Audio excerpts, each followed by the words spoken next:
Oh my god, it's working. It wasn't working yesterday, which is weird. Hey Blabo, how you doing?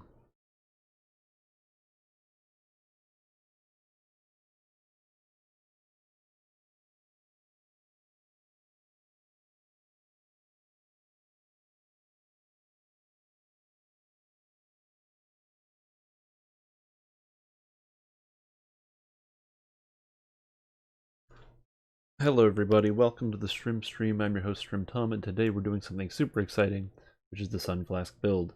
Oh man, this is so neat. Wait a minute. So does it pull... How does this work? It pulls the combined viewership of Twitch and also YouTube? Is that how this works? I don't know.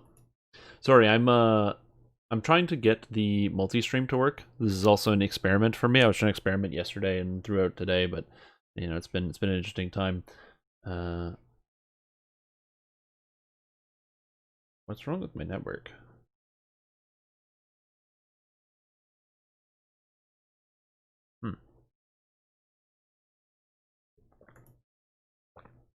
Anyway, we're gonna be going through some of this stuff. So for those of you that have just joined in, I don't know if I can actually have it here. I can't have it on YouTube, unfortunately. There's no option to have a link somewhere on screen so I can like show off a thing. So if you happen to be watching on Twitch, it's just below the live stream, which is convenient. And if you're not watching on Twitch, there's no option, or it won't show up unless... Oh, can I throw it in the description of the video? Maybe. I can edit the video. I think I can do that live. Oh, I can edit the video live. Neat. Hold on. I can add a thumbnail to a live stream? Really? This is neat. I haven't spent much time looking at some of the YouTube stuff. Just give me a sec here. Perfect. Video details. All your Sunfest needs. Okay, so that should be good. Alright, so then we go back to the video.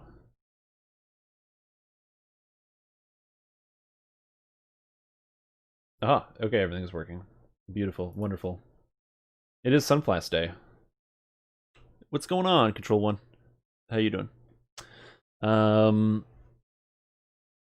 Yeah, hello everybody. Welcome back to the stream. I'm host Stream Tom. Today we're going to be looking at the Sunflask build, which is an exciting concept.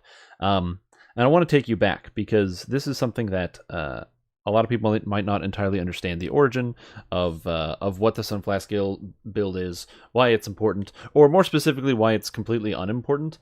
Because at the end of the day, what's going on here is perplexing and weird and interesting. And I really want to dig a little bit deeper into this. So to get started here, I want to take a look at what is the Sunflask and kind of where this idea came from. We're going to take a step back into the history of what it is, and then we'll go from there. So if I just go here, you guys should be able to see the DDO wiki, and I should be able to pull up the Sunflask as an item here. Oh, Sunflask? 2 words? There it is. So this is the Sunflask. So this was an interesting idea. I can't remember exactly where the idea came from. I think it was just before Halloween. We were looking at a whole bunch of new things. The Alchemist was we were getting some news about the Alchemist and stuff, and the fact that that was going to be pretty cool. And we were looking over at some of the different pieces with the Sunflask build, or with some of these items. And I think I had some in my inventory and was looking at the fact that they like arc over top of stuff, and that they don't perform like a regular weapon. And so then we ended up stumbling upon this this item right here, which, as you can see, Sunflask simple from a projectile, base damage rating 22.05 because it's 6 times a d6 plus 0 light damage. You'll notice that this weapon doesn't do bludgeoning damage, it does light damage. Also, it is dexterity to hit and strength to damage, which means either using brutal throw, you can get strength to hit and damage with the Sunflask, or using other methods, you can get intelligence to hit and damage. Important thing to note here is that this is a simple projectile. It actually counts as a dart. and it follows under all of the dart rules. So since it's a projectile, it's a simple weapon, you can use this with the new Alchemist to get all of the really cool synergistic stuff of like throwing flasks, like the thrown weapons, the extra double shot, the poison damage, all of those things apply. So I had this brainwave and I was like, wait, what if we just use this item? There's a couple problems with this. Each Sunflask weighs 0.5 pounds. Which means you need to have the actual physical carrying capacity to use these. Because if you carry a stack of them, like a stack of 10 flasks, that's 5 pounds. And if you carry a stack of 100, that would be 50 pounds. Now, the best part about this is they also only stack to 50, so you can't carry 100, and they take up a ton of inventory space. So you're constantly going back to the store to empty out your inventory because you got to carry all these Sunflasks. Because unfortunately, unlike think of it sort of like arrows, if you're playing as a artificer, you will routinely, or any type of inquisitive, you'll go through 1,000 bolts in like 2 quests.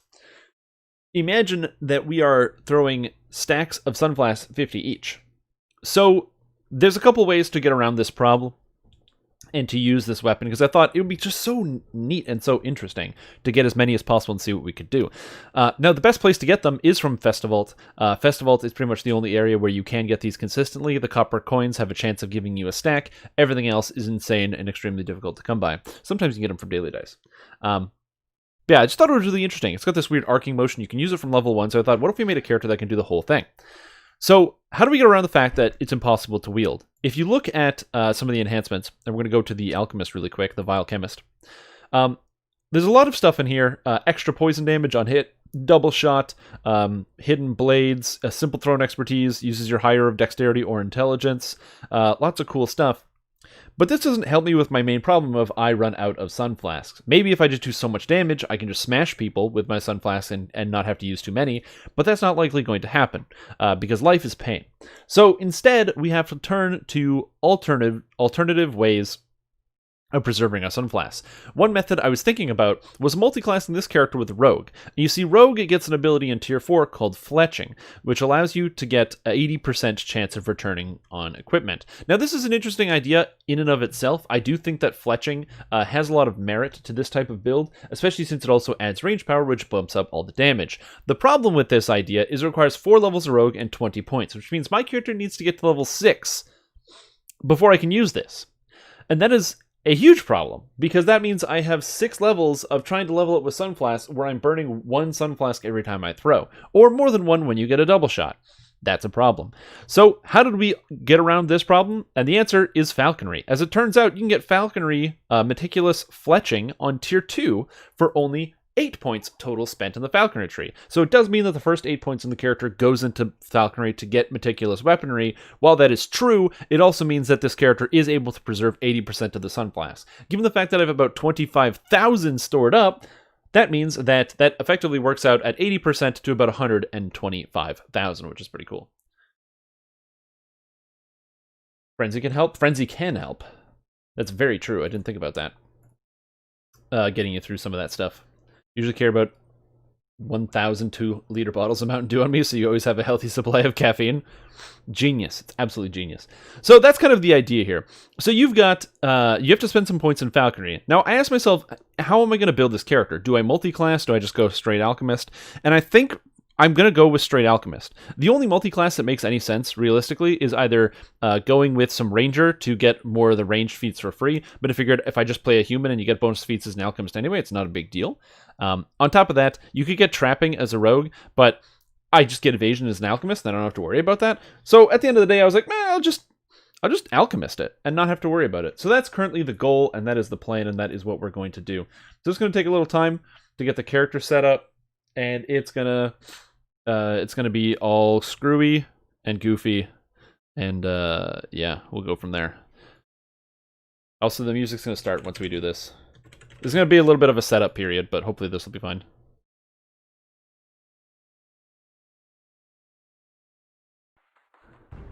All right. So we're gonna go to a spellcaster. Oh, they're not spellcasters; they're specialists. Yeah, alchemist. So we're gonna be an alchemist. This is for the Sunflask build. It's important to play a human here. Now, my character, is going to be an intelligence-based build. I think intelligence is just the smart way to go on Alchemist in general. It also means they can use stuff like Know the Angles later, and I do get intelligence to hit and damage with simple thrown weapons. However, importantly, you also need to make sure you have dexterity for all of the ranged feats. How much dexterity do I need? I need 19 dexterity by the time I take Improved Precise Shot, which I can get access to as early as level 15. So I've got tomes, so I get +3 at 3, 4 at 7, 5 at 11, so I can start with a 14 and be fine. I need strength, because if I don't have enough strength, I literally can't carry all these stupid potions. Charisma is for use magic device. Do I need charisma? No. Well, I don't need that much constitution, so that seems fine. I don't need wisdom for anything, because I can just take intelligence to will saves. So we'll go with that. Perfect. And now I have all my alchemist skills. You have a lot of different options here for your skills. For me personally, we're going to be taking Spellcraft because I am going to be using poison damage, so we'll be focusing on that. I can grab Search just because Alchemists get Search for some reason, as well as Spot. A lot of people out there don't like using Spot. I posted that about Spot on my Bear build, and a bunch of people were like, oh, why are you using Spot? It's not very good. And I'm like, because it lets you see, like, stealthed monsters. Like, you know, it's like, yeah, sometimes you can't spot traps, but that Hobgoblin that's coming to kick your ass, you spot him in his tracks, so it's pretty good. You need Haggle because you need money. Your character's going to run out all the time. I don't know when I'm going to take concentration or quicken, so we're going to take some concentration. We're going to grab balance. We're going to grab heal, and I do like being able to tumble, so putting a point into that is just nice. Your character doesn't wear any armor as an alchemist, so it works out really well. I don't need to take jump because I will have a bottle of feathers to take care of that, and I don't need most of these other skills, so I can take bluff or diplomacy at this point. I'll have more intelligence, so we'll be maxing out more things, but I think that's pretty good. So we'll grab... I don't need diplomacy, do I? No. So we'll grab bluff. Quest Perfect. Received. Now, as far as our points that are going... Oh, also, I missed some people that follow the stream. So, Dement242 and Hoop Kelsey. Also, Augen and Fury of Patience. Welcome to the stream. Hope you're having a good day. Feels like Spot's a necessity in hardcore. I agree. Spot is pretty much a necessity in hardcore. So what do we do here? Feat and human bonus feat. So I need to make sure I have the ranged feats. The appropriate ranged feats for this character. Oh yeah, simple thrown weapon expertise. You are skilled in the use of thrown weapons, and while using one, you get double shot equal to my dexterity. Well, that's really good, so I should probably have this right away. I didn't realize you could take that at 1.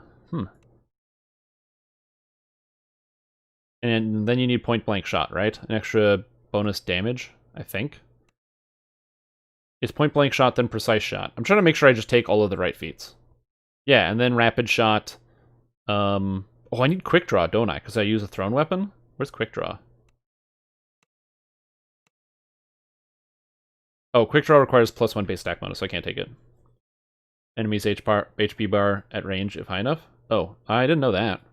Oh yeah, the time has come. This is it. This is the Sunflask build. Oh yeah, I forgot about spells. Oh god, Alchemist is annoying. So for this character, we're not going to be using spells for the most part in an effort to preserve the Sunflask usage. So I'm going to try to take mostly the defensive abilities. So we'll be taking Bottle Boost Attack. Actually, no, probably not. Not even Bottle Boost Attack. These are just useful, so we'll take these.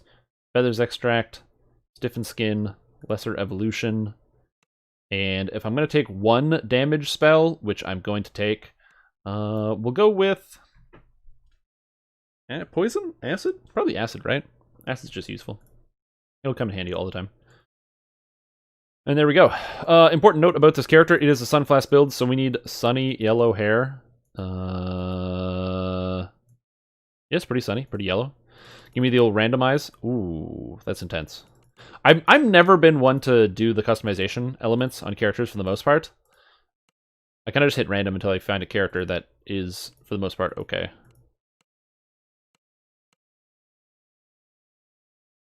Yeah, sounds good. And I don't think there's any specific alignment requirements for this character. I don't think so. I'm trying to think about it. No, I think we're good. Damaging spell sounds like cheating. Only because there may be some monsters that are immune to the Sunflask.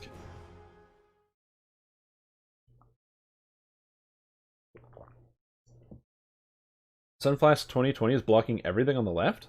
Is it? You find yourself waking on a shore. Oh yeah, I see what you're saying. Memories of a large I see what you're saying. dragon striking your ship come All the things on there. Ah, you're awake. Oi, you ain't undead, are you? No, I'm not undead. Quest completed. Alright. Let's get that going. And oh my god, I'm on fire. What is happening right now? Can you move? Mist Quest Walker just completed. gifted 5 subs to the stream team. Holy mackerel, dude. Speak to me. Thank you so much. That is incredible. I really appreciate the support. By the way, the setup for this character is going to be tremendous, and I hope you're ready for that. Dude, that's crazy. Thank you for helping with the introduction of Sunfest. That's crazy. Yeah, everything. This is fine. Everything is fine here. Quest completed. I'm gonna quickly go grab. Why is this over here? Anyway, I'm gonna go grab. I like having this somewhere over here. I'm gonna go grab all my stuff. So the setup time is gonna take a little while. We have to get the Sunflask out of the bank. We have to put all the items on. This character, I have XP gems to get to level 2, so I don't have to eat away all my Sunflasks because I don't want to run out. But that is crazy, man. Oh my god! And then How We Doin' also gifted a whole bunch of subs to a whole bunch of people in chat. That he gives 3 subs, and Skull Priest just subbed. Guys, I'm not, like, my brain can't handle this. I'm getting all subbed up. Will you be taking any enhancements to preserve ammunition? Of course I will. That's the only way to do it. Or else I'm going to go completely insane. So welcome to the stream team: Maximus, 4 numbers, Les Q, 04 Uenk, Josephek, Moore, 124, Byzantine Bobby, Boogeyman, and Dement, 242. I hope you guys are ready. This is going to be horrific. This is going to be a tragic experience. If you're watching, so the stream is split between both Twitch and YouTube, which is an interesting concept. If you are watching on one, I don't know if there's a way to specifically merge the 2 chats, unless you happen to have a third-party chat window where you can merge the 2, which you can very easily download yourself if you like. If you are watching on the YouTube medium, we will at some point be getting a similar style of like Twitch-themed subscription options for the YouTube channel, in case you want to have like cool things extra in the chat and all that. We're going to be moving all those things over. It just takes a lot more time than I originally thought, and I had to go through like an approval process, and it was really tedious and annoying. So that's where we are with that. Also, Dartse followed and subbed with the Twitch Prime. Welcome to the stream team. Appreciate the support. Thanks, man. So we'll be going through that. So that is kind of the idea here behind the Sunflask build. We need to get the Sunflasks. We need to build up our character, and it is going to take a lot to make this character physically function. One of the things that I'm very happy that they changed, and especially for the ease of TRing, is this little tab here. Holy crap, this changes everything. Now, what you're going to see here, if I go in here and I type in Sunflask, for whatever reason, Sunflask go into the crafting storage. Someone showed me this a little while ago, and it changed my entire life. I have a whole bunch in here. This is where we're going to be getting them first, at which point I will then be dumping them off from other characters into this little area to try to empty out character banks and stuff. Use my builds all the time. I hope they're working well for you. I hope you don't just use them and you're like, oh, this guy makes all these terrible builds and they suck. I use the builds all the time. I can never get through Korthos. Give me my money back. There we go. So I'm going to quickly just bump myself up a little bit in XP, so I'll have enough points to actually get... I'm intentionally saving the XP for this, because I don't want to run out of Sunflask. If I run out of Sunflask, the build stops working, and we stop having fun.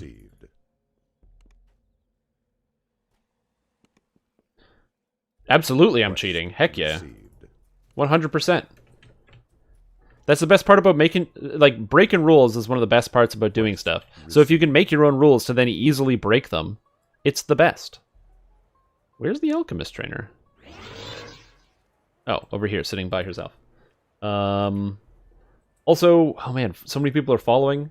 Chudadudom, 9trop, Triker, and Mist with the 2,000 bits. Thanks, man. Appreciate the bits. That's crazy. I hope you guys are ready for some exciting gameplay in several minutes, and in no short amount of time from now, because it's gonna take a while. Because this is a process. You know, this is definitely a process. Is Flash Powder good? No, elemental skin is really good though.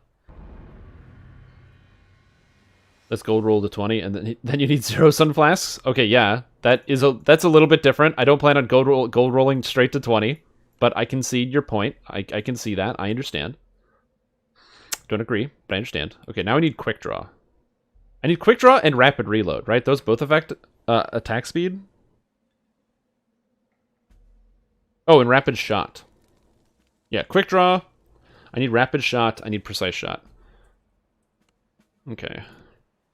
And I get level 2 spells. So for level 2 spells, we grab...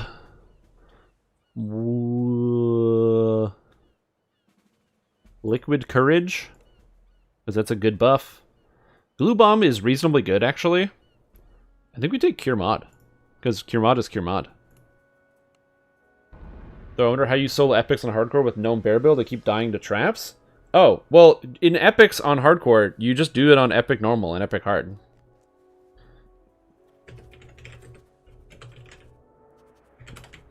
Leveling in hardcore, you just do epic normal and hard. It makes it way easier. Use Trim's build when you're wanting an underpowered character for a challenge. That's it. Alright, perfect. So now we gotta get the character set up. I don't know why Vile Chemist is like... Oh yeah, because green, red, and like purple, I guess. Okay, so I need Harper Agent. I need Vistani. No, I don't need Vistani. Go away. I need Falconry. I'm using way too many trees on this character. I just realized this. So I need Falconry. Summon a Falcon? Yeah. Healing Imp's pretty good, right? Animal is favorite enemy? Animal is a favorite enemy sounds really good, because that's +2 to hit and damage against animals, and I like that. And then we'll go here, grab Meticulous Fletching. Perfect. So that's those points. Now Falconry is done. So now I can just spend my points wherever I want in other places. I happen to have some racial points, so we'll just put those in right now. Melee and range power gives me increased damage. Increased Damahe. Get some extra intelligence. Does this give throwing? Nope, that's bad. These are expensive. Wow. That's all expensive and terrible. Although you do get a bonus while using an orb, which is kind of interesting. It can get... This is 3 points for 10 universal spell power while using an orb. I honestly don't even think that's very good. You enjoy Glue Bomb? Yeah, I could figure that out. Getting multi-vials is so easy. No, the plan is I'm going to try to avoid using spells when possible. For damage.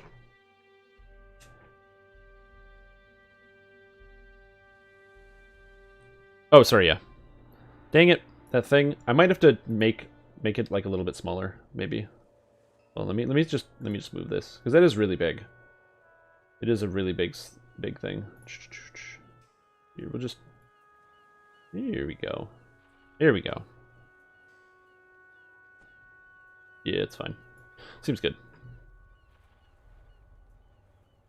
The Evil Outsider? Yeah, it's just, the reason why we take Animal is because there's animals everywhere in the entirety of DDO. Like, almost half the quests probably have animals in them, so we use that. Where else am I spending my points here? I think most of these things are pretty bad. I don't need, like, the athletic stuff.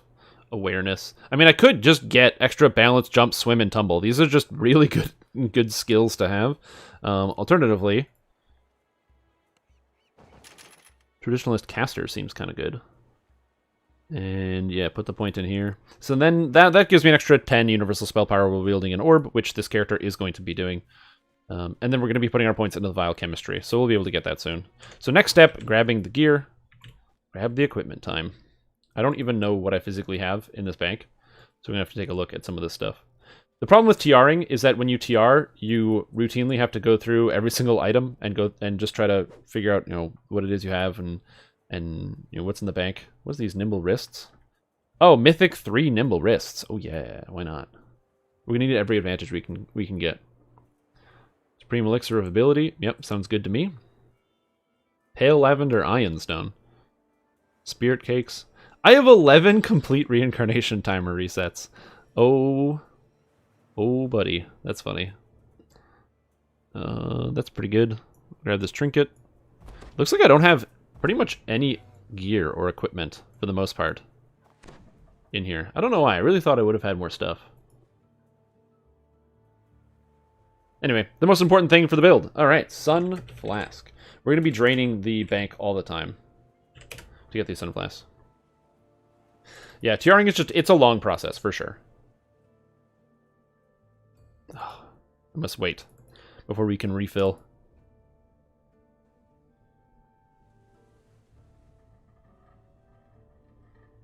Yeah, and that's the thing, honestly. You see, oh, you're trying to get the 5k favor? Oh, well, yeah, but in epics, you shouldn't be going for favor.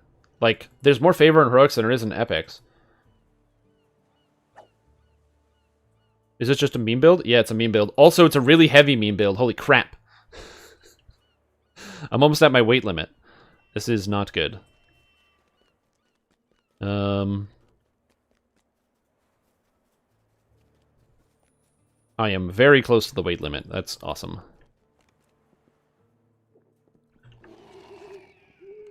And that's just one bag of Sunflasks. Holy God. Alright, we're gonna have to figure this one out.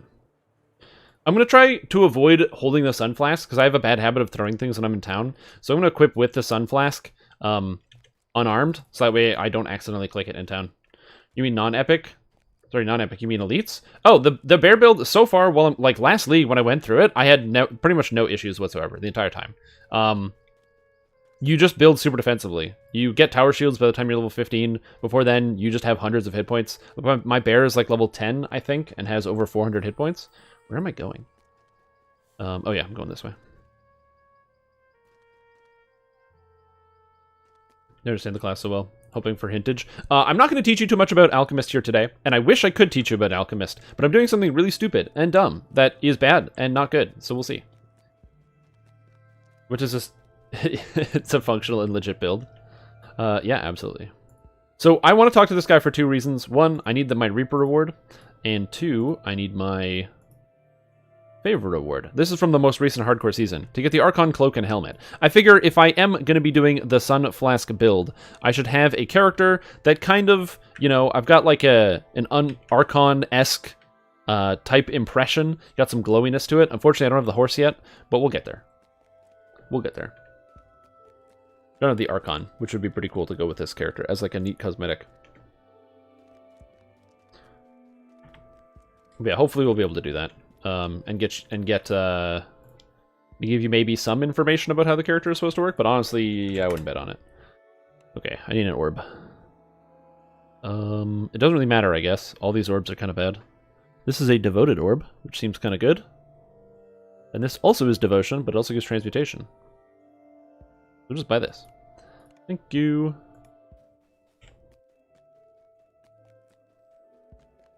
Just get the keen orb? Yeah, that's a good idea. There's a mailbox that's over here. Me too.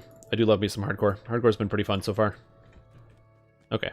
So, how does this work? If I play Sunflask and then orb? Oh, right. Will this just refill? How does this work? Okay. I'm not sure. We're gonna find out, though. This is horrible. If they ever made it for the returning Sunflask, would it be a level 29? At least epic? Probably. Okay, so now we have the Sunflask here. 6.25 times D6. And then it's got +6 attack mod from Dex and +5 attack mod from Strength. And also, another cool thing about this is they count as Ghost Touch. Which is interesting. And because they count as Ghost Touch, it means I can use these to hit Reapers, which means you better believe we're going into Reaper mode with this character, because I'm not that smart, and that's a really good idea. Quest received. Also, King Pineapples, welcome to the stream. Hope you're having a fantastic day. Okay, this I don't have double strike, or double shot, but I can use Colors of the Queen.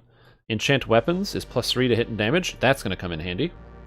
And probably Brace instead of Power over Life and Death. Well, +3 to all saves, or +30 positive spell power. I think positive spell power is probably better at this early stage in the game, and then we'll get the other thing later. Reaper mode only? Oh yeah, that's the plan. How long have we been playing this build? Because that's all the flasks to save up. It's been over a year. Show stats. Here's stats. That's what I call past lives, baby. Level 3, almost no items. Tome, feats and enhancements, items and effects.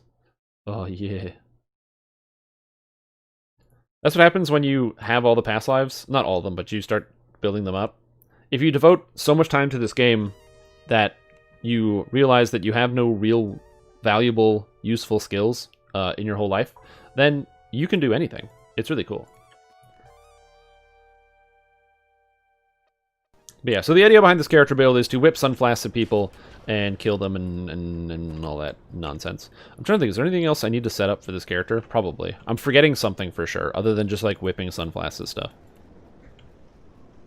Oh yeah, I didn't actually get anything out of my bank. Oh, okay. That's why. I'm missing something. Something is going wrong right now. I forgot to get a bunch of stuff out of the bank, like my bags and stuff. And I need to get spell components, and I need to put my spells on. Alright, so Stiffen Skin is really good. Intelligence is odd, so we'll take Lesser Evolution. So we can take of the Fox, it's +1. Stiffen Skin is really good. And... we're supposed to use Vile Smash. I should have Cure, though. So we're going to take Cure. Because if I don't have Cure, I can't Cure, and Cure is good. And Liquid Courage, so I can cast this. It's only lasts 3 minutes? Man. That's terrible. Alright. Action Boost. Can go there, and talk to the bank guy. So you get one character with Completionist. That's okay, though. Not every character is going to make it to... you're not always going to make it to Completionist. Completionist is a tremendous amount of time dedicated to the game. I think that you should just set yourself your own goal and just kind of work towards whatever it is, whether it's getting one more past life or having a successful character or doing quests you haven't done before or trying to do a quest on Elite, maybe solo or Reaper mode or solo, or maybe trying to build up a group. As long as you set your own incremental goals, it makes tackling a lot of the things that the game has to throw at you a lot easier. A Potion of Deathward. I don't need this. Okay. Ooh, that's a good potion. I'm gonna put that down here. I'm just gonna start stocking up my bar down here with where I normally put stuff habitually. Ooh, Mirrors of Glamoring. I don't know where I got this. Oh, there's something free. There's like a free glamoring item that's available right now, which is pretty cool. So if you don't have that, it's pretty neat. That's something to keep in mind. That you can get in the store. Anger Step for the move speed. Thank you, move speed. I don't have any move speed, so that's going to be very essential for this character. Eternal Flask of Deathward. That's what I wanted. Eternal Flask. I will need to inscribe stuff later. More Elixirs of Supreme Ability? Sure. I got to get these out of my inventory. They're just stacking up. Large Ingredient Bag. Check. Wait. I have a huge augment bag and a colossal augment bag? Well, I guess I'll just put both of those in there. It seems fine. Harper Pin can get me out of a bind. Literally. Code Weapon Aura? Okay. I didn't use that. So apparently you can use Code Weapon Aura to get something out of the store. Horse. Gotta have horse. Goes on T. Reaper Eyes. Might as well just use that. That's good. Oh, I have these treasure hunter elixirs. I will probably take these out and like throw them on random people as in town and stuff, and people that join the group as I open that up throughout the rest of the day, because I think that could be fun. Large gem bag.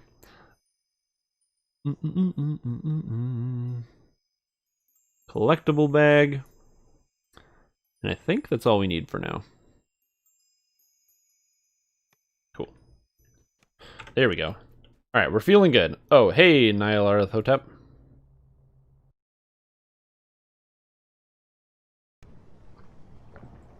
Oh, yeah. Getting the right cosmetic weapon is quite difficult sometimes. How is my reincarnation cache so quick? Mine's only 20 seconds from each drag and drop. I have less things. I have made, potentially I have less things. I've made it, spent a lot of time painstakingly reducing the number of things in my reincarnation cache as much as possible. I get rid of things, like many things that I probably should keep that I don't. I do everything I can to make the reincarnation process as quick as possible. And before I can even finish my sentence and continue talking about how my reincarnation experience is interesting. Also, if you want to make your reincarnation experience way better, get an auto-clicker, use an auto-clicker to like open up the thing, empty out the reincarnation cache while you go do the laundry or cook dinner or something, and come back and your reincarnation cache is empty. Miss Walker just gifted another 1, 2, 3, 4, 5, 6, 7, 8. Completed. 8 subs? Is that right? It says 8 on my screen. Is that right? Quest completed. No, 20. But only 8 came up. Really? That's crazy. Huh. Quest completed. This is really, really, really weird. Holy shit, dude. That's way too many. I like can't even provide meaningful content because I'm just flabbergasted and awestruck. And my brain is fried. Holy mackerel. I am overcome with support and positive emotions. Thank you so much, dude. I really appreciate that. Welcome to all the new people to the stream team. Welcome Brody2099, the Proud Moth to Zach, Kopi, Whack78, Klexi, Real Philac, Inkslinks, Dat Walrus, The Franklinator, Zipper Servants, Lasso, Witcher08, Herc, Supernova Tyrant, Crexus Pendragon, Crash Titan 3, Little T, X Shadow X97, and Okamiko. Quest completed. Holy crap. I am blown away. And Quest completed. that's the hype train. Holy crap. Thank you so much. That was incredible and super kind. And to use this as an opportunity as a jump-off point, we are now going to start diving into the real quests and start doing things with the Sunflask build and to see how this character is actually going to perform. Good, bad, terrible, tragic? I don't know, but we're going to get there. We're going to see exactly what happens. So if you'd like to join me and you want to have a good experience, we're going to go do all the quests in the harbor. So let's go Harbor Reapers, and we'll see what's going on. But yeah, it is literally crazy generous. I am astounded, and incredibly grateful. Holy crap! So I hope this is going to be a good time. By the way, we're not just streaming today. We're also going to be streaming on Monday, and if I have the energy, also tomorrow. But I have a whole bunch of responsibilities and things I need to do tomorrow that I can't push off. So we will see if I can spend a little bit of time doing some streaming or something. Then yeah, holding out for better than Fist Barbarian. Yeah, possibly.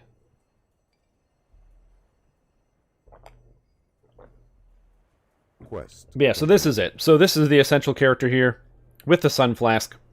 A couple notes about the Sunflask. I'm going to use one as a demonstration.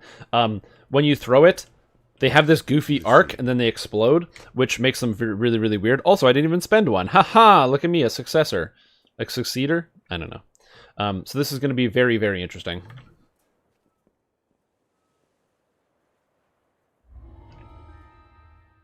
Are awesome? Yeah, exactly. They are pretty neat. I originally wasn't sure how I felt about them, and I was watching a live stream, like somebody else's live stream, and then I was just like, oh man, it's pretty cool. I don't know, looks pretty neat. So then I just kind of kept it. Oh god.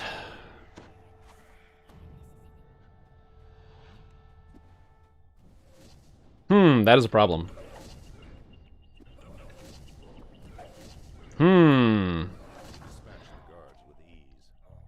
You guys see how many of those flasks didn't land? The damage seems pretty good. But see how many of those flasks don't land? That is making me nervous. Although apparently that only cost 1. So maybe it's not so bad.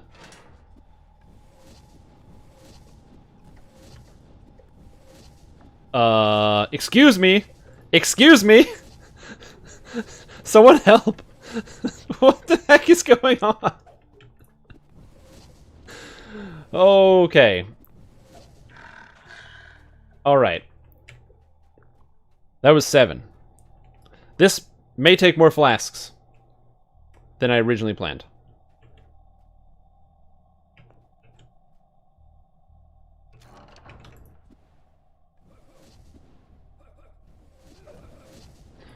I'm trying to be really careful and deliberate with my flask throws.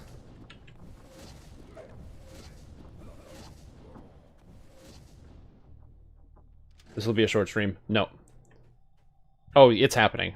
Another way to improve this is actually using the attack function. I find attack under basic feats usually makes your abilities land better.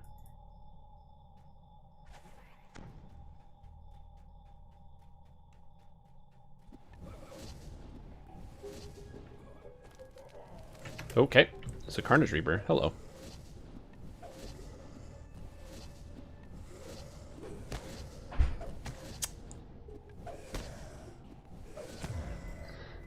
Okay, so what I'm learning here is that the Sunflask build is not actually that bad when the flasks hit, but when they don't hit, it's really bad. So this is going to be interesting. Another streaming. No, I have both chats. So I have a my program allows, or the streaming program consolidates both chats. So I'm watching both the YouTube chat and the Twitch chat at the same time. Why don't they hit? I don't know. They're from the same lag as other pots? Possibly.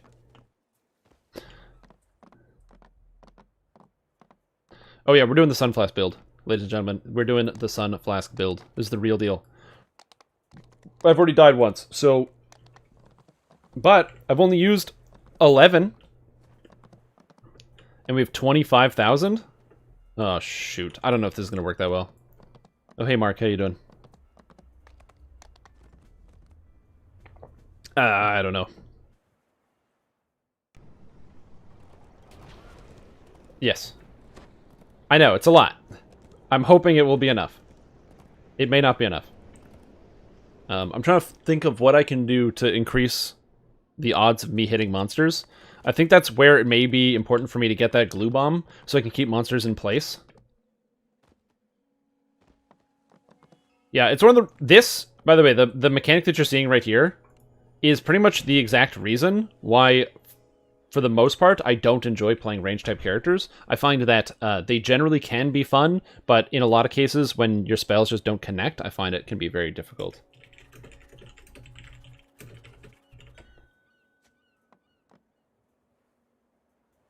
Okay, let's try that again.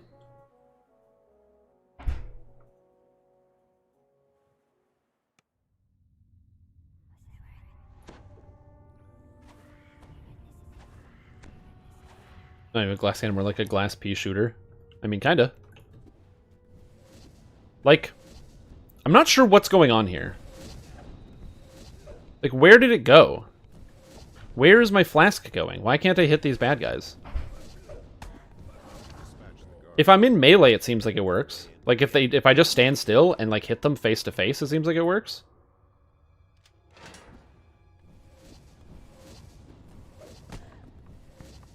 Like, this seems to work. I think it's just I think it's just desync between, like, my game and the server. Oh, no, it's literally not even registering. I think it's the desync. Oh, that guy's stunned. Nice. I think it's just standard desync of ranged weapons. Oops. Can you actually burn Sunflasks? Buy? No, you can't. You can only get them from seasonal events.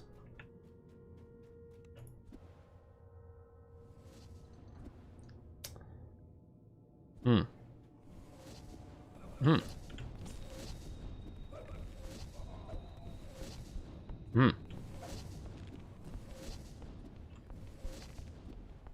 Hold on.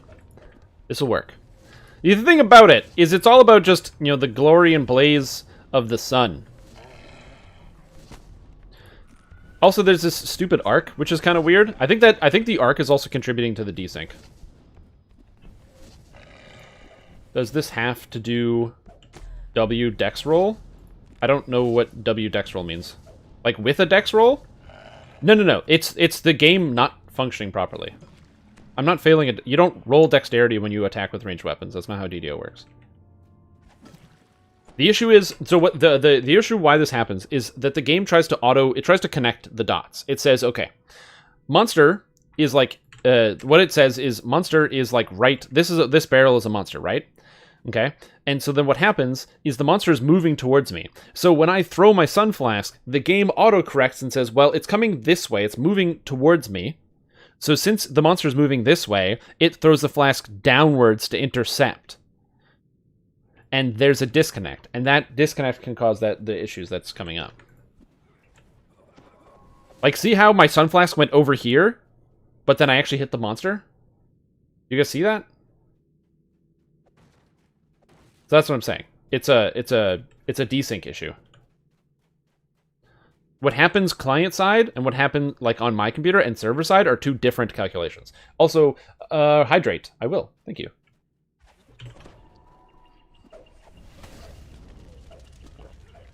Which is one of the reasons I use the attack command.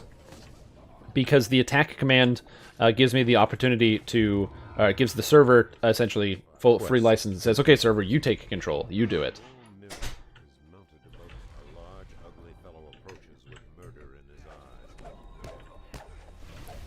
Gotta put these on. Yeah, it's just a desync between the game servers. It's the reason why I don't play range characters. I find range characters vehemently not fun because of that purpose. Also, Newolman just subscribed for 3 months. It says, glad to see you praising the sun. Oh, don't worry. We're doing lots of praising the sun. No alcohol, though. I have to take a break from that. A tank or just stunning stuff. I think getting off stuns can work, too.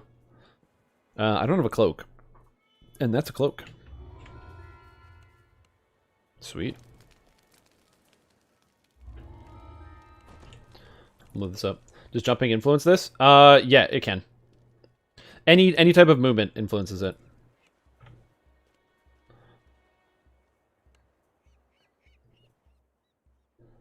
So yeah.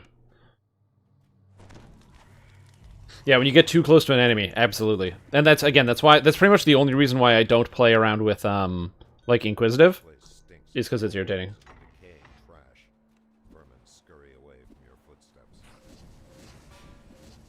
But like the monsters started moving after I threw my thing, so that caused a problem. I mean, the damage ain't that bad.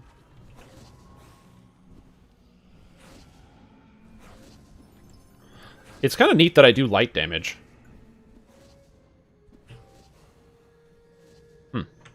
Also, I don't know how many of these I'm going to need. But we'll see. I'm still on my first stack. So that's pretty, that's pretty fortuitous. Oh, right. I can't throw, because throwing is going to cause me to lose all my Sunflasks. I have to be really careful about how I'm using my Sunflasks. But I am a ranged character, so take that, you jerk. See how it went up there, but it hit him? Again, that's the desync. Sometimes the game doesn't... Like, again, right there. So you have to be careful about that sort of thing.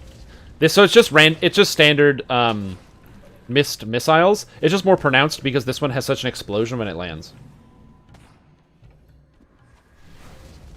Right, so in the auction arm? Is it the normal tome straight?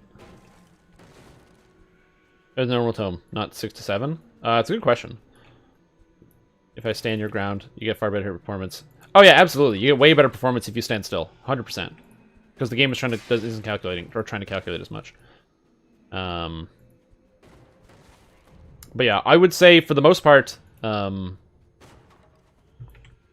something like that, I don't know, just compare it in cost and shards to how much the tome actually costs. So like a +7 strength tome would probably be like 20. I mean, it's strength, so it's a valuable stat. So I would say put it at, maybe like 3,000 points of value, almost, if you're to buy it in the store. So somewhere around that in shards, or maybe even a little less if you just want it to move. Where do you get Sunflasks? You get Sunflasks from seasonal events.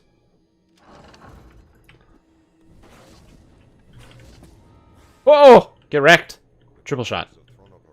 But yeah, you get Sunflasks from seasonal events. So the Sunflasks only come from, like, the Night Revels or the Festival. You can also get them from daily dice rolls sparingly, and I think you can buy them in the DDO store, but don't do that. By the way, don't ever emulate this build. This is a proof of concept only. Also, I don't know why I'm getting triple hits. I don't know where the triple hits are coming from. Although I should actually be able to see my double shot. Yeah, my double shot's 25% right now, which is pretty cool.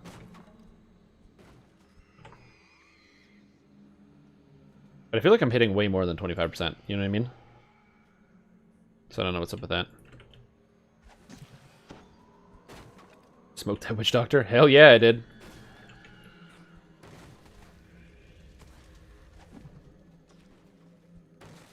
Dang it.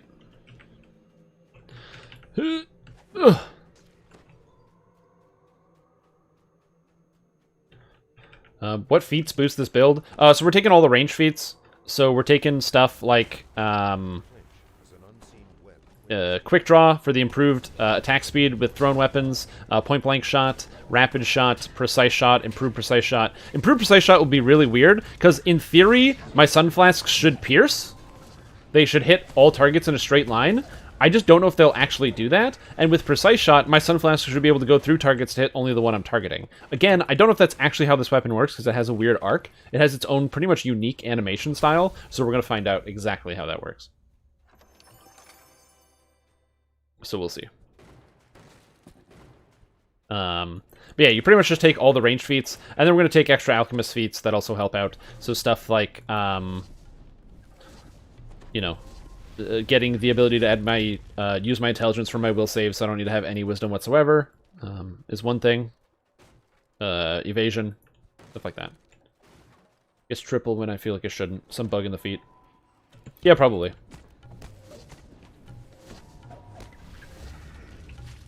I would be surprised if it is a bug. Range sync issues are far more common than melee. Yes, 100%. New Fangs, you may just want to check out your, that may be like a latency issue or something. But yeah, there are much more, or the issues are far greater with ranged weapons than with melee weapons. It is goofy that I'm running around punching crates down, because that's the only way I can break stuff without running out of flasks. Oh, this is really funny.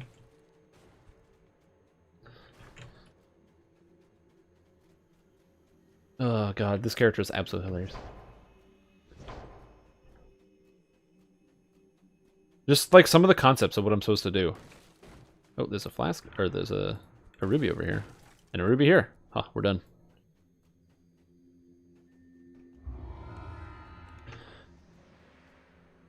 This gives... Oh, it's one or the other? Oh, it doesn't give both? It's only this one that gives both. Okay. Also, my character's going to be in Verdunite for a while. I'm not using any offensive spells, so the only things I'm going to be able to get later are the actual weapon imbues, and I don't have a weapon imbue yet. And also the weapon imbues are reasonably bad, so it's also a thing to think about. Well, yeah, use robes.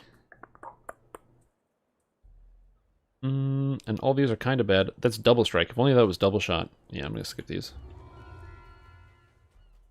Alright, let's go do Kobold Ringleader. Yeah, so far this character seems okay. Like I said, the big issue is the desyncing. Hopefully we'll find a way around that. I'm going to get the extra Deadly Poison for the +2 to hit and +1 to damage, because that's really good. And, oh, this threat generation with melee attacks. Oh, not ranged? Lame. I didn't realize it was melee only. Will the Accelerate feat make any difference? Unfortunately, Accelerate, while it does affect potion effects, doesn't affect Sunflask because it's technically a weapon. So no. I will be taking Accelerate because it's really good, but not because it's going to work here. Another thing that's important to note is that Alchemists actually get increased potion effectiveness. So as a result of this... Come on, die. There we go. As a result of this, the Flask of Deathward that I have that's a level 10 Deathward gives me a level 11 Deathward, which is kind of neat.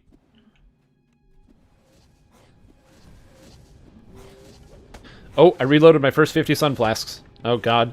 It's happening already.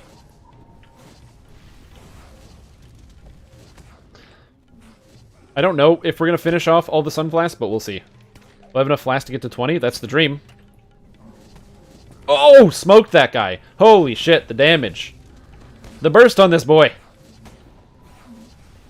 It's also important to note that we'll be taking a multitude of missiles later on, which is effectively like many shot, which means I throw more flasks, but I do more damage, which will be something we have to be very cautious of, because I kind of want to get more hard-hitting attacks and not more multi-hitting attacks. Oh god, no.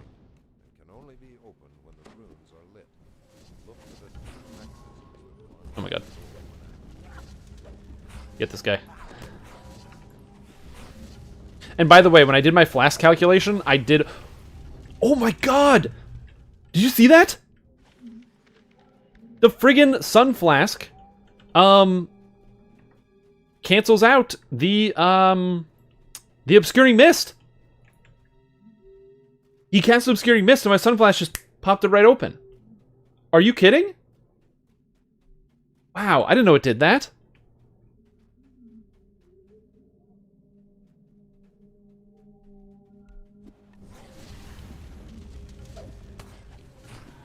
I don't know why I'm throwing it straight up. Also, this doesn't appear to blind anything, though. Nearby creatures are momentarily blinded, but, like, they literally are not momentarily blinded. It's just a weapon. I don't know if something changed with Sunflask, but literally nothing gets blinded by this. So I don't know how to feel about this.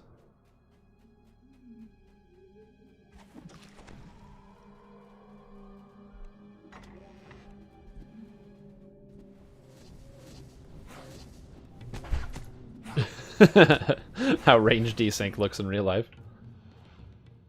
Sun tends to grow to fog. I don't know. That's really neat, though.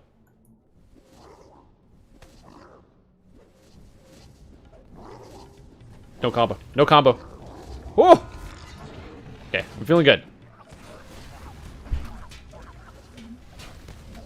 I'm not feeling good about, like, the direction that some of these flasks are going in, but you know what? No, oh, Fear Reaper, hello. I have Ghost Touch, you son of a bitch! Take that. Oh, that's so good. Need a melee guy so the monsters aren't moving. Yeah, that's also not a bad idea. I don't know, seems fine. Character seems to work. Like I said, the big thing is as long as the character seems to function a little bit, that's all that matters. And it's just gonna get more hilarious when we add poison damage to each shot. That's what I'm looking forward to. I want to get the poisoned coating, so I do poison damage. So I throw glass files that do poison and light damage, which is just conceptually very neat, in my opinion. Like it's just weird to me. Oh, hydrate. Good call. Thank you.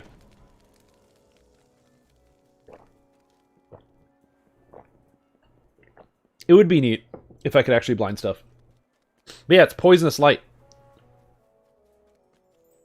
I believe there is actually a spell in 5th edition, Sickening Radiance. That's something like that. No, it's affected by range power, so I need range power. Excuse me, why are you distracted, sir? Quest completed. Can you gloaming filter later? I don't have any, but if people have some that they want to donate, sure. Also, Cation just subscribed for 9 months. It says, how many flasks you got total? About 25,000. Oh, thank you. No, there's no thing here. I hear it. There it is. Go away, ooze. Whoa! It does extra damage to oozes! You see a makeshift gong and a lone kobold. Why does it do extra damage to oozes? This weapon has so many neat hidden properties. What is this? Do you see that? It did like an extra 70 damage to that ooze. I wonder if it does extra damage to anything else. Maybe just oozes?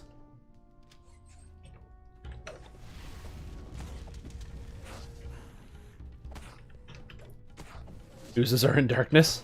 I mean, they are horrible creatures. Creatures of darkness. Gloaming Fleeter is... Oh, it's returning? Oh, okay. Hey, look at that! Extra 55. Dude, that's so cool. Yeah, maybe it is like a mini sunburst. I don't know. That is so weird. Oh, bound character? Oh, well, I could just go run through Thunderholm and get one. It's not a big deal. A soft sound. Snoring heavily. Oh, man, I'm going to annihilate shadows when I get to them. If I can hit them. I do not annihilate Reapers, though. Okay, hello. It's all undead! Oh, I am the undead destroyer! Oh, what is this? Oh, okay, hello. Okay. That's so neat. Why does that do that? Oh, so cool. That does so much extra damage. Oh, frig, that's awesome. Like, I don't know, just the idea that I can obliterate undead. I can't hit these monsters because they're jumping all over the place, but when I can actually land a strike against them...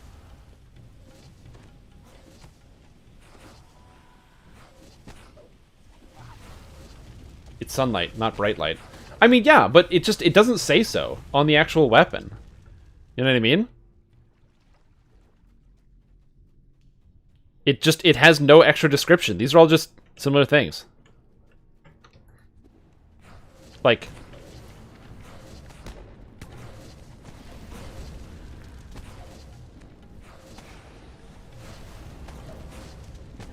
Oh yeah, Necro 2. Done! Notice a dim signal crystal above a lever on the Also need to get this back. metal grind. And potions. I need to get Quicken. Casting spells. Improve precise shot work? If not, what do you plan to do for AoE? I don't know. I'm hoping improve precise shot will work. That's kind of the answer right here. Metal grinds on metal. Bring on the vampires? Oh yeah, vampires. This is gonna instant kill vampires out here. Come on. This is gonna annihilate everything. I don't even understand how this... What the heck is going on? I'm flabbergasted right now. Leave the festering Hey, what's up, Gilser? How you doing? only to be assailed by a pungent muse. Can you use an orb with this? Yeah, I got an orb in my offhand. I actually took the traditionalist caster to get extra spell power, so I have 10 universal. So my poison is 69.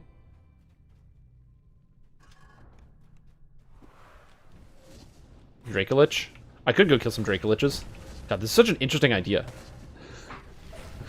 I don't understand why this has any usefulness whatsoever.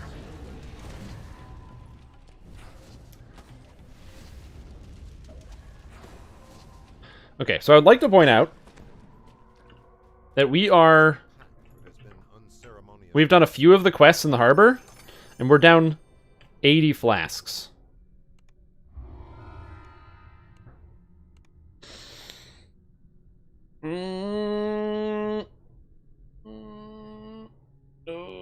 I don't know.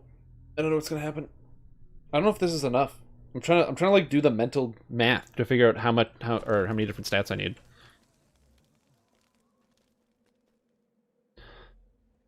Combustive, hallowed, alkaline, feather falling. Ooh.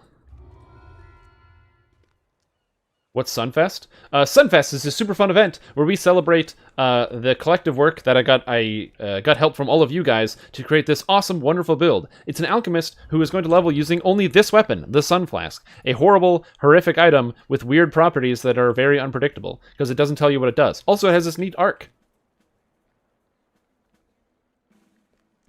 Isn't that neat? Also, I'm selling t-shirts. Buy a t-shirt and then wear it. Or don't. It doesn't matter. Do what you want. And as I said, important note, all of the proceeds from the SUNFEST t-shirts, if you want a shirt, the link is in the description of the YouTube stream or below the Twitch stream, because there is no below the YouTube stream.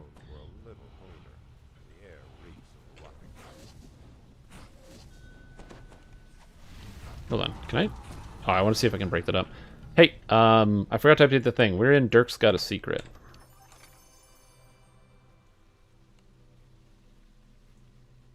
When I ran out, just piked to 20. I hope not.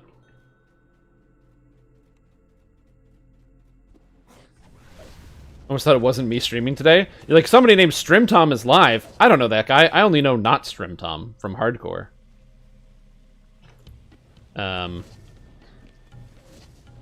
But yeah, as I said, buy a shirt or don't buy a shirt. Do whatever you want. I don't care. Look at these guys. Oh! Why am I getting triple hits? I don't understand how that's possible. Alright, later, Greyhawk. See you around. We'll be live for like the next several long hours. So there'll be lots of opportunity for more shenanigans if you want to come back. And also more streaming throughout the rest of the weekend. The many incarnations of the Strim Tom. So what's really interesting, I was going through it. I'm going to be setting up a similar thing. So in the Twitch chat, you'll be able to have like special indication next to your name if you're like a subscriber on the YouTube chat and whatever, and get the emotes rolling and all that other stuff. But what's really neat is, unlike on Twitch, I can actually name my emotes. So on Twitch, you can like, it gives you like a handle until you become like a partner. So that's why all my emotes start with Strim T, because Twitch decided that Strim T is what it should start with. But on YouTube, that's not how it works. On YouTube, they're just like, oh, what did you want to put it as? And I just type it in, and then they go, okay, great, thanks. That's not going to put on Sunflask, is it? No, that's empty. Okay, shoot.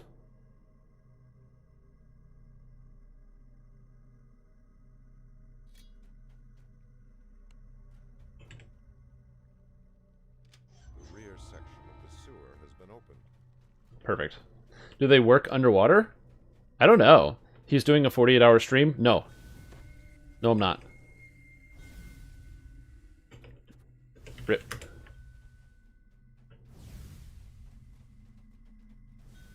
Got any gear prepared too, or just running with what I get? For the most part, running with what I get. I have like a couple items around like level 4 or 5. But yeah, I don't need sleep. I don't know, man. I was pretty hungover after last night. Holy mackerel.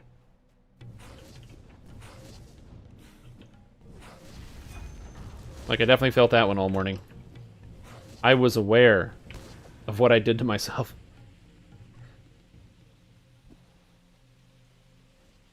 Ha! Didn't even hit him. Who cares? No. And if you're like, well, what did you do to yourself? What are you talking about, Strim Tom? Last night, to test out both the YouTube streaming and with Twitch, I decided to, and also because I've been doing it every Friday, I've been doing the Drink Souls, where we all get together. There's like a rule set, and it's Dark Souls with a lot of alcohol involved. It's really fun, and I really enjoy doing it. But man, do I get tired the following day, I tell you what.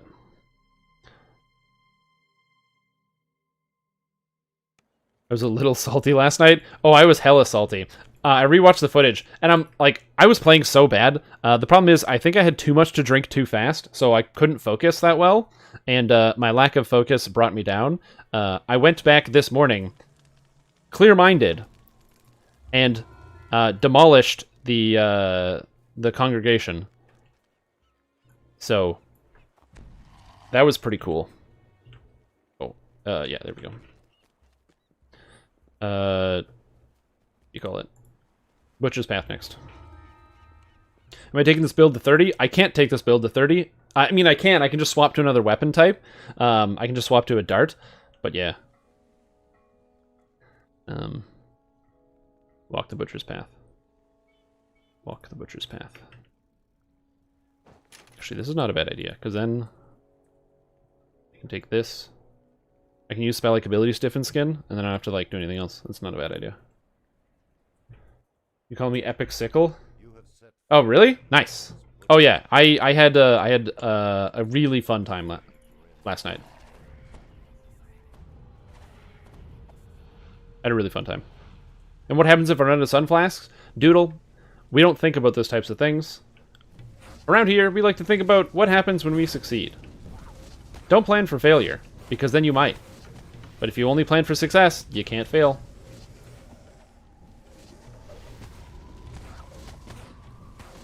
Planning for success is just failing at failure. You know what I mean?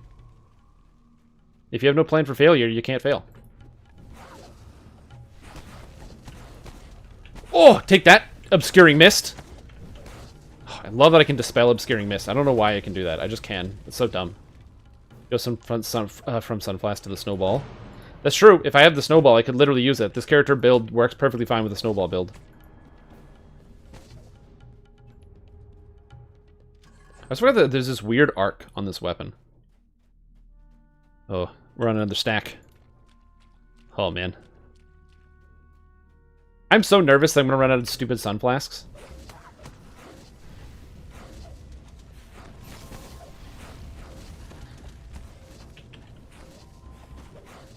Die.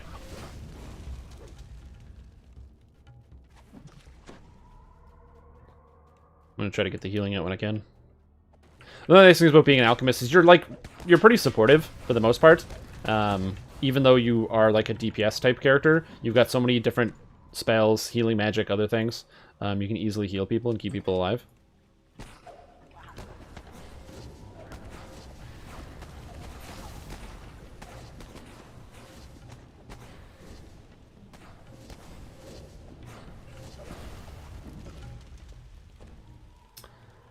Dang it. Okay, we're good.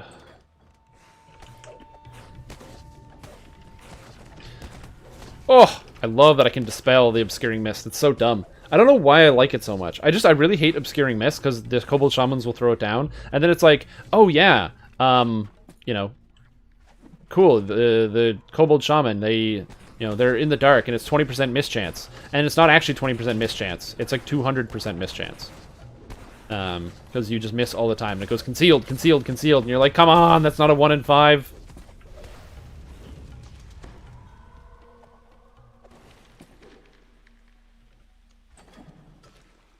No heals, only Sunflask? No. Screw you. Yeah, good call. Oh. It blows up web! It blows up web! Oh, shit! I didn't even notice it was doing that. Oh, no. Oops. What are you gonna do, you know? What are you gonna do?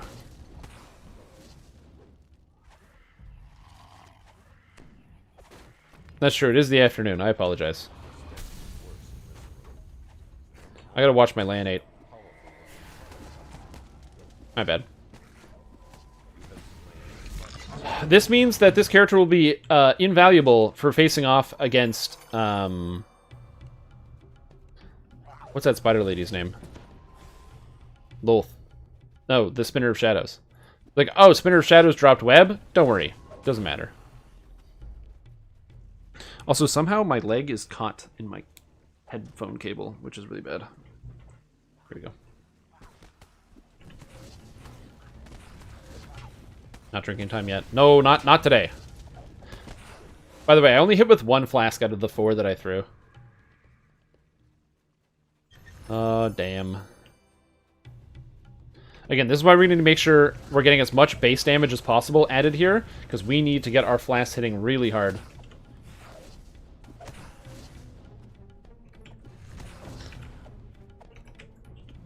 Like this. I need to make sure that I'm wasting as few as possible.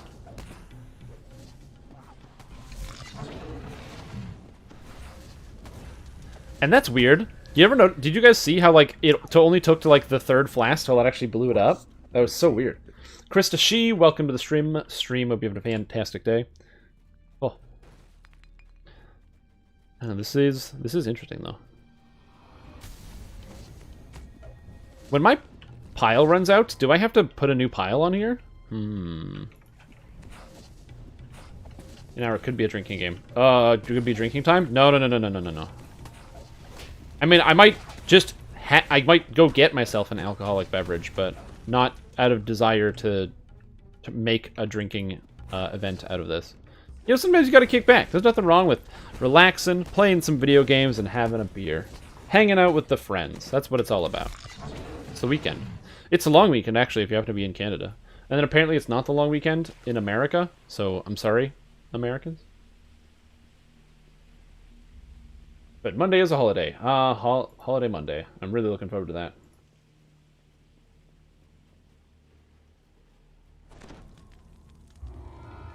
Goodbye.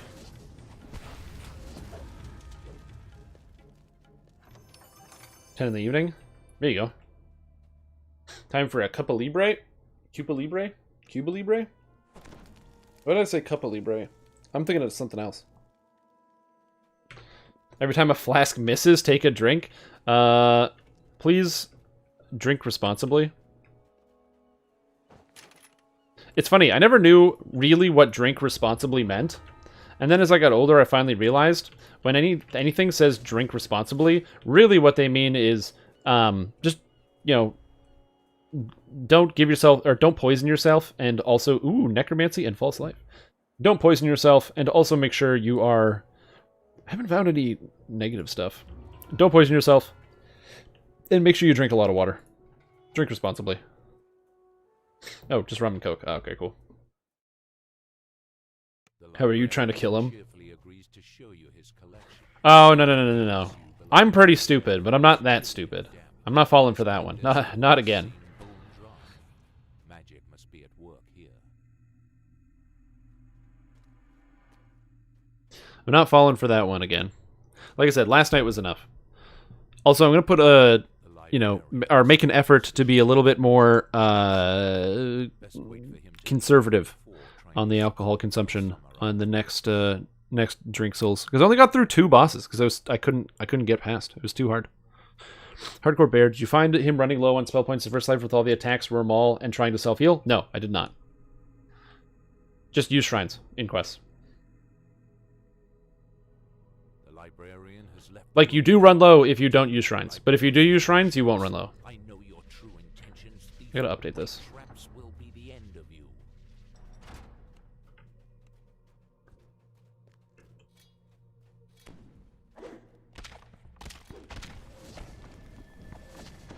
Oh! Got him.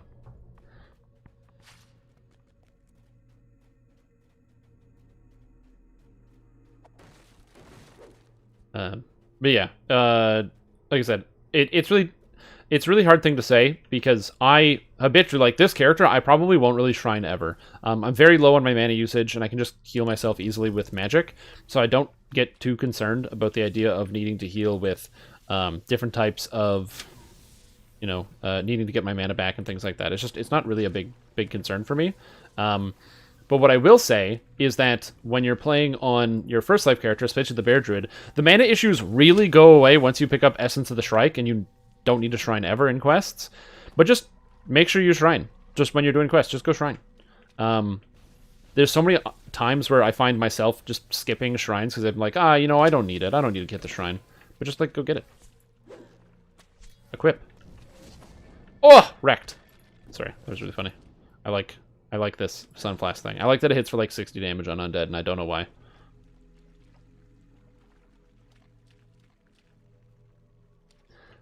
Also, unfortunately, this weapon is only a 20 times 2. I was tempted to throw in some Bard to get some extra critical threat range, but I didn't. I believe you get... Where is it? You get extra critical threat range for darts here, so you don't need to be, You don't need to be a... Whatchamacallit? Swashbuckler. You never shrine your Guardian, you always shrine your Warlock, even though it resets your stacks. Yeah, but you get your stacks back pretty quick. What's this one? Oh, 50% attack speed as long as you're holding a simple weapon, orb, rune arm, or nothing in your offhand. Okay, seems good to me.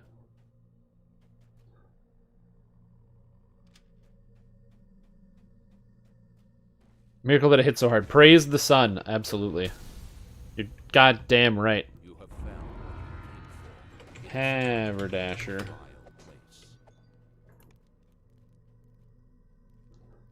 Yeah, character build seems alright. So now, the thing that I'm worried about, one, running out of flasks. This is a major problem, and it's something I am very present about.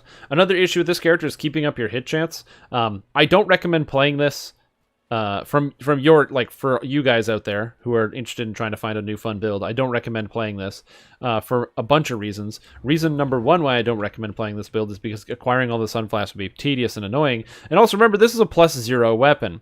+5 to hit and damage from your +5 Barovian weapon is pretty substantial. It's something that's so good, you would spend 10 enhancement points just to get that. So taking away effectively 10 enhancement points from your character, like in the case of your weapon, not so good. Granted, one of the reasons it's nice about the Alchemist is while we are in Orchidium, so we're going to have to keep Orchidium all the time, we'll be able to have full base attack bonus, and also it's a lot of +2 to hit and +2 to hit and +1 to damage, so our hit chance should be high enough. Sets your nerves on edge. Also, the lag in here is really crazy.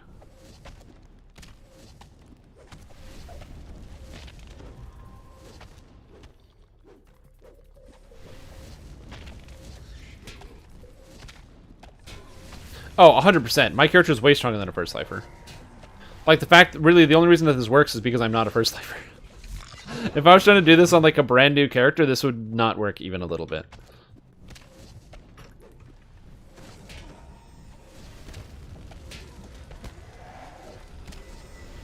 Gotcha.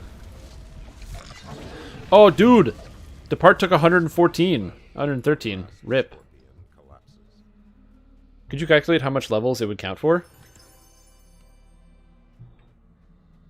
What do you mean count how many levels? Like, how much stronger a multi-life character is versus a first life character?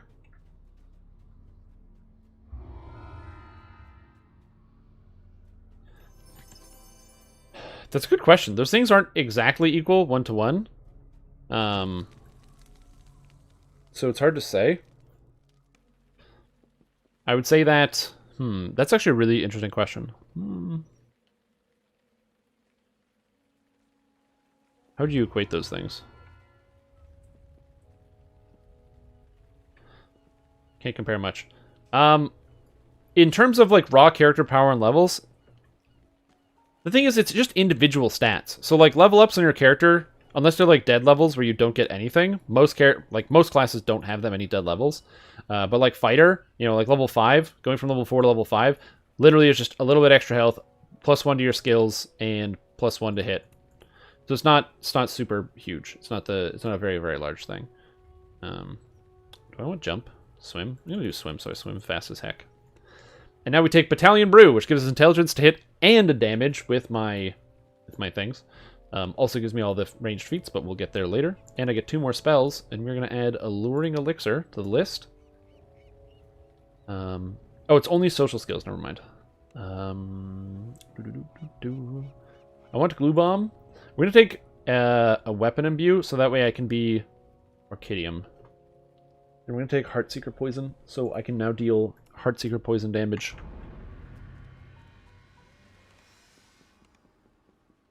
And I have Glue Bomb.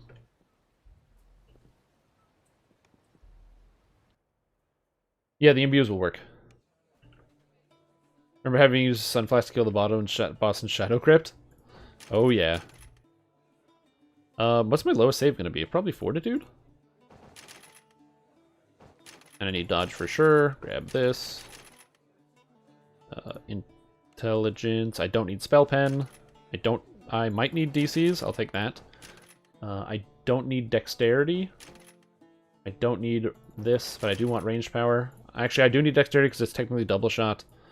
And we'll grab PRR because my MRR cap is 50. Alright, sounds good. Oh, and I actually have to equip those things. And did I talk to the guy and share the quest? Did you share the quest?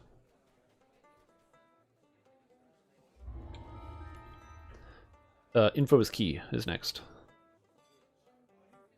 Info is key. Spells. Okay, I want this. We'll do the glue bomb later, but I need this. And I can swap out this for elemental skin. So now I have the spell-like ability. This is why we want Quicken. You get so many spells.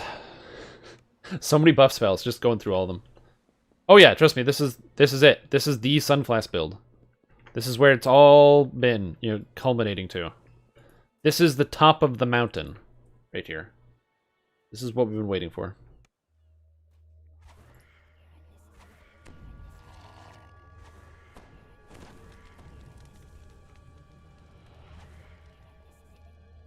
Perfect. So now I have Heartseeker Poison. Oh, there we go. And now I'm Orchidium. Now we get this guy.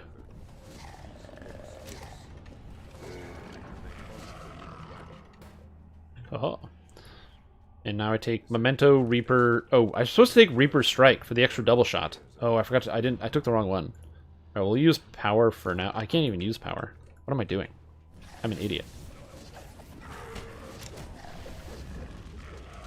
Sap build is next. Hell yeah, Sap build is next.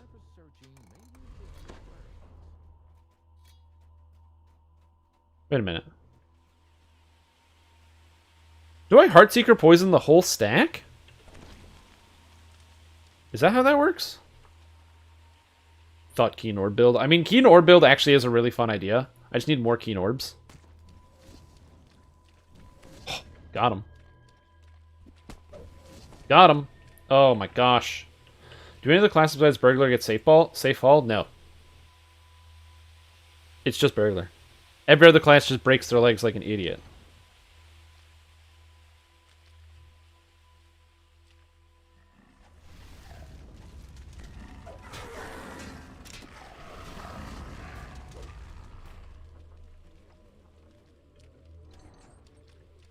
This character is not built for breaking boxes, so I'm just not going to.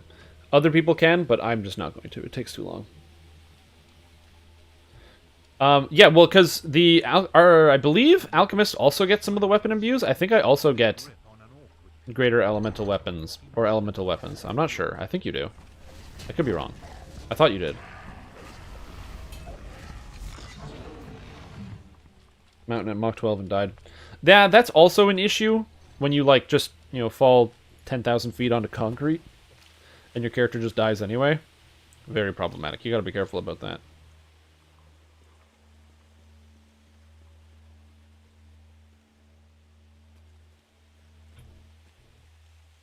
You hear the grind and clatter of No. machinery from I gotta preserve my flasks. below. You hear the grind and clatter of I will say, I came into this quest with 3, and I still have 1 left. something heavy. So it's not too bad, the returning. Fender, the secret path ends in a Oh, and now we had to re-equip. this is where others stash Oh man, I'm burning everything. so they can safely smuggle out. Everything is on fire. Whoopsie. Only manage a whimper. And the crate. Case and slide it onto your Alright. Alright. turn to the Fairlane Feeling good. Center. So now, what I need to do is take this, elemental weapons, or poison coating. And then later, I'll need to make sure I get poisoned attack, which is a special attack that does additional damage. And that is going to be essential as well. I'm going to quickly see if I can buy a negative spell power item, so I can have some extra damage per hit. And also turn on my poison coating. I don't know why I would ever turn that off, but in case I would.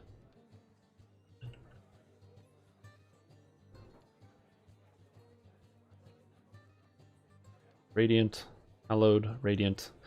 It's weird. You would think I would want the radiant items, but the radiant items literally don't help this character at all. So for me, it doesn't actually matter.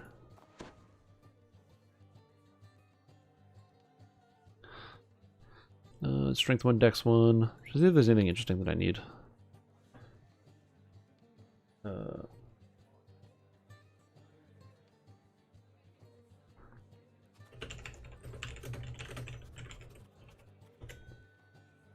gonna see if we can move on to Waterworks, maybe. This is what I wanted. There it is. Memento Reaper's Strike. Yeah. I shouldn't put 3 points into here, but I did it already, so it's fine. I don't need new weapons, so those are all bad. Corrosive outfit? No. Glaciated outfit? These are all bad. Silver Flame boots? Whoa, diversion. That's a lot of stats. I have a devotion orb, so I could use this acid absorption ring. Sometimes it's just nice to use the items that you pick up as you go along. I believe that's this one? No, this one? Yes. There, now I have feather falling. I'm just going to quickly auction us to see if I can get an improvement on my negative energy. So that way my poison damage, which scales off of negative energy, will be even more potent. It's also key for me to sell items as I go. My character needs these Sunflasks in my inventory, which are heavy. And there's so many of them. There's so many.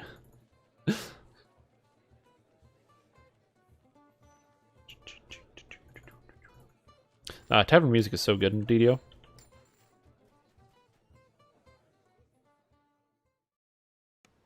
Yes, this is probably going to be my most expansive meme build of the year, so it should be pretty fun. I mean, who knows? Maybe I won't even clear this backpack. You know what I mean? What if I don't even clear the backpack of Sunflasks? Get out of here. There they are. the flasks by the end of the day. Just gonna quickly check to see if I have another item to equip. If I have anything useful. I don't think so. Yeah, I have stuff for level 4 or 5 when I get there. Dex, Constitution. Yeah, I have all the stuff for level 5. Nothing before. In theory, I could also probably go craft something. I just haven't done that yet. Another important note. What is negative spell power called?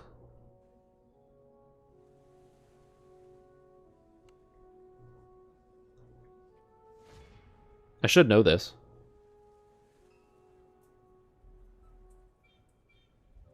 Null, thank you.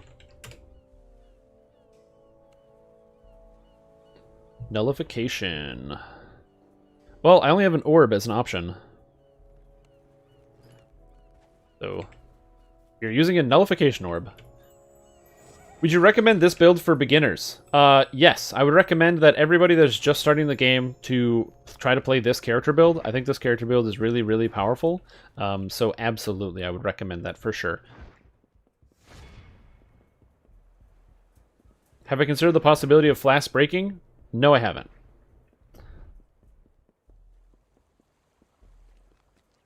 Also, I apologize. That was sarcasm. I don't think beginners should try to play this character. Where is it? 3's Reaper. Not capital 3.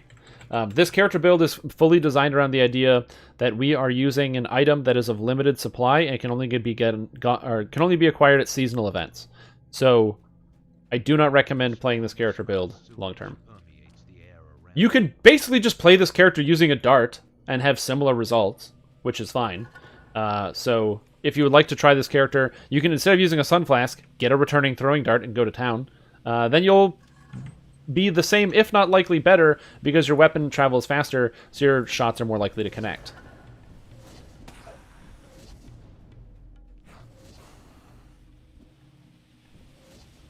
Like, I don't know if I can even hit this guy, because he's running. Oh, I did. I am able to hit this guy, even though he's running.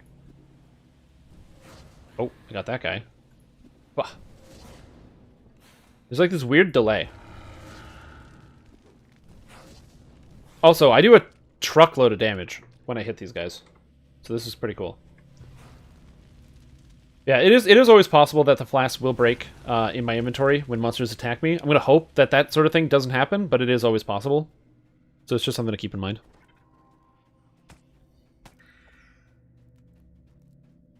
The monsters, they're threatening.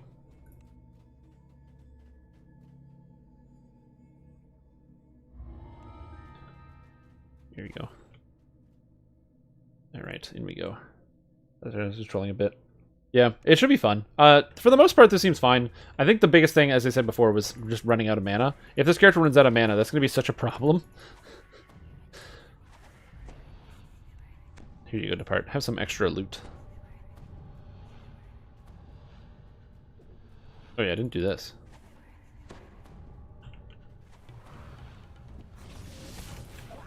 Cool, now we do poison damage per shot, which is pretty neat. I don't know why I do poison damage per shot. Poison damage? No.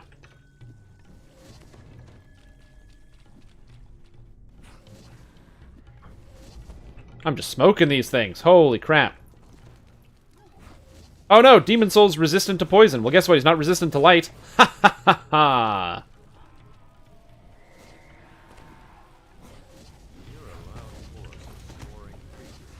Dude, I'm just smoking these guys. I don't know what's going on.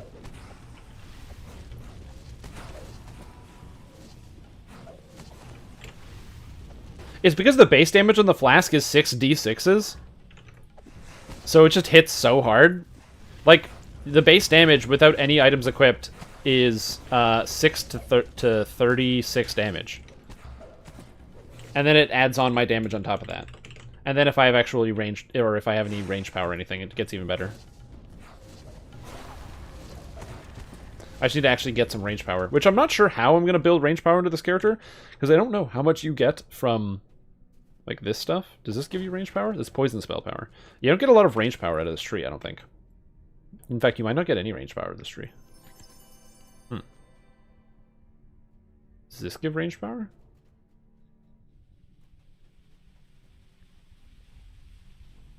No, there's like no range power in Vile Chemist. Just double shot. Which is problematic.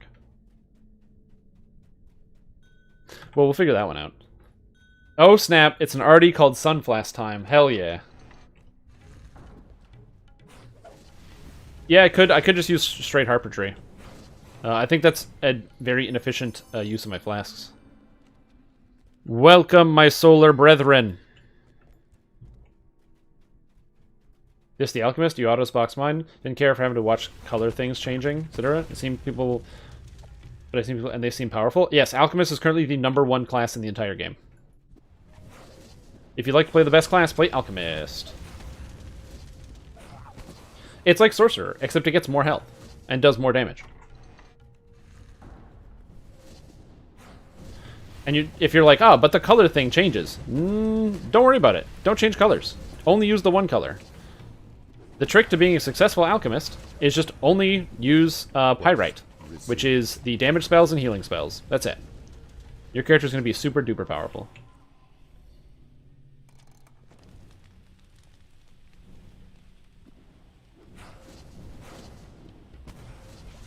Also, Ember Draken Studios?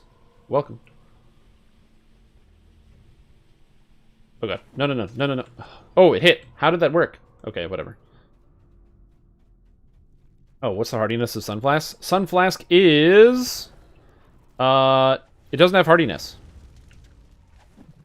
Oh, it doesn't have a hardness. Maybe I can't get destroyed? I'm not sure how that works. But yeah, Alchemist is the best class by a considerable margin.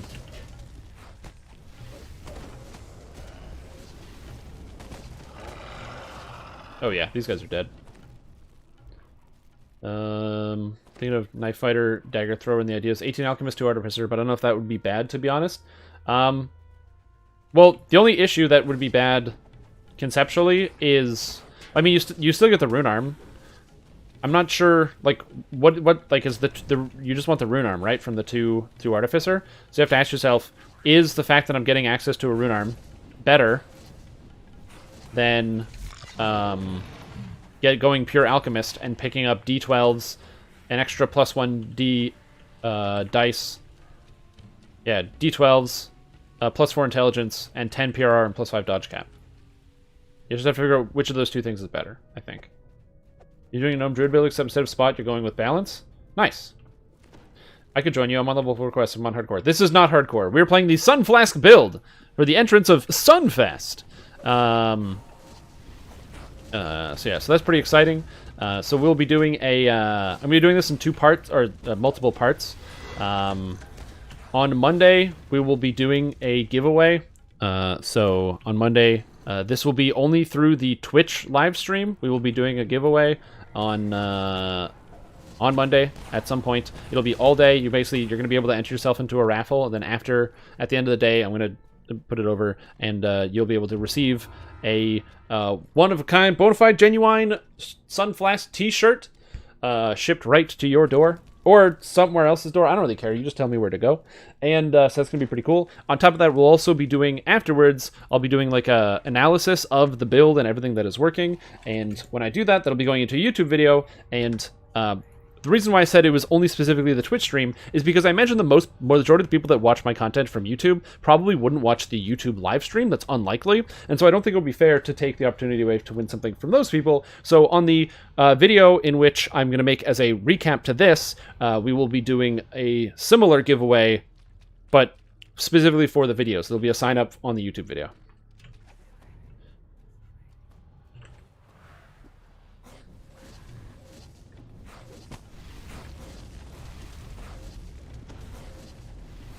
Yeah, this character needs Archer's Focus. That's what I need.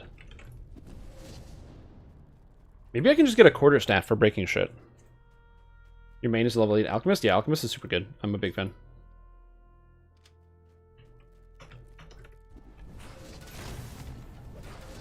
I really enjoyed my Spellcaster Alchemist.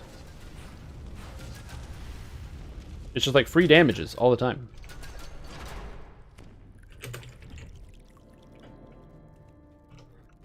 Plague Reaper.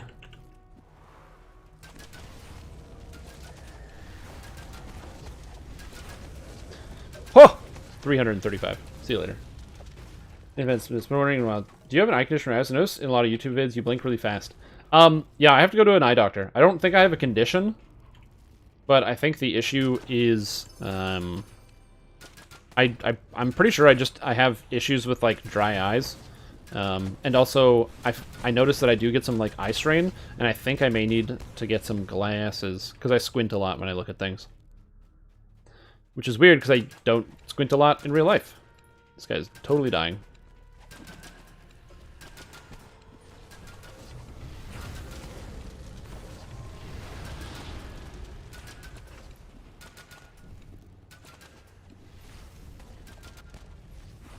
Any headaches? Glasses can solve it? No, I never get headaches. I just find I have issues with my eyes. I mean, I'm not like a doctor and I don't know much about eyes. I've never had any type of eye issue. Well, okay, I'm also kind of colorblind, but I don't think of that as the same thing. Oh, no, I don't take any offense. That is a very easy thing to notice. I'm surprised that more people haven't commented on it. I don't take offense whatsoever. It's something that I just haven't looked into that I probably should.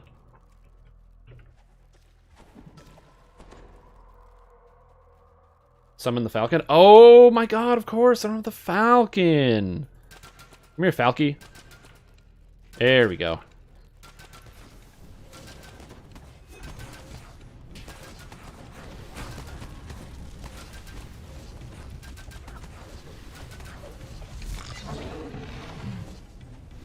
My stupid Sunflasks have this awful travel time, so they take a while before they actually get to the enemies. That's really funny. Can Alchemist be a tank / melee build? One of the issues is that I was watching the YouTube live stream, and then it was like he's some on Twitch answering their things, so now I'm here. Oh, I'm talking to both. I have both chats up, both the Twitch and the YouTube. So don't feel like you have to go to one or the other. It's not a problem. It doesn't matter to me. Although currently, if you're like, man, you know what I do want to do? You're like, I want to subscribe to StreamTom and become part of there's like a member thing, which is like subscribing on YouTube. The same thing, but I can't do that. Have to deal with the sound of the repeating crossbow? Nah, it's okay. I already permanently deafened myself in the past, so I don't have to deal with that.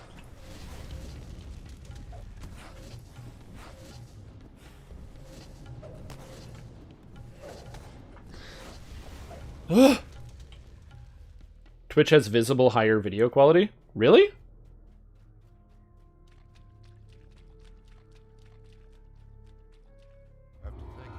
Yeah, Twitch is just a better... I think it's a better avenue for the live streaming.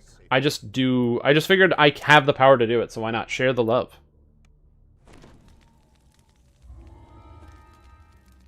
Okay, we're gonna do...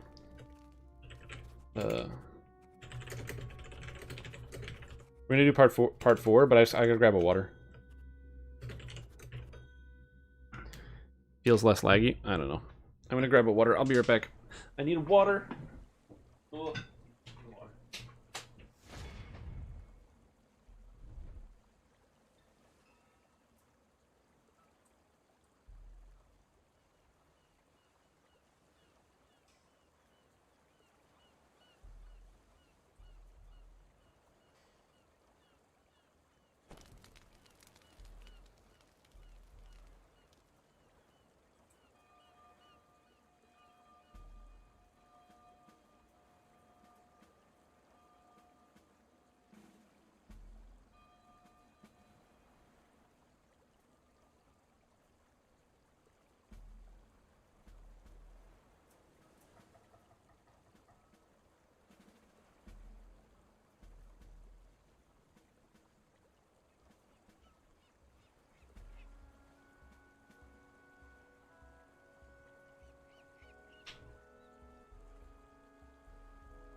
And we're back with a cup of water.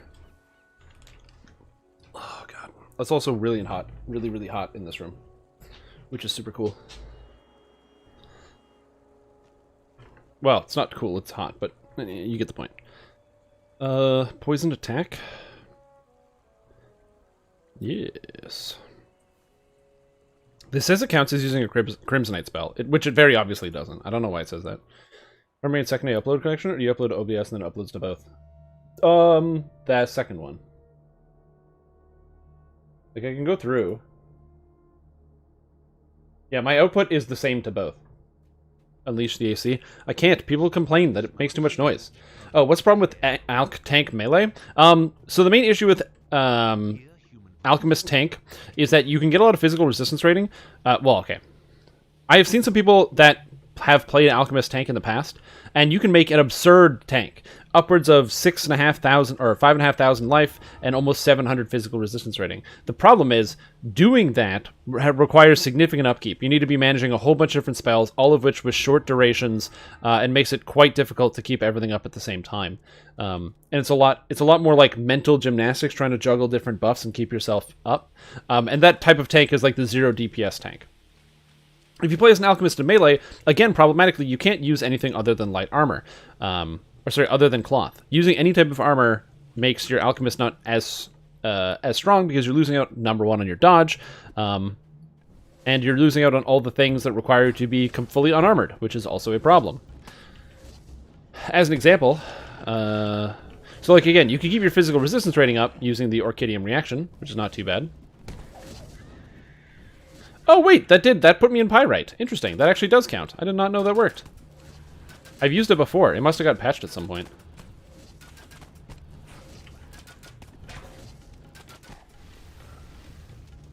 Yeah. There you go. Unsinful is like literally the guy I was about to start referencing. But yeah, he knows all about Alchemist Tank and Melee, so...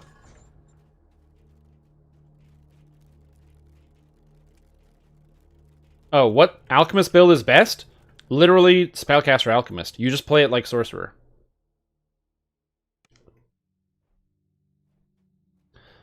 Alchemist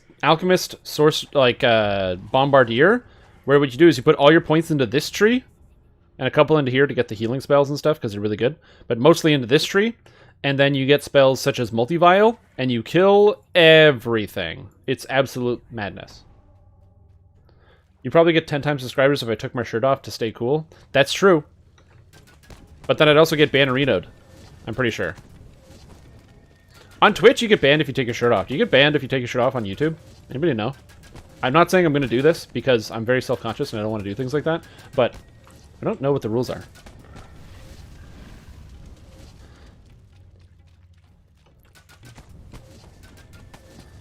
They can save against the extra light damage. Interesting.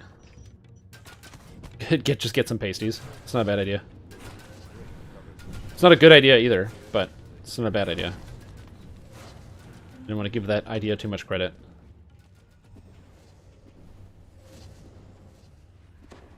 Oh right, I forgot the Reapers are immune to poison. I have to use my contaminated shot to stop them from being immune, so I can hit them with poison damage. You won't get banned? You can? I thought there was a thing where like people were getting banned or something because they wanted to like enforce the rules so that women couldn't stream without their shirt on. So they did it so it was like universal. So they just said that like everyone has to have a shirt on while they live stream. I could be very, very wrong about this. I don't know. I don't pay attention to most things. I just remember sort of kind of somewhere hearing about something sort of similar to what I'm talking about. Hey, see these guys? Guess what? They're not ready for the friggin' arc! Oh, I have an arcing weapon! Suckers! I can throw over there! Ha ha! I have a stupid arcing weapon. Oh, that was very satisfying.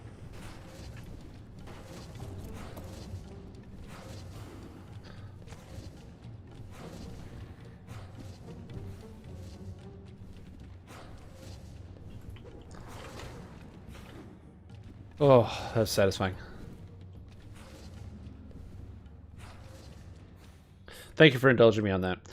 That was one of the best parts about the snowball build, is it had that stupid arc, and this also has a terrible arc. Like I said, the downside is the actual animation of the bottle is very slow. But yeah, if you want to play Melee Alchemist, you can play Melee Alchemist. Realistically, you just make sure you're in Orchidium, because Orchidium gives you extra physical resistance rating while you're within the stance. So right now I'm at 42, without any armor on. Oh, no. I don't know where they went.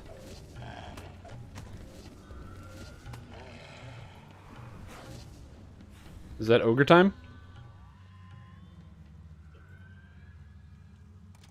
Was that at Ogre Town?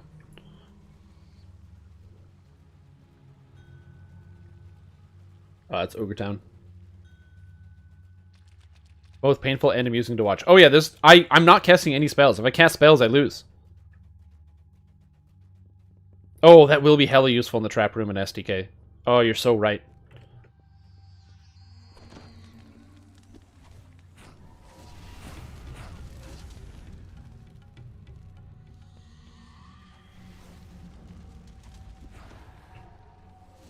Alright, well, we're already here.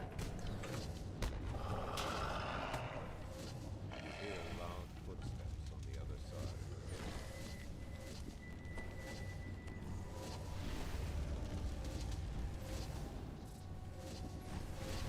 Wait!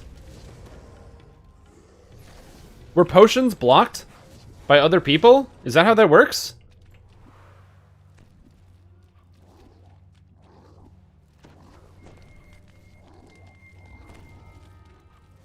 On the upside, it is fun to lob bombs on people. Maybe for 95, First Life feels. Champ Wolf says chomp. Oh, well, there's your problem. You're playing as a human. You gotta play as Robo-Man. Robo-Man doesn't have to worry about it. I mean, if they did it... if they did a few who should get banned, granted they were doing body paint cosplay. And then there's a whole other, not so much can of worms, but a whole other thing that, like, I don't even know. What if you're doing, like, art? I don't know. Does that count? What are the rules? We're bringing you guys to a shrine, don't worry. Oh yeah, you want to throw lightning at me, Shaman? Eat light. Ha ha ha. This is satisfying. We are currently level 4, running through Waterworks on Reaper 1. We could probably crank up the Reaper difficulty, I just haven't done it yet. Mostly because I don't have any higher tier healing spells, and it makes healing really annoying and tedious. That's one of the few reasons why I don't do Reaper on the higher difficulty for the most part while leveling, because I find that the Reaper penalty while self-healing is kind of annoying. If you have somebody who's either dedicating their time to being a full-time healer, or at least paying attention enough to heal people when they take damage, it's not too bad. But without that, it can be quite annoying. You can remake Robo... We can rebuild him. We have the technology.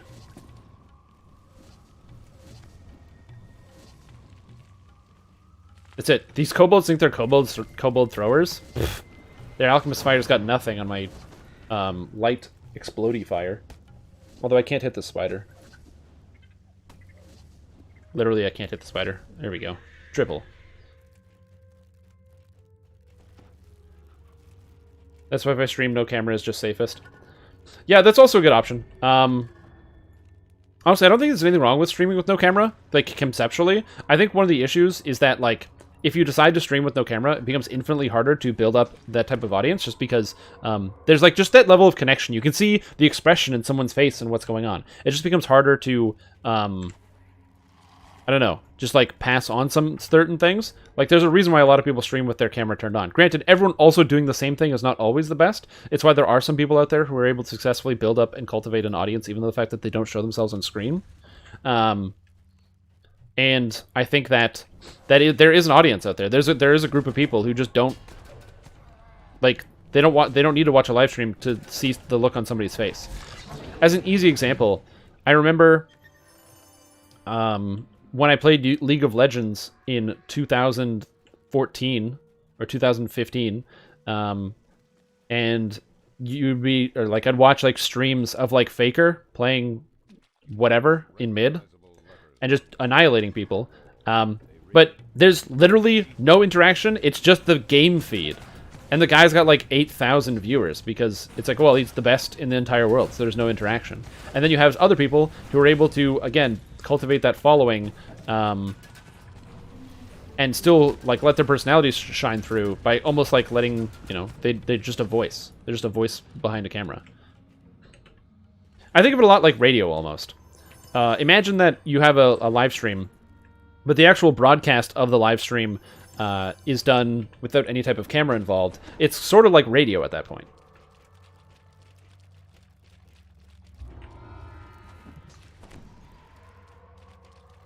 Already worried about running out of Sunflask and going to turn up the Reaper difficulty? Yeah, why not? I didn't say I was smart. You guys have been watching me for years and you think I like am smart enough to make good decisions? No, no, no, no, no, no, no, no. I'm not about that life.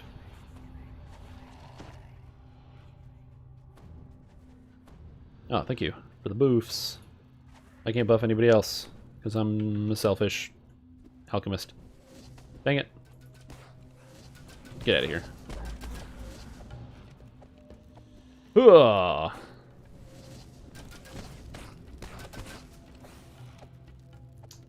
The thing I'm worried about is constructs, because I'm worried that my alchemist attacks won't do well against the constructs.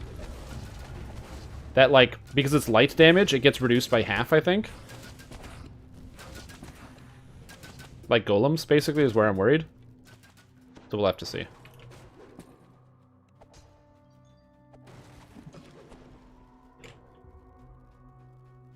Why is Depart's name yellow? Because there's a visual bug where some people's names are showing up yellow for some reason. It's been going on for a little while.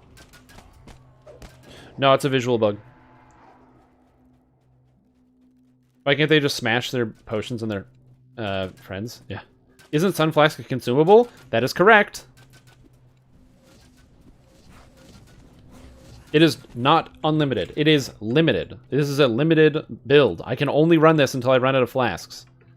And the goal is to have made a character strong enough that I will get there before I run out of flasks. I will make it. We will see the sunrise, okay? Oh, shit. Go away, Reaper.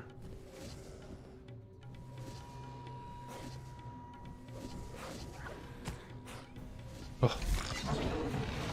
I mean, the build does considerable damage, so, like, I'm not too worried about that. How many Sunflasks am I rocking? So in my inventory, I think I started with a bag full, and now I'm down to not an entire bag full. So we're going pretty slowly through it, and I have a total of 25,000.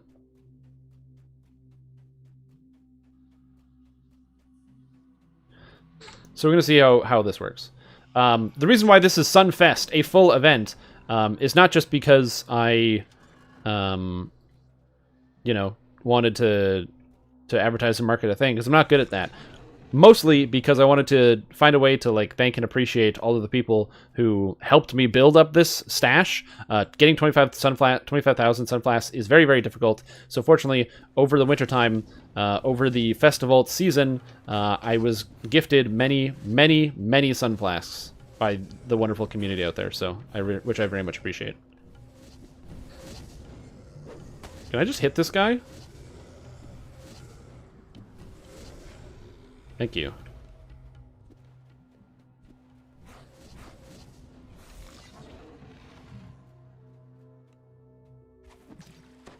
How much are the shirts? They're just below the stream. This is a store link. You can go to the store and check. They're regionally priced, so I don't know where you live, so I can't tell you what the price is. Or they're supposed to be regionally priced, or it might just be in US dollars. I'm not sure. I should know. I should know that off the back of my head. See, the problem is, one of the reasons why a lot of stores or locations will not tell you the prices of things online is one, so it makes it harder for you to shop around. And then two, it also means that if you want to check the price or find out about something, you either have to make contact with the local branch of a store, or you have to go to the store to check on prices and to look at items. When you're already in the store, you are significantly more likely to buy something. So it's the same thing. I could tell you what the price is, but just go to the link below, and you'll be able to... I should have it in my bot. My bot should have a thing about the merch. But if you go to the website, you might be more susceptible to actually buying the thing. Brand new player. Any advice for a beginner? Yes. The most important thing with... Oh no! Oh no! There's a Plague Reaper! I'm coming! Oh no! Depart has departed us. Go away. Rip. The most important thing with Dungeons & Dragons Online, and one of the most important things of the entire game, is to have fun. This game is about adventure. There's cool adventures, lots of cool, interesting characters, places to go, different people to meet, and playing with friends and other people is awesome. The O panel allows you to open up social, and you can see other people who are playing in groups, and you can join other people for quests, and it can make it really fun. Or you can just play by yourself and also have a good time going through the quests. Play on the difficulty setting that you find it makes you the most comfortable. If you see other people that they have a group open, so let's just say, for example, there's like somebody else who's opened up a group on Elite difficulty, and you've never played on Elite difficulty, feel free to join them, because there's a good chance they'll be comfortable enough with doing it that you can kind of start to learn some of the ropes and understand what's the differences between some of the difficulties. But other than that, like I said, take your time, don't rush yourself, and just try to enjoy the experience as much as possible while you go through it. Because, like with most games, the first time going through an experience is completely unique to every other time going through it. Because the first time you go through, it's all new and shiny and exciting, and you never know what's going to be around every corner. You don't know what the monsters do, and you don't know where the bosses are, and what happens, when there's a big fight. Like, it's all cool stuff. So try to do that whenever possible. Take your time. Go through at your own pace. Have fun. Or don't. Is it going to be Sunfest 2021? I don't think so. Probably not. Probably not. If I'm being honest. There's a couple reasons. Not that I wouldn't want to host another Sunfest. I definitely would. That sounds like a fun and terrible idea. But the big thing is that I just like events that have dates on them. I don't know why. I just really like the idea of this being like Sunfest 2020.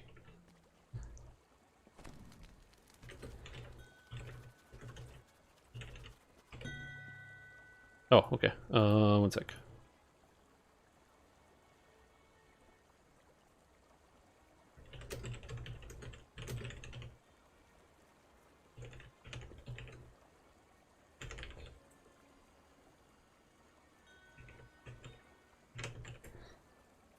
Here we go.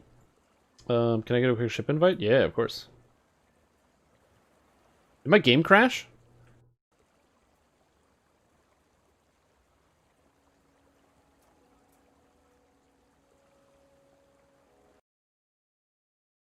Yes, my game crashed. So yes, you can get a ship invite after I uncrash.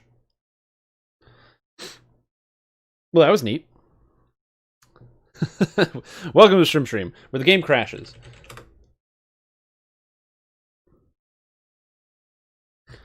We'll do that. While my game is currently crashing, I'm going to add the thing to the bot. Bot.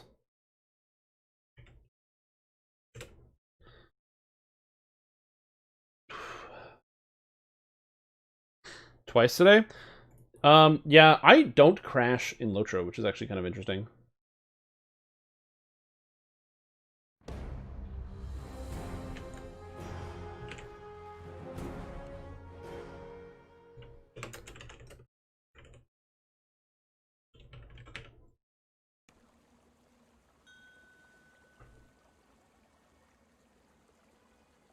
There we go. Okay. I'm just adding the merge command to the bot. So if you're ever unsure of how to get access to it and say you're on mobile, commands, custom, head command. Merge.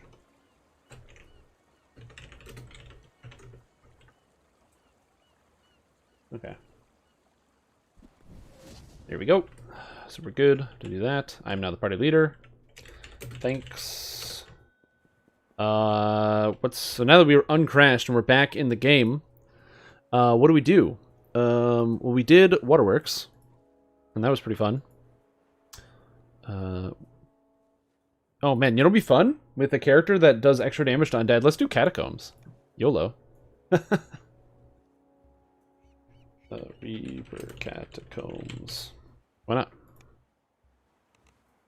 Catacombs is reasonably good experience points, especially if you have a good amount of AoE. I don't have any AoE, but should be good. Let's do Catacombs. I don't think I need more Sunflasks. I think we're pretty good. Although I do need to put more points here. Except, so now I have Poison Shot Tier 3, which makes it so I can hit monsters that are immune to poison, which is super cool. But yeah, Lotro Crash is reasonable. What's my favorite class? Really tough question. Lump of Coal build challenge would be a considerable challenge. Yeah, if this works, maybe we can do Coal Fest 2021. I just need a lot of coal. Like, we need a lot of coal to do that. Because it's worse than the Sunflask, so that's an uphill battle right there. DDO rarely ever crashed for me, mostly when I use junk PCs. I find DDO crashes every once in a while. My PC is in no capacity bad. I find that the only 2 games I get bad performance on are Lord of the Rings Online and Dungeons & Dragons Online. Both games I really, really like, but Lotro, especially the newer areas, I struggle to get above 50 FPS. But I can play Elder Scrolls Online, Final Fantasy XIV, even Path of Exile on absolute max settings and don't even notice any issues with my frame rate.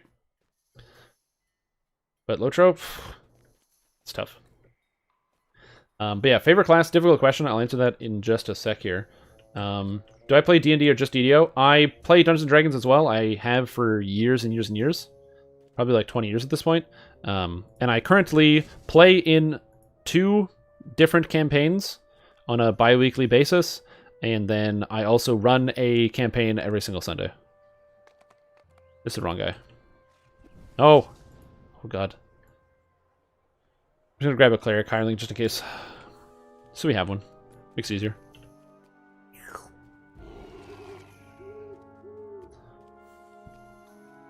All of the campaigns I'm currently playing in are 5th edition, because 5th edition is very good for beginners, which is the campaign that I'm running, and also some of my friends just prefer some of the rule building and stuff. Have I tried to get Cordovan to do a returning Sunflask? No. Because that would water down my build.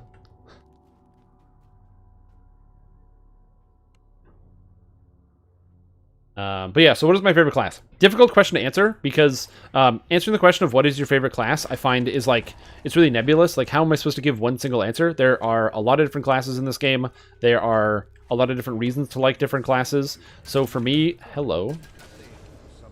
So for me personally, it's hard for me to come up with one concrete answer of like, well, this class is my favorite.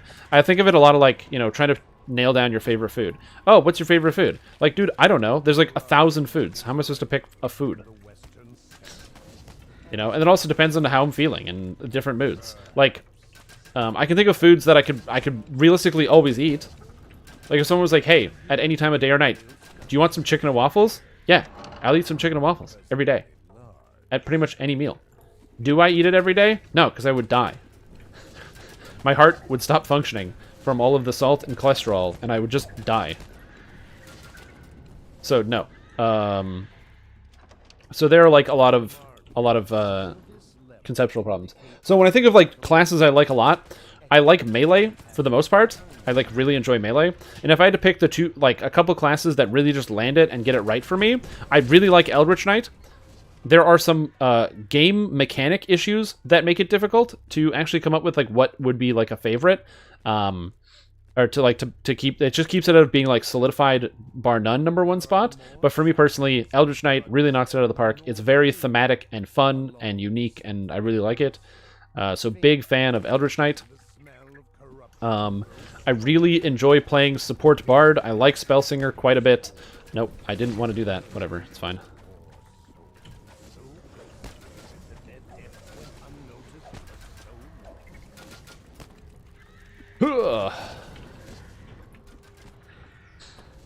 So, yeah, support bard is really fun. I enjoy sorcerer in pretty much any incarnation. It doesn't matter what type of sorcerer it is. It's super good. I just really love sorcerer. It's one of my favorite classes. Paladin Vanguard, again, one of my favorite classes or things to play. I absolutely adore Paladin Vanguard. I think it's just one of the coolest things that they added in DDO or that they did. Vanguard, to me, conceptually, is just so interesting. I like playing characters that use shields in video games when I'm given the option. Pretty much any single-player game, if I can fight with a sword and shield, I do. It's one of the reasons why a lot of people, if you watch me with the like, all of my Dark Souls playthrough, every single character I play uses a shield. I can't give it up, because I just like having a shield. It's conceptually interesting to me. I like the way my character looks. It's just good. So, that's fun. And then, also, if I'm going to pick a divine type of caster, spellcaster type character, Favorite Soul is my go-to. So basically, for my money, and then also Warlock is amazing. All of the charisma classes, for me, are at the top. I like all the charisma classes for the most part, and then the rest of the classes fall underneath. It's easier for me to narrow down, like, a least favorite character. And I think least favorite character would probably be Rogue. But I like Rogue. So, I don't know.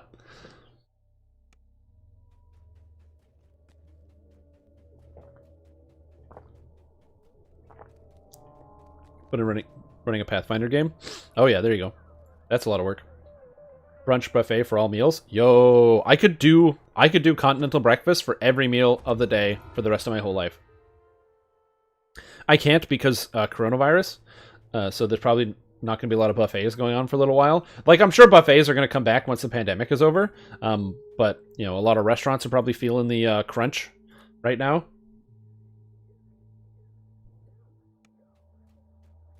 Warlock is your least favorite? I love Warlock. It's so fun. I just like the fact that there's so many unique builds you can come up with Warlock. There's so many different ways to interact with the mechanics.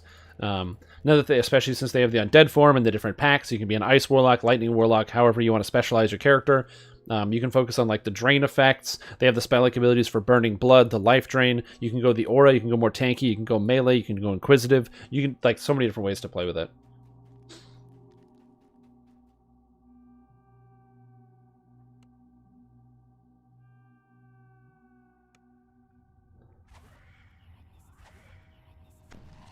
All right.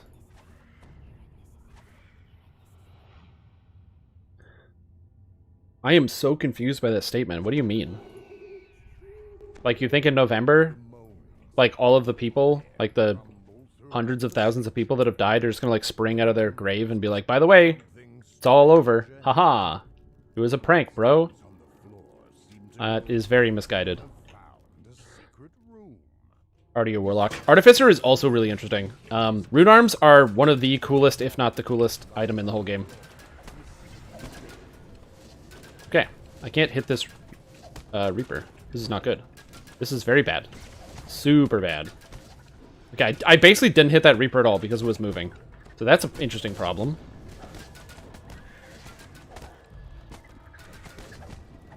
You don't like Pure Monk? Main, is Druid your most favorite or least favorite? I'm trying to figure this out, because people are posting their most and least favorite.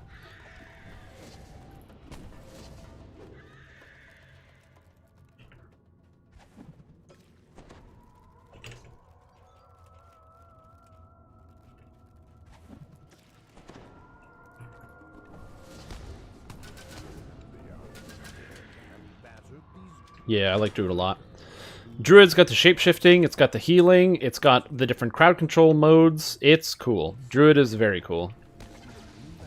Oh my god. I can't hit the monsters.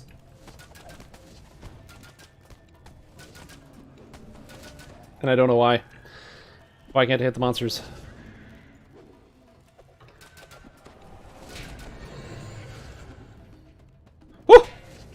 Oh, they're weak to light damage because they do straight up light damage. It does, like, extra. Hell yeah. Get out of here, Shadows.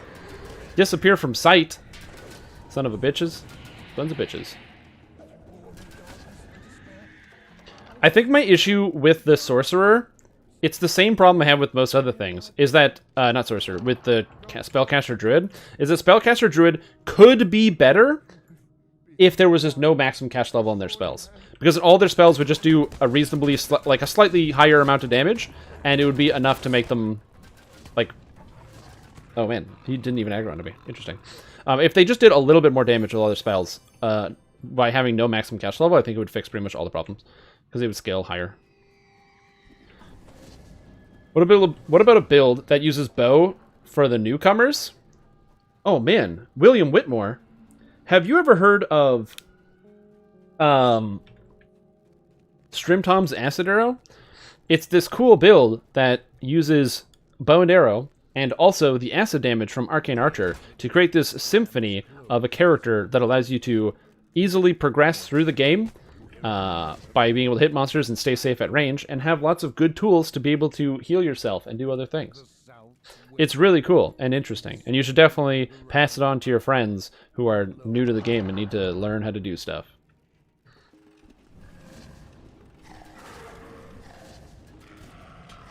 Hey, goodbye, Solo Cruelty.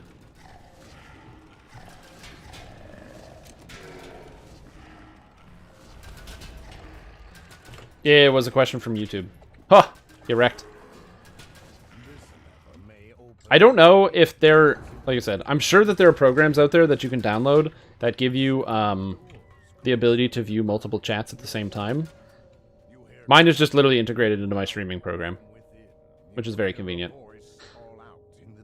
I'm sure you can just get multi-stream or multi-chat, and it takes care of it for you. Hello? It's Bishop Greylight. I pray someone here still lives, and I await you at the entrance. The way is open now. Alquisitive is also really cool.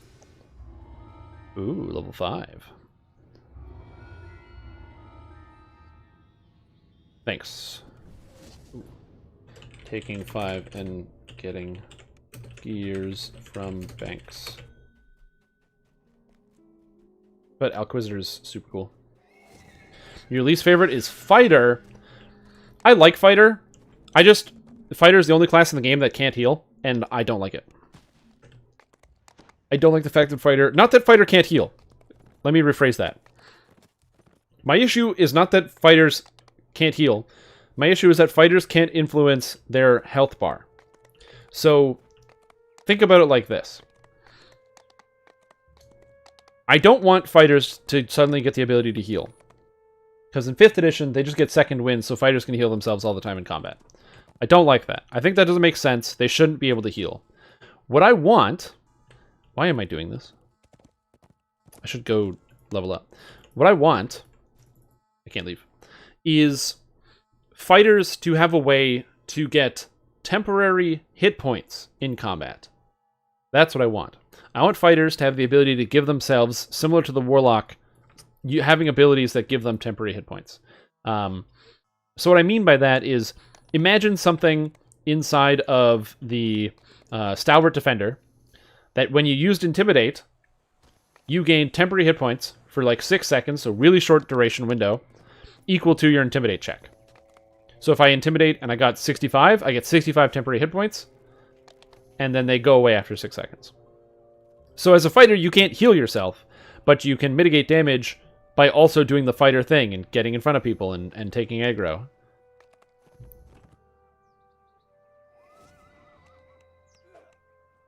Like, I'd like to see something like that, something more active. Or like, you know, what's another good example?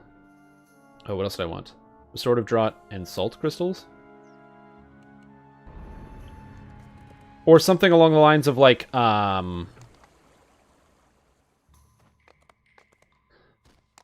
don't know, like, Inspired Strike or something like that, where you attack someone and then the attack gives you temporary hit points somehow. So you have to be staying in combat to get this relevant.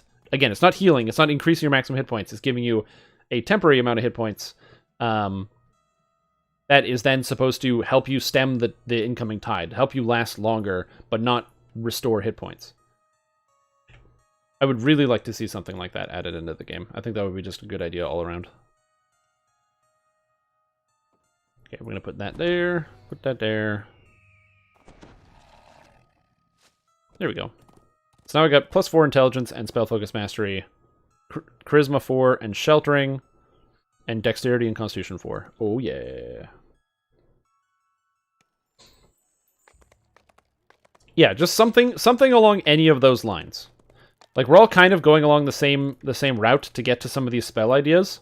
So anything along that same route. Don't give them healing, just give them temporary hit points. I thought it was a cool idea that they had the potion enhancement that got added into Kensai. So when you drink a potion, you then get like temporary hit points back. I thought that was a cool idea. I think it's really good. Or not temporary points. You get extra healing amp. So you drink a potion and then you get extra healing amp. So you're better at drinking potions, like a potion master. I would have loved, now that we have alchemists with alchemy on the run, so you can drink potions while walking. If that ability could get rolled into it, it's not going to, but it would be neat if it could.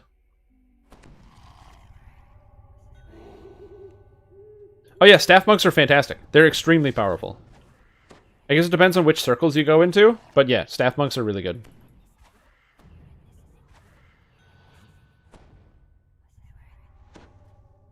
This place is filled with dust. I didn't update this. Scent of old books. Yet the terrified figure nearby shows that something is amiss. But yeah, alchemist is very, or not alchemist, staff monk, henchman mystic, very strong. Well, calm on part 3. Hi Strim, any thoughts on Pally with greatsword as an elf for accuracy? Sounds fine. Assuming you're putting your points into strength, two-handed sword alchemist, or not alchemist, paladin is working really well right now. Whoa! One shot. Goodbye, jerks. God, that feels good. I love that. This character just shreds undead, like they don't even exist. Flame is engraved on the arch overhead. You must be near one of the secret compartments. A faint breeze ruffles the page. I just don't know where the monsters are. Oh, they're undead rats! Eat it, shadows.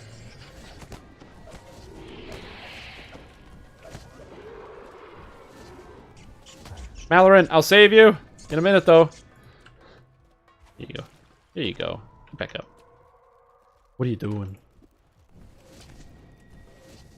God, that feels good. Yeah, that seems like it'll be fine. Realistically, on Paladin, I don't think you actually need the accuracy. The new Knight of the Chalice tree was granted a massive, massive increase on the amount of hit chance that you get now. So I don't think that you need the extra accuracy.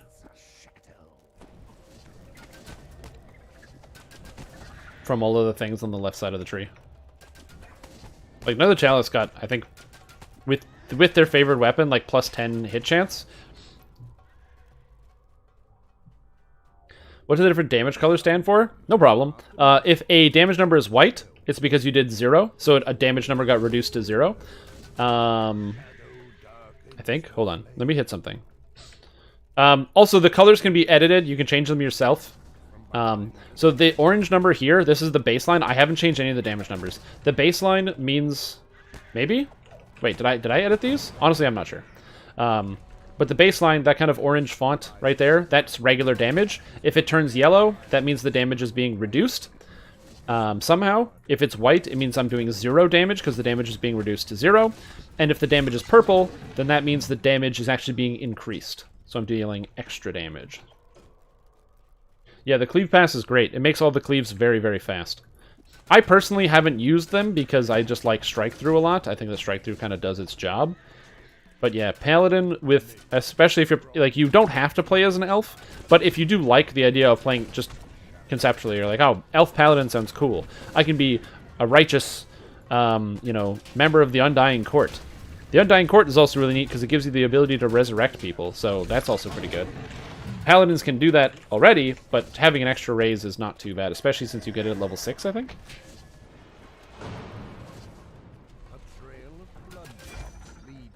Blasted a 95k purple damage? Heck yeah, man!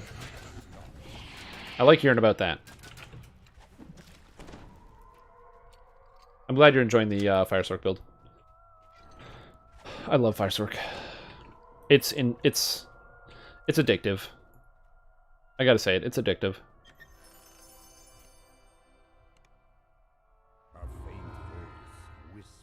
Oh, you put your colors at green, yellow, red? Yeah, you can edit all the colors, which is neat. So if you go to UI, I think, you can change all the text colors. Yeah, so damage. So you can change the damage colors. So amplified, reduced, normal. Non-harmful. There it is, the white that I was talking about, non-harmful. Harmful effects, killing blows is a slightly darker thing. You can make this like even darker if you want to be like, there's the killing blow. Reduced healing, spell point loss gain.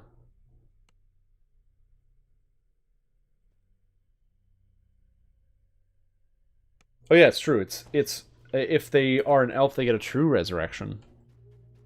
But do people play? A lot of people play elves. Does that count for all elves, like, or just regular elves of the Undying Court?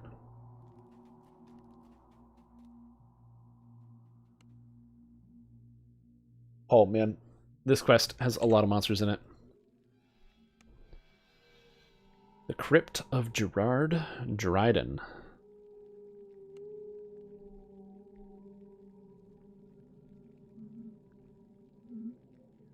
Come on, Sunflask, don't let me down.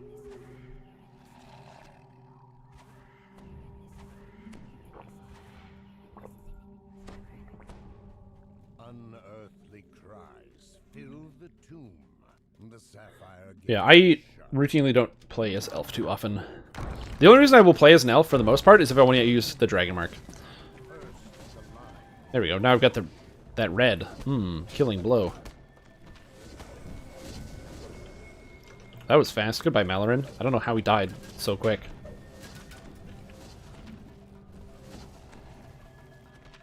Ha! Turned to light. Additional added question. Favorite DDO race? Hear a clatter from the hallway. The sapphire It's gate is either... I like tieflings a lot. I think they look really cool. Mostly because I really like the way the tails animate. You hear scratching sounds from the central crypt, like ragged nails against stone.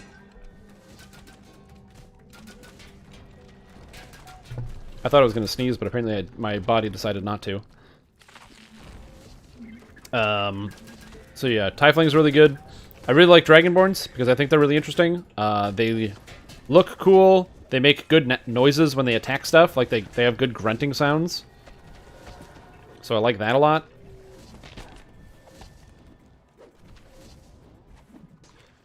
What else is there? And then Warforged, because Warforged are just the coolest. They're robots.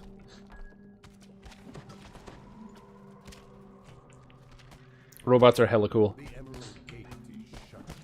You will have to find a way. A plaque upon the floor reads, Ugare Dryden, prelate of the flame. Try Elf 3 Bard, 17 favorite soul, most versatile build ever. Why is the build versatile? Tell me about that build. Your favorite is Halfling? The only reason I like Halfling at all, and like is a really strong word, the only reason I tolerate Halflings at all is because I find Halflings, they look like they run real fast. But for me, like, Gnomes are just more fun Halflings. Uh-oh.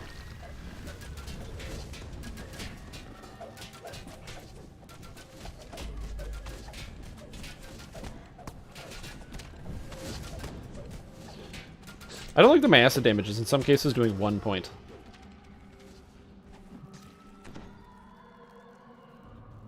The topaz gate is shut. You will have a plaque upon the floor reading, I'm such a healer.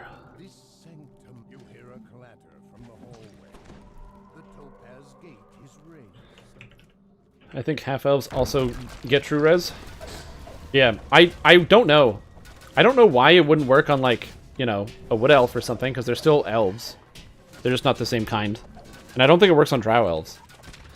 But honestly, very few people play elven clerics and then use the true resurrection, and then also mention that they're using it so you can know whether to test what resurrection you get.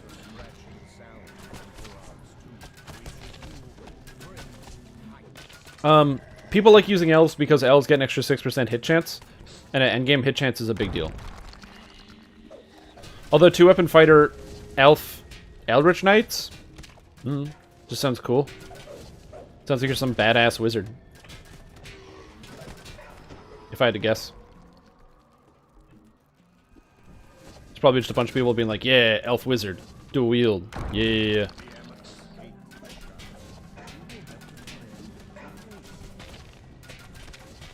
Yeah, it doesn't sound too bad. It's one of the reasons why I like 18 Favored Soul 2 Monk, the Vistani Knife Fighter build. Because I feel like that one... Did we already pass the Shrine Room? Yeah, we did. Why did my guy not raise?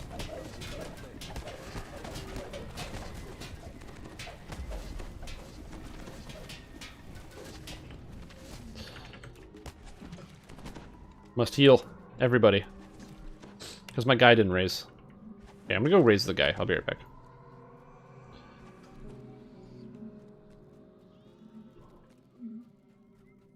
Tiefling got auto-corrected. Well, fueling is also important. You gotta refuel. You know, you gotta get that energy in your body. You gotta make sure you're ready to tackle the next adventure that you're gonna go on. Make sure you refuel properly.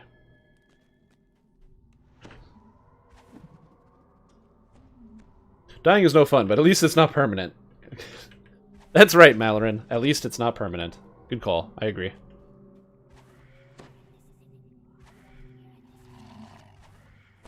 Alchemist is like a grenade thrower, AoE flask? Yes. So, for the record, this is really important. If you're watching right now, you've never seen Alchemist. Alchemists do not throw potions as their main weapon attack as, like, the physical attack that I am doing to deal regular damage. This is a special weapon called the Sunflask that is mostly an item that is like a joke, sort of, like, not like a cosmetic, but it's like, it's an event item, and it's supposed to be like, haha, the Sunflask, it wards against the dark. Hee, look, it's kind of neat. It's not meant to be used as an actual weapon throughout the entire game, which is one of the reasons why I'm using it, because I think that's really funny, and I want to do it. Yes, because it auto-equips, but I don't know how this works. When you run out of Sunflasks, your hand is empty, and this slot is empty. So, first, what it does is, I'm assuming it takes the Sunflasks and it puts them in my hands. So it fills it up, right? And then after it does that, it goes, okay, and now it's going to, and it does that by going left to right. So it takes whatever Sunflask is in the most top left corner of your bags. So first bag, top left, it's going to choose which Sunflask to go with first. After it puts that in my hand, that Sunflask is no longer in the top left spot in the bag. So then when it refills the action bar, it probably takes this stack right here. Dude! How'd that guy get butchered so bad? So fast, too.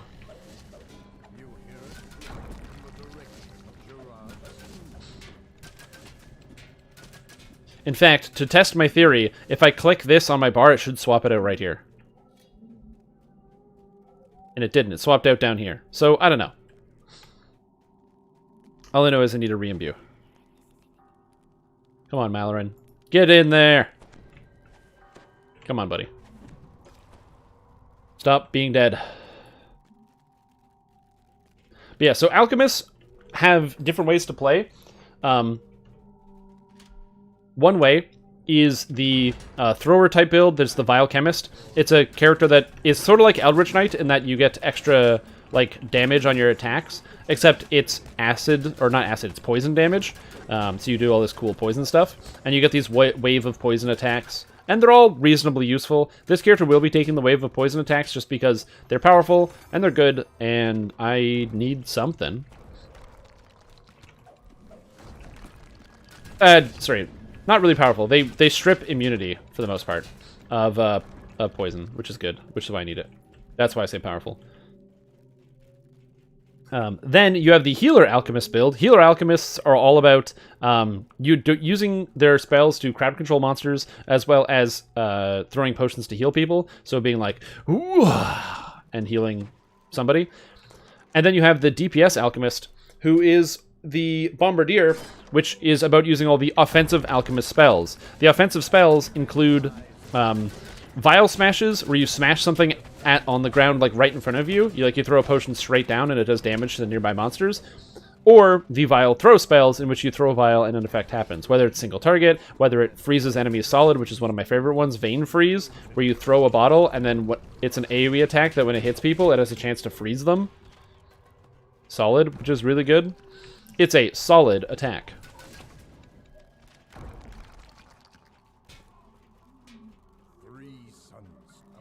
Yeah, if I'm farming on my Epic Pass lives, I will generally play Warlock, because Warlock is just the fastest for farming. Because you don't even need to pay attention. You can probably unplug your monitor and still do just fine. Live!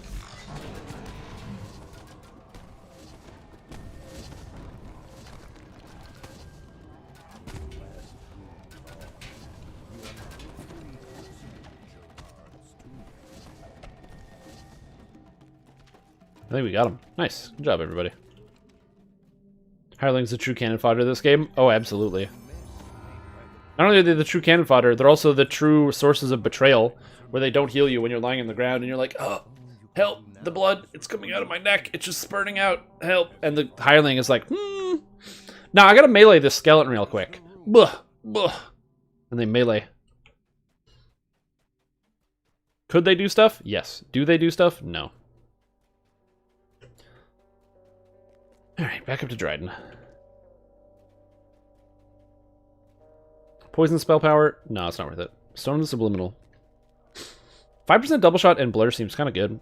I think I will save up for this. It's really defensive.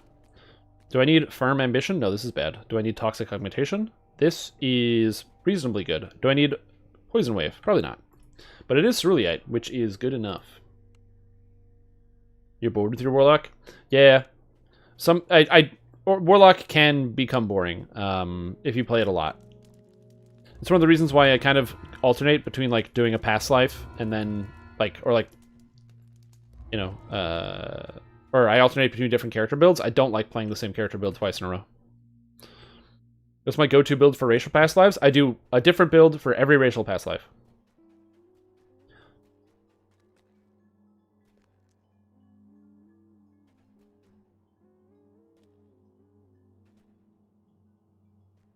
I just do a different one for every single one. I don't like playing the same thing. I can't sit here and be like, oh yeah, I'm just gonna load into whatever class and just play this one archetype and burn it all out. I can't do that. I go crazy. It's not I go crazy. I just lose interest and I stop playing. I'm just like, I don't want to play right now. I could level up my character that is the same past life 2 lives in a row. By the time my character gets level 19, I'm like ready to TR. I'm like mentally checked out of my character.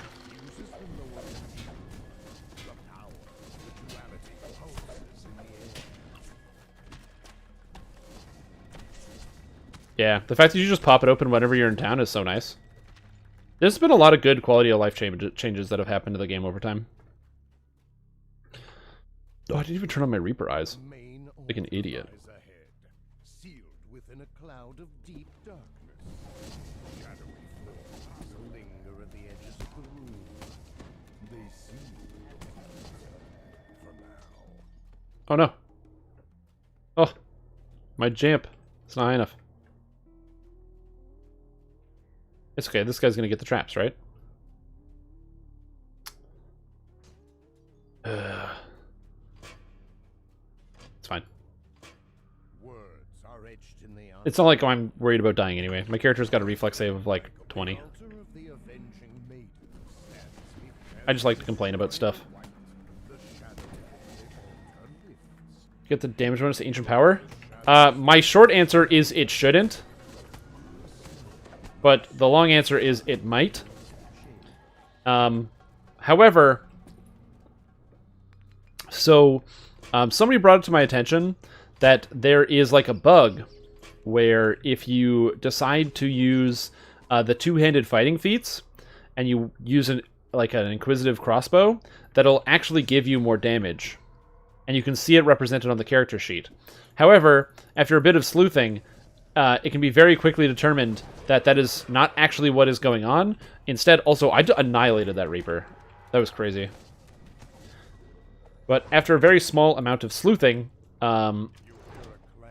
you can see that that is actually just the damage in the log, and not actually the damage in-game. So what will happen is the display will be down here, and you'll get extra damage on your crossbow.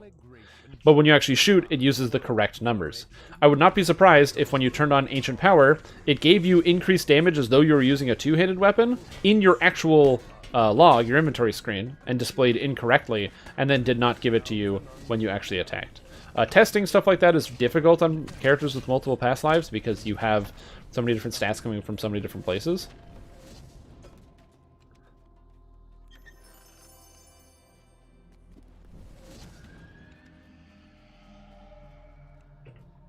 I forgot to summon the guy. I should do that.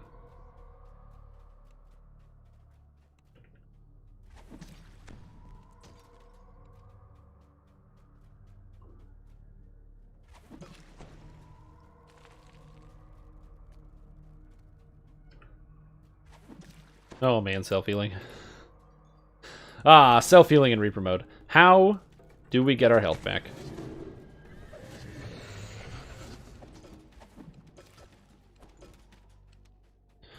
I'm just gonna try healing the barbarian. Should be fine. Like, my self-healing should be reasonably good, because as a human, I'm rocking 85 healing amp right now, without even doing anything. Yeah. What's my favorite iconic? Well, purple Dragon Knights are pretty ugly. So that makes them pretty good. Blade Forged are just cool. Just the concept of just this holy robot being fully constructed as a tool from the Lord of the Blades, as like an implement of destruction. I think that's so cool.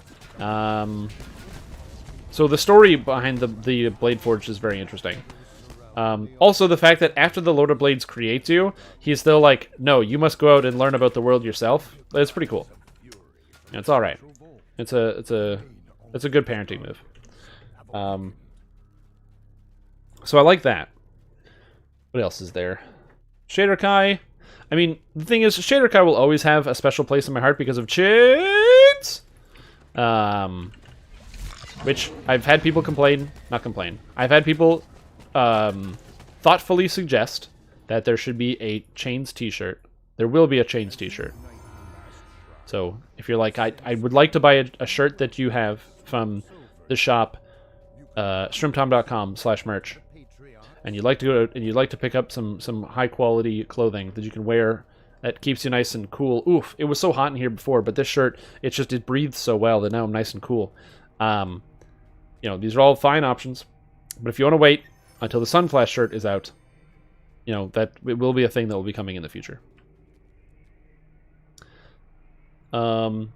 Asmar Scourge is awesome. I love Asmar Scourge. I've made multiple Asmar Scourges. I think that heavy maces are super cool and iconic as a weapon, and I like the fact that you can actually use heavy maces in those types of builds.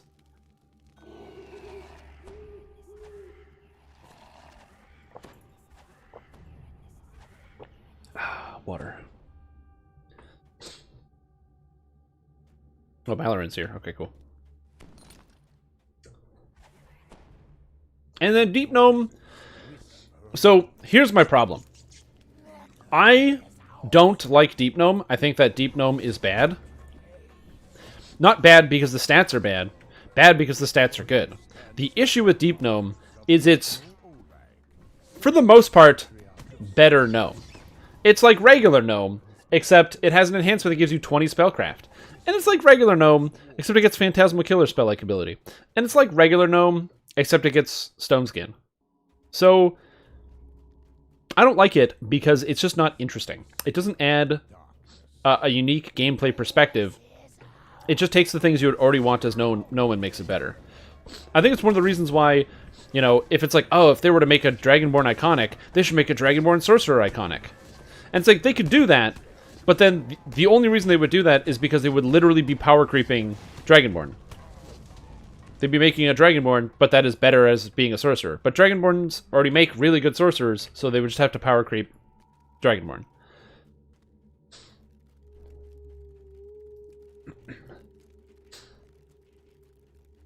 Wait a minute.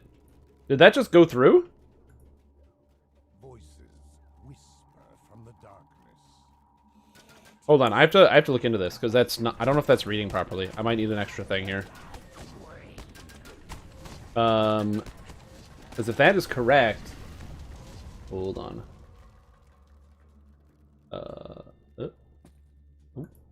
Maybe. Oh, it just takes a while to come through. Mark Sobere has super chatted $20. Did the super chat, does it have a message attached to it? It doesn't have a message attached to it. How does that work? I've never seen the super chats before, but as I'm getting confused, thanks so much, man. I really appreciate that. That's really kind. I hope you're having a good day. I hope you're enjoying the Sunfest 2020. I was really tempted to call it Sunfest 1999, just because I think that rolls off the tongue better, because the more nines in it sounds like it would be better. But either way, man, I really appreciate the support. That is incredibly kind of you. Thank you so much. I am still learning how the YouTube streaming landscape works with the interaction and the engagement things that we can do. I'd like to make cool things appear. But yeah, thanks, man. I really appreciate that. That's so cool. Thank you. The temple walls have been restored. Oh, I got the Robe of Duality. Is this good? It has to be better than whatever I'm using, so I'm just going to take it. Because I'm using the starter robe. False Life, Arcane... Oh, it's the same thing, but it's got False Life and Augmentation. Cool. Marguerite's screams What are we doing? Fighting this? absorbed into the shadowy form, which is looking more This character can do a ton of damage in a very short period of time. faint, unearthly. One of my D&D characters, a Warforged monk who heals people and damages enemies, was made to be a combat medic who could go into places where people couldn't, like where there was like toxic gas and stuff. That's a cool concept. Has had hand Uh-oh. I'm killing somebody. Whoopsie! Come play on Kyber. I'm probably not going to do that, because Kyber is a great place with lots of fantastic people, and I know lots of good people that play on Kyber, but starting up on a new server is an absolute nightmare in a game with past lives. The only reason it's fine on hardcore is because the point is to die and have disposable characters. But, it's like Final Fantasy XIV. Making a new character is just dumb. Don't do it. Make one character, and then if you want to play on a different server, just transfer your character. It is a waste of time to make more than one. It takes so long to make a new character in that game. It's insane. Yeah, when I think about like iconic characters, Argadessen, it's at the top, and then also Hardcore League when Hardcore League is up. When I think about iconic characters, you got to think about what. Oh, and the Tiefling Scoundrel, of course. I personally very much like Tiefling Scoundrel. If I had to pick a hard number one, I would probably go with Aasimar Scourge, but Tiefling Scoundrel would be right behind it. I think Tiefling Scoundrel is in my opinion, it's so interesting and unique. There are a couple things I would change to make it better, but for the most part, Fiendish Arpeggio and just having that as a tool you can always use is awesome.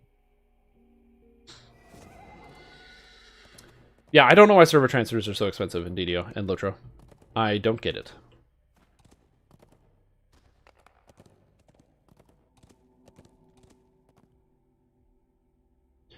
There must be some analytics somewhere about like the cost of how much a server transfer is versus how many people actually buy it and other stuff like that.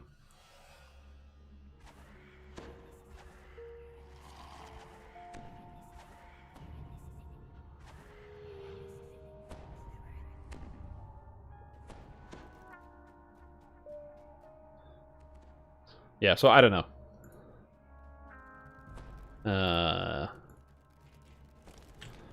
It's also another reason why I'm not currently thinking about transferring any characters anywhere else. I'm also playing too many MMOs as it is. The idea of trying to, endgame raid in Lotro, and then also I'm trying to get to the point where I'll be able to endgame raid in Final Fantasy XIV, and then also squeezing in all the time I do playing DDO. And then the time with the Dark Souls and other things. And fortunately, there's this crazy global pandemic going on, so I have lots of time to stay inside and not have to go outside. Very convenient. I like it a lot.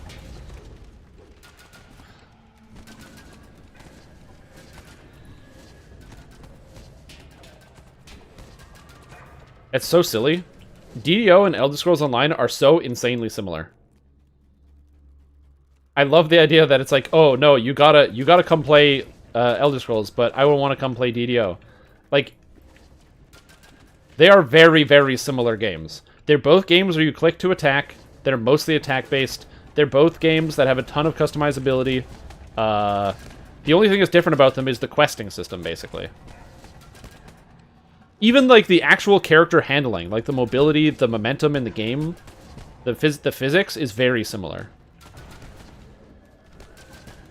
Yeah, they are. DDO's graphics are way worse than Elder Scrolls.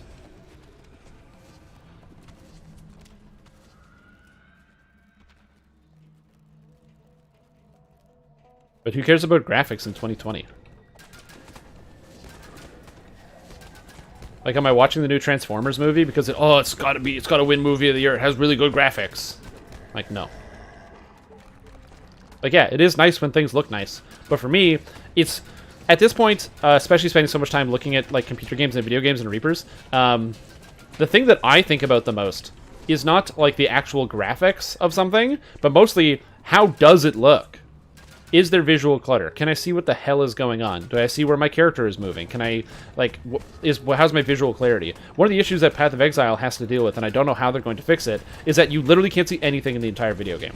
Like, once you get beyond, once you get probably beyond, like, Tier 3 or Tier 4 maps, your character is going to start moving so quickly and exploding entire rooms in one hit, and monsters are going to be dropping stuff, and there's all these post-death explosions that literally you can't see anything, and the screen is a horrible mess.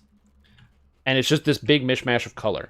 Final Fantasy XIV also has this problem, where spell effects are so gratuitous. Dude, if you play as a tank and there's someone in your group playing Black Mage, oh, I'm sorry, just turn off your monitor. It's the same thing. You can't see anything from all the fire taking up your screen. Heaven forbid you have 2 Black Mages in your party.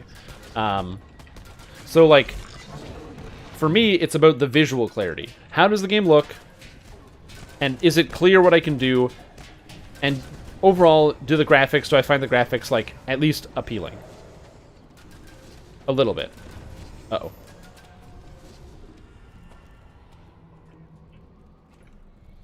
Arcing shots. Which means you can run DDO on your old Lenovo. And that's the other thing, too. A lot of people want DDO to upgrade the graphics, but you gotta understand, DDO is one of the few games you can run on basically whatever. You can load DDO and Lotro into anything. You can load these games on anything, man. And that is a very, very good feature. I'm assuming that a reasonably large amount of the player base probably plays on, like, old hardware.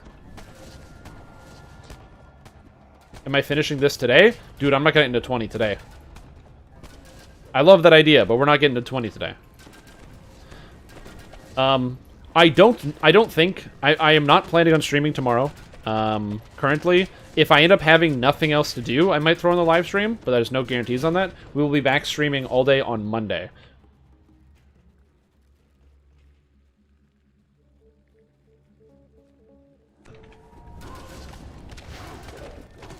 Like I said, I like that PoE has a lot of cool effects, and the game is, like, it's really pretty, and some of the weapon effects are really cool and stuff, but it's also sometimes impossible to tell what the hell is going on, which is a problem. Can you turn off effects? In Final Fantasy XIV, you can turn off effects, which is really nice. So I basically had to do that. I had to turn off all effects so I can only see what my own character is doing, which just kind of sucks. Like, I'd rather it just be toned down, so that way I can still see what's going on. Because it's nice to know, like, oh, my allies are casting this spell, or this is the plan, this is what we're doing. But you can't see that in that game.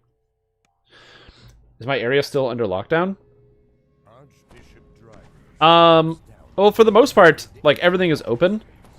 Like, you can still go do whatever. Ottawa never really had, like, a big outbreak.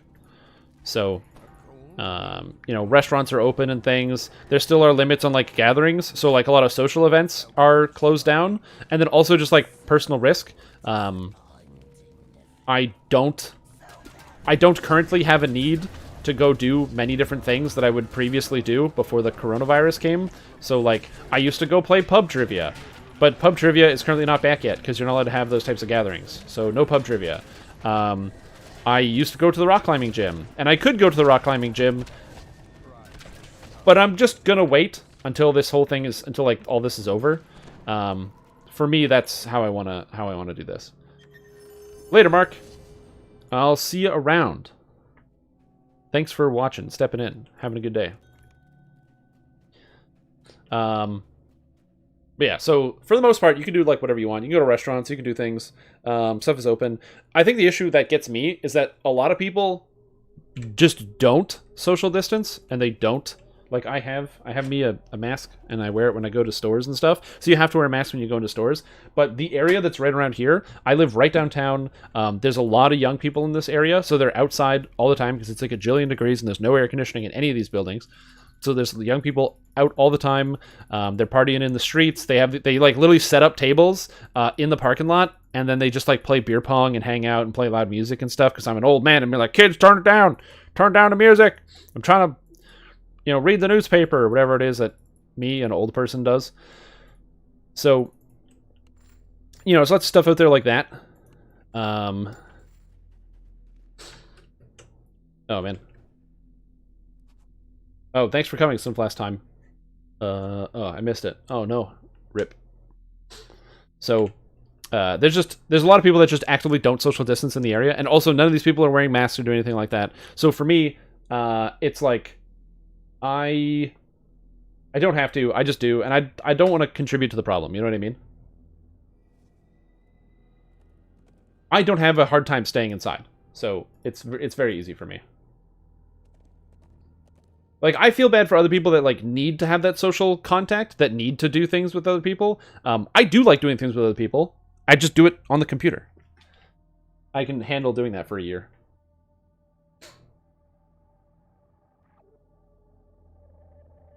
What is the temperature today? The temperature today is 35 degrees. What's that in Fahrenheit? 94 degrees Fahrenheit? Is that right?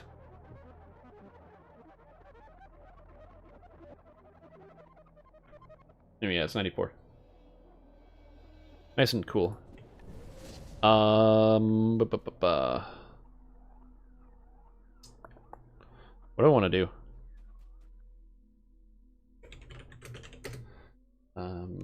Swiped signet and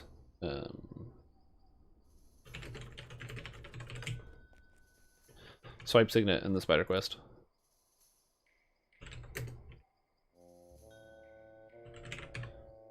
Yeah, that's the one, Red Fang. I couldn't think of the name. Do some swipe signet next.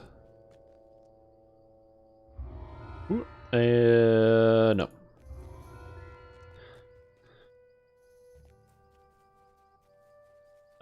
What would be the best throwing class and weapon? Daggers, because... So, Alchemist and Daggers. You play as an Alchemist, and you use Vistani knife fighting in combination with Vile Chemist. So that's the answer to that question. Graphics versus gameplay. Take gameplay and time for example. First Call of Duty versus the later ones.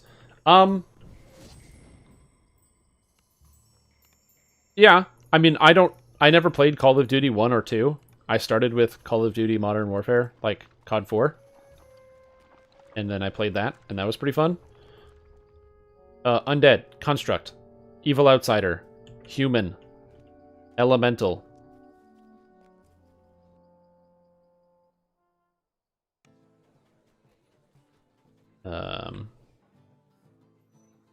And for my money, the most I play Modern Warfare every once in a while. I don't really like Warzone that much, but I just like the standard multiplayer, and it's pretty good. Like, yeah, the graphics, like, there's so, like, that game has a lot of graphics in there. There's at least 35 graphics in that game. Okay, there's a lot of graphics. Very good looking game. But at the same time, really fun to play. Sometimes undead. Dude, there's undead in every quest in DDO, I think. I think it's like 70 or more % of quests in DDO have undead in them. I should have a cleric. I just don't have one right now. Whoops. A warning klaxon blares for Oops. a few moments, then falls abruptly silent. But like I said, at the end of the day, for me, it's just because of the fact that I don't have a need. I don't have to go to work. I don't have to do anything. That's why I really hope that the office that I work for will keep us from going to the office for a little while, because I work for the federal government, and I also live in the most government town in the country. So if everyone goes back to work, you pretty much won't be able to travel throughout the center of the city without getting onto extremely crowded trains, because the trains were insanely crowded. The problem is, there are people who have to actually travel from one end of the city to the other to do other types of work, that they have to, like, work in a shop or a warehouse or do something of that nature. I don't have to do anything like that. I work in an office. I work from home. I have my work computer next to me right here. So for me, whether I'm in the office or not, it is literally no different. So And it's not just that I enjoy working from home because I don't have to put on pants and my coffee maker is right next to me. Those are also great things that I really like. But it's important to note that, like, I think for most people, and also every single person in the team that I work on, we were asked if we would like to return to the office, and 100% unanimously, everyone said, no, we're more productive at home, we would not like to return to the office, thank you. So we'll see.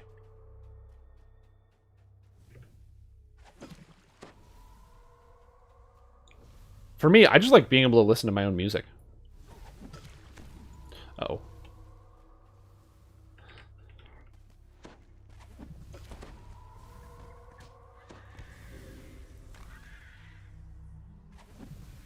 Because in the office, you have to like put on headphones or something so you can listen to your own music, and then somebody walks up behind you to say something, and you got to be like, huh? What's up? Versus here, I literally turn on my speakers and just have music blaring the whole day, and it doesn't bother anybody. Very nice. If you only got 2, you take Construct and Evil Outsider. I like Human a lot, because there's a jillion fucking humans. Like, there's so many humans in this game. And you gotta destroy them all. Like, look at these humans!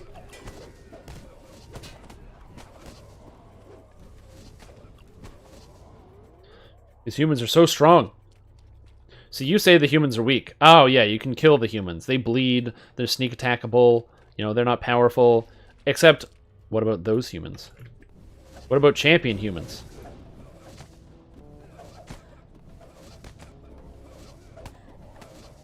It's just because there's so many of them, it just makes it very convenient to do extra damage against them. I remember when DDO first came out, and I was always taking, what was it, Reptilian? As a favorite enemy? Oh, I don't reach far enough. I have a limited range. This place belongs to the quick feet.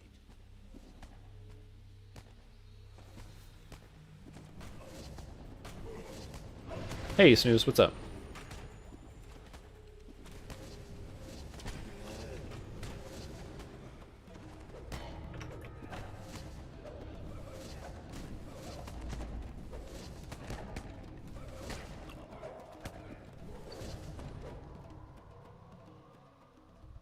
Yeah, I don't really buy hirelings in the store. Like, I could, but I don't.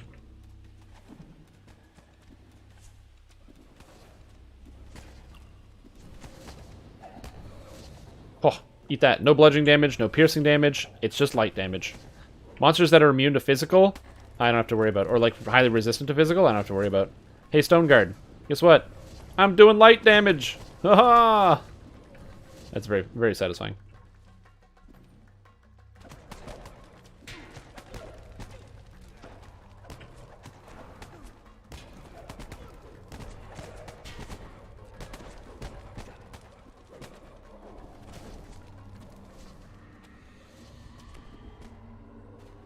Sweet. Oh. I hope I don't run out of Sunflask. I don't know how many we're going to have by the time we're, like, finished with the live stream, but I'm still on my first backpack, so I'm feeling all right. You know what? I'm going to end up with, like, I'm going to start with 25,000. I'm going to end the thing probably with, like, if I have a lot left, I'll take this character to 30. But I need to have a lot left. If I don't have enough to get to 30. It's also important to note that monsters will start to have more health as we get later in, especially when monsters start to have like 2,000 health. And that's going to be an exciting time.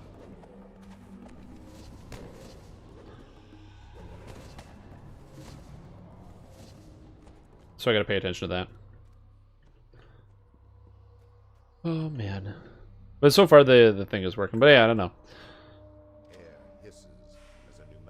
At some point, if it gets too hot in here, I might turn on the air conditioner, but for right now, I'm going to keep it. Yeah, that was a comment that I missed. I think another thing that's really important is that I am very confident that if you want to make an improvement to Dungeons & Dragons Online, if you want to improve the game, you don't do it by like making the graphics a little bit shinier or prettier. The biggest improvement would be eliminating some of the issues with lag. Some of the things that would immediately turn somebody off. The game freezing, that's a problem. You know, dying in hardcore because the game doesn't work, that's a problem. So fixing those types of issues first is something that I think would be very, very beneficial. It's one of the reasons why the development staff are working all the time to fix, try to optimize the game code and make the game run better. Because if they don't, that's, the game is already struggling right now to run on, like, modern computers. It's not going to get better if they don't do anything about that.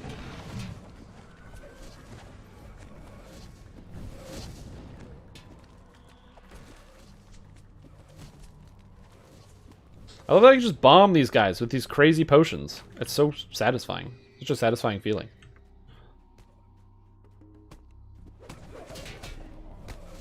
Oh, human apprentice. Get out of here. Random DCs. I mean, I don't disconnect very often from this game. General connection issues I've never had with DDO. I know a lot of other people have had connection issues with DDO, but not me. Yeah, the loading screen is a problem. That one is an issue. When you get loading screened, you can often tell what's happening. By the way, the next time you get stuck on a really long loading screen, type /logout. And what will happen is it'll tear down the loading screen, and it'll actually bring you back to, like, your game. You'll be able to see your character where you physically are. So if you got stuck in limbo, or if you, like, made it actually into town, you'll be able to see that. But you'll be able to look in the chat box, and if the chat box will say recovering from failed teleport if you, like, get stuck. And if it says recovering from failed teleport, then that means that your character is literally stuck in limbo until you relog the game and the game knows where to put you. So that's just one way you can check to see what you should do. Hey, Tenchu, I'm doing great. How are you? I'm doing fantastic. I'm alive. I'm hanging out. I'm playing the Sunflask build, a build that we have been working towards for a long time. Why don't you do your own dungeon crawling? Sounds good, Chuck. You have yourself a fantastic time. Enjoy your experience with dungeons and dragons online. Vitality 6. No, it's somehow worse. Swift Orb of Assassinate, eh? No, I'm okay. Got your Alchemist to 17. Nice! I got my Alchemist to 5. It's not the same thing. Oh, I have 4 enhancement points? Oh, I didn't spend any of my points. That's dumb of me. Plus 4 to hit. That sounds kind of good. Or blurry. And 5% double shot. 5% double shot's 5% double shot. We'll take that.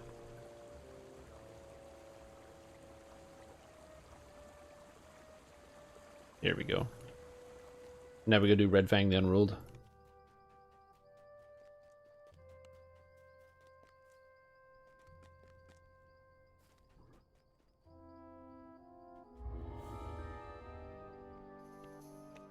I kind of want to do SDK after this, just because I like SDK. It's a fun question.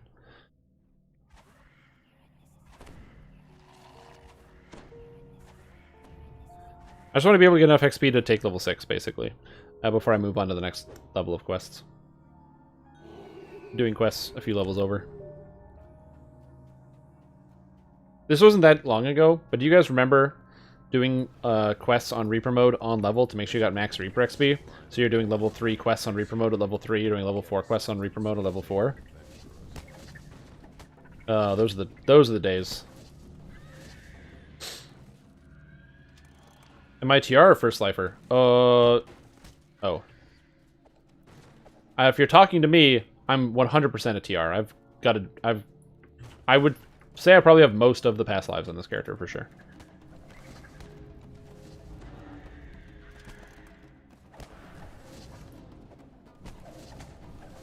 Got him.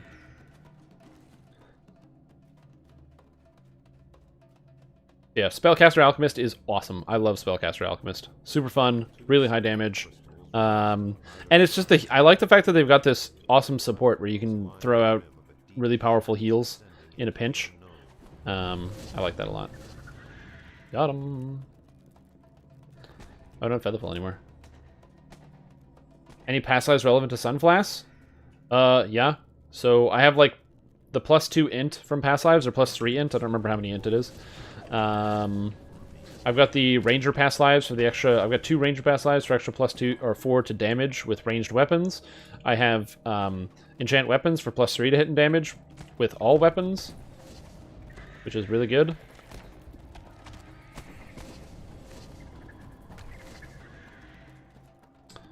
What else do I have? Trying the things that are specific to Alchemist and Sunflasks. Thought Ranger didn't apply to Throne. Oh, does it not? Oh, then that doesn't work. Actually, that makes sense, because I was wondering why my damage seemed like a little low on here. It's only 20. And that, yeah, it definitely can't apply, because this is 12 here. Yeah, so that doesn't apply. So you're right. I learned something today. Oh no, Malaran died. God damn it, Malaran. What are you doing?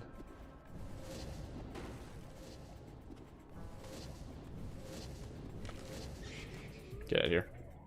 I really like the noises the Sunflask make. The kind of constant explosions. Those are great. I don't know either. I think it's just because Rangers don't use ranged... They don't use throwing weapons. Monk past lives do work, though, and I think I don't have more than one. I think I only have 1 Monk past life, but I have to check. Monk. I have 2 Monk past lives, so +2 to damage from Monk. Take that! Though there appears to be a way through the spikes, the high grounds. Man, that, like, whoosh sound effect that you get from the Sunflask is pretty sweet. What is a Sunflask build? Well, I'm glad you asked. Sunflask build is part of SUNFEST 2020. It's a character build in which this character is going to level up from level 1 to 20 using only the weapon, the Sunflask. A Sunflask is an item that has a limited quantity, and the only way to get it is from different types of events. Whether it is the Halloween event, the Night Revels, or it is the Christmas event, Festival. Only those 2 events are able to yield the Sunflasks, or, sorry, you can also get them from daily dice rolls, which is very, very inconsistent, and you can also, I believe, buy them in the DDO store. So this character, to make it work from level 1 to 20 using only Sunflasks, requires getting lots of these items. Now remember, they're limited in quantity. Not only are they limited in quantity, but each one weighs half a pound, which gets really heavy. So you're going to notice that I've got like 300 pounds worth of stuff, because each stack of Sunflasks is 25 pounds. So you need to have a reasonable amount of strength. I was tempted to make a strength-based barbarian who gets really pissed off and throws flasks at people's heads using all strength with brutal throw. But I thought it would be neat to have an alchemist do it, since I'm actually an alchemist who throws potions as a weapon, as opposed to throws potions as spells. That would be kind of like a neat combination. So if you'd like to try out your own Sunflask build, all you'll need to do is, number 1, invest in Falconry to get the extra fletching, so 80% chance of returning on all your weapons. This means that 80% of the time when I throw a Sunflask, it stays. As you can see here, the number did not go down. And then get 25,000 Sunflasks, and then to make sure that you can hold all your Sunflasks, make 6 bank alts, and then have 6 bank alts hold your Sunflasks.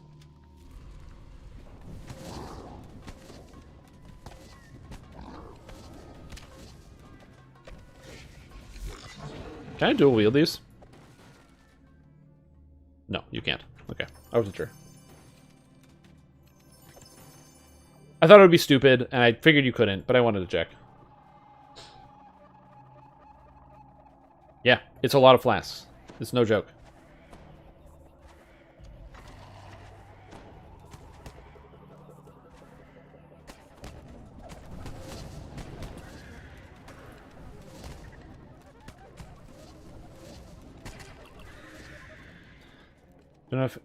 Do you know if Sunflasks happen to count as darts? Yeah, they're darts. That's why we're doing it also specifically with Alchemist, because Alchemists get dart or extra dart bonuses. Right up here at top. Fatal Poison. +1 competence bonus to threat range. For darts, this is bonus +2 to threat range. You get multi somewhere, right? Yeah, and you get multi from brush aside.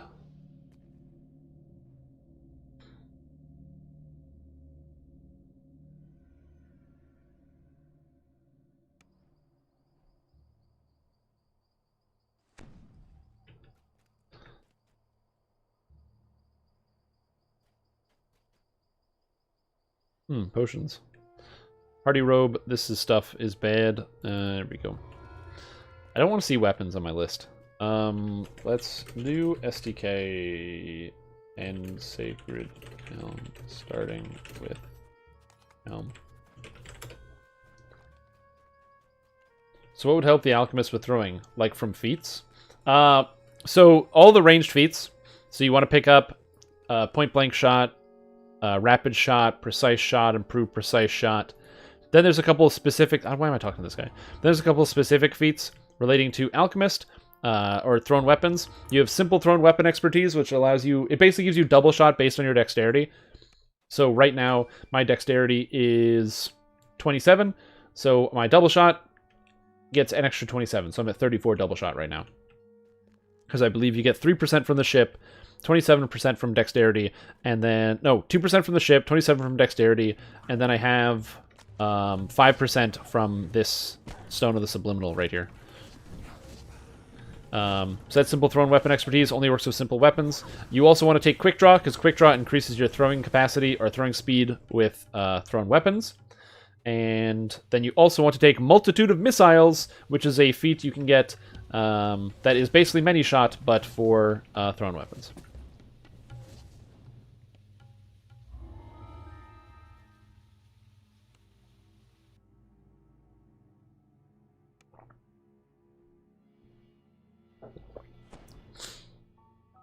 Monk, Bard, Swashbuckler, Rayantula. I think, you know what? There might be something to that. I think there's something you're missing that might make that build insanely good. See if you can figure it out. Can you double shot with thrown weapons? Yes. You can double and triple shot. Bustling activity echoes from the halls to the north. I know what it is.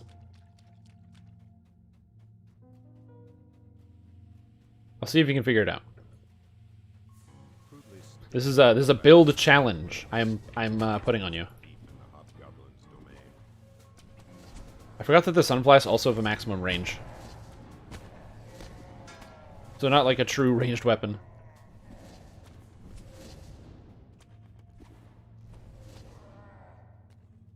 Alright.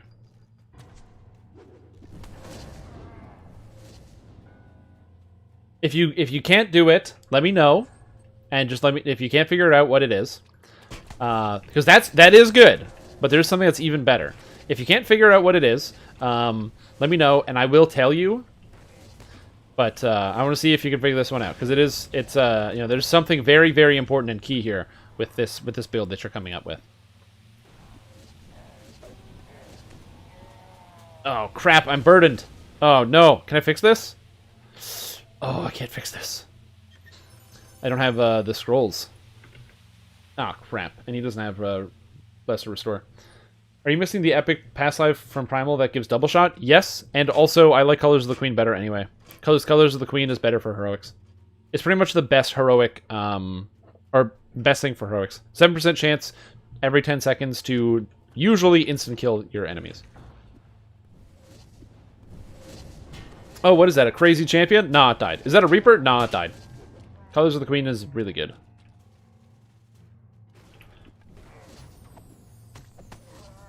I have to get water after this. My eyes are dry. And I'm also sweating everywhere.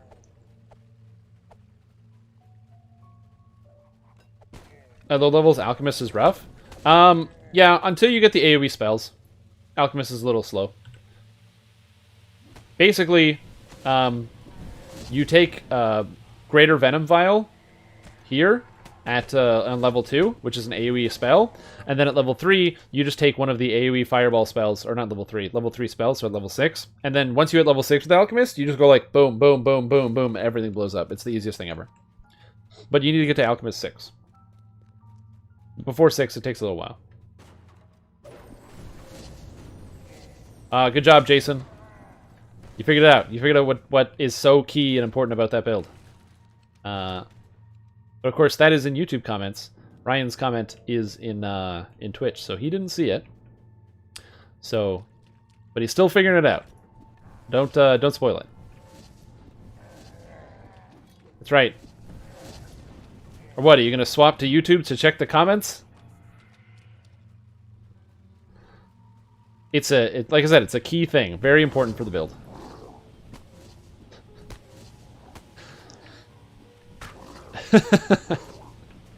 I'm not trying to be rude. I'm trying to inspire creative thinking. You know what I mean? We all work inside our boxes, and I'm saying you and telling you is that, you know, people always tell you think outside the box, think outside the box, and you certainly can think outside the box. But you know what you got to do sometimes? You got to go dig deep into that box. You got to go into every nook and cranny of that box and examine every single thing. Is there something you missed? You doubt you'll spot it? Like I said, whenever you're ready, I'll drop the knowledge. I'll give it to you.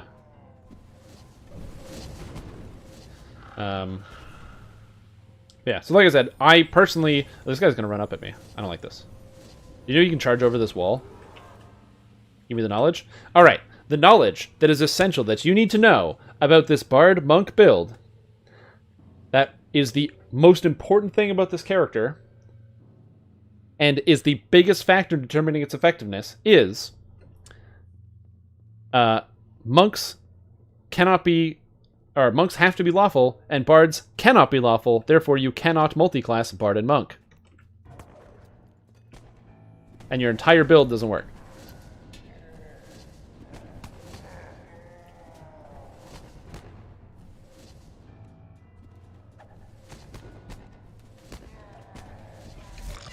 I know. Gotcha.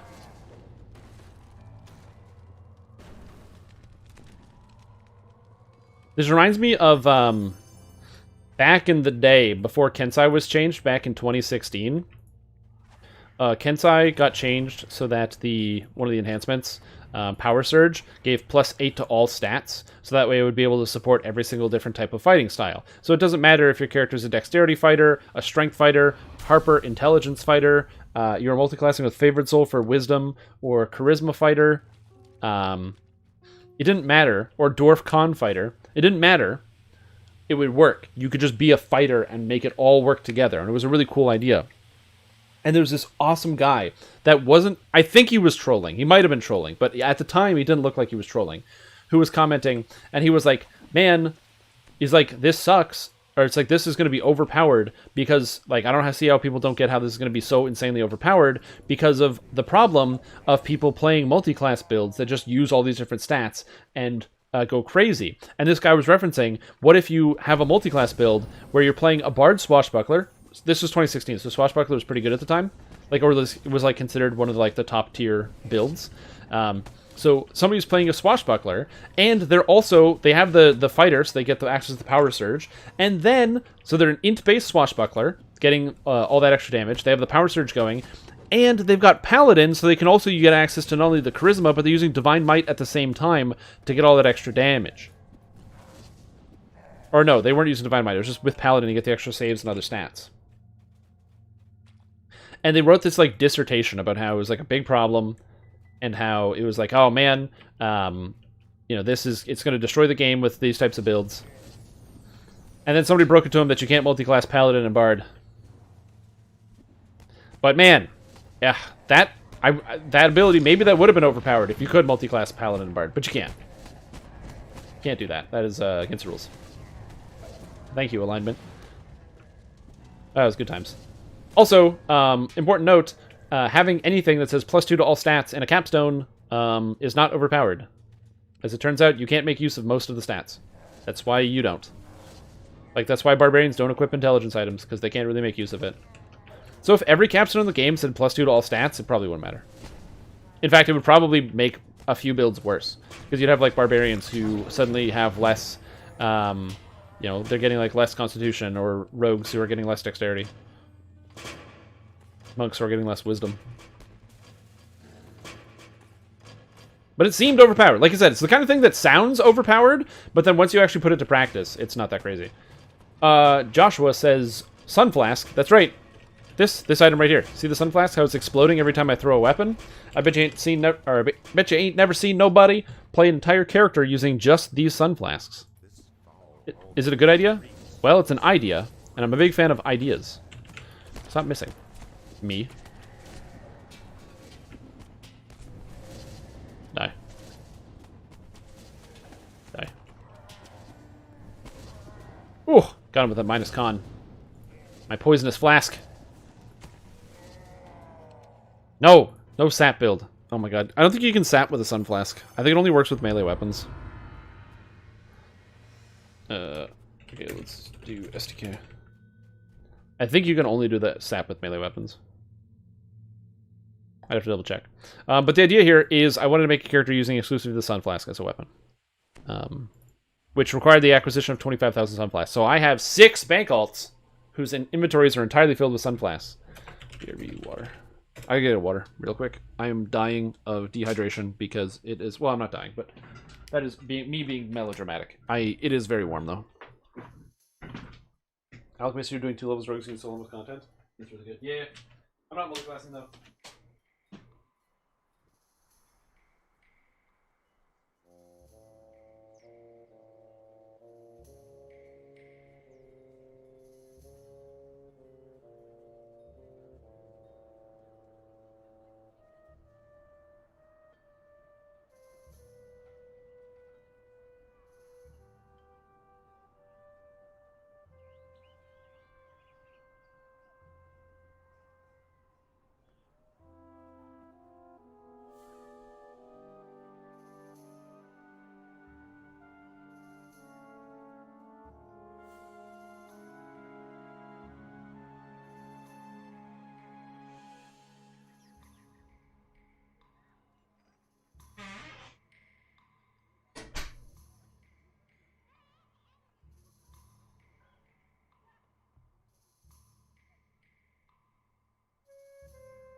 Oh, man. It is noticeably hotter in this room. God, it's so much hotter in this room than it is outside the room. How did I get them if I'm on hardcore? I'm not on hardcore. At the top of the screen, it should indicate that I'm on Arganessen. I am not playing on hardcore currently. This is a character with a jillion past lives. If I could do this on hardcore, holy crap. I'd be impressed. That'd be sweet. But I definitely can't do this on hardcore. I forgot I have Tiefling Scoundrel past life! Oh, yeah! I can get more of these. Oh, yeah! The move speed. God damn, that's sick. Move speed.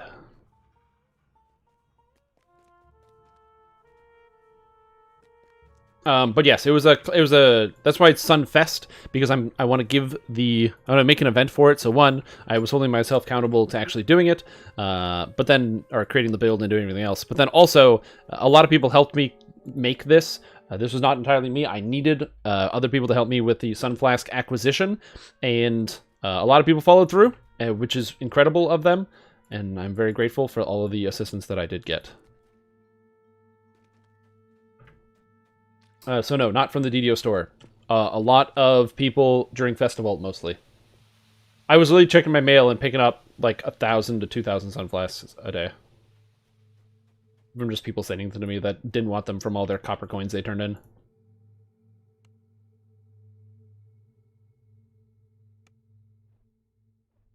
Is Stealth Up Rogue Assassin still good? Yeah, it's still good. It did not get nerfed. And deleting some. Oh my god, that was so embarrassing.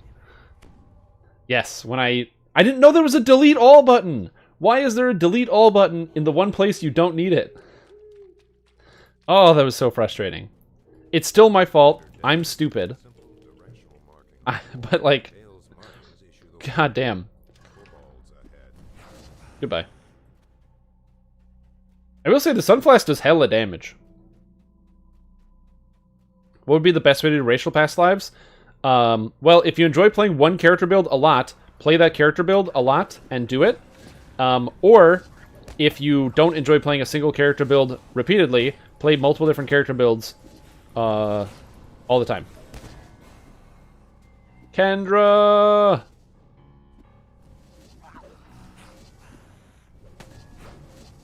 I don't understand why... What the hell is going on? This guy's juking me out.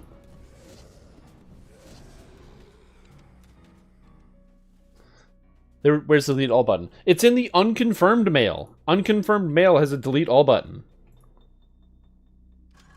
But not in the confirmed mail. So you can't delete all of the mail from like, oh, by the way, you got a level up in favor. By the way, favor, free DDO store points. You can't delete that all. But when people send you mail that has attachments and they're not on your friends list, it goes into unconfirmed. Or if anything else. And, oh, God. Do you think racial past lives are the most important and beneficial? I think that racial past lives are the most universally beneficial because they give you more options and more different ways to play the game. You get extra stats. So all your stats are slightly higher. So it just means no matter what character build you play, it's going to be better. You get extra racial points, which means you can have more flexibility in your character build that you could play because you can spend them in weird places and get goofy crap.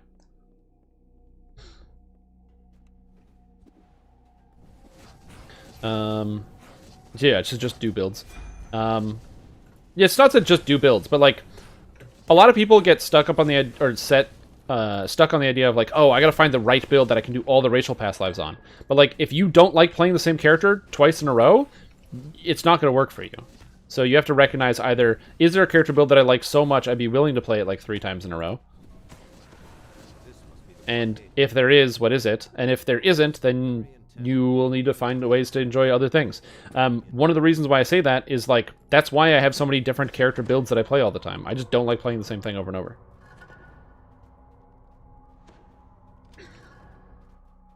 Oh, you have a capped Assassin Rogue? Yeah. The thing about Assassin Rogue is that the DC doesn't even need to be that high. Like, I only had my DC to, like, I think it was, like, 105 or 106, and I could assassinate, like, everything, and pretty much all the time. How important are the Alchemist reactions? You can fully play Alchemist and never pay attention to them, because basically, depending on whatever it is you actually do, will determine how useful the reactions are. Like, or not, like if you are playing as a healing caster Alchemist, then you will just be in the Verdunite reaction, which is the green that gives you extra healing. Because you cast blue spells, which are crowd control, and yellow spells, which are healing. So you're just gonna, like, it's gonna play itself for you. Or if you're playing as a DPS, you're casting the healing spells, the yellow ones, and you're casting the damage spells, which are the red ones. So again, you're gonna be in the right, like, and then that gives you Pyrite, which is the spell power reaction. The only one that I would say is the melee one, the Orchidium, which is the one I'm supposed to be in. I'm just not in it all the time when I probably should be, because casting any heal spell kicks me out of it, but I just gotta cast some spells and put myself back in, and then it's done. It's like, bam, like that.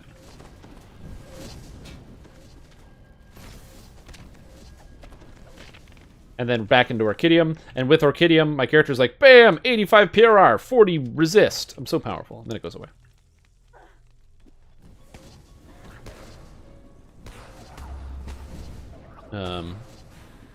So yeah, how important are the Alchemist reactions? Literally, you don't have to think about them, because in all cases, except for you're playing as a weapon Alchemist, you'll always be in the right one.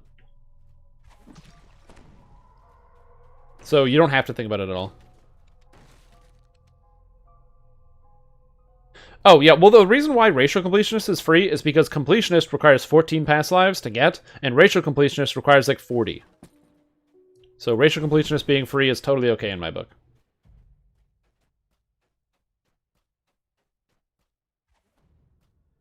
And that's it. So one of my biggest issues with Dungeons & Dragons Online as it stands is it's too hard to fix your gear at endgame. In Heroics, you can just, like, use whatever. You just level up, get some items. Heroics isn't really that hard. You know, you just play the game. But when you want to go play Epics, well, that means you have to go get your filigrees. You have to swap out the filigrees on your sentient weapon. You got to go make sure you get your artifact. You got to get your full build, full gear set. You got to get all this other stuff. You got to get your augments. You got to put all your gear in. Then when you stop playing the character, you got to store it if you want to play the character again, or just delete it all because you don't have enough bag space to put everything. So I think that they need some type of elegant solution of how to fix that problem. How do you have infinite sunflasks? I don't. I have backpacks full of them. And I have 6 bank alts who exclusively hold sunflasks and nothing else. Just hundreds upon hundreds upon hundreds of them. I have 25,000 total.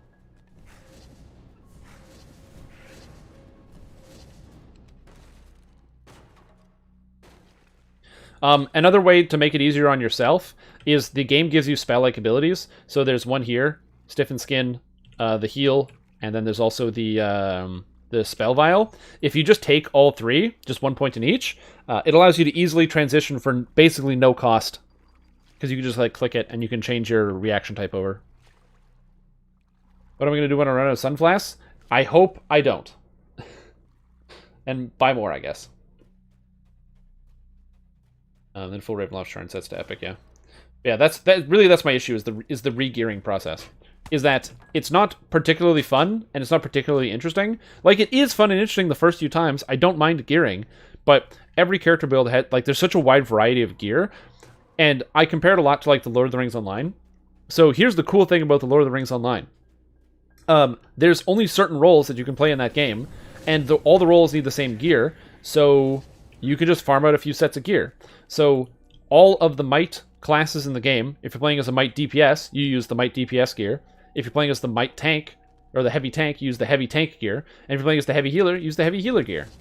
If you're wearing medium, you get the medium tank gear, or the medium DPS gear. And if you're using light, you get the light healer gear, or the light DPS gear.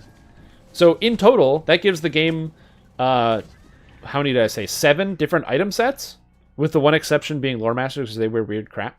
So you have 7 item sets in the entire game, which means that because I happen to be playing the game already, and I have a whole set of heavy tank gear, then I can take the heavy tank gear, and since 4 of the tank classes in the game wear heavy armor, when I get a new class to level cap, I can just take all the armor and transfer it over.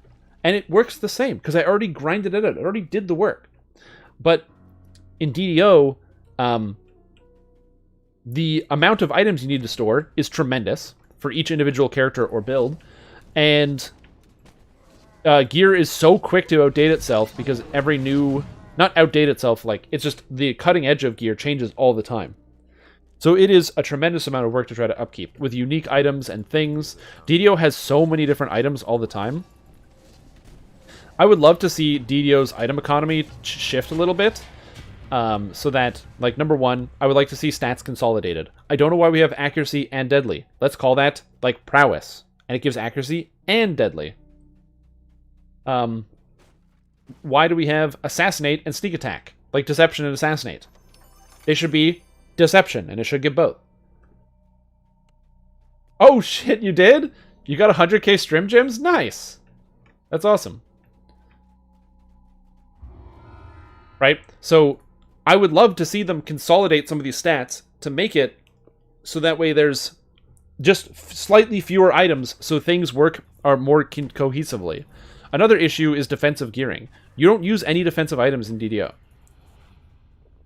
Like, when was the last time you were like, oh man, you know what? I should have a fire resist item in my character build.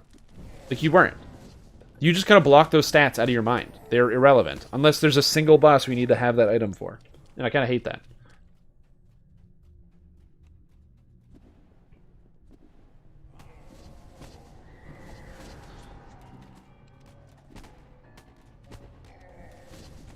Yeah, I would love... So, if I could fix it, in my mind, I've already talked about this before, but what I would like to see is a fix to both systems. 1, cosmetics. I don't know how you would fix it. Have, like, a cosmetic inventory, where once you have the cosmetic, you can put it in or pull it out. I don't know. Yeah, electric resist or absorption for riding the storm out.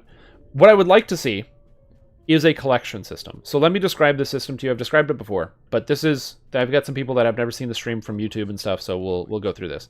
So my idea is you would have a tab or a vendor, or it's part of the bank. I don't know. There's a guy somewhere, and it opens up a new window. Okay, and in the window is a bunch of it's basically like empty squares that can be filled up.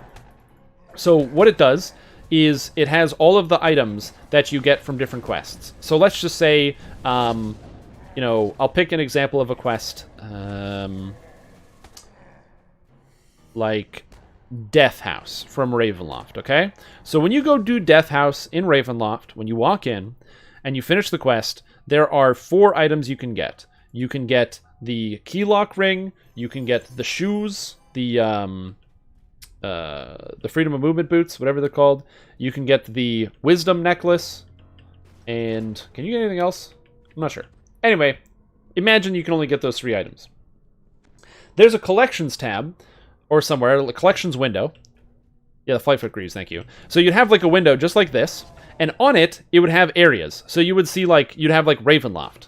It would go by update or adventure pack or whatever they call it. So you click the Ravenloft tab. And then on the Ravenloft tab, you have each individual quest is then laid out before you. And you can see all the quests. So it would go Wrath of Earth, Sunrise, whatever. And so you scroll down and you find Death House. And under Death House, you see that there are 3 question marks. You see question mark, question mark, question mark. You don't know what that is. You have no idea. But then when you find the item and you pick it up, and and the docent. When you find the item and you pick up out of the quest, so the docent's the 4th one, then maybe a little message comes up or a little bloop goes somewhere on the screen and it goes, oh, by the way, you just discovered this item and it's now added to the collections. So now you have the collections. And in the collections, you can see the item. So there it is. There's the item. It's always there. If you want to get a new copy of the item, because you've already picked it up and added it to your inventory, one character's picked it up, instead of going and getting a new one, you have the option to create a carbon copy of the item.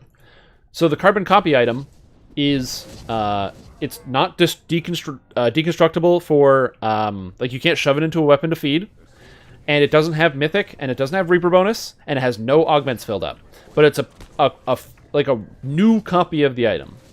So if you want to get a Mythic Reaper version of that item, you still have to go farm it out. You still got to go get a Mythic Reaper version. But this one is just a blank new copy of whatever you found. So if you found a legendary Flightfoot Greaves, then you have legendary Flightfoot Greaves and you can drag and drop it. You can give it some type of currency cost. So maybe either it's straight up platinum and that's where they want to put their platinum sink, and each item based on the level, it's 10,000 per level. So each item costs 290,000 platinum for level 29 items. So if you want to build a new character armor set, you just got to go get some platinum. So then people are starting to sell stuff because they want to get more platinum or something else like that.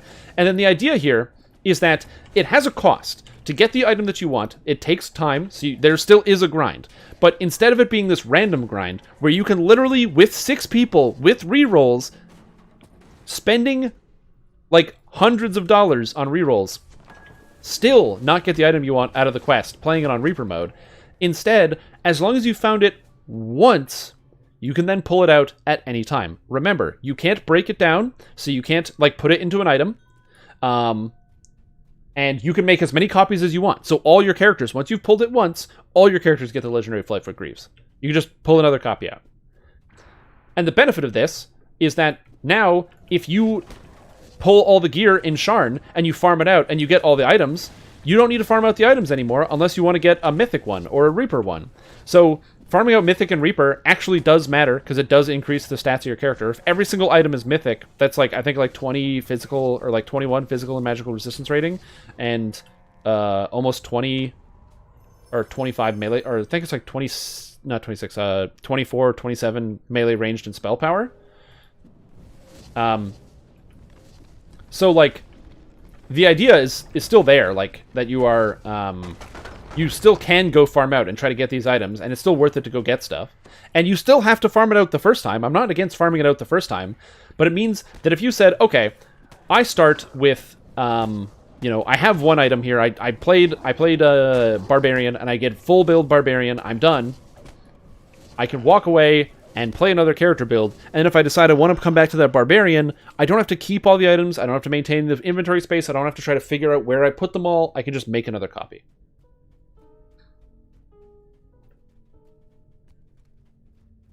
It's not exactly like Path of Exile tab, because the tab, you have to fill it. So with like the unique item tab, you have to fill the unique item tab, and then you can only have one copy when you pull it out. I'm saying, instead of you don't put an item in there, you are only pulling items out once you've found it.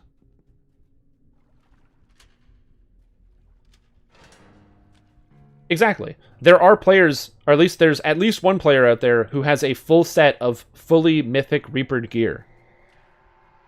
Because that would be Fire Goddess, the player who also has every Reaper point. They have like 167 Reaper points or something like that. Like way too many. And their entire gear set is Mythic Reaper. Yeah, I think their Warlock has like 136 Charisma. A Jillian. They have every past life. They put in the work. They beat DDO. They won. Yeah, it's more like the Heirloom tab from World of Warcraft. Exactly.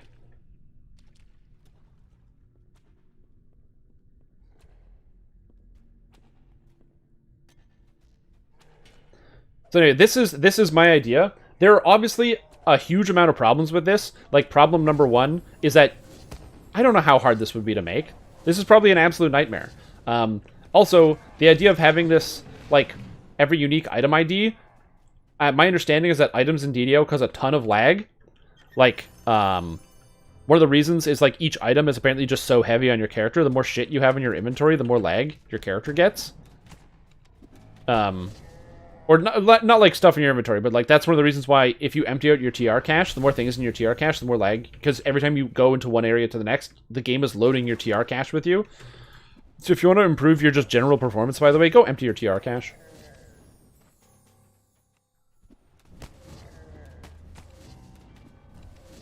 Yeah, there could be problems that I don't even understand how you would produce that.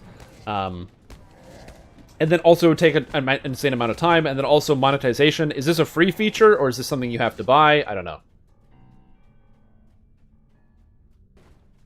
Because your TR cache and your bank are on your character. They're tied to your character.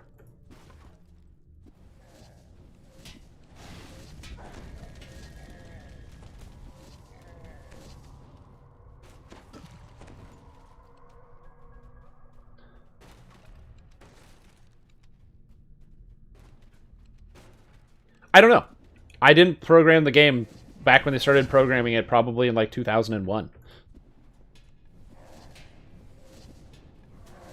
I'm sure... Oh, God.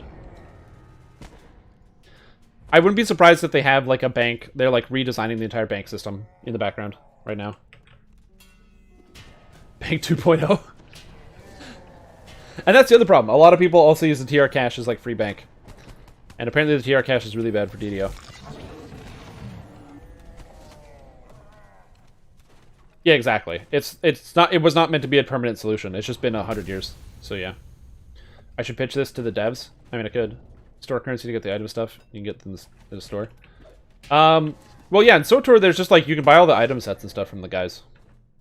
When did I start playing DDO? In the closed beta in 2005.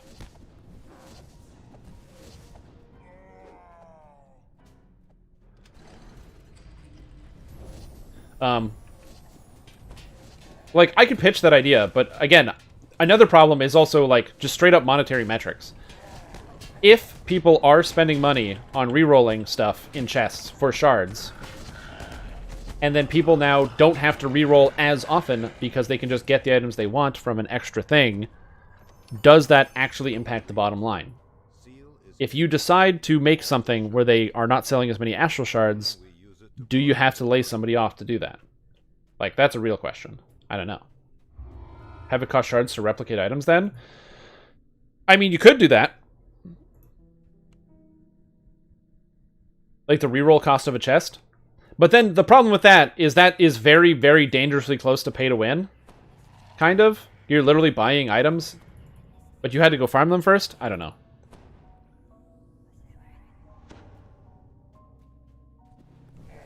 It's DDO, everything costs money. Yeah, I know.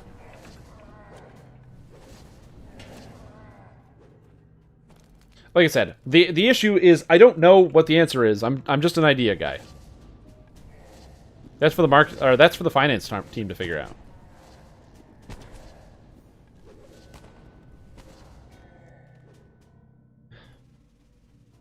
Oh, it's because I haven't relogged since I was level 1. That's my bad. Yeah, after that we finish this quest, I'll reset and I'll log out and log back in.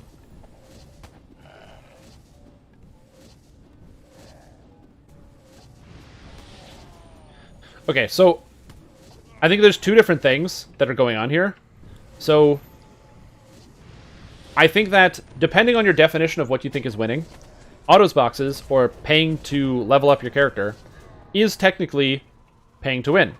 You are paying money, your character advances, you're paying to win. Especially considering, funnily enough, the completionist feat literally opens with, you win DDO, which is funny. Which is a joke, it's just a joke, but it does ring true for some people. Where it's like, oh yeah, I finally did it, I beat my goals, I beat DDO. But it's also important to note that it depends on your definition. You can buy all the autos boxes in the world, and you are still not going to be too hot to handle. So, the definition of winning is hard to define for MMOs in a lot of ways. In my opinion, it becomes a problem if you cannot succeed without paying. If I cannot succeed unless I buy the armor out of the store. If I cannot succeed unless I buy something else.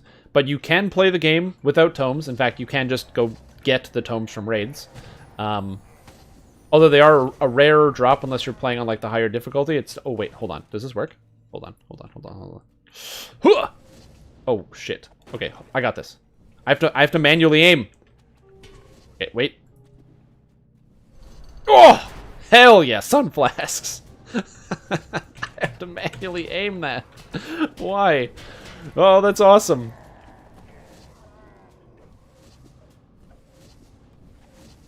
God, that was cool. So, again,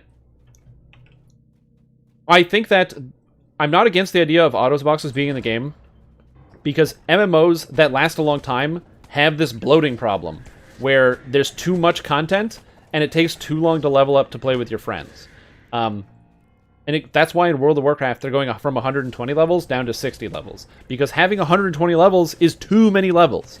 Somebody will start playing, they get to level 35, and they got like a family, or they got kids, or they go to work, and then they have 3 hours to play the game during the week, and they just don't have time to commit to like get good enough, or to get to the higher levels, and then they decide that they just either get bored, or they lose interest, or a new game comes out, and they stop at level 35. They never made it to endgame, they didn't buy an expansion, they didn't get to play with their friends. And that is a real problem. And that's a very MMO problem. Oh my god, how do I hit this guy? I have to jump?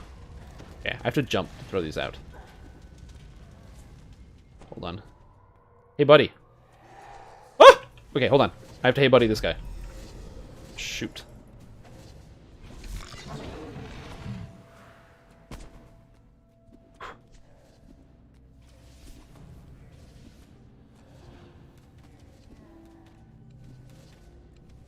Oh, what? You can't get this guy? I can, because my shit arcs! It's so stupid. Okay.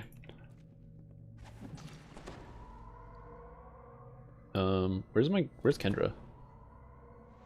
Oh, here, heal me, Kendra. Okay, here's how we do this. Check this out. Please tell me that didn't activate the trap. Good, it did not. So you have to go into Orchidium. Orchidium, away!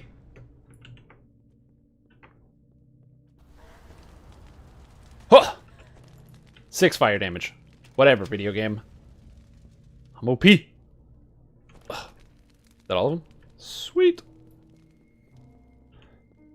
Oh, that was distracting. But yeah, so a lot of games, like pay to progression MMOs, is a consequence of MMOs being around for so long. Either the game needs to be rebuilt to shorten the distance, which is why World of Warcraft is now going to level 60, and making it so that you only have to play through 50 levels, and then you're playing the newest content. And I wouldn't be surprised if they always do that. Like, this is likely an experiment for them right now, but mark my words, if World of Warcraft's game model doesn't change to level 1 to 10 is the tutorial, level 10 to 50, you pick one expansion and you play through it, and then when you finish the story, the game auto-levels you to 50. And then after you finish that campaign, you play the latest one from 50 to 60. And when the new expansion comes out, whatever the new expansion happens to be... Ow! Whenever the new expansion comes out, then the new expansion is the 50 to 60. Everybody gets bumped back down to level 50. The stats shove down a little bit, and you have to re-earn your gear again. Most players that are currently playing World of Warcraft are in favor of stat squishes and stuff like that. So yeah. And it was sub only. Yeah, and that's also an issue there. So how many Sunflask are you have because you're burning them? Seems to do 4 per mob. Well, yeah, it's a problem right now, but also I have 80% returning, so it's not a big deal. And yeah, you're right. You can buy better stuff, and you can buy access to better gear. 100%. I'm not denying that. When it comes to like the pay to win comments, that's what I said. It's not 100% pay to win, but it's also not pay to win. You know what I mean? Don't fail. Stop failing. I'm just gonna disable it. Oh, he made it through. Nice. I don't know how he did that. Hey, why did I take all this damage?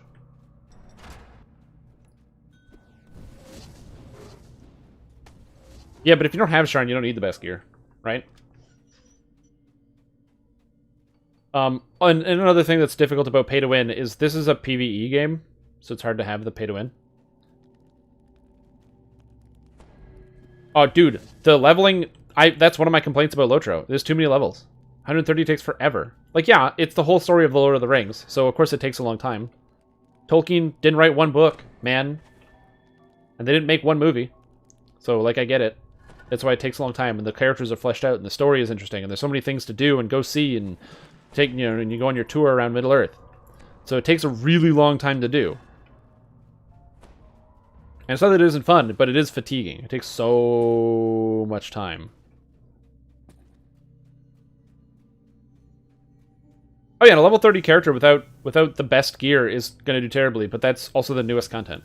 Like they sell content. That's how they make money. You gotta buy them expansions, yo.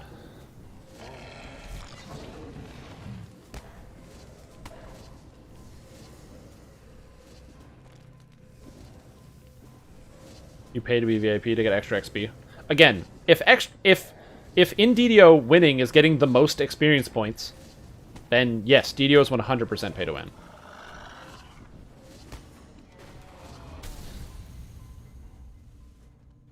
If not, there are no player-run PvP tournaments.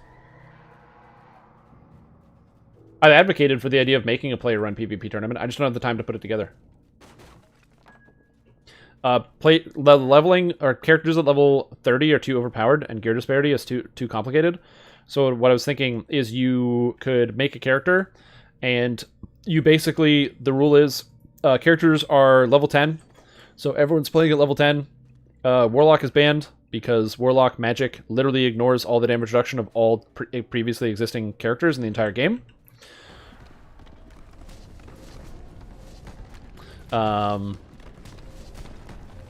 And no named gear, first lifers only.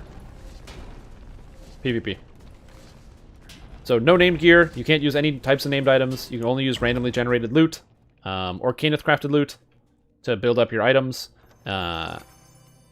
Level 10 is the level cap, you can't be higher than level 10. First lives, so there's no past life disparity, and yeah. And then no Warlock, because Warlock avoids all damage reduction. Because you literally can't stop Warlock damage, because it's evil. And evil goes through everything, and force. It is insanely overpowered. I mean, in theory you could, but just like as a baseline for like PvPing. Because then you have like access stuff, so you have access to Raise Dead. You have access to a lot of the powerful spells up at 5th level. Some of the important big ones. But a lot of like the really crazy spells, there aren't. So no Finger of Death, but you do have Phantasmal Killer. Stuff like that. My Warlock's not evil, he's just misunderstood.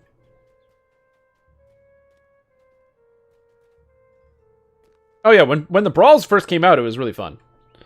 I think it's time to level up. I think it's time to start the 4s. Gonna level and do depths chain. But yeah. So like I said, and another thing too is that Dungeons and Dragons Online was like a pioneer for the whole like free-to-play model for MMOs. They did a lot of things. You know, they were one of the first MMOs to transition from pay-to-play to free-to-play, and they did so with the model that they have. Multitude of Menace. No.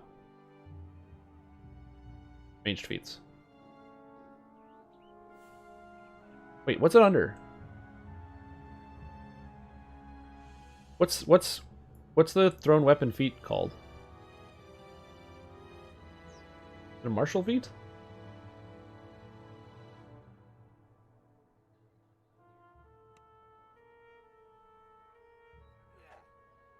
Huh? Huh? Wait, what's it called? Yeah, this is also garbage. If I could resize this, it would be fine. Multitude of missiles.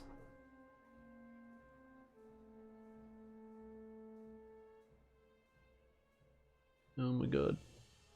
Dude, it's not even on here.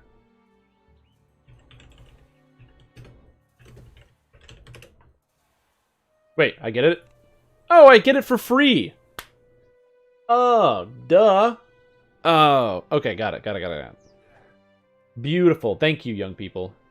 Warlocks kill the tavern brawling scene? Yeah, because they just do damage that damages everybody, no matter what damage reduction you have.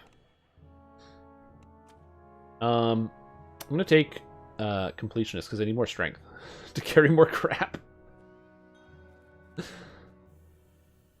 Oh, and I get spells. Bitter Frostburst.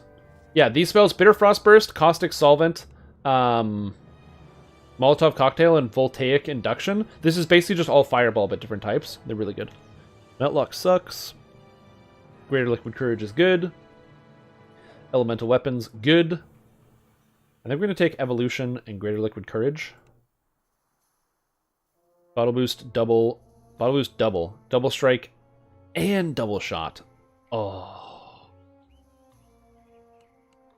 That's really good. We'll take that later for sure. Bottle Boost, double.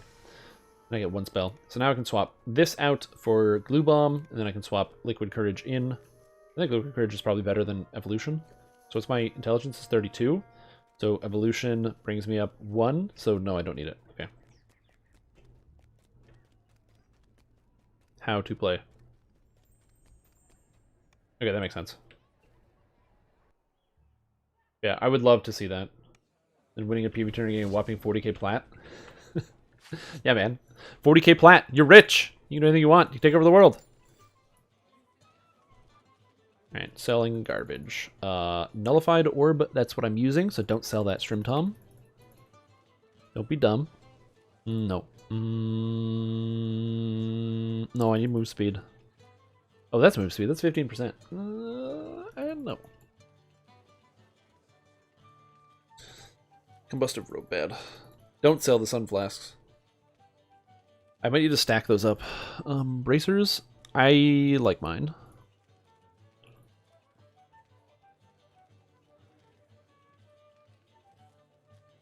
And get rid of this. I should probably go learn those spells. The bottle boost spells are the only spells you can't learn, by the way.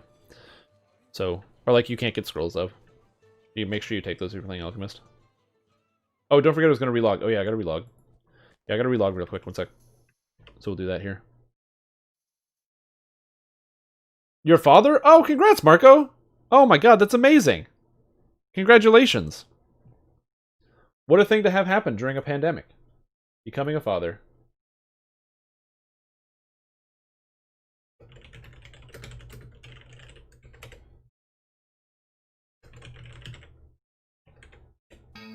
Oh, that's not the right password.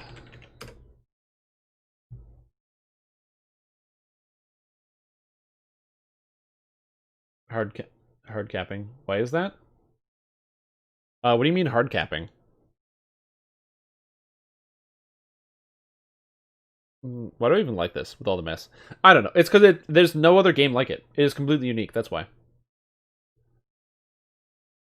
Oh no, PDK Past Life is good. I just don't want to do it.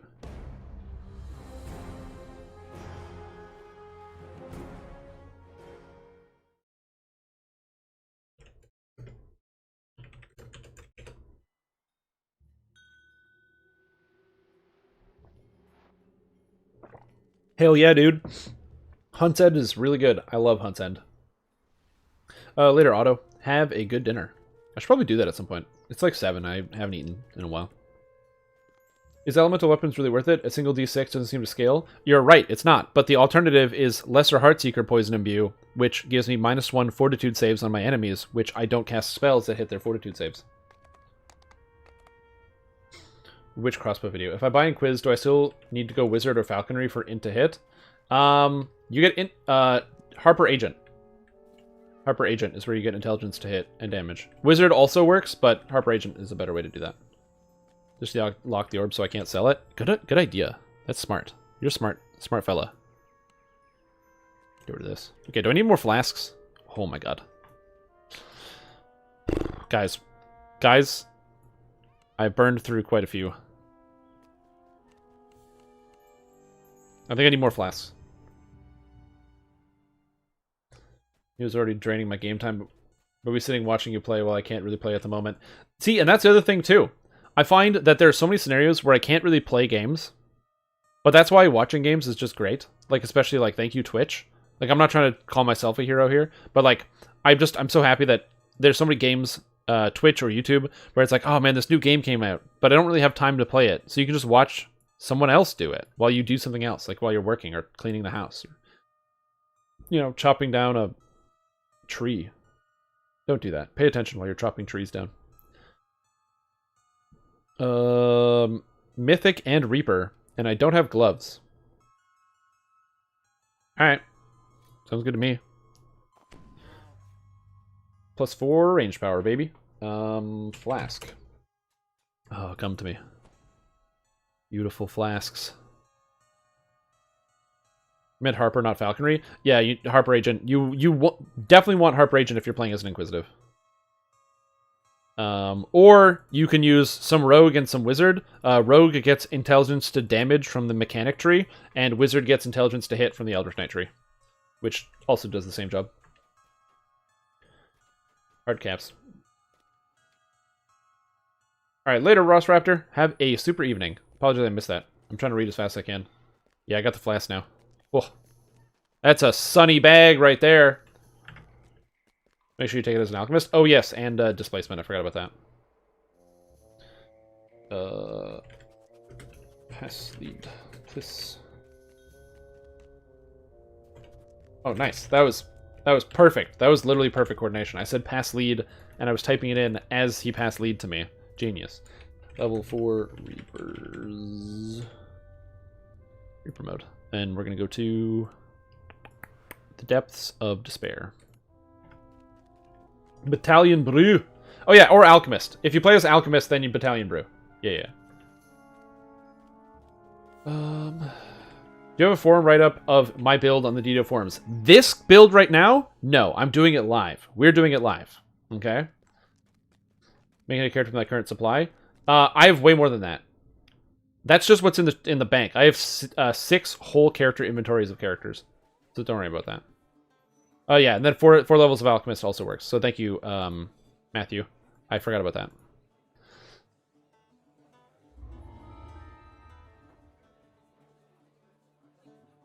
Can you not put flasks in a quiver? No, I tried that. I tried a lot of things to try to see if I could squish them down.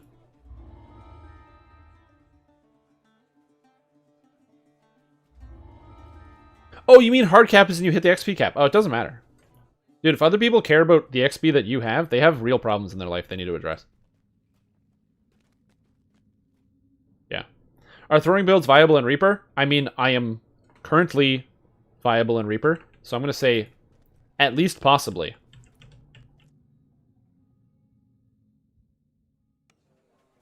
Okay, trying to take that out. Greater Liquid Courage. Oh, I can take Cure. Yeah, that's good. I should take that. And then I don't need this, so I can take... I don't need Stiffened Skin. I don't need Feathers Extract. Oh, I don't need most of these. Okay, well, we'll take Feathers Extract. That might come in handy. So now we have Cure Better, and we put that... Yeah. Okay, good. But throwing weapon builds are really good. Alchemist throwing weapon builds are very strong. Because... Where is this feat? Not Alchemy on the Run. Basic feats? No, ranged feats. Yeah. Multitude of missiles and simple thrown weapon expertise. Really good. Very powerful. Can you put glamored weapon effects on consumable throwables? I have no idea. That's a great question. Which server is best / has the most players? Go to playeraudit.com to check out server populations. Literally, it's playeraudit.com. I don't know how DDO got playeraudit.com, but they did somehow. And it has all the information you need.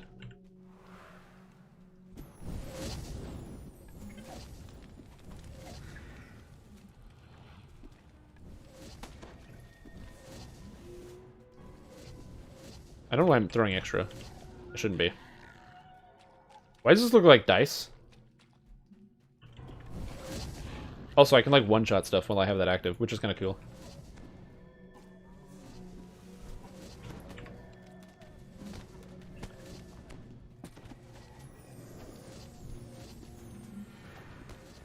Uh-oh.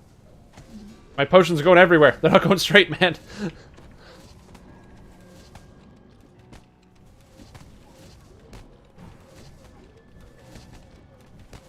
Yeah.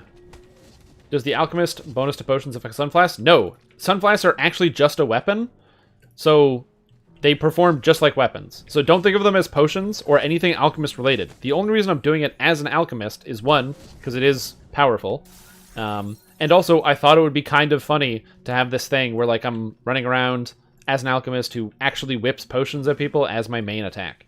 I really wanted Alchemist to have some type of potion whip effect. If you guys played Asheron's Call 2, there's the Alchemist in that game, and there are two ways to play Alchemist. You either whipped potions at monsters as a ranged character, or you could drink your potion and go Dr. Jekyll, Mr. Hyde, and you turn into a giant monster and you smash people with your fists, which also happened to be one of the highest DPS characters in the game. Tragically, because you were a ranged character using a ranged weapon, you needed ranged offense to work your character, but you were in melee, which meant you got crushed in melee and took a jillion damage. And, but you also ripped aggro really fast because you did the most damage, so it was really funny. Before the server shut down a few years ago for the second time, the highest level character in the game was, in fact, a melee alchemist. RIP Asheron's Call 2. Why not put enhancement points in the healing tree to get better healing? Because you need enhancement points in the damage tree to get better damaging. That's why. It is oppressively dark here, save for a few flickering torches that might provide enough light to fight properly. You played a druid with nothing but Sunflask as a weapon? Does that work? Do you get the actual light damage on your attacks? Also, yeah, I don't need to heal if all the enemies are dead.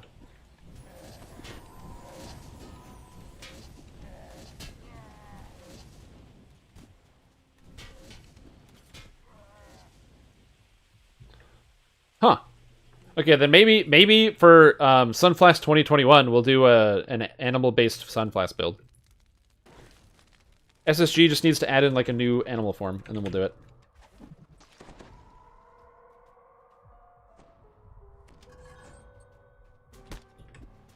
Goodbye.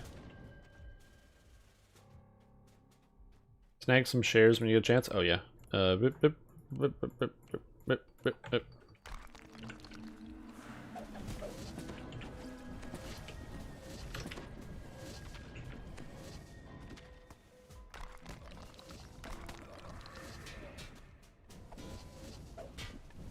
my god. Hit! Hit the Carnage Reaper. Get the Carnage Reaper. I have multitude of missiles up. Hit the friggin' Carnage Reaper, dude. Oh my god, that was annoying. My missiles not landing is annoying. Oh no. I'm already through like 30 in this quest.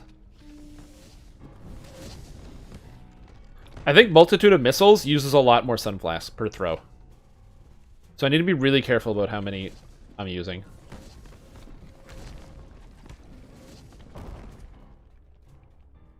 Yeah, I'd like an owlbear form, please.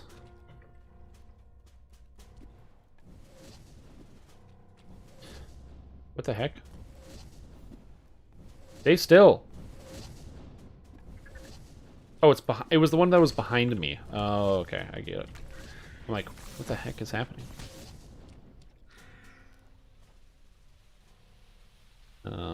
Yeah, you can do that with. There's a couple items you can do that with. There's a few darts and a few ranged weapons you can do that with as well.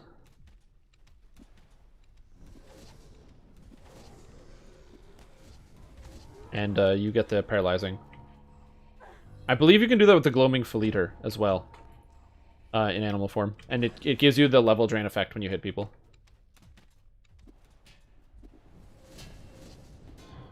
It would hit the damage to the flask. I think they fixed that though. Maybe. I mean, I'm being currently and actively told that you can still do that, so I don't know.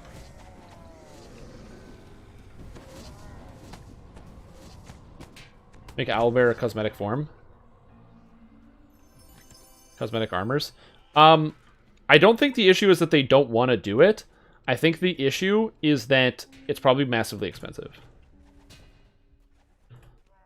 Arty, Alch, Rogue, Inquisitive? Oh yeah, for sure. Any of those combinations, any amount of Alchemist, Inquisitive, and Rogue is going to make... sorry, Alchemist, Artificer, and Rogue is going to make a good Inquisitive. Uh-oh. Nope. Go save. Well, good. It hit him anyway. I like it. Let's go. I would love to see owlbear form, but they will likely never do it. Not never, but... It's not as easy as just slapping the skin on.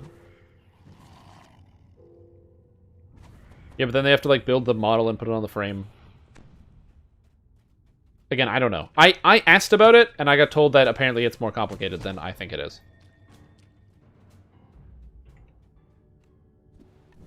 Did Inquisitives get buff again? Or is it still OP after the nerfs? It's still the best ranged build in the whole game after the nerfs. Which is exactly what I said it was going to be. And then they were like, oh, no. We're in the depths of Discord, by the way. There were so many people that were like, oh, man, it's going to nerf it, and you won't be able to play Inquisitive at all. And it's going to be the worst thing ever. And you can't play the game, and they destroyed Inquisitive, and Inquisitive isn't going to work, and it's going to be the absolute worst, and you can't play Inquisitive at all. And then everyone's still playing Inquisitive because it's still the best thing.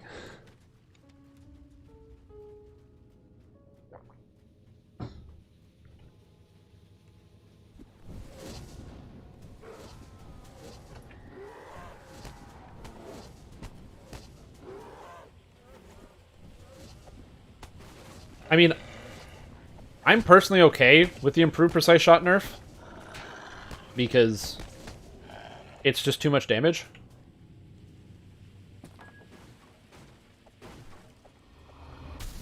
And bow isn't as bad. Since bow got like 27% increased attack speed, it's a lot better than it was before, but they still needed an improvement.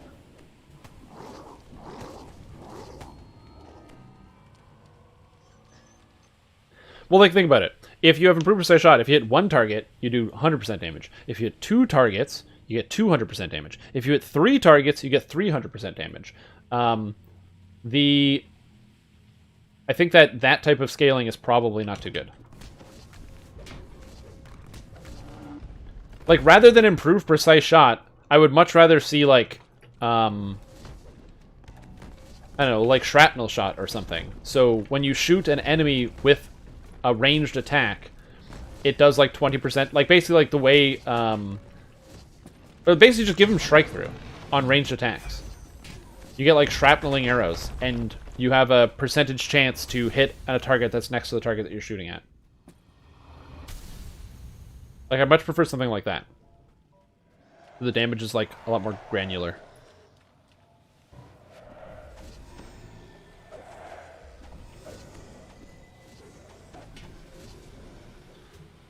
And the trade is if they catch you, you die. Well, or you just play in a party. And then just get lines. If you play in a party and you don't shoot the monsters first, you just wait for one other person to shoot the monster. Just wait for, like, imagine you're in a party, and there are 2 Inquisitives, you and somebody else who's not good at the game. So they see a monster a million miles away, and they start shooting at it. So all the monsters run this perfect straight line towards them. Use the line. Just wait, like, literally half a second.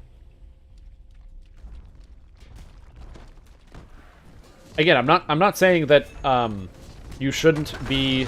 Like, it was a nerf. It decreased the damage. But improved Precise Shot is definitely still good. There's still a reason why everyone in the game takes it. It's just not as good as it used to be.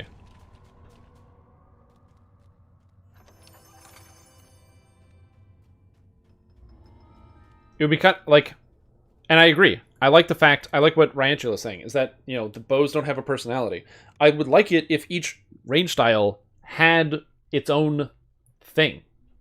Like, each range style should have its own feel to it. Bows used to be, you know, many shot, but now I have Multitude of Menace. Also, yeah, Archer's Focus is way better now. Now you can have Archer's Focus and multi-shot or many shot at the same time. Hello, did somebody order, if you happen to be playing as a ranger, 75 melee power? Or range power? Yes. Yes, I did order an extra 75 range power. Thank you so much. That's exactly what I ordered. How did you know that I ordered that? That's crazy. Are you reading my emails? Are you inside my computer? So good.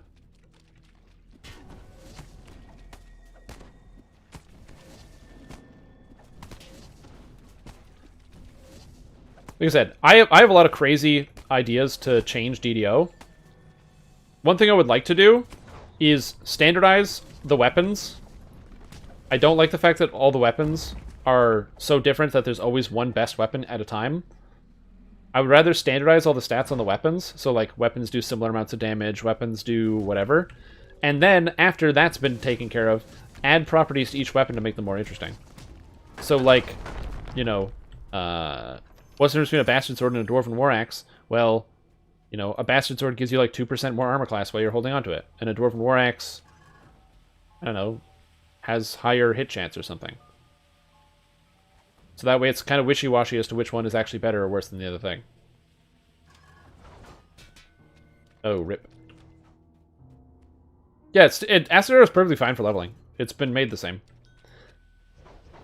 Or it hasn't really changed. In fact, right now it's actually better than it was before. Because improved Precise Shot... So the build was written at a time where the idea is you're supposed to just turn on auto attack and then run backwards. If you can figure out how to do that, realistically, if it's a new player, they're not going to be, like, pros at it. So, yeah.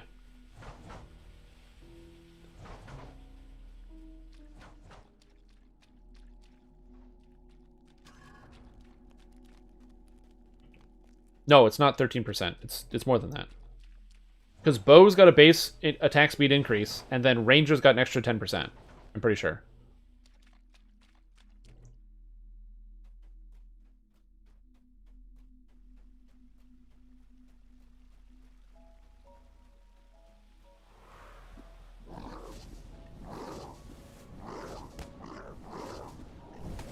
I improved Precise Shot to be 100% on the first, 80% on the second. Yeah, but your... Marco, what your... I guess, yeah. On the third target, like, after you've hit 3 targets, you're doing this... You're doing, the same damage as current improved Precise Shot, and on 4, it's just worse. Yeah, the Artie is always running backwards. Again, that's why you have other people who run in front of you. That's why you get barbarians. Hire barbarians. I don't think there's anything wrong with your setup of improved Precise Shot. I do like it. I do like your idea better. For sure.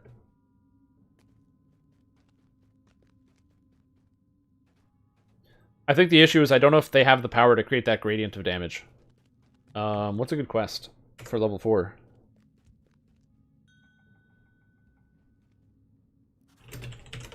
Also, I gotta get some food in me.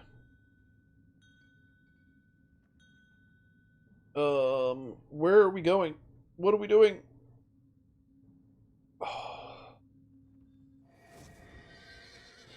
Later, Sligo. Catch you around.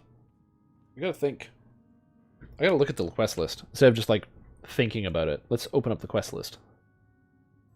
Firestone Inlet, fresh in the air, proofs in the poison, stand your ground. Yeah. Come out and slay. Oh, these quests suck. I don't like these quests. Let's do Firestone Inlet. It's past April. This build is a joke, right? Mead Helios, this build is not a joke. This is extremely serious. I don't like the fact that you're bringing jokes into this stream at all. This is serious time and serious talk, nothing else. I have a character where I have a backpack full of my weapons. Very serious.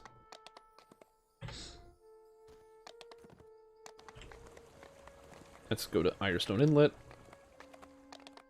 Firestone.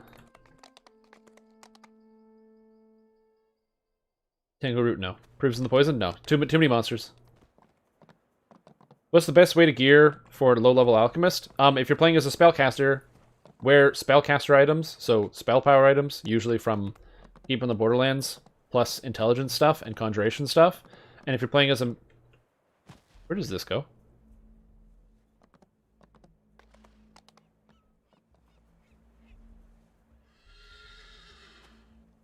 Where does this go?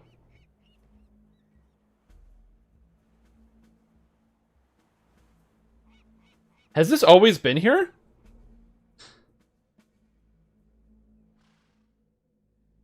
Has this always been here? Okay, that's new. Because I'm like, I've never seen this. Huh. Alright. Anyway. Back to work. That's neat. Isn't it great that DDO added horses? Yeah, it is great. I love horses. I remember before horses came out, people were losing their minds. They're like, whoa, they're adding horses. And they should be fixing the game. Horses are terrible. No one wants horses. And then I ride my horse everywhere and flaunt it. Oh, I flaunt it. The gruff voices of hobgoblins can be heard nearby. I do like the fact that I can basically one-shot these guys when I activate my stuff. By the old Haberdasher Giver. Oh, yeah. Lazy man's elevator. That's it. I don't want to go up that ramp. Yeah, I don't know. I've never seen that.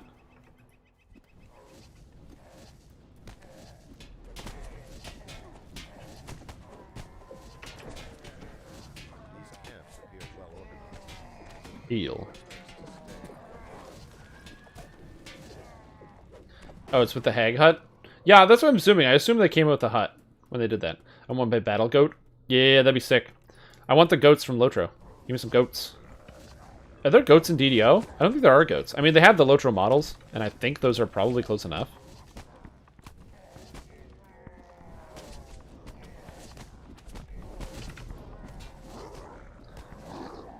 I need improved precise shot. I don't know if improved precise shot works with the Sunflask. Let's just be very clear. It's the entire life of the game. It's actually really funny. So, I don't remember where it was, but it was like, you know, some of the I was with the DDO guys, and they were talking about like, you know, experiences they've had working with other developers and stuff like that.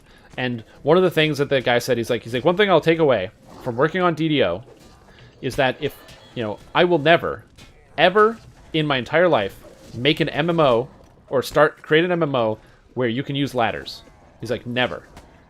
He's like, don't do it. Don't make an MMO where you can use ladders. It's a waste of time. Just have a ladder where you click on it and it takes you up the stairs. You know why you never liked it? It's probably because of the fact that the monsters cast spells that reduce your strength all the time.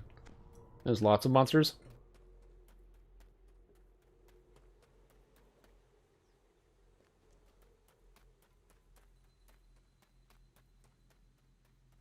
Like the D12 for me. Before I had it, I was like, I don't need this, but now you can't imagine. Yeah, I actually don't have the D12. Probably should. Standard troll attack animation, scale off whatever means you have a druid form. Oh yeah, I mean, you just want to combo people. You just want to go to trolls and give them the combo. I see what's up. I get you. I also don't like trolls. I would also like to give them the combo. Maybe I'll get it this next anniversary next year.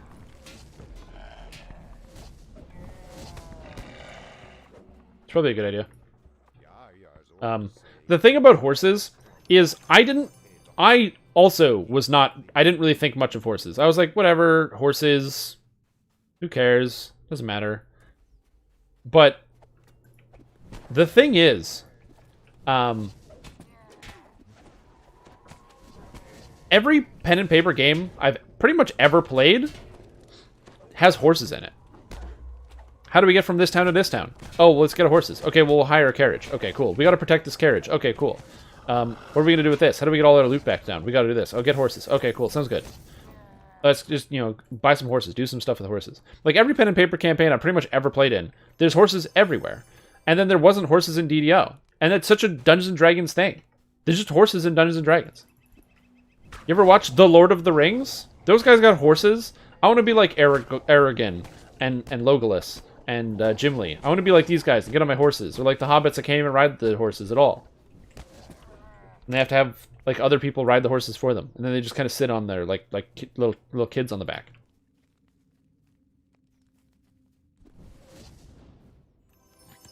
Yeah, Dungeons and Dragons and horses. So now that we have horses, it's the best. I love it. Uh-oh. I like trolls. You just want to play as one. Oh, okay, cool. I just want to combo trolls. Like, I would love to just get the troll combo, the 3 attack combo, where they do the run and they hit you. And just have that power, so that way I can get them back for all the pain and suffering they caused me over the years. See how you like it, trolls? That's what I want.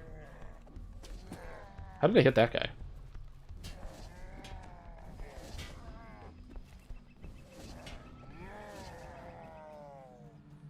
Yeah, horses get hella eaten in tabletop. Well, I'm definitely not grinding out this hardcore horse a second time. I say that now. I'm literally currently grinding out another hardcore horse, but it's not the point.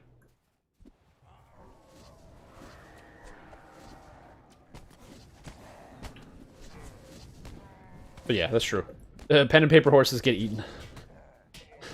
Oh man, what happened to our camp? Well, some trolls came and ate our horses. Again? Come on, dude. What are you doing?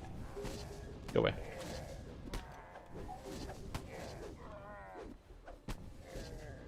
Alright, sounds good. I also should fix some food for me. I'm just gonna order something and then eat it, but yeah. Good idea. A one-shot campaign using Twitch chat. Stupid and hard to execute well, but it's a really cool concept. Oh yeah! Some type of, like, groupthink or like group-based D&D campaign would be really cool. You would basically have to do it like a choose-your-own-adventure game, where you give people very specific options, and then use the polling option in chat to poll, and then have people be like, you can do one of like 4 things, and then people choose what you want to do, and you do that. So it would be like a choose-your-own-adventure story. I think that could actually kind of work. I don't know how well that would work, but it could like kind of work.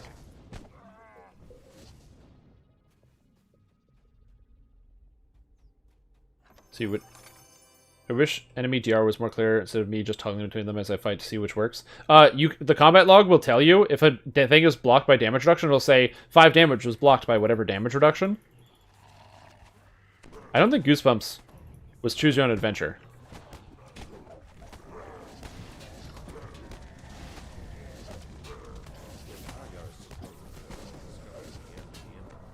Get out of here, Reaper. Man, when all my actual Sunflask land, this character does hella damage. Oh, there were some? Okay, I didn't... I mean, I wasn't an R.L. Stein fanatic, you know what I mean? I don't know. Alright, later. Have a good afternoon. Or evening, Matthew. You're on. What is my main server? Argonessin! The second smallest server in DDO. How does that happen? I don't know how that happens. It just happened to be the second smallest server. When I was in elementary school, there was a book, and it was called Master of Kendo, and it was a choose your own adventure book. And oh, I also missed, apparently Martini hosted me with 1 viewer. So thanks for the host! And also somebody subscribed, and it's not showing up on my tracker.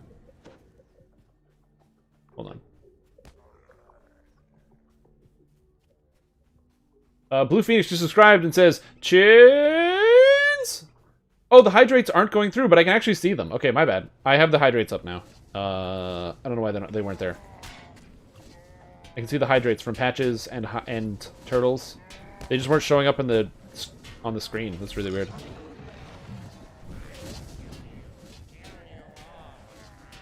But anyway, so we had this book called Master of Kendo, and it wasn't called Kendo. It was Master of Kendo. I just didn't know that because I was like, I don't know, 7, and I didn't know what Kendo was. And one of the other kids said it was Master of Kendo, and I was like, oh, okay, that's how you pronounce that. Got it. Understand. And it was a choose your own adventure book. I don't remember anything about it. I don't think I read it. I just remember it existed. It was a thing in 3-dimensional space. Wayfinder. Wait, what weapon type is that anyways? Does it get simple weapon? Yeah, it's a dart. See? Dart. Thrown.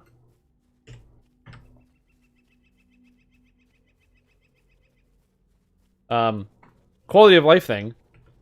I would like this. We discussed this before. You know, it'd be a good idea for damage reduction. They should make it so that all damage is 100% damage, and some monsters have weaknesses.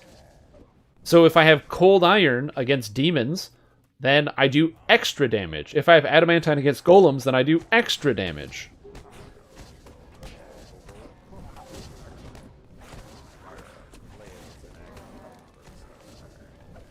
I like that way better. Wayfinder's the true hardcore server. Oh, that's it. It's you know, the thing about Wayfinder is there's just nobody there. It's unfortunate. It is scary to when you go to playeraudit.com and you actually look at the number of players, and you see how few there actually are on Wayfinder. It's crazy. It's crazy how few players there are. Oh, so this guy's an Elemental Fury. Nice. 11k.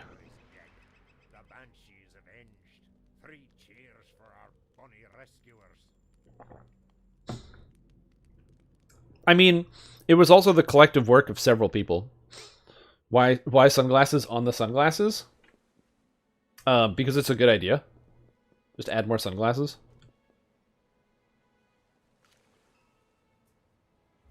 Wait, can I hydrate then? Hold on, hydrate. Redeem.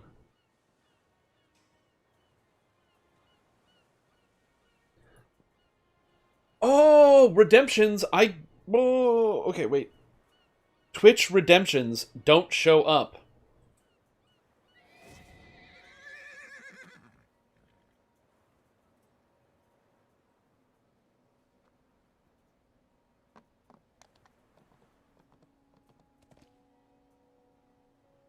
Interesting. This is a weird problem.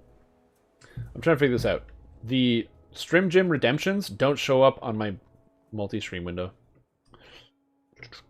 I'll have to figure that. Wonder if I could be the youngest DDO player. Normally DDO players are in their 20s and you're 16.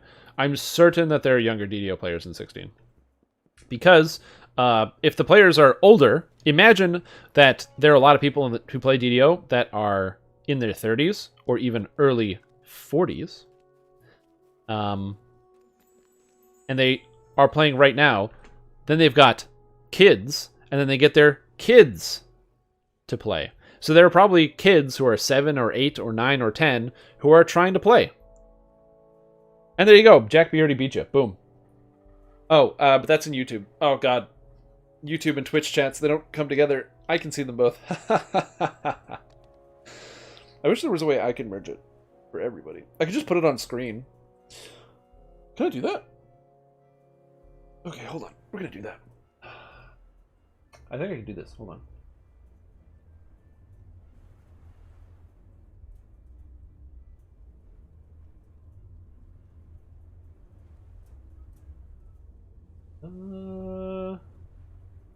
At box. Add. Oh. Combo. Let's see if I can get this done. It's going to show up on screen.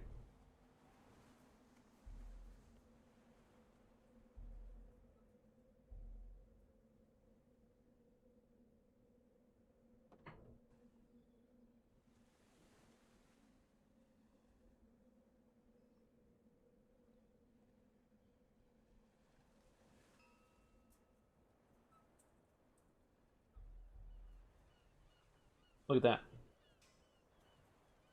Oh! Dude, this does show both. How cool is that?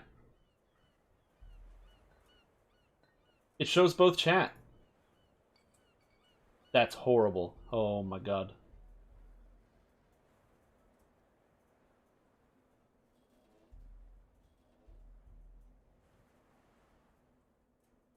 Okay. Well,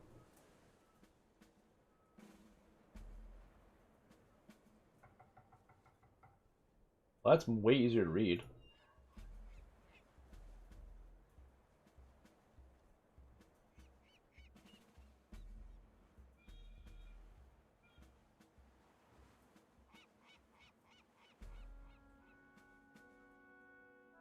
Huh. Now you can't even read the chat.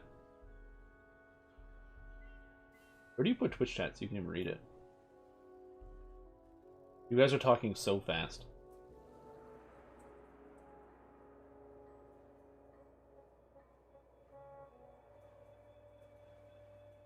Okay, now I'm gonna go back to reading stuff. I don't know why I was setting that up. This message is highlighted. Yeah. I don't think it's getting all the messages either, which is kind of weird.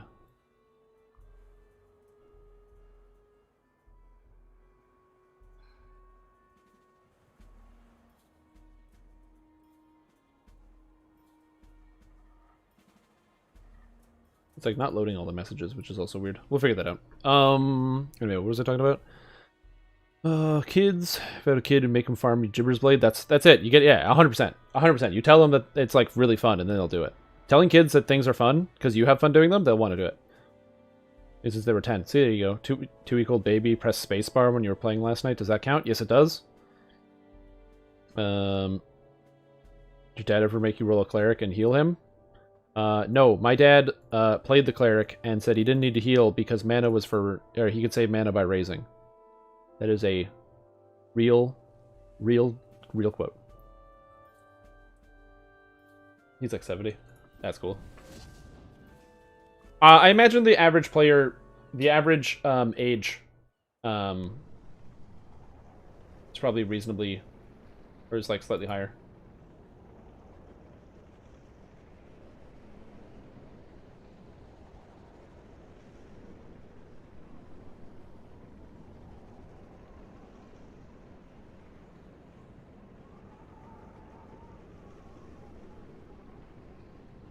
There we go. So now if you're watching, you should be able to see all of the chatter. It should show up. Okay. What do we do now? 1,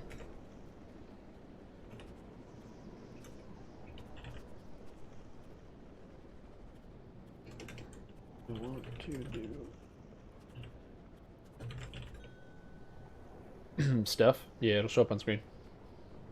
Save mana by raising. Yeah, exactly. Hey, you know what? Age is good.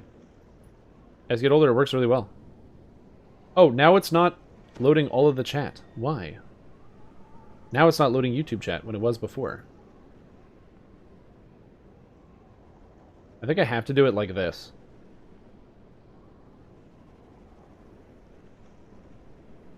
Yeah.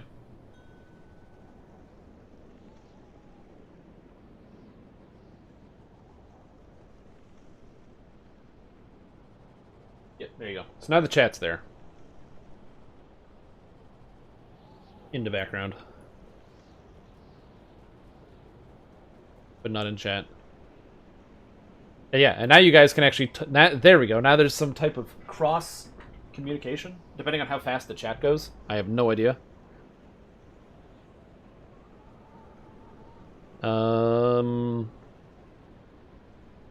So yeah, we're gonna do that. Go get my son. He's 11. Pantheon Rise of the Fallen together. Oh, isn't that like a new game? I heard about that, I think. Alright, let's do some 3 Barrel Cove. I'm gonna load it up. 3 BC 5's Reaper.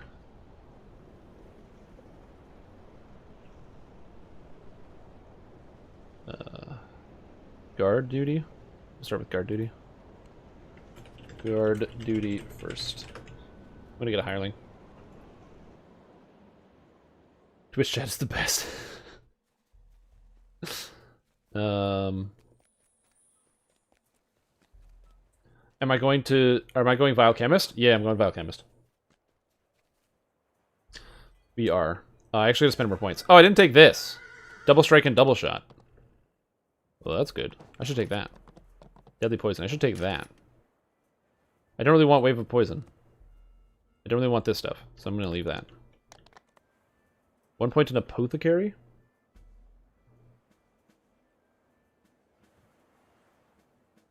Oh, this doesn't give me anything good. It's not like the cores. Oh, okay. Never mind. You just got back after a 9-month break. Was in the middle of, at the time, solid Inquisitive life. Anything I need to know about the Inquisitive nerf? Yeah, they didn't nerf it enough, so it's still the best ranged character in the game. Have fun. Yeah, there we go. So now, in theory, there's some stuff coming back together. You made the care. Oh my god, that's so funny. There we go. Perfect. The story plays itself. Yeah.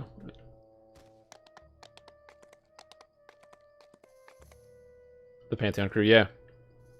Somebody I know is very interested in that game. Add a delay when you click No Holds Barred. Yes, they did. You got a No Holds Barred ahead of time. No. But they did do that.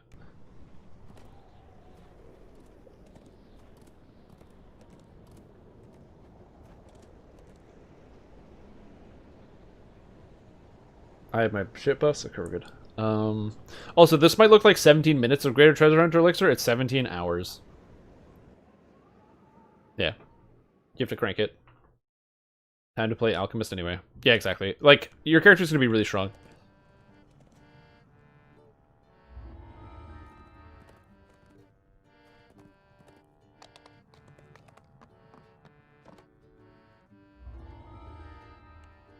I'm gonna go get all the quests so I can share them out. Look at this guy's sword. I really like this sword. Axiomatic weapons look so cool.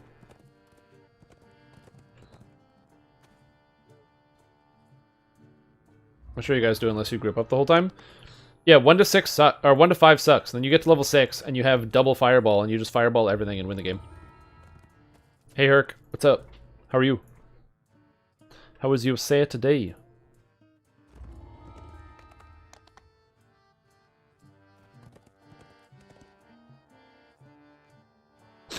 Inquis even better than Dagger, Vistani, Swashbuckler? Rogue Ranger Bard?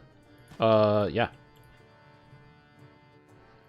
Inquisitive is definitely 100% the strongest. Well, it's not the strongest, because Alchemist, I think, is the best. The, like, pure Spellcaster Alchemist is the highest damage. From what I understand, but Inquisitive is still insanely powerful. And also good for leveling. What life is this tune on? I don't know. I'm nearing Racial Completionist. I am 7 past lives from Racial Completionist. If that helps. Tell you how close I am. Or how many lives I have.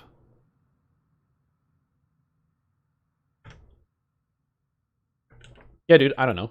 It's here. I have these ones. And these ones. And these ones.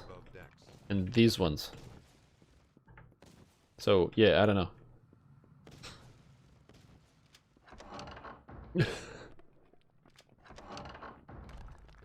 Unless you munch all the souls. Munching on souls. You guys ready for the Changeling race? Yo, Changelings would be sweet. I would like some Changelings. I would like Changelings, I would like Kalashtars, I would like Shifters. These are all great ideas for races.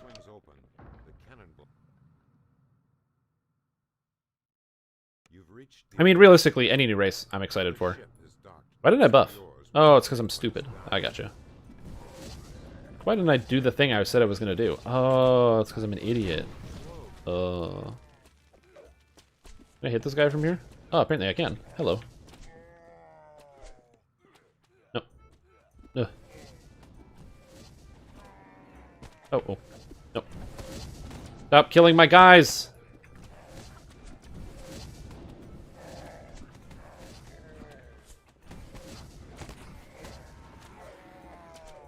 Changing the race and changeling barb iconic? Are you guys... You mean shifter, right? You guys are talking about the shifter? Like, are you guys talking about shifter? Not changeling? Which are both Eberron races and are different, distinct things? Or was there something announced where they suddenly changed from shifter to changeling? I am trying to understand. You want wild mages? Wild mages would be cool.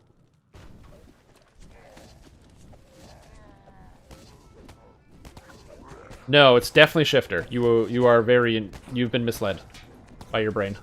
Shifters are kind of like changelings in that they kind of change a little bit, but they're not exactly the same. I assume streaming. Do you prefer viewers on one over the other? No, I don't prefer viewers on one over the other. I don't care. People can watch wherever they want. I use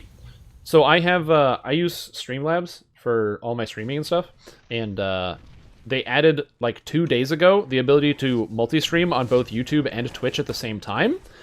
And so I was like, hey, there's a lot of people that watch the YouTube videos that maybe don't have the desire to go over to Twitch to check out the live stream, or just they don't even know. So they watch the YouTube videos, and then all of a sudden they might go on YouTube to be like, I wonder if I'm posting a new video, and then they see the live stream, and they're like, oh, I guess I might as well tune in for a little bit, and then maybe they have a good time. Maybe they don't. I don't know. What if it's just something to put on in the background while you're cooking up the pork roast for the family coming over? Don't have the family over. Social distance. But, like, it's a thing that could happen. So, for me, like I said, it's just like... It literally doesn't matter. It's just to help outreach and see there. Quest received. That, and also, this is also... So, things that I spend more hours on is, 100% I spend more... I spend more hours making Twitch content, because Twitch is live streaming. You're constantly producing content. You're like sitting there making a thing. I am here in front of you right now. This is not a pre-recorded video. I'm not good enough to make something that would be this accurate and pre-recorded. So yeah, no, I'm very much 100% here at the keyboard. And so it's very time consuming. YouTube is much less time consuming because making a YouTube video takes me, like, depending on the video, like 4 to 8 hours for a video. So it's less time to make that. However, problematically, I spend more time on Twitch. My YouTube audience is way higher. Obviously, the live stream, I have more viewers on Twitch than I do on YouTube. Sorry, YouTube, you're losing. But the actual just straight up viewership, so like the views, subscribers versus followers, I have like 1,600 followers on Twitch, and we're getting close to like 2,600 subscribers on YouTube. So I've gone up a whole bunch of subscribers, which I'm very happy about. Thank you so much for helping me grow my channel and continue making the videos and stuff. Although, oddly enough, thank you, Analytics, for telling me that the majority of my viewers find my my content from the search bar. It's like 70% of people that watch my YouTube videos find the YouTube video by typing in Strimtom into the search bar on YouTube, and then that's how they find the video. Out of a side hatch, a lumbering ogre emerged. And I'm like, that's funny. Yeah, so the YouTube audience is just larger than the Twitch audience. I don't know why.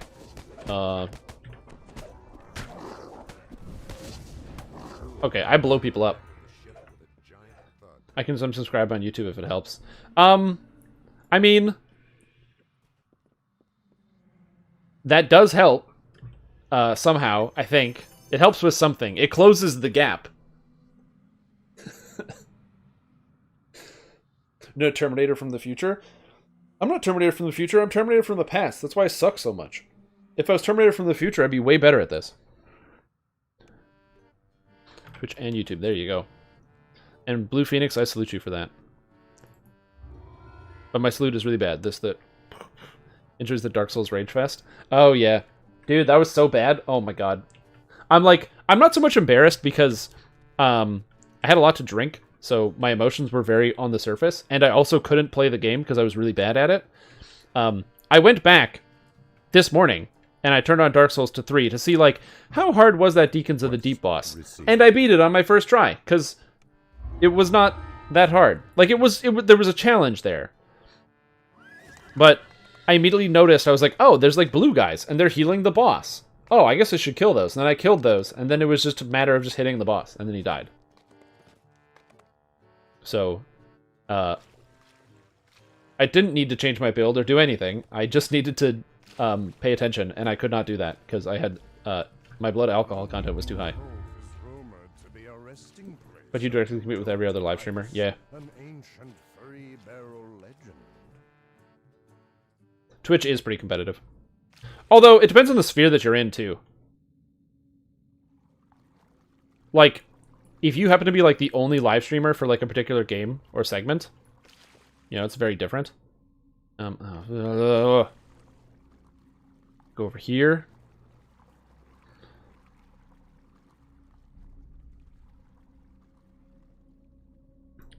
Yes, and that too.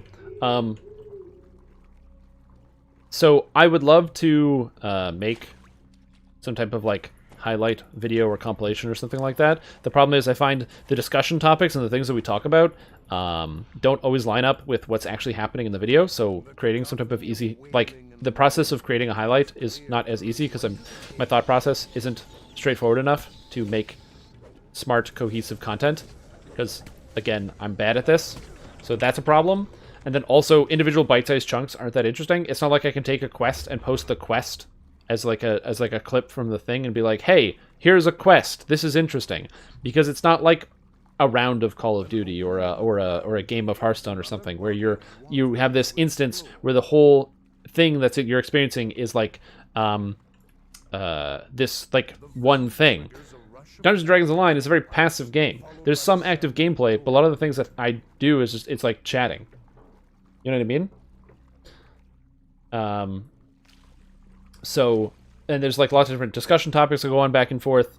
Whereas like, would somebody really want to sit here and watch somebody do Two-Toed Tobias? Maybe. But it's kind of different. Narrates?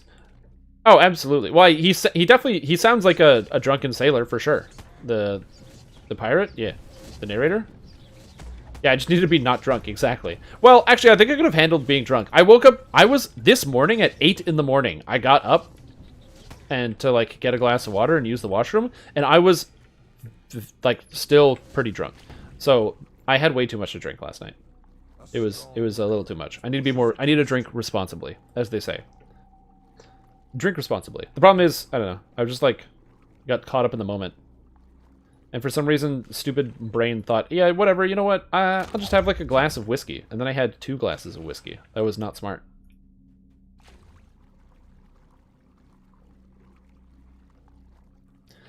And that's true.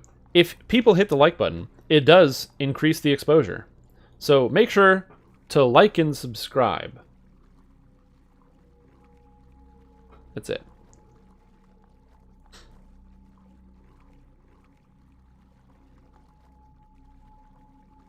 Talk about some of the things not involve the actual gameplay exactly.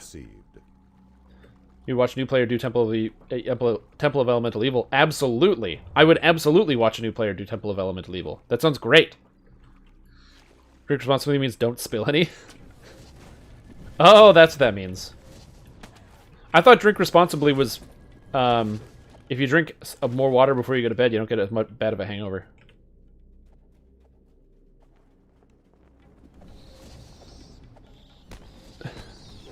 Yeah, one like equals one subscribe. Please send help. Shuntam, and he's a Two-Toed Tobias. Ooh, nice. I like that. That's consistency right there. See, that's why they call me Consistrim Tom, because of the consistency there. When you join in, you see me in Three Barrel Cove. That only works on the young. Water, I'm drunk. That's funny. Oh, God. Oh, someone was asking me, how is Canada handling coronavirus? They could be handling coronavirus better. That's the thing we could be doing. Canada is like number 21 on the list of countries for most coronavirus. So our prevention could be better for sure. And also just the general health outcomes could also be better. We're not doing that great in health outcomes. And I know some people whose families have been unfortunately affected by the coronavirus. So that's also super not great. So like, are we doing better than like the United States? Yeah. Are we doing better than most countries in the earth? No. We're doing worse than a lot of countries. It's the common problem of, like, I think what happens just to a lot of people, especially, like, in the area, where they don't think that they have to worry about it as much, so a lot of people didn't take it as seriously at first. And what happens in the early days is all that matters. So, like, for example, my city is doing pretty good, but the horrendous city of Toronto, when everyone else was moving open, it's like, okay, our premier is like, oh, by the way, we're moving Ontario into phase 3. We're going to be opening up this, that, and the other thing. And then he goes, Toronto, no, you're not opening up. You stay closed. Come on, guys. You got to do better than this. It was really funny when the premier is literally like standing up at the podium, and there was like something that happened, and there was a whole park that was flooded with people, and there was a bunch of coronavirus cases that ended up coming out of that. And then he's just standing there on this podium, and he doesn't know what to say. So he's like, guys, come on, social distance. What are you doing? It was just the funniest thing. Because he wasn't like, this is an important thing or whatever. He was literally just because it's his own city. That's where the guy is. He's like, come on, guys. Why is everyone else doing better than us in Canada?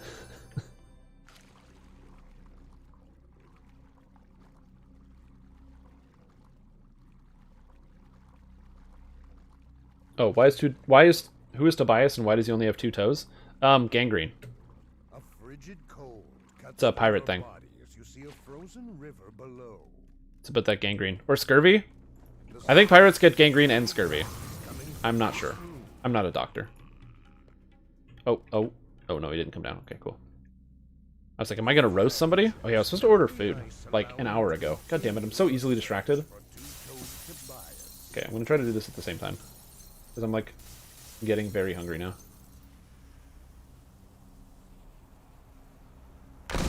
Ah! Oh, also, welcome Realphilic, X Dirt Cobain X, and Soup for the stream. Have you watched the Dark Souls where players just run past everything and kill very few monsters? Yeah. Feasible for DDO? No. So, yes and no. Hello. I forgot to update the thing. We're in Two-Toed Tobias. But I shared the quest, and I'll update the thing.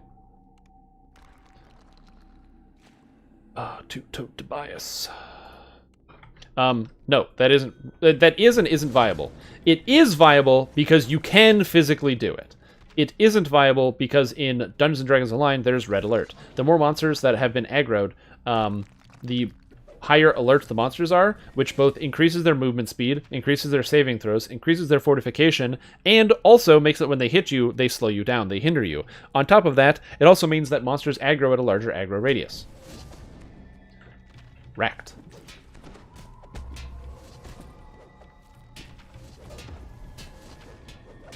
So since monsters are aggroing at a larger aggro radius, it makes it harder to avoid aggroing more monsters. So yes, you can do it, and it is successful if you know what you're doing, but there's also several quests that have been put into the game to prevent that, and one of the reasons is my understanding is that the more monsters you have aggroed at a time, it like puts a bigger stress on the game. So the Red Alert system is both a way to prevent players from just cheesing quests by not fighting any of the monsters, but aggroing everything, and also a way, because it disincentivizes that, it conserves resources for like the servers and the infrastructure. Oh god, I'm a sniper. I think Dark Souls is going to be a D&D tabletop game? Yeah, I'm sure somebody already made it. In fact, I would say there's probably a 100% chance if you Google Dark Souls pen and paper or Dark Souls tabletop, somebody has already done it. Login on stresses their servers. Everything stresses the servers. I mean, yeah. Are they viable? Yeah, you can hide and move silently past most things. The only things that you can't, monsters with tremor sense. So like spiders, stuff like that will auto see you, and then reapers. Reapers auto see and stealth. Because reapers are not supposed to be stealth passed. A lot of people get really upset about that, but like reaper mode only affects combat. So if you remove combat, then it's like you're not playing reaper mode. I'm trying to remember food. Let's order some food. Or delivery. I could get like a pizza. Then I have to eat pizza. I don't want to eat pizza. What is this? Kochu. Japanese sushi. Oh man, I don't like sushi. Like, sushi is fine. The product is fine. I can't eat shellfish. I am allergic. I'm not a huge fish guy. I don't know if those things are the same.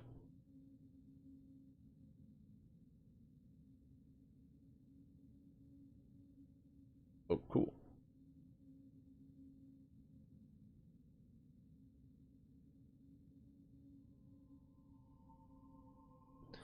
Tacos are a good idea. I was literally looking at tacos right now.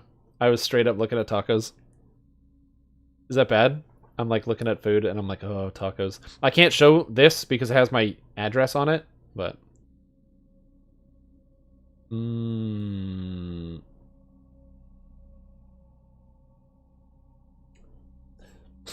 Yeah, I know you can.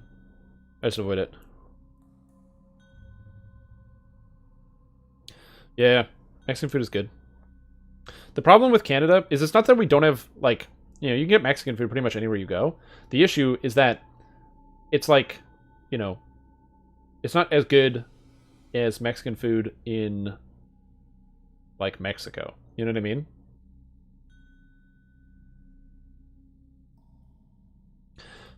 Quests have a minimum level, and so when you log into the game, if you level up and you are not below the minimum level of the quest, you are allowed to enter, but then everyone else is treated as being below the minimum level of the quest. So, like, I think the minimum level of this quest is like 3, so, or 4 or something. So if you come in here and you haven't logged off, it's the same thing with epics. If you take level 20 and then you don't log off and log in, the game doesn't think you're in epics. So then when you enter a quest, it causes a bug and blah, blah, blah, blah, blah, and it propagates.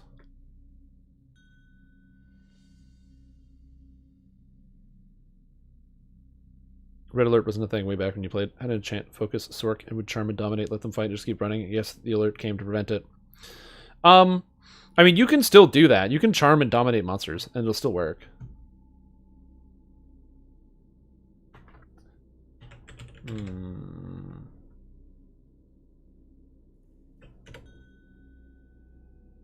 Like, it still technically works.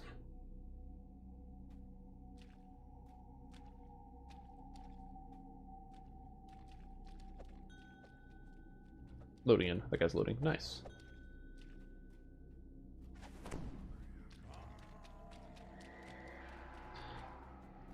Oh, man. I was thinking about, there's a Canadian restaurant called Central Burgum. And I was going to get some Central Burgum. But they're closed right now. I don't know why. Makes me sad. That makes me sad. Yeah, I'm thinking about food. Another issue I have is I'm insanely indecisive when it comes to food.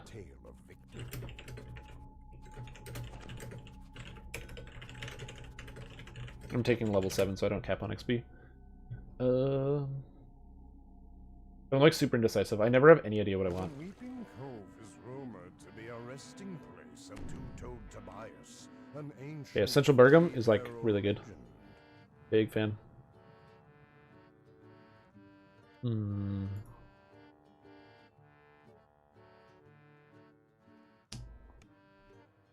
I think I will get some Mexican food. I think it's a good idea. Whoever's idea that was a good idea. There's a place in Ottawa called Ahora, and they have like the best. It's like the best food in the best Mexican in the city. So good. Dungeon Alert came because of Wail of the Banshee.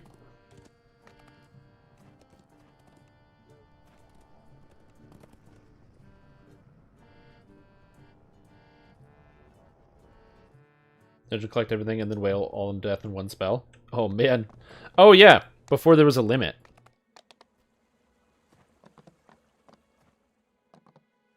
That's hilarious. I have to go find the Alchemist Trainer. Ooh. Where am I going? Alchemist Trainer. Alchemist Trainer. There it is. Okay, I'm gonna level up. I don't think... Do you get anything at 7? No. Just new spell slots, I think. And new spells. A displacement draught. Good call. And greater restorative draught. Sounds useful. Oh, bottle boost double. Bottle boost double. That's what I want.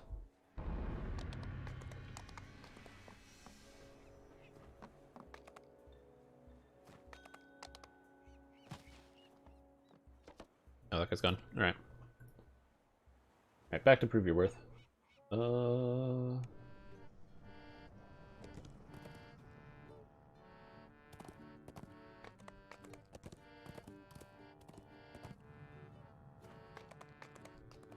Implosion of target individuals. Yeah. I mean, that's also something that a lot of people lost their minds about when... What was it called? Everything is Nothing got changed. So it affects 6 targets, I think. And a lot of people were, like, very upset. Because it's like, it changes, changes the game, man. Which, I totally, I do understand that. Going from, like, killing everything in a room to not killing everything. Yeah. It's basically, the idea behind it is that, monks have range stuns, single target stuns. They can stun anything with Tomb of Jade. And you can also get the knockdown from, like, balanced attacks and a whole bunch of other stuff. They already have so many different avenues for crowd control. They were like, they also don't need to have a full screen clear instant kill. So they got rid of that as well.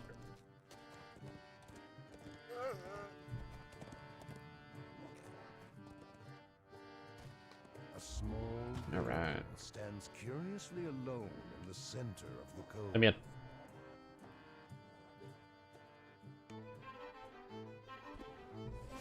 Oh god, stop throwing stuff, Strim Tom. Gonna run out of ammunition. Also, the music in here is really aggressively loud. I gotta turn it down real quick. I always forget about Three Barrel Cove, that you gotta manage the music really heavily.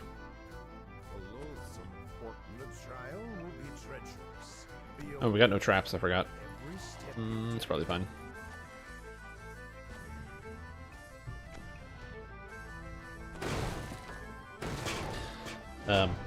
So again, a lot of the stuff I'm okay with.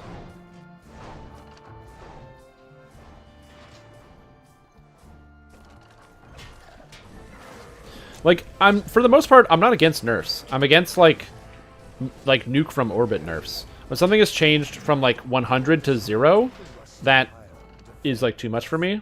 But something changing by a small amount, I'm not... Like, Everything is Nothing is still very good. It's still a very good ability. Being able to kill 6 targets instantaneously as a monk is really powerful, especially since the DC scales off your stunning. So it's like, oh, what's the DC on Everything is Nothing? Oh, it's like 200? Okay, whatever.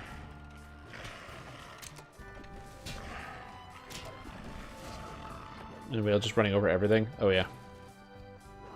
Just play New Sorcerer. You know what's better than Wail of the Banshee? Meteor Swarm. It's like Wail of the Banshee, but it does more damage. Because it one-shots everything. Am I out of Sunflasks? No, okay. I saw this number down here going down, and I was like, uh-oh. Oh, but not out.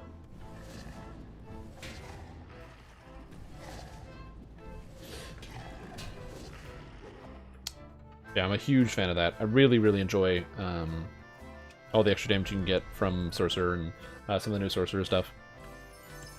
I just wish the trees were better. A lot of people get kind of wrapped up in the fact that the spells are really good, but a lot of the trees, like the actual Savant trees, kind of suck. More than half of the tree you don't even want to take. And I think that that's a problem. Like, I like it when there's decisions, right? Like, when you're like, oh, what do I take? Do I take this? Do I take this? And you have to make a choice. But when there is no choice to make, because it's like, oh, well, everything sucks. So you just take the crit and the elemental weakness and maybe the spell-like abilities while leveling, and then you're done. And I don't like that much.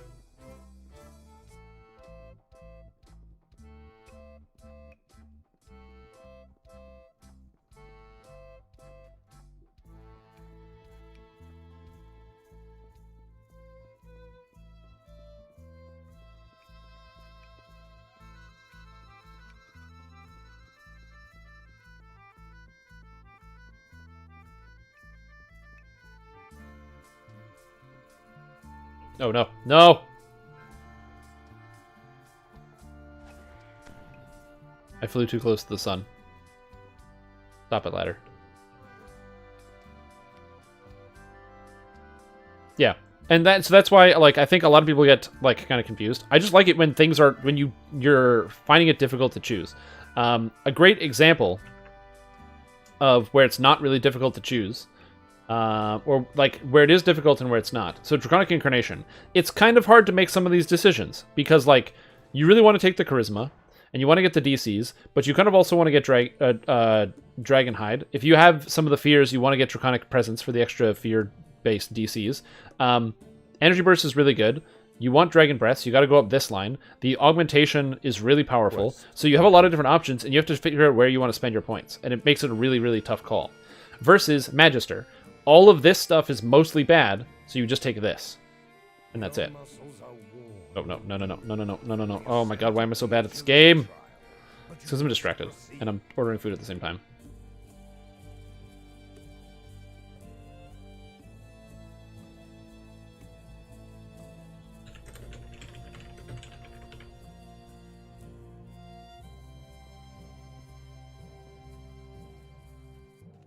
The fetid stench of sewer. I have to do this to prove your worth, right? Oh, man. Hey, we're in Prove Your Worth. I forgot to update the thing.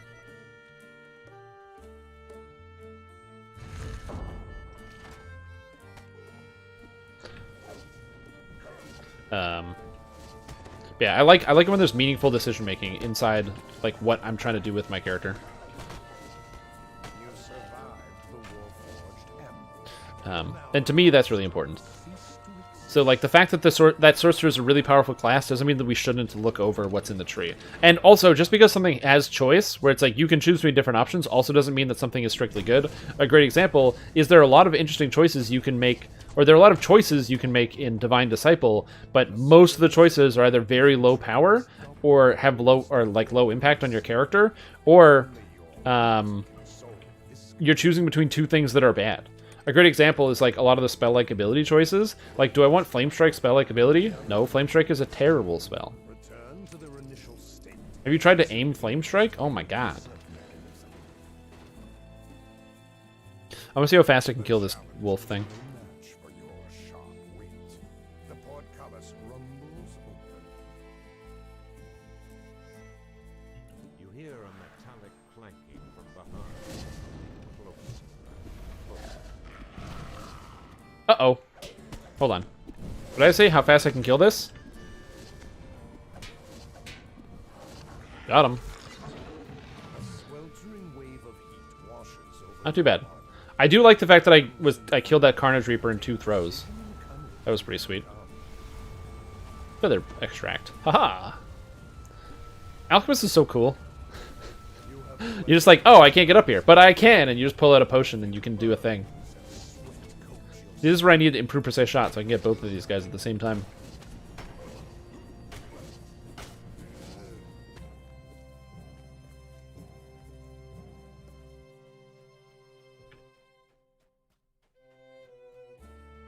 Oh, what the heck are Kyber Dragon Shards for? Kyber Dragon Shards are used for the Stone of Change garbage. So what do? Here, you're supposed to take a head count of your crew.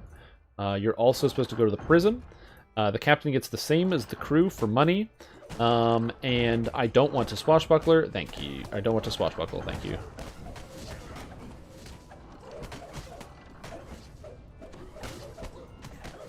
I do like that Arias Orith is just straight tanking all these guys as I just slowly fight my way through.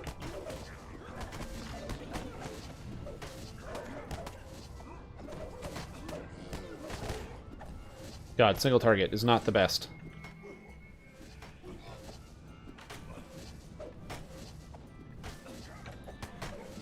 Can you not go above me, Warforged?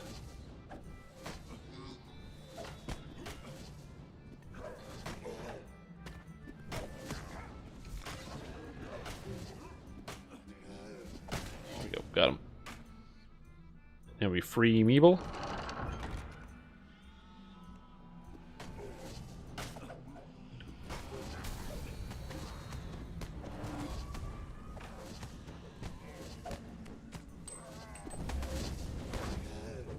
There we go. It's weird. It looks like this attack is off the attack timer, so I can just poison shot whenever. That's kind of neat. Meta people always... The meta people will always have the take. The rest is trash. Yeah, I agree with that. Mentality is something that's always hard to get rid of. People, when you give somebody a goal and say this is the challenge, you say this is a difficult goal. You're trying to achieve something that is hard. It starts to matter a lot to some people. So, like, if you tell somebody, by the way, you are attempting to, do something that's very challenging, then you need to have the best stats, and you expect people to be putting in their best foot forward. So, it's like, oh, if we're going to do a raid and we're going to have a healer, you could take a bard, but maybe you want a cleric. Maybe you want a favorite soul. You could take a multi-class guy, but maybe you don't want to take a multi-class guy. 6 years removed from the game? Yeah, I made a Palemaster build guide. Let me see if I can find it. It's on YouTube. But quick advice is don't be a Palemaster until level 7. Like, don't go into your Undead Shroud until 7. Goes to a chance.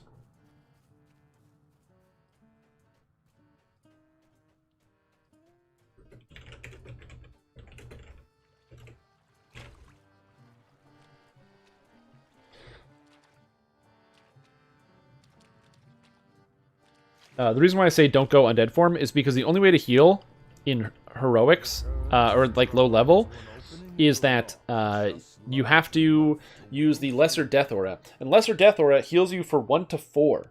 And that number is really low and it sucks. Alternatively, you can buy a Healing Potion. And Healing Potion heals you for way more than that. Oh, I don't have... Oh, my Cleric is just still here. Okay. So... what I would recommend doing, if possible... Oh, he's an Inquisitive. Nice. What I'd recommend doing is stay human and don't go undead, or whatever, gnome, so you can heal yourself. And then once you get to level 7, then you'll have access to this awesome new spell, which is Death Aura and Negative Energy Burst, both 4th level spells. And those spells, Death Aura is actually worth it to cast, because the amount of healing you get is substantial. And Negative Energy Burst does a ton of healing in a single burst, and allows you to heal quickly. But until then, you are very heavily bound. So you need to keep that in mind. So that would be my best bit of advice. Also, use the Skeleton Knight. Skeleton Knight does a lot of damage in the early game. And he's really tanky. So level up Skeleton Knight. Like, you can unspec the points later for like a very small amount of platinum, but level up Skeleton Knight first.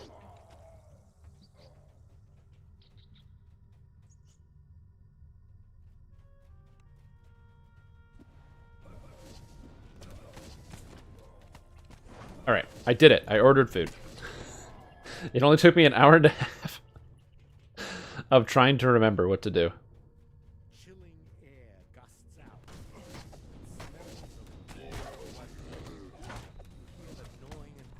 Oh, so I gotta drink water. It's been like 5 hours.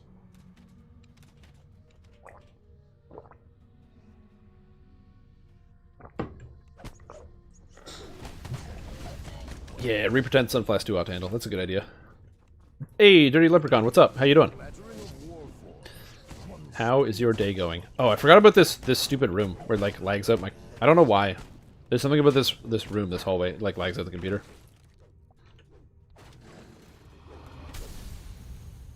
But like I said, there's a lot of A voice You guys know the calls puzzle? out from the back of the room. Yeah, I can do the west side of the room. Come in.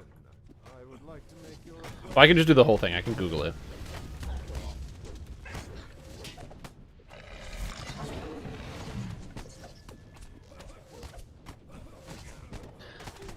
Prepping for shop reopening this week? Nice. That's awesome. Hopefully you've got everything in place.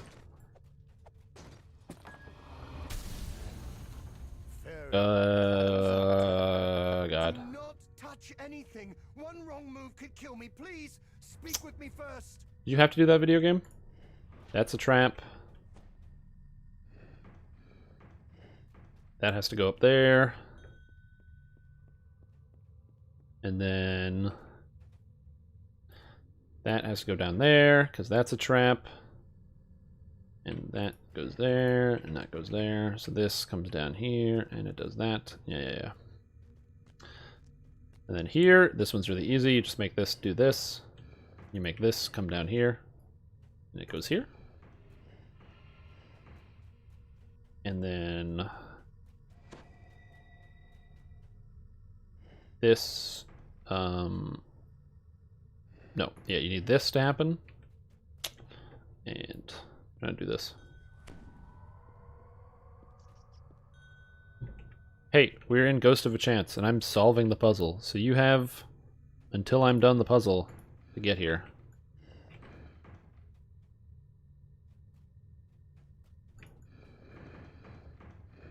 Oops.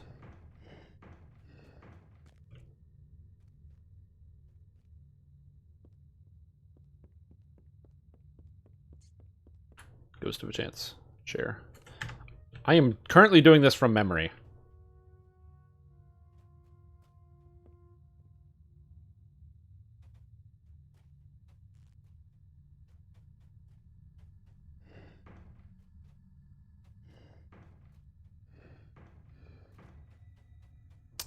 And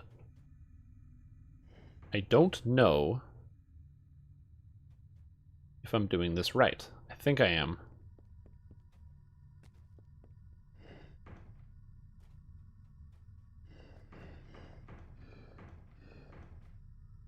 Yes.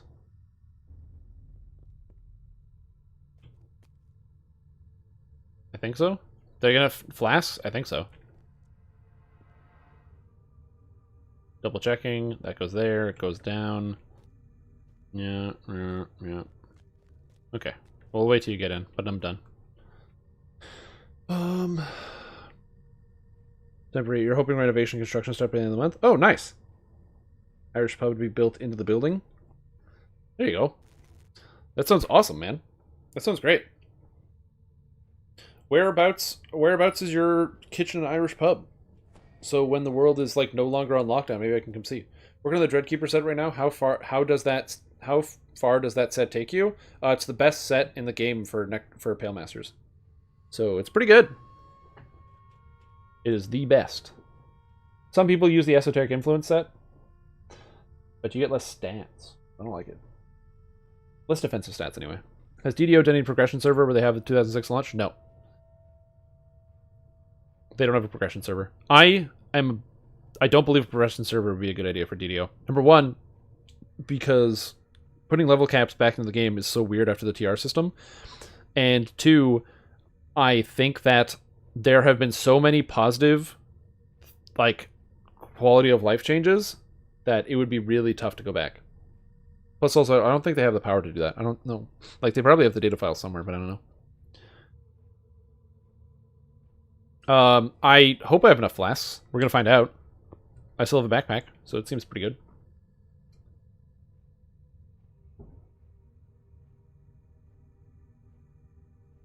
In the mountain of northeastern Tennessee in Johnson City. Okay. I don't know where that is. Where the heck is Johnson City? Johnson City. In Tennessee. I don't know where Tennessee is. Like, it's somewhere in the middle of the United States. Oh, there it is. It's on the eastern side of the United States. Whatever. It's kind of in the middle. It's west of Virginia. It's good enough for me.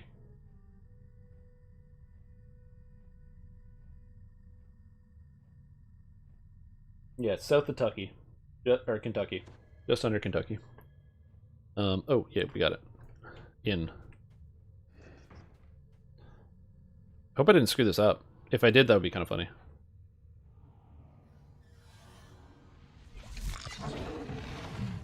We're not doing country roads. Because I'm no fun. And I don't want to get copyright strike renoed. You have freed Farrier Warley from the ancient prison. I went all the way to 30 with Dreadkeeper. Nice. Well, you gotta get the Legendary Dreadkeeper. You gotta get Dreadkeeper and then Legendary Dreadkeeper. It's a combo. Fire Caves 1 and then Fire Caves 2. I gotta update the thing. Add in Fire Caves. The stones run red. Damn it! I was so close. The current is drawn into an opening in the rock, just It's gonna large TR. enough That's pretty cool though. I don't own a restaurant. Although I have a lot of respect for people that are restaurant owners and in that type of business, because that is a tremendous and an unbelievable amount of work. And on top of that, it's also a job that is the kind of thing that you really only do if you're super passionate about what you do. Like, it's a very passion-driven job, because the amount of work that you put into something, like, basically it's the amount of unpaid work that goes into, like, you know, a restaurant is formed on your blood, sweat, and tears. And it's a ton of work. So I got nothing but respect for people that, like, go into the restaurant industry to make, like, something cool. Well, you know what? If I'm in Tennessee in, like, 3 years or so, when the border is opened up again between Canada and the US, I'll come check it out. If I'm in Tennessee, I'd have to travel. I don't know of anything else to do in Tennessee, other than go to Nashville. Oh, whoops. Why am I fisting this guy? Well, I am fisting this guy. Get fisted. You're gonna come here and have a beer and a drink. Oh, a beer and a drink. Nice. You can get a beer and a Coke, mix them together, have a horrible amalgamation that nobody wants. That's what I'm talking about.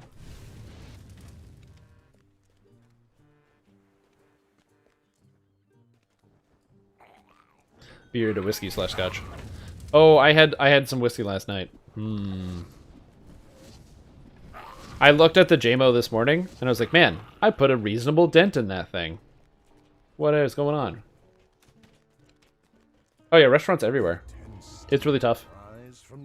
Like, fortunately, everything here opened back up pretty quick.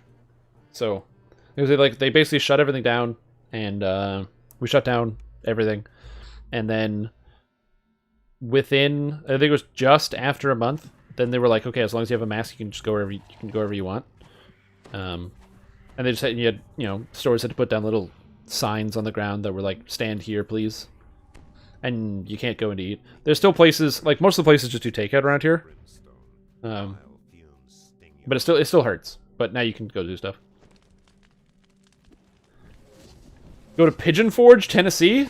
There's a place called Pigeon Forge? There's not a place called Pigeon Forge. Come on, don't do that to me. Oh, Nature's Protector is a great tree. Power-wise. It doesn't have good decision-making in it. You just take everything that's good and you don't take the bad things. Pigeon Forge. Oh my goodness gracious. I love goofy, like, city and town names. I don't know what it is. It's just there's something magical about it.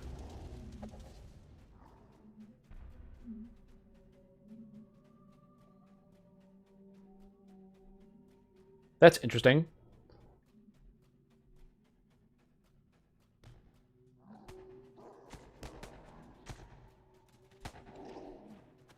Apparently the my food was getting picked up by somebody, and then my food stopped getting picked up by somebody. That's weird. The dragon below lies ahead. Die. Or Gatlinburg. I mean, that sounds like a real place. Is that where they came out with the Gatlin gun? Did they invent it in Gatlinburg? You know, it's like how the hamburger steak, or the, like, hamburger comes from hamburger steak from Hamburg. You just kind of I just assume all these things are related when I hear something that's kind of similar. But yeah, Nature's Protector is a tree that I like, but you kind of just take everything. Apothecary has some decision making. Bombardier has some decision making in it. I think Vile Chemist doesn't really. Like, Poison Spell Power, this sucks. This sucks. Firm Ambition is, like, not bad if you're a first lifer. So that's, like, okay. Toxic Augmentation is good if you plan on using some of the other stuff. Unbreakable Ambition is 2 points for 8 PRR. Not bad. That's double what you'd expect while you're Orchidium, so this one's pretty good. The second altar breaks, and you feel a faint tremor So there's, like, some decision making, but not too bad. stirs. Talk nerdy to me. Don't worry, there's an 8 or 10 hour archive of it. Or however many hours we've been streaming today. That's literally all I do. Again, same thing with, like, Harper Agent. It's the same concept. It's like, is it? Well, okay, actually, Harper Agent's a bad example, because this whole tree is a mishmash of garbage. This whole thing is terrible. Now, does the bot do that? The bot should do that. I think I have an uptime command for the bot. Hold on.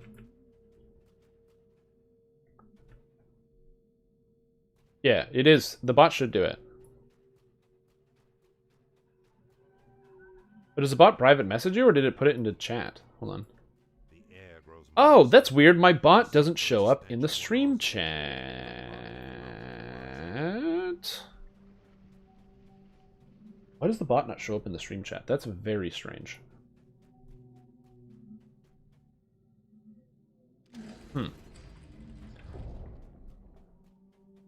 I'm gonna have to look into this, because the multi-stream isn't accurately tracking some of the information, like the chat channel that gets both. I might have to get, like, a third-party program, because the built-in one doesn't seem to be tracking everything.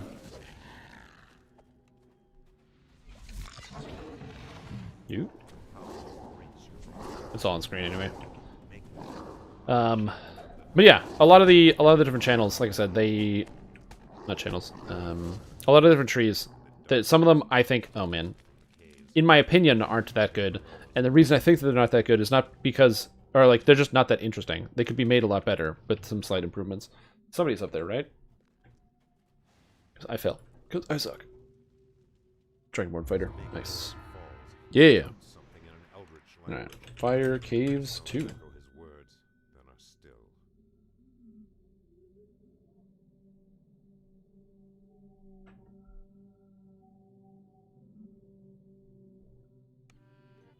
Like, what else is there? We've got, Steam rise from the cave entrance Oh my god. before you. Falconry kind of has some decision making in it. Vistani does, absolutely. Like, this Miststalker stuff is really good, but if you don't take the Miststalker, you save a bunch of points for getting a lot of the good stuff on the edge of the tree. A lot of the more damage-oriented things. So this Vistani is, like, a lot of good decision making. I actually really like the Vistani Night Fighter tree. I think it is pretty much, for me, it's the benchmark of what a universal tree should be. Which past life should you pursue for a Pale Master if you weren't going for a completionist? Wizard, because it gives you spell penetration, and also past life Wizard is amazing. Probably Sorcerer, because evocation DCs are really, really powerful. Because even if you're playing as a Pale Master, you still cast Meteor Swarm because it's the strongest spell in the entire game. And it gives you extra mana.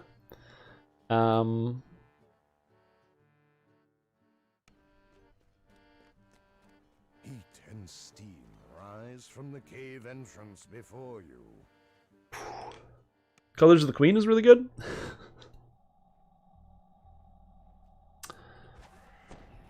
Nothing else really comes to mind. If you want to get more intelligence from racial lives, you could definitely go ahead and do that. If you really love Pale Master, you can go and grind out all your gnome and drow lives. Where before the caves were merely hot, now they are sweltering. The air itself is on the verge of catching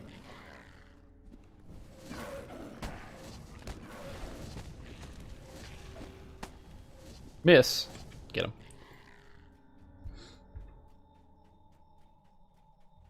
voices of the ogres are Yeah, so those are some interesting options. now there is I'm trying to think of what else there would be. A lot of the like racial lives and epic pass lives I find are really weird because they're not really that specific. Like they're pretty general. Having more racial points is super useful for almost any different type of build because it just lets you make different types of decisions. A great example is like on this character, it's not too hard for me to spend the points and go and get greater heroism up here. So am I going to do that? I don't know. But I'm already 10 points into the tree, so it's only... Oh, frig. It's only an extra 7 to do that. So why don't I do that? I don't know. It's not that far. And then I have greater heroism. Then I don't have to take the spell. Bard for enchantment DC? That's only if you take the feat. And there's better feats to take than +1 enchantment DC. Because Bard enchantment DCs only work if you actually take the feat. The past life is resistance to enchantment DCs. Like the passive. Uh-oh. I think this isn't hardcore.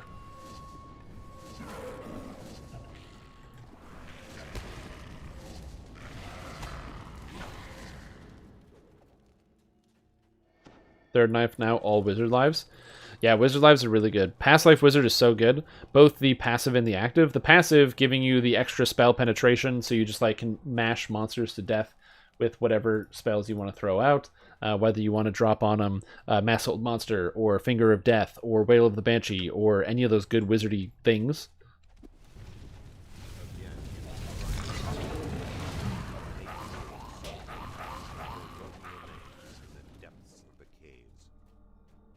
So those are all reasonably good options. Yeah. As I said, I don't... A lot of people like the idea of the Bard Pass life, but, like, if you want more DC, it's probably better to just play as a Magister. Because you get an extra 9 for being in Magister versus being outside of it. To whatever your main DC is. So if you want enchantment DCs, you can pick up an extra 9 from Magister, which is good enough.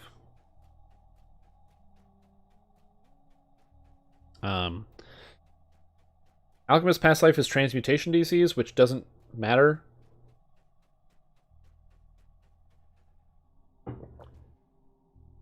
What's the Alchemist active Past Life? I don't even know. Alchemist is a fighter symbol. Transmutation DCs and mana. And show unavailable. Thank you. Close. Past lives. Heroic. Mixer of Magics. +1 UMD, and once per rest you can restore spell points to yourself. In epics, this increases... Wait, what? 160 spell points one time on a 3-minute cooldown per rest? Horrible. Horrible. Oh no, that's really bad. Thanks, Papa Bumble. That's really, really, really bad. Holy mackerel, dude. How did they let that happen? Who did this?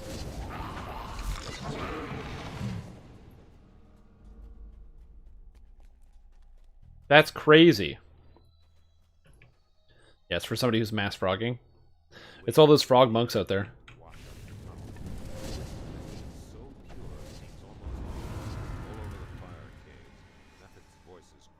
Holy crap. The elementals are slain, one and all. Like, when you have 5,000 spell points, why would you take a feat to get 160 back once a rest? That's not even as much as a potion. Couldn't they just be like, oh, you gain the effect of a major mnemonic enhancement once a rest? Or something like that? You play the fiddle? Not if you... Well, you don't multiclass the Bard and the Alchemist. You have to play as the Iconic. If you play as the Iconic, you get it. The Scoundrel.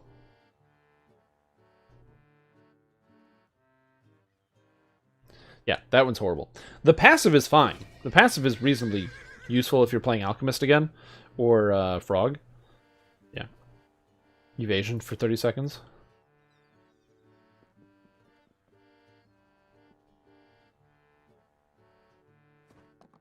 Okay.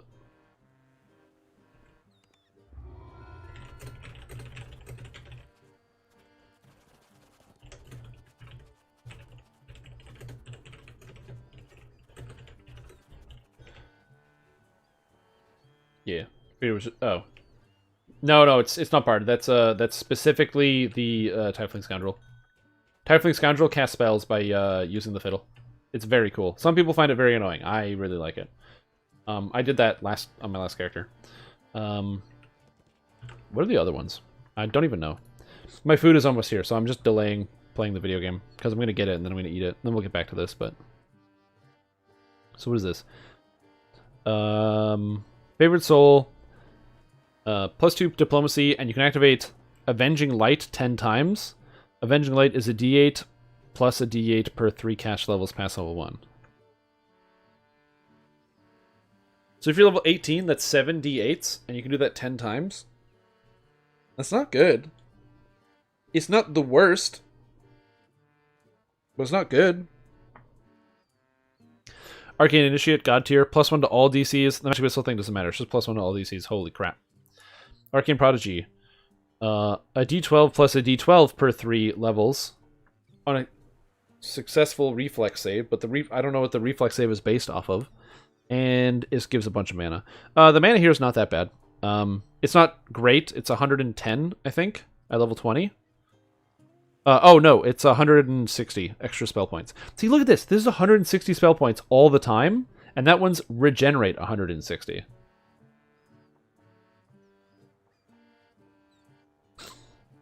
Terrible. And then bad damage.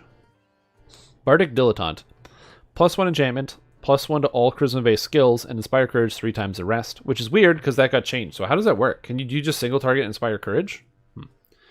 Berserker's Fury. 20 life, +2 Intimidate, and you can rage 1 additional time, or just do a basic rage if you don't have any other rages. This feat grants access to racial and class toughness enhancements. Hey! You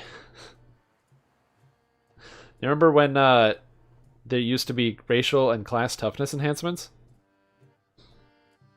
There's a blast from the past. Delver of the Forbidden. +3 spellcraft, and you can confuse an enemy 12 seconds, no saving throw. This can be used 10 times rest. Honestly, this isn't the worst. Confuse is really powerful. But I wouldn't qualify this as, like, worth a feat to take. Especially not for 3 spellcraft. Woof. Disable the Fist. Deal 1 step higher than an unarmed combat chart. So it's basically +1 W, by the way. Oh, yeah, 1 step, not a half step. So it's +1 W. +2 concentration. So that's not bad. And you get evasion for a short time. It just says evasion for a short time. So if you're playing as a monk, I could see someone taking this. +1 W on your main hits, not that bad. Especially in the early game, like leveling. Dude, I remember when I made a build around for Harbinger of Nature's Wrath. This one lets you cast Flame Blade, which is a weapon that uses Wisdom to hit and damage. So I played Flame Blade Monk, where I played Pure Monk, and I used Flame Blade to get Wisdom to hit and damage on my swords, so I could cap out Wisdom, and then I could use Hench and Mystic before Hench and Mystic was turned into a staff tree, when it was just a magic-using tree, and so I could test that out.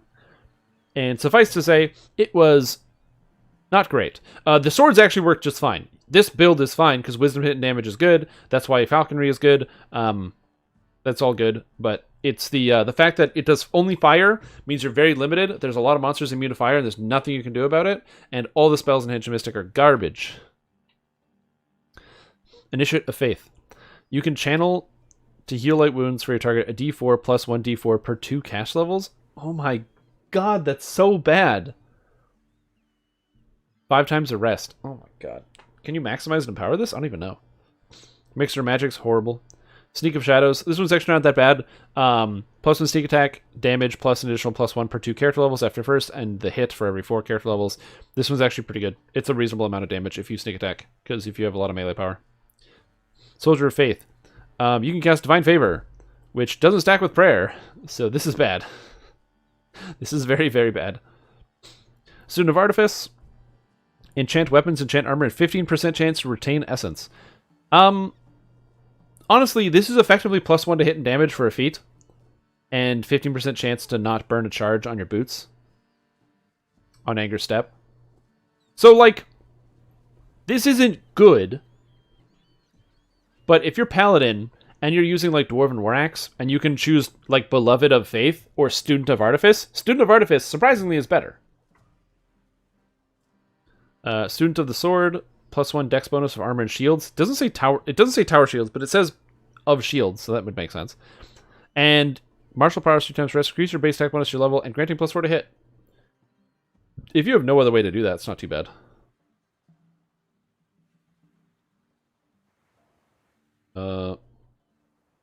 Oh shit, apparently my food is here. I will be right back. I gotta go get it. I'm also gonna get a water and hit the washroom. Warrior of the Wild. Oh my god, this lets you cast Bark Skin. Dude, you can buy potions. That's so funny. And there's Bark Skin, or there's natural armor items. That's so funny.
The Dwiblex build? Green Steel Ooze and Ooze Repeater.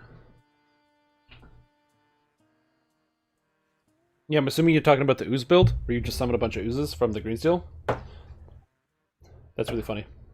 The Ooze weapon fits right into the Army build.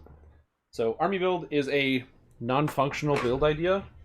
And the idea behind the Army build is you create a character build where it's all about the summons. So you're summoning monsters. But summons are really bad in this game, so it's not a good idea. Ugh. Yeah, past lives. Past lives need an adjustment. There's a lot of things that need adjustment.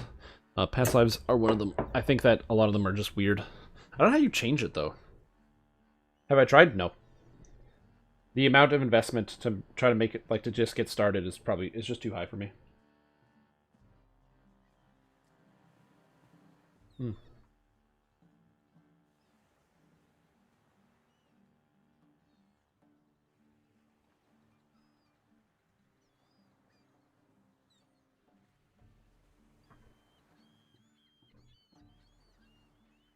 Oh no.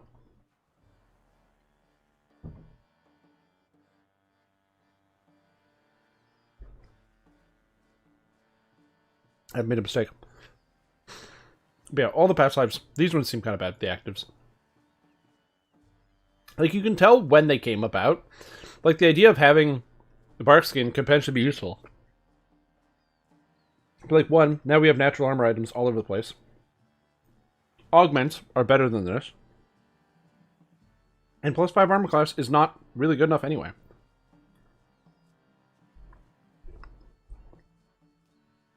I mean, I guess every little bit helps, right? A 5 here, a 5 there. It all adds up. I don't know.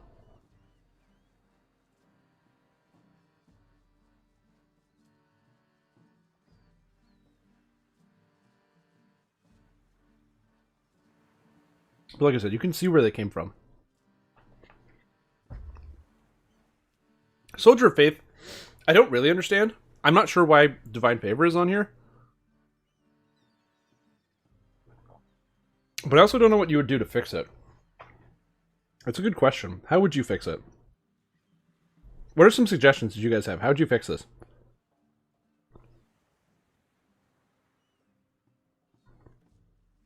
How would you make it better? Like, do you guys have any suggestions for any of these feats?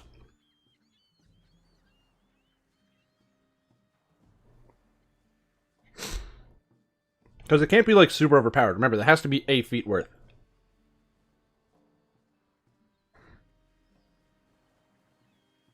A lot of these are really niche or just straight up bad. So, like... Extra Visitor of Terror, yeah. Like, if I was to change Acolyte of Secrets, I would either make it just a spell-like ability that costs a mana, so it has no limit on uses. Or... keep the limit on uses and dramatically up the damage. 10 times a day, but it's a D8 per level or something. You know, just increase the utility of the spell and the ability.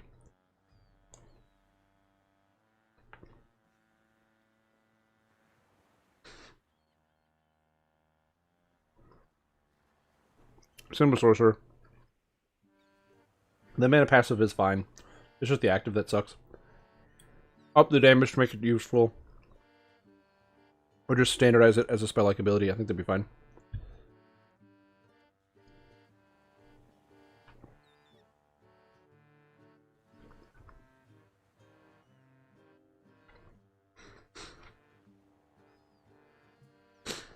Okay, yeah, but some classes don't really have a clear identity.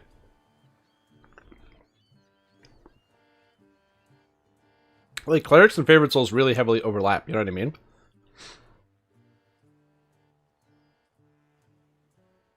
Yeah, Ram Smite would be interesting.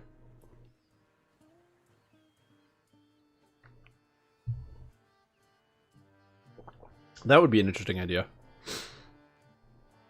Like, could Warrior of the Wild give you a favorite enemy? How would they deliver an aspect of a favorite enemy? Fighter's thing is lots of feats.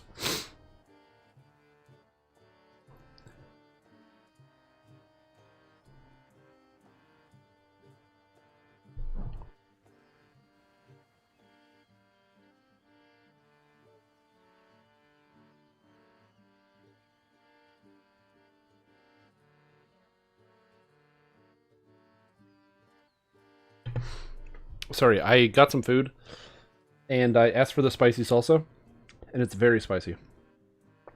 So I'm sweating more now. And my nose is running. Whew. It's very tasty.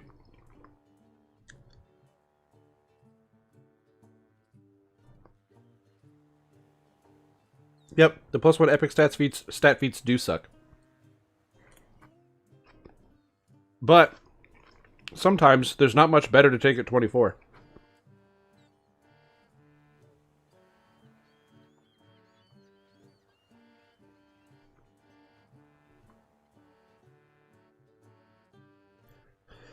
The question I ask is, how much power do you want to add into past lives? Do you want people to feel like they have to get them?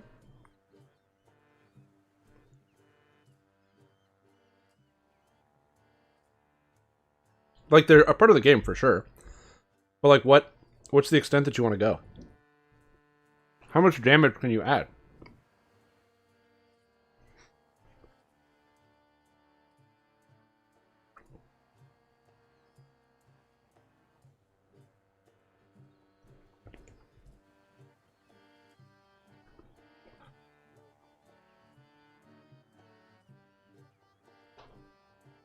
What's missing that you can't get with items? I don't know. Like, that's why I think it's really weird. It helps new players. How does past lives help new players?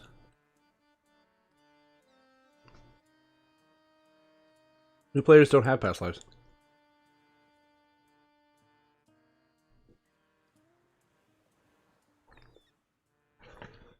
Oh my god.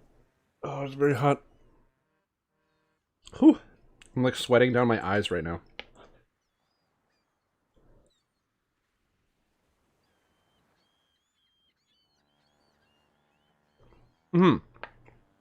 So like, I agree, Wizard Past Life is a must, but read it.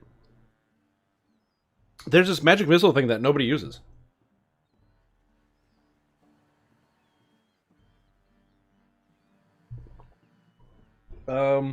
I was gonna get tacos, but I didn't want to eat with my hands, so I got a burrito bowl from a place I never ordered from.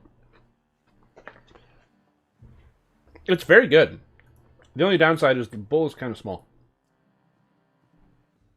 Holy mackerel.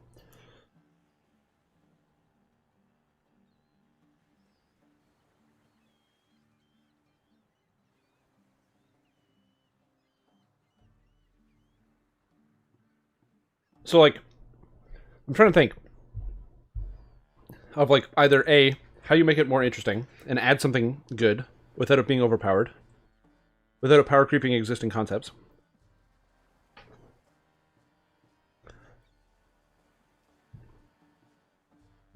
I think you start from the ground and you say, what is the worst feat that people take? And build off of that. So, like, dodge. People take dodge. +3 dodge. Pretty good. Weapon focus. Some people take weapon focus. 2 melee power. +1 to hit. And a prerequisite for some feats. So, like, okay. Maybe this should be melee power or range power? What if all the spellcaster feats gave +1 universal spell power? Or like, +5, I don't know. Do you just increase the number or do you add a unique effect? Because the cool thing about adding a unique effect is it muddies the water.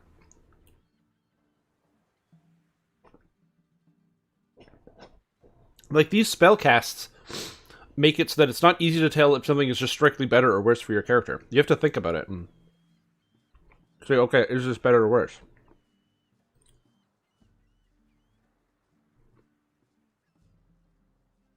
And that's tough. Because, like, if I can see, you know, oh, Fighter Past Life also gives 3 melee power, then I'm going to compare that with everything else that gives 3 melee power right away.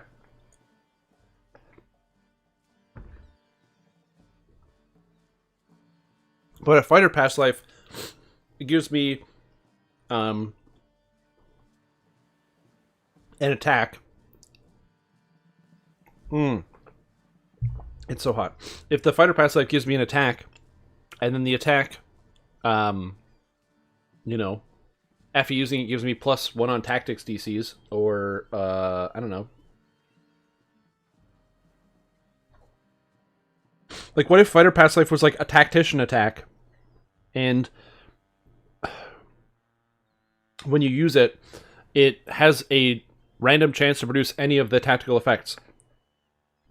So it could hamstring or trip, or stun or sunder, based off of your whatever your DC you have. So it's like an extra cooldown. An extra melee tactical. Is that better? I don't know. Is that good enough to use?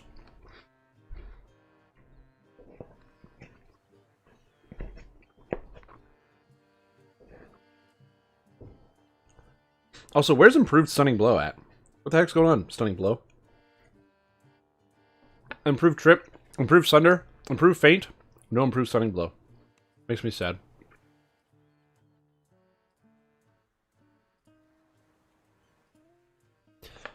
But yeah, that's the thing about past lives, is I think power creeping past lives is not the greatest idea. Because now there's so much spell pen it doesn't matter, and monster spell resistance hasn't gone up. But like 4 years ago, the best way to get +6 spell penetration was to take wizard past lives, and that sucks.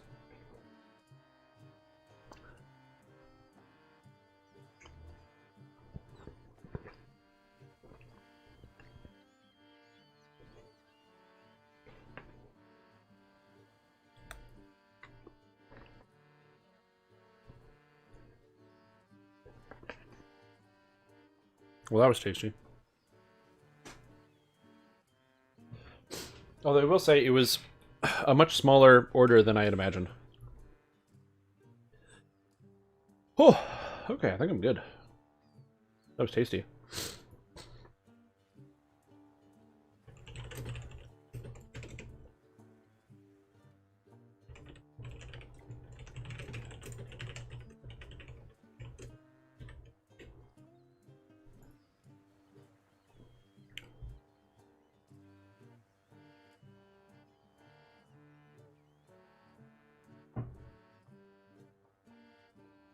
Oh man, I'm just checking some stuff on Discord.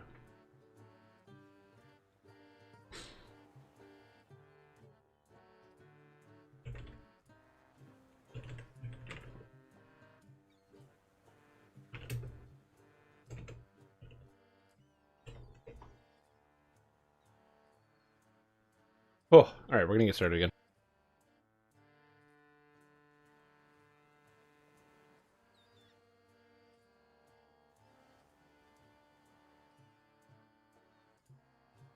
I'm just literally melting. This food was way spicier than I was expecting. Ooh. Which is fine.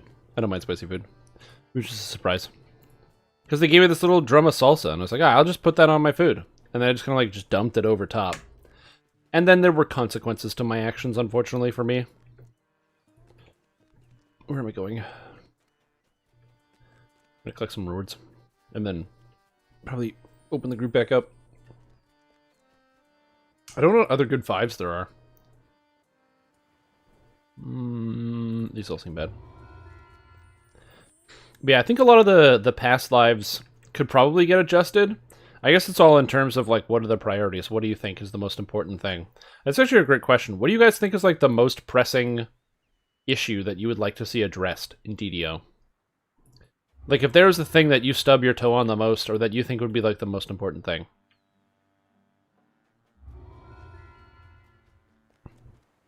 Outside of lag. Lag and performance notwithstanding. I'm thinking of something like mechanical. How the game works. Not like lag and performance. Being able to buy VIP things while VIP. That is actually, I wholeheartedly agree with that.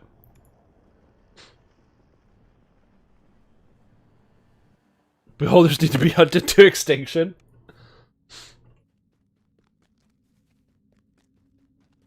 Delete all past life stuff. That would not go over well with the past life crowd. Some people have poured hundreds of hours. No, thousands of hours to getting all the past lives. A lot of people would be really mad if they all just disappeared.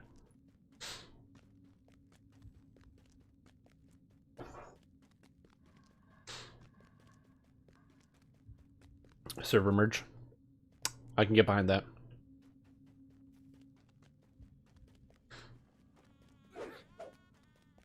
I don't know why I didn't just go to the airship portal that was back there.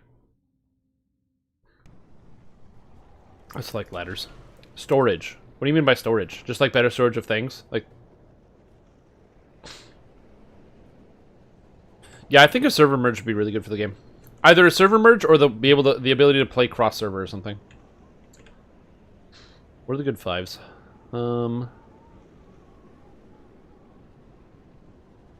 Delirious 1? I guess Delirious 1.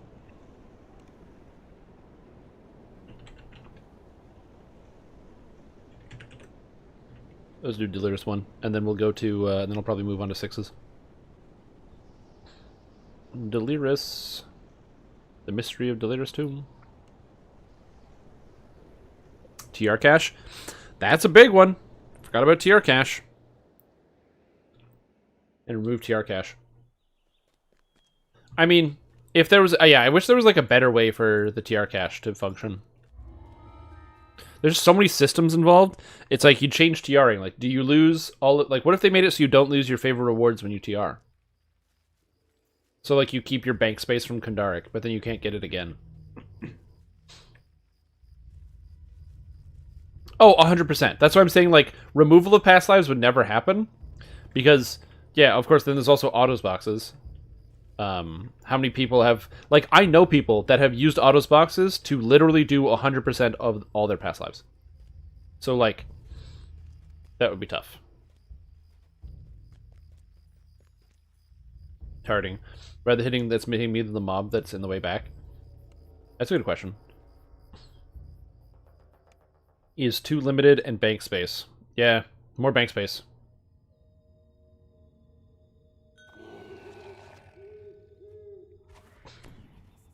Nope, there is no way to switch servers without turning off the game. That's also a feature that I think a lot of people have asked for. There's a lot of games that you do that. World of Warcraft lets you do that. Final Fantasy lets you do that. I think there's other games on the market. Can you do that in Elder Scrolls? I don't think you can. I don't think you can in Elder Scrolls. Because you have to change your, like, mega server or whatever. Path of Exile lets you do that.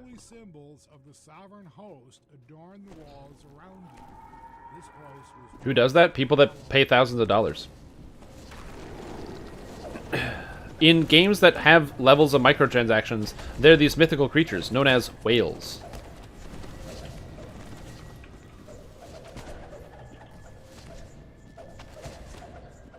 Man, doing quests without AoE sucks.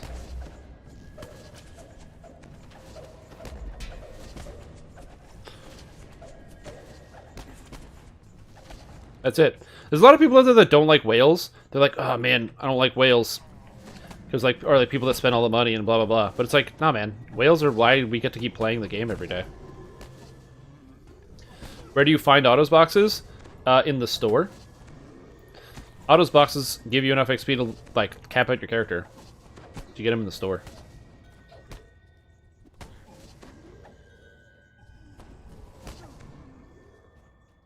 They pay the dev salary. That's it. People gotta get paid. I'm on two fences with this. So I understand that there's a lot of people out there that really don't like autos boxes and would like to see autos boxes removed from the game. I'm getting totally wrecked. And that, I understand, like, where that desire comes from. Like...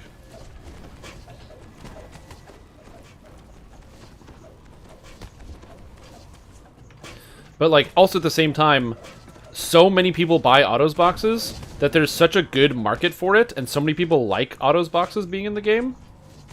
It's like, I don't know.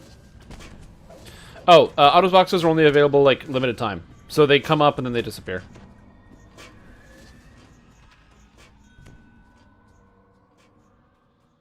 Hey, welcome back. Yeah, if the game was PvP based.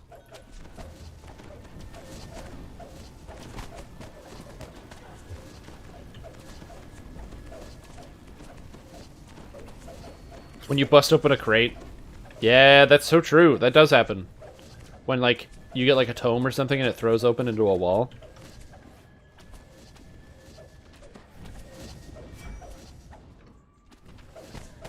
Cheap autos in Solona. Yeah, some people also buy the autos boxes because they're tradable, and then they trade them with other players for real money. Like cash and stuff. Which is kind of weird.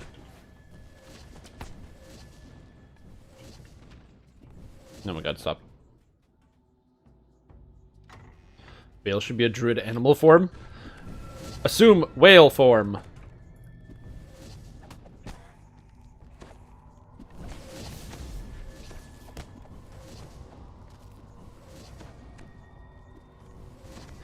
Yeah. I think that a lot of people had issues with the fact that the store was going to be available on the hardcore server when they were like, by the way, we're doing hardcore and everything else, and there was a lot of people who were very upset about the fact that, like, you can just buy stuff on the store. And a lot of people got really upsetty spaghetti about this. And I understand why some people were upset, but then also it's like, well, they gotta monetize it. Because, like, people are going to buy a lot of things if you let them buy a lot of things on hardcore. And then they're going to die and lose it anyway. So it's like, ugh. I don't know.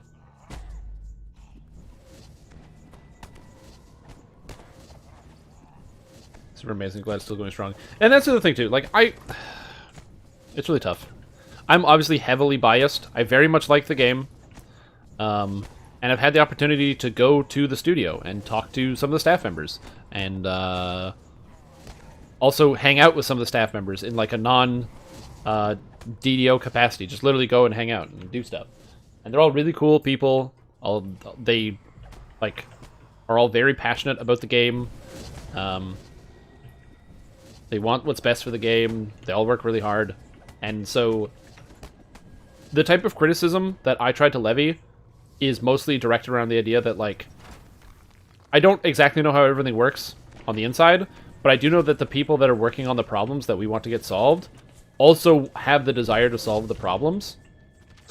So it's like, I know I might sometimes come off as, like, somebody who's just like, oh yeah, you know, oh, Arius, what are you doing? But I might come off as somebody who is just like, will never say anything bad about SSG.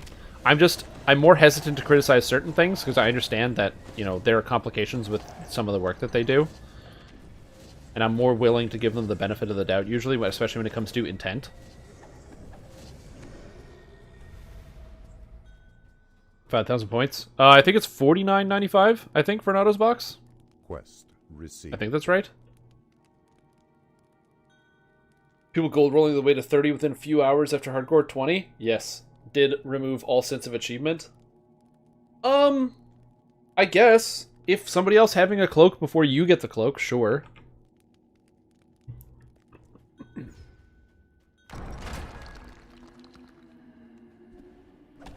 But, like, I don't know. I think for the most part, it doesn't matter too much.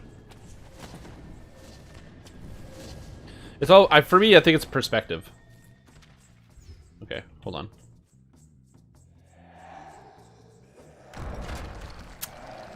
What did I step on, game? Oh, I stepped on this bone pile. I definitely stepped on that bone pile. Oops.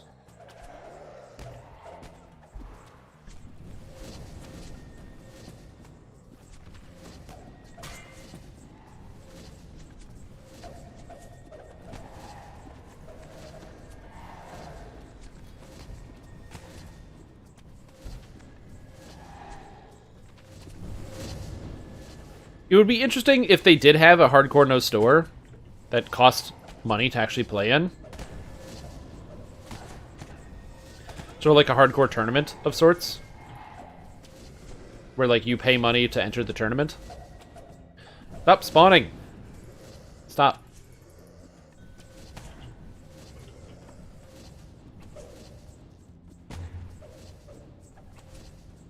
Dude, go away.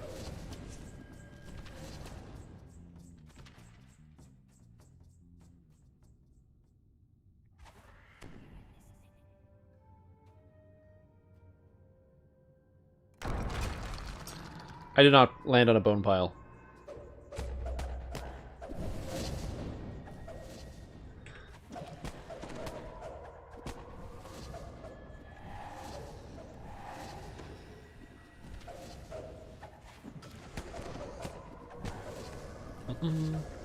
I don't know if I would be interested in that, though.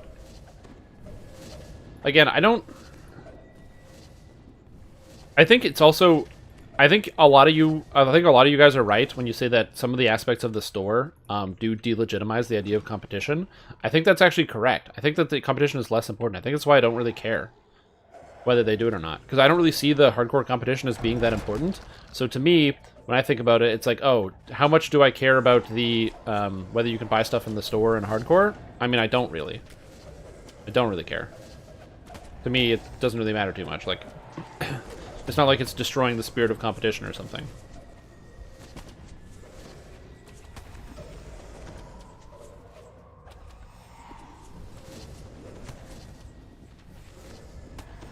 These guys need to die.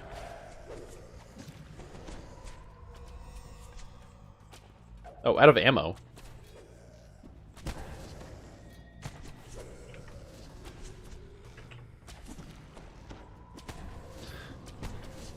But like I said, I see where other people are coming from. At the end of the day, I don't know. I don't really care too much.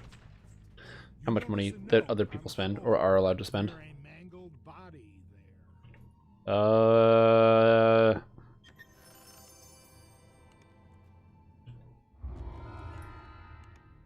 chill passes through you as skeletons rise behind the bars to the sides of the room. They don't look entirely solid. Yes, there we go.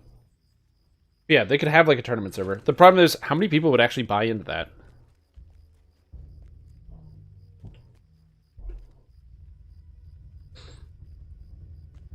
Like, we have like 80 people here. That's close to 100. Type a 1 in chat right now if you would, personally, if it was a $10 buy-in for a 3-month hardcore event with no store available with a leaderboard, type in chat a 1 if you would do that. If you 100% would do that. Not you would consider, if you would do that. $10 buy-in only. And there's no store. And there's some type of event, and there's like some type of prize at the end when you win. Did one cap to emphasize.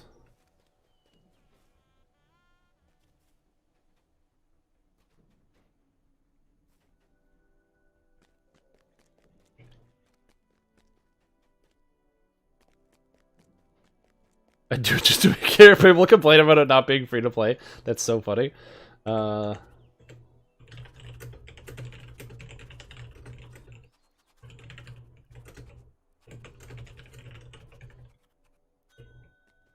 gonna go take level 8. That's really funny.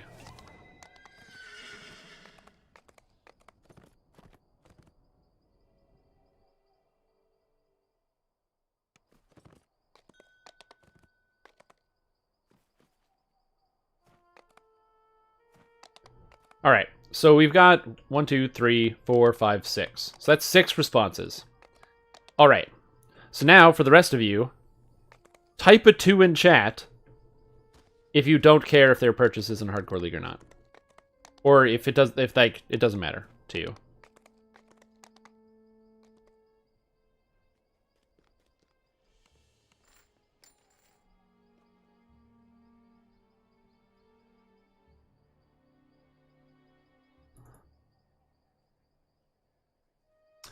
Ooh, look at this. I'm of the 2 category. Why am I selling? And why didn't I level up? God, I'm so bad at this game. I get so distracted so easily. This is like a huge problem. I don't know how to deal with this.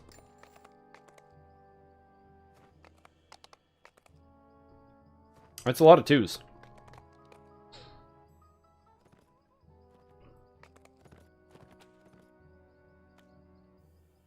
Oh, for sure. I just don't know how expensive it would be to host a server for only that one purpose. Like, the server would need to pay for itself. And presumably, there is the potential that if people are playing on the server where What do I want? Precision? I want to get the feats as fast as possible. Rapid shot, precise shot, precision. I need all these feats. So we're going to go with precise shot next. It's really good. And I'm going to grab elemental weapons because it's really good. And I'm going to grab greater sword of Drought. No, I agree with you that the two choices are mutually exclusive. The problem is, if you have two game modes that are very similar, but have different outcomes, you split the population. So you need to look at, like, where people are actually going to go. You know what I mean?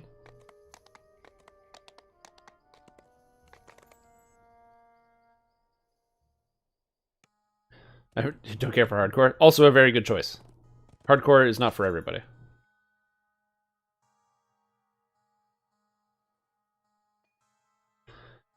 Hardcore because it levels the playing field. Yeah, that's one of the things I like too. Everyone's a first life character again. I'm just looking for one item. One item only. One item alone. Nope. Did I already put it in my inventory? Nope. It's in here. There it is. Symbol of the Slave Lords. Beautiful. The only item I care for.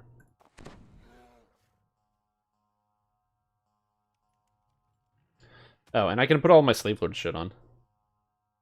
Con and quality con. That's probably pretty good. Yeah, I'll do that. Con and quality con. Int and quality int. I don't even have a belt. Oh, wait. This is shackles? Shackles is shoes? And bracelet? Shirt? And I don't need intelligence anymore, so I can put on the Slave Lord's helmet, because it's a Slave Lord's helmet. And I can put another 5 rings for sheltering. I don't need charisma, so sheltering. Oh, no. This is stunning and strength. This doesn't work. I think I have a 3-piece Slave Lords. It's good enough. I don't need Slave Lords armor. I didn't mixing stuff up with her. I mean, if they did a random modifier every time you went into a quest. I like that. I like the idea of random modifier every time you do a quest.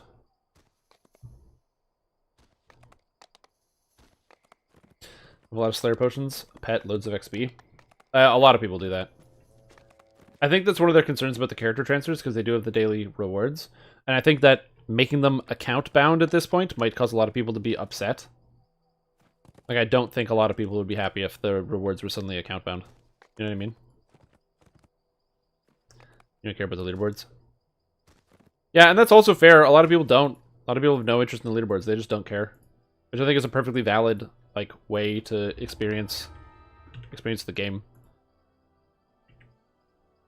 Okay. I can take +2 intelligence here. Actually, let's do that real quick. Yeah, the range power. This.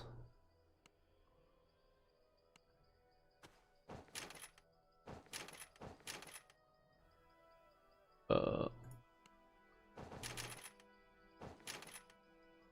can take more healing amp or just go up this tree. I'm going to go up this tree. I think that's probably good enough.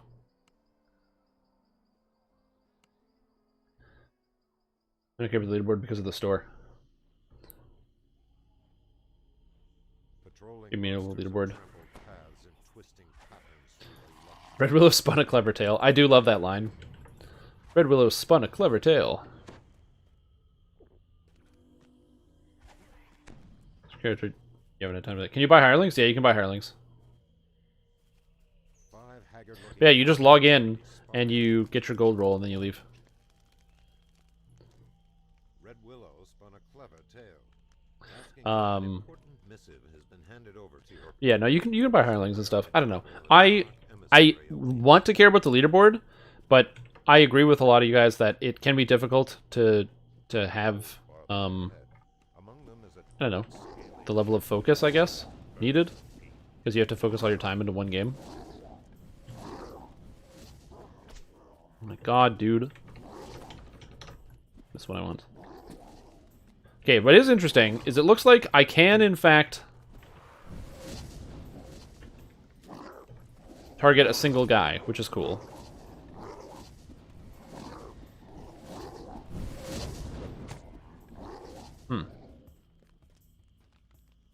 I think I do eat my Sunflask pretty quick when I do that, though. And we'll find out.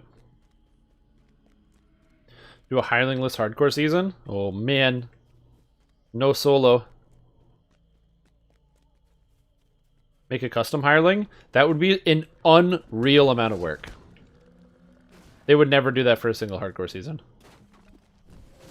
It's like make an entirely new game system just for one hardcore season.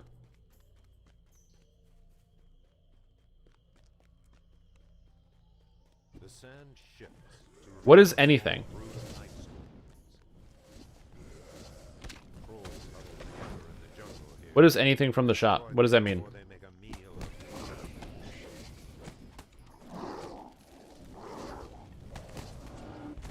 Like, if I buy extra backpack space, does it disqualify me from hardcore?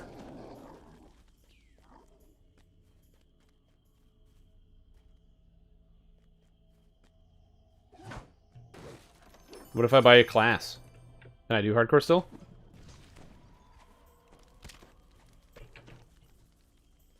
bugbear and hobgoblin assassins peer hungrily from the So you'd have like a list of items that you'd have to make, and then you'd decide on that and say, okay, these items are okay versus these items that are not okay.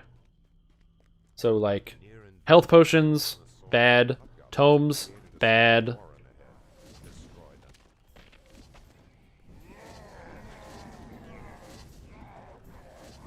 I think I understand. Oh, I wouldn't want to get rid of hirelings either. If you're gonna get rid of hirelings, why don't you just make no self heal league where you're immune to self healing? So you cannot heal yourself. Self healing is set to 0.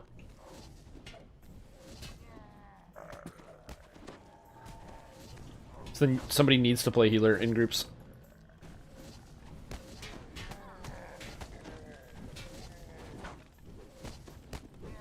Yeah, it would be crazy. And also, it would not be popular at all. Most people, I don't think, would go for that. I think most people like the fact that you can heal yourself in the video game.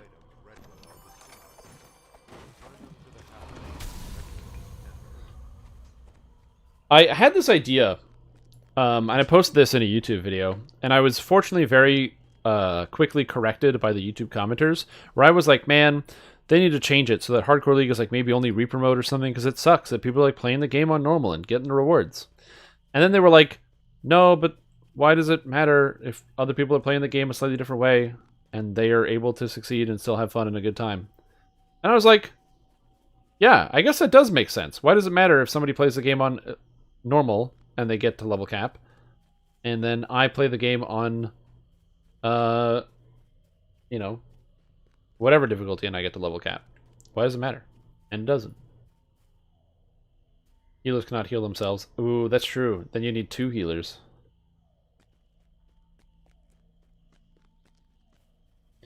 Yeah, no, I feel you on that one, Marco.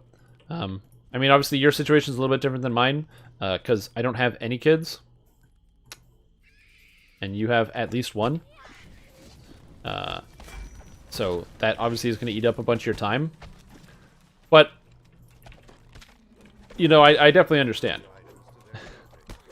Trust me, we're like in the exact same scenario. I mean, I don't have any kids, and I don't have any responsibilities, really, and I can't do anything because of the pandemic, so I spend all my time playing computer games. But it's like we're the same person, you know? I get you. I'm with you here. Okay, so the potion does allow me to go through, like, monsters, which is neat.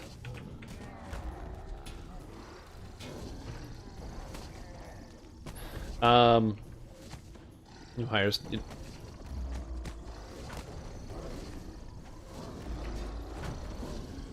I don't know. What are some neat hardcore ideas?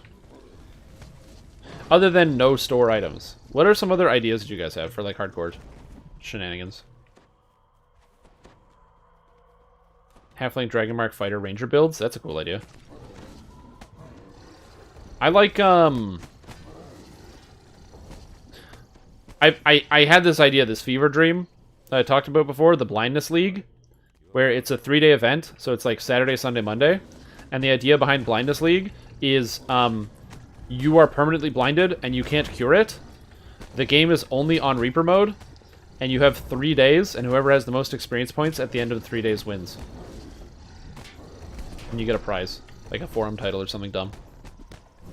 Well, that's not dumb. A lot of people like that. But, like, you know, you get that's like your prize. So it's Friday, Saturday, Sunday. Only Reaper mode.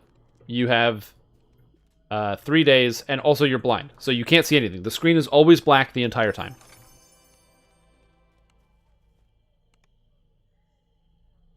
And you have 3 days. It's blindness league. It's very short term.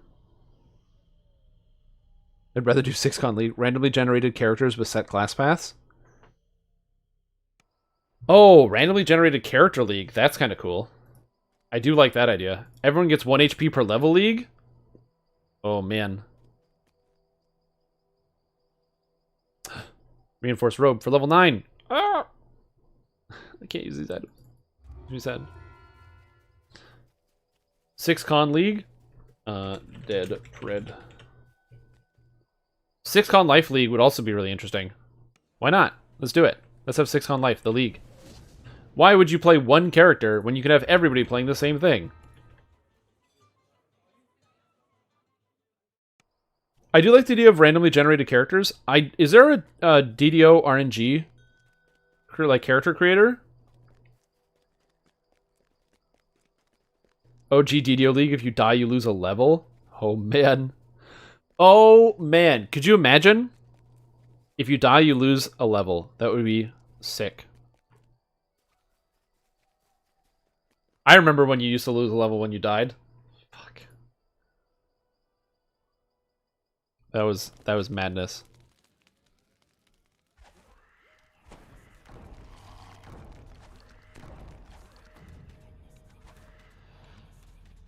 As you venture into the forgotten crypt, you are struck by the stones and the walls seem to in this mirror. You watch in horror as the flesh rots and falls from your A league that I think could be fun and sort of interesting is if a league, I would call it the Champions League, because I don't play football, and the idea behind Champions League is every monster in the entire game is a champion on all difficulty settings.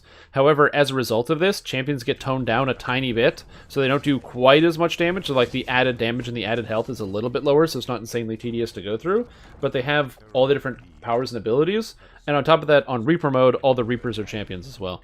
ahead. You hear gurgling laughter.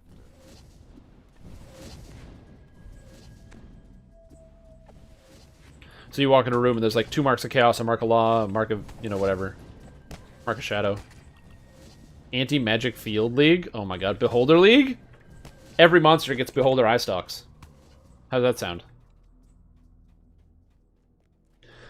I do think a Mimic League would be really fun. Literally Mimic Hardcore, where every chest is a Mimic. So every time you want to loot, you have to fight your way through it. I don't know if they have the power to make every chest a Mimic. But if they do, that would be sweet. I'd love to try Mimic League.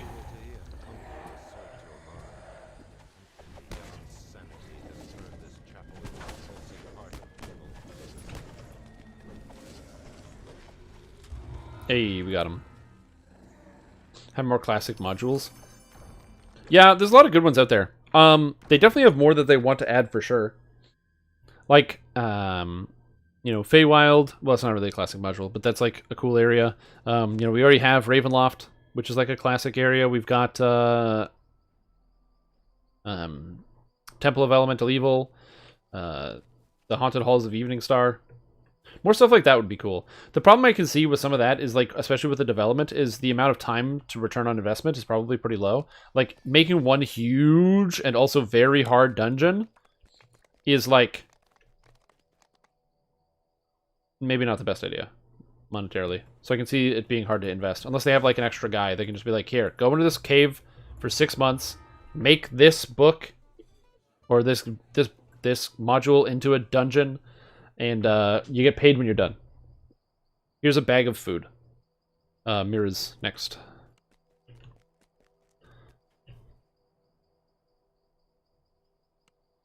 Just smaller chunks would actually be fun to go through it. Yeah, exactly. Like, a lot of people haven't done Temple of Elemental Evil, because it's really easy to do Temple of Elemental Evil for 2 hours, get lost and stuck, and give up. And you don't even make it to part 2.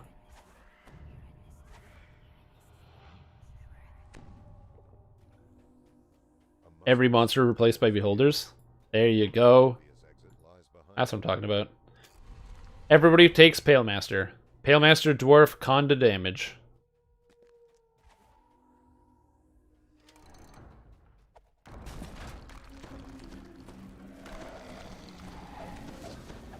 Oh, every level you turn into a new class. So it's sort of like Gun Game or whatever, where every single time you get like you finish a level, you get a new thing. That's an interesting idea. Hear the gruesome sound of flesh and sinew being torn.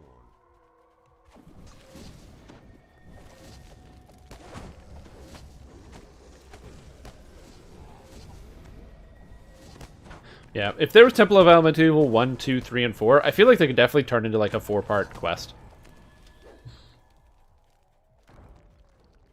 For sure. They definitely can do that. I don't know if they are planning on doing that, but I would like to see that.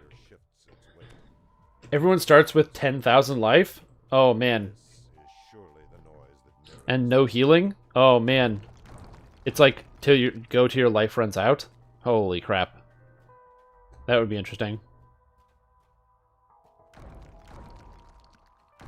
Yeah, I really like that idea. I think it's really neat. All your gear becomes worthless. You have to change stuff.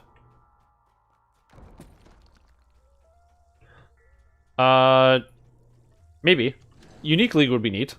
Magical wards charged with positive It would just make it, like, easy for soloing, though. Because then it would be like, oh, what are you doing? I'm soloing. Because it's Unique League. And I don't want to have to find other people to party with.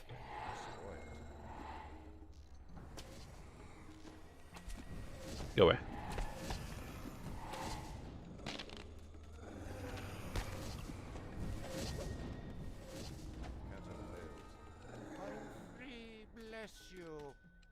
Oh, that guy died. Yeah, Unique League is an interesting idea. That one's... See, some of these ideas you guys are coming up with are, like, great. Trapperless League? No traps? What about double traps? What if they just add traps to different quests? What if they just add spell words? It's Spell War League. Every quest has 3 extra spell words in it.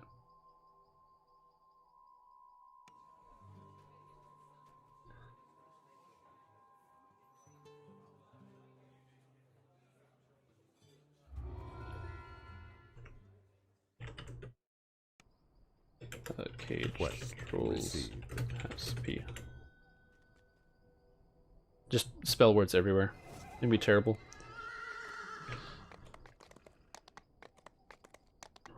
Or like, oh man, if it was possible to do a random monster league, could you imagine? If they had the power to do that, where they could just, every single time you go somewhere, they just throw out a random monster. So the actual placement and everything is completely random. So you walk into, like, Dirk's got a secret, and there's, like, an ooze, and a fire reaver, and a bat, and just all sorts of weird crap. Also, why is my hair, like, going straight up? What is happening right now? Has it been doing that all day? Or just since I started sweating? Profusely. Because I have been doing that, that's for damn sure.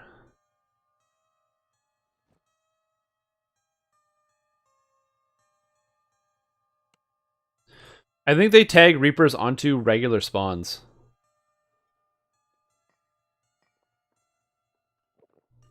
Potion.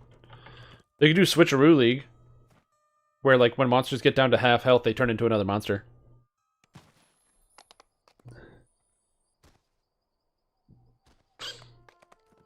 Oh, that's kind of cool. A team-based league. I like that. I like that idea. I like the idea of a team-based league, where there's several different deities that you have to compete for. That could be kind of neat if you do certain challenges. Haven't touched this since Alchemist got added. Time to play DDO.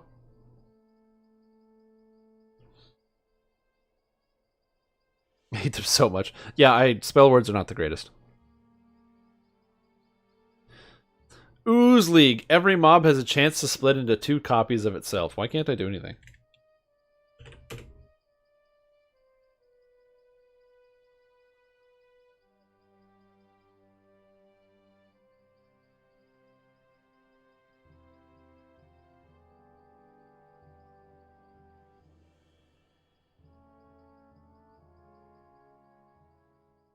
Oh, Fjarlin was loading. I gotcha. I kind of don't like Ooze League, but I kind of do like Ooze League. Like, okay, it's kind of dumb, but also, it's kind of funny. Every mob explodes on Death League? Like, I don't like that one as much. On death effects, I've never been a big fan of. Bloodless League. We're getting kills quickly. Builds up a combo meter. Yeah, you just have like a little combo in the corner. All monsters are Slimes League. Oh, Weapon Breaker. Oh, dude. What about Equipment Breaker League? Where you can never repair? Be nearing the Emerald Claw's hidden laboratory. So you always have to replace your equipment as you play.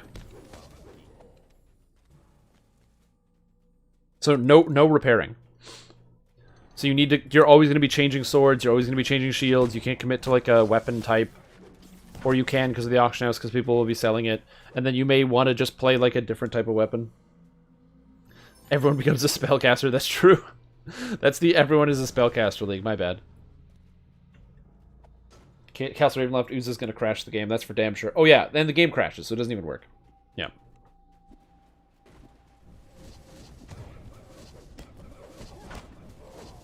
The trapped troll bellows at you with frustration. There's Strahda's wives, then all of a sudden, like 3 Strahds and 9 wives. Yeah, but you know what the problem with that is? If there's 3 Strahds, the Strahds are just going to be looking at each other.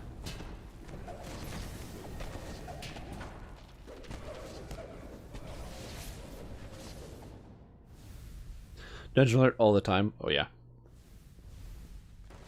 Entropy League? That's actually a great name. I like that.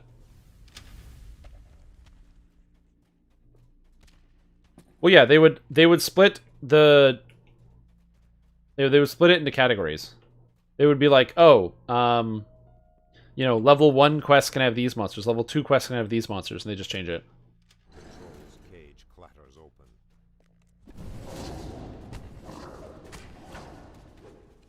No CC League, nothing can be stunned, mezzed, or dazed. In the distance, a single I don't glow like that as much, just because it removes an element of gameplay.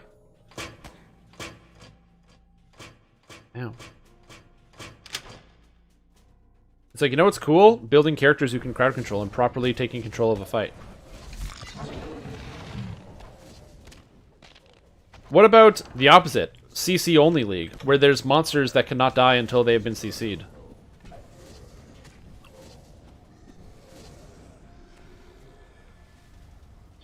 Can't kill this monster until it gets tripped. You know?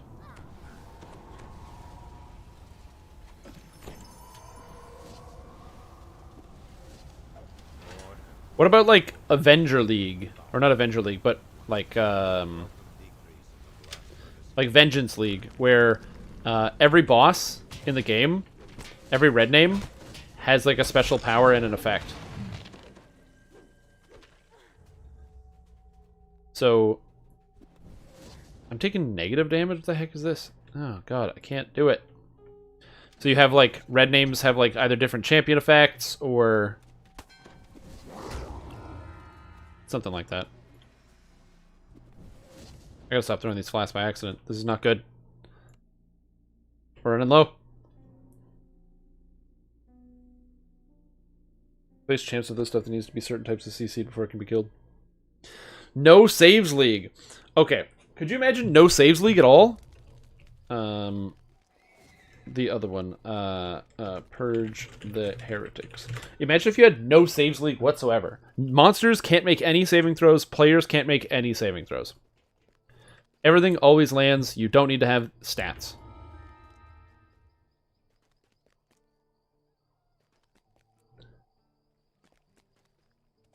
That'd be kind of cool. Be like Headhunter. Yeah, rip evasion, exactly. Golem only league. All monsters are golems, no magic. slow, sonorous chanting. I will say, I actually like the idea of champion stealing. Where, like, when you beat a champion, so if you beat a Skyborn, then you gain the powers of the Skyborn.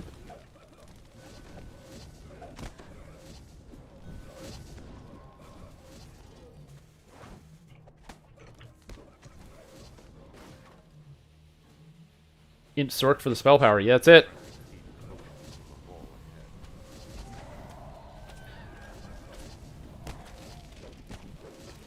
I feel like interacting with champions is a good way, but the problem is you want to also make it so that, in theory, there's some way that the game is interacted on normal difficulty. I just don't know how you change normal difficulty. Like, what do you adjust that you can hit normal difficulty? Because champions aren't in normal. That doesn't work. I like the idea of random modifiers on dungeons.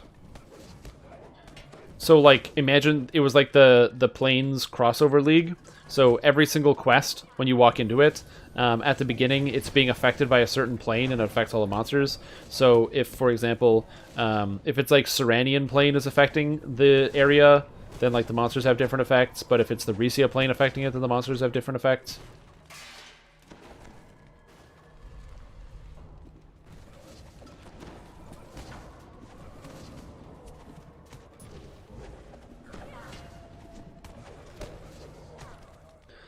Playing in hard the moment I start the game.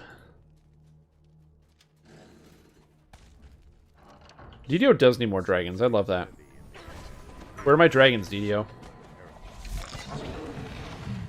It's dungeons and dragons. So where are they? Yeah, Planar Spillover League.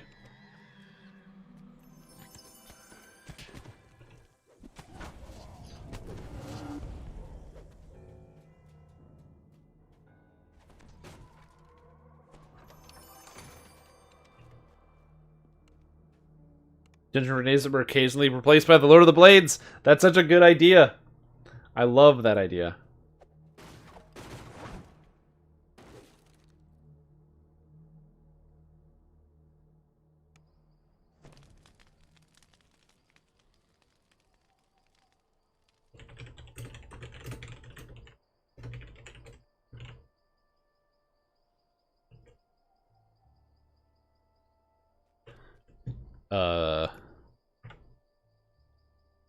What are level 6 quests that are good? Level 6 quests that are good. Level 6 quests that are good. The 3 Barrel Cove ones. Troglodytes get and all that. Go do that.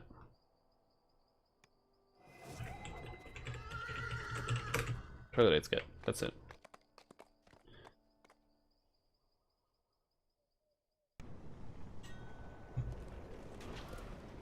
Um, 3 BC.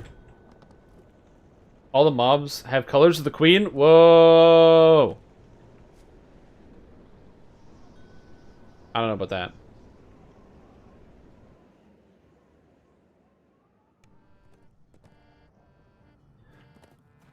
A War of the Lance module series, especially if there's some way to include dragon riding. I mean, I'm not familiar with that, so I don't know. All mobs have colors of the queen. I don't know how much I love that.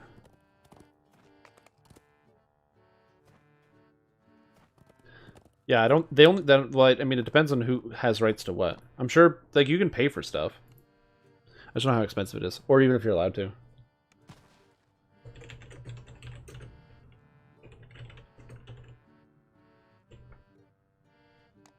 Giant Hold Torn optional raid. Random feats and spells league. You're like, oh man, sap again?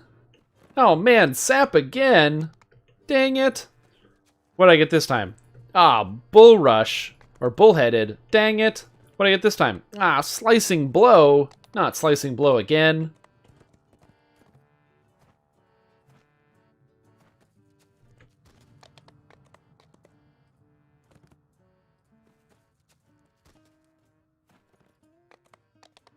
A cave extends deep into the rock behind. The hell was that? Just made this crazy noise as I went through.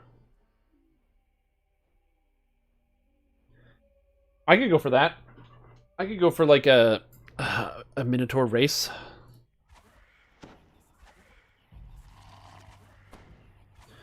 You like mini quests and Slayer areas? Yeah, that could be interesting. The grotto is warm and damp. The sound of dripping water surrounds you. A musky odor hangs in the air.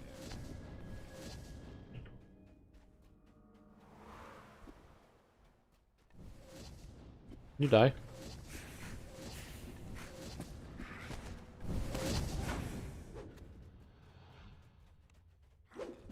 Yeah, that's one of the issues. Is like I think that having the idea of if somebody could, I don't know if it exists, but if somebody wants to build a randomizer program that it picks your 3 classes or something, then maybe. Yeah. RNG elements, like deciding your character for you, is a really fun concept that it would be cool if you could just straight up opt into that instead of that being the baseline game mode. Where'd he go? Oh, he's already dead. Alright. Because random feats and spells is obviously terrible. I don't think that would be a good idea at all.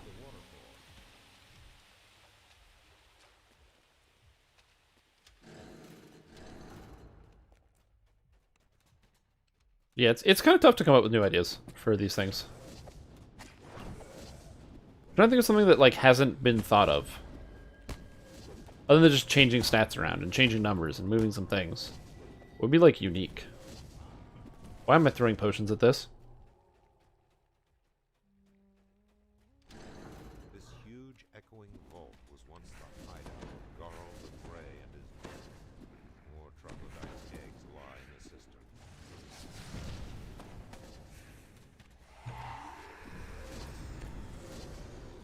Everything else, see if you can make your character work. Yeah, maybe. But I feel like that's something that somebody, like, they don't need to put in the game. Somebody can just make like a quick program that does that online. Yeah.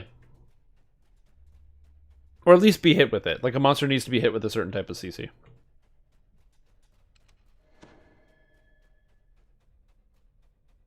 Rule 20 for each ability. Yep, there you go.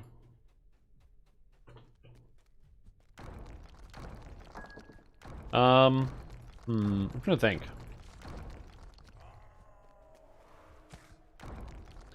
Well, it depends on how long the season is. If it's a 3-month season, I don't know how great that would be.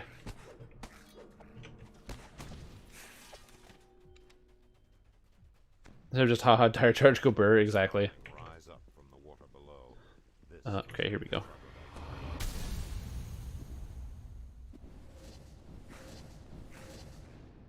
Hey, Troglodyte, guess what? I can hit you. Oh, I can't hit him. And he can hit me. Wow, that sucks. Stop rolling ones. Thank you. Chief Zach, progenitor of the eggs, has been slain. Sunflask League, you're already ahead of the game. That's a good idea. Let's just make everyone use this horrific weapon. Let's make everybody use the Sunflask.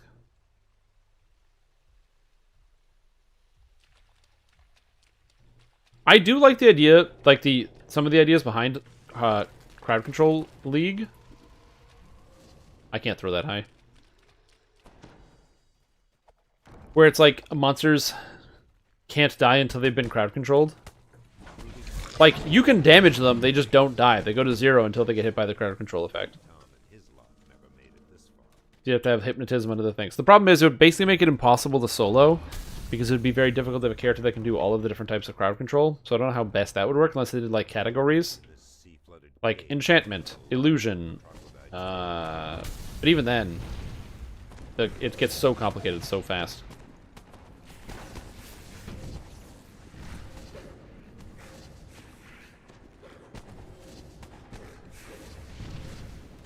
Sputtering greasy slime, the last of the troglodyte's eggs ruptures.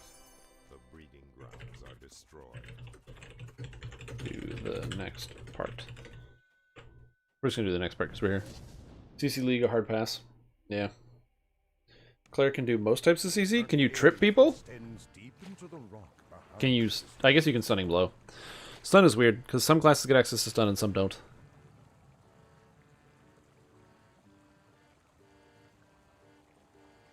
Oh yeah, Trip. I forgot about Comet Fall. That's a good one. I forgot about that.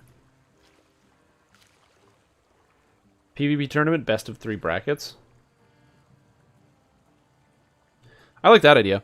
I think that having like some type of competition would be also kind of interesting. So saying like, oh, we've got a what was it? We've got like multiple different angles that we can attack here. Where it's like, how do we want to have a competition? We want to have like quests completed. Is it completion times?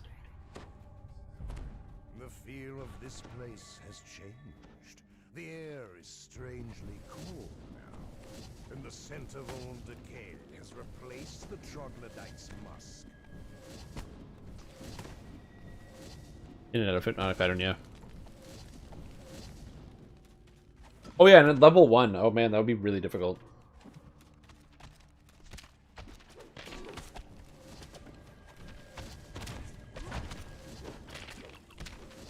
Like, if I could pick a league, I'd probably take the opposite. I'd take Reverse Crowd Control League.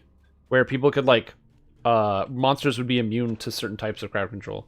So, like, you fight against a monster in a group, you have, like, one monster that has, like, that's immune to trip, and another monster that's immune to, like, the next thing. And you have to, like, pay attention. So you can't just mass spells don't work.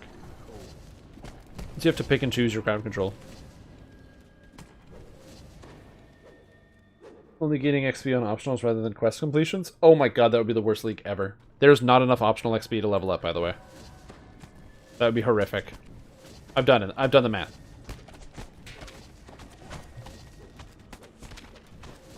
Like I said, a reverse CC league, just so it's not like mass hold, okay, next room, mass hold, okay, next room, mass hold, okay, next room, mass hold, okay, next room.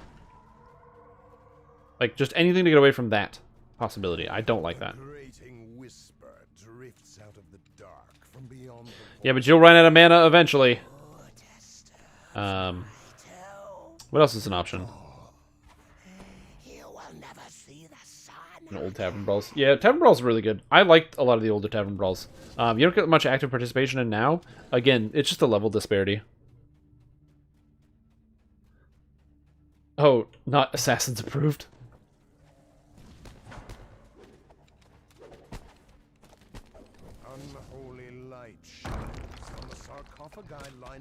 Friendly Fire League would be so interesting.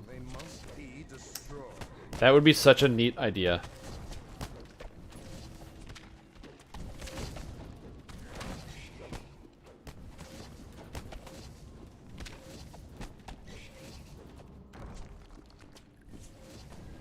Not grouping with the Warlock. Hey, by the way, I've got Chain, guys. See you later. Do you guys like Chain? Oh man, Chain would be so funny.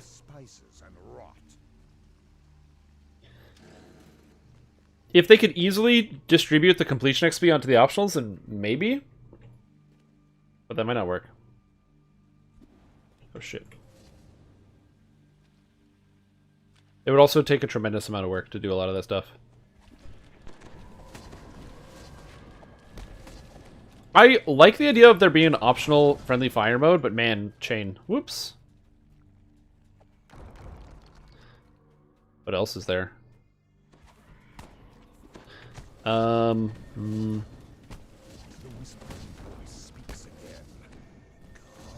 also, it's in Hardcore League, too. So, like, remember, these are all, like, Hardcore Leagues. So, you die in, like, the griefing would be insane. I feel like just because of the potential for griefing, you never could put in a real Hardcore League, of that kind.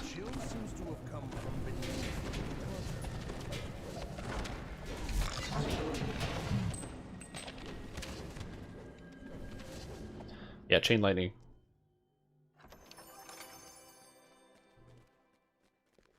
Which is web and then blown up by your Sork's Fireball. Yeah, and then making a new character. Don't forget about that. You get tag teamed. RIP.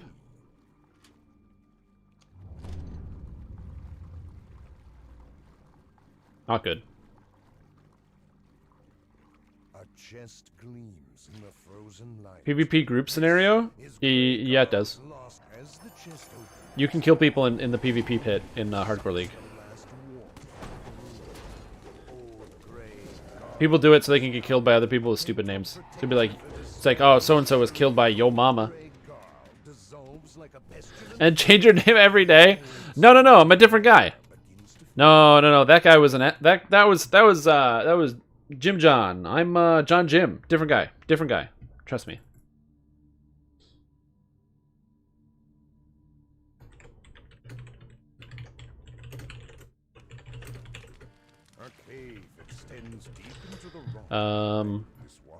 Let's do Scoundrels Run since we are here.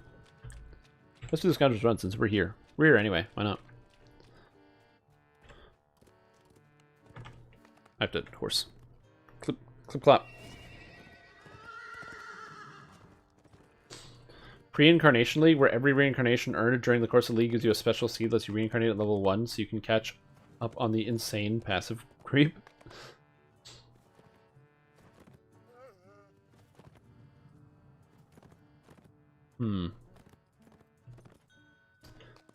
What if there was like a...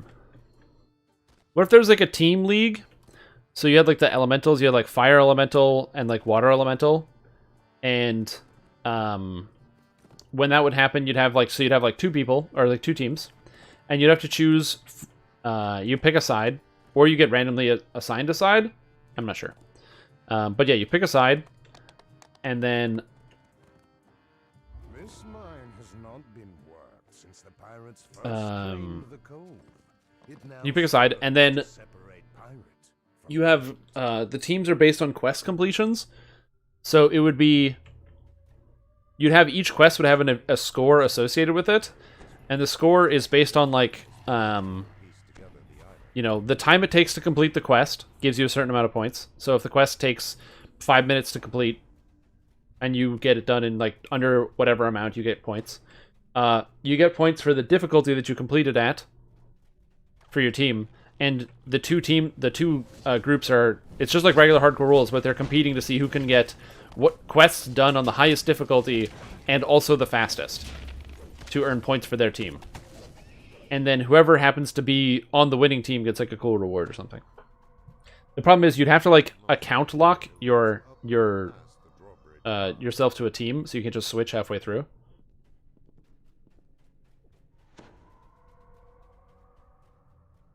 Racial enhancement tree only league? Oh, dude, what about, yeah, universal tree only league. All inquisitives everywhere. A passive skill tree like PoE, like crazy passive league? That'd be kind of neat.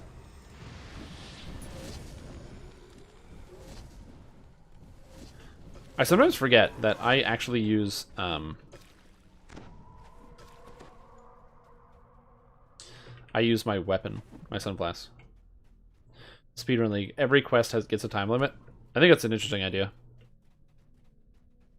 The idol of Halak's legs are nearby.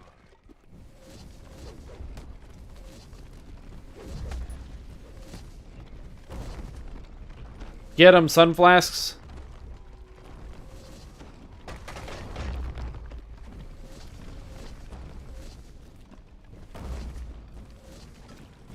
Team League. Sign up level 1. And how about stop score if one team guy dies? What? On 10 skull will be an instant team win? Yeah, I don't think anyone's gonna do that. Not only does it take hours, but also without a single death? No. There's no way. Yeah, we need a few more universal trees. To the end of the drawbridge, then over the edge to the room below. That'd be kind of neat. So you can still pick your class, and you get your class abilities, but you can't use your class enhancements. So if we had like a bunch of universal trees, like if there was like a, you know, we have Vistani knife fighting, and we have dual wield crossbow. What if there was like double bladed sword tree where you use double blade swords, or you know, card shark tree, which is all about drawing cards out of a magic deck that all have different effects, and there's a lot of RNG involved in the tree.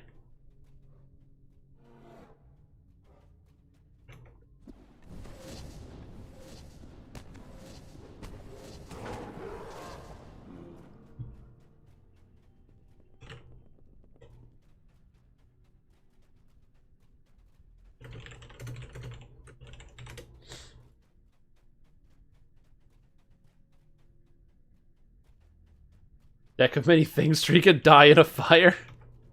But it's such a cool idea. How can you say this? No, I like my deck of many things idea. Alright, I'm going to run down the thing.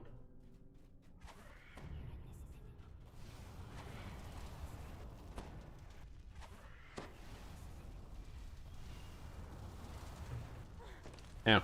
19 damage. I'm plus 32 on my reflex save. Holy crap, man.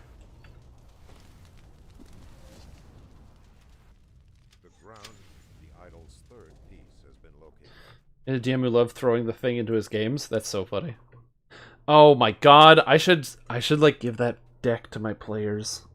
Oh, I'm just thinking about this now, because none of them have ever played Dungeons & Dragons before, so they have no idea. Oh, I should 100% do that. The wheels here clearly control the portcullis leading to the room containing the idol's core. Alright, well, we went on from, like, the hardcore leagues, because I think those hardcore leagues are kind of interesting. And there's a lot of unique and cool ideas there. Anybody got any ideas for a universal enhancement tree?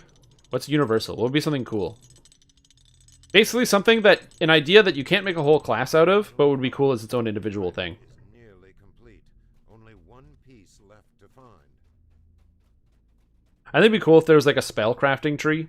So there was an enhancement tree that basically gave you only one ability out of the whole thing, but all the enhancements that you got in the tree changed the actual spell, and you could like craft spells.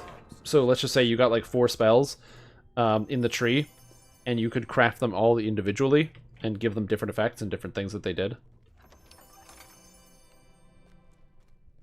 The only time a deck should ever appear is if you have a storyline relevant to god or goddess of mischief. I don't currently. My players are currently in Korthos Island. Religion-based enhancements? Great club tree. Yeah! It can be called Join the Club. And it's all about great club stuff. The idol of Halach's head is nearby. I feel like you could make a psionics class. You could probably do that. It could be universal, though. Like, I guess anybody could be a psionic. But it is a class, like psionic warrior and other stuff. Universal ambassador, just for bluff, intim, and diplomacy. That's the whole tree. It's just plus 1, 2, 3. And it's got the whole tree. Bluff, intim, and diplomacy. Monster research tree that lets you learn about mob weaknesses. Gives you special exploiting powers. That's a really cool idea. Hand axe lumberjack tree. Oh, yeah. So these ideas are actually really good. Like, I would genuinely be interested in a religious enhancement tree and a great club tree somehow. I love the lumberjack tree idea. That's awesome. The idol rests on its pedestal, complete again. Well done. The scoundrel's run is over. Lumberjack in a Feywild setting? That's true. Since the pirates first claimed the cove, it now That'd be pretty cool. serves to separate pirates from I don't know what's in the Feywild. What areas do we have that we could like pull from an extra enhancement tree? Is there something from like the Forgotten Realms? I don't know the Forgotten Realms that well. Is there some cool thing in the Forgotten Realms that we could pull some extra shit from? Where it's like, oh yeah, there's this race or this thing. I don't know.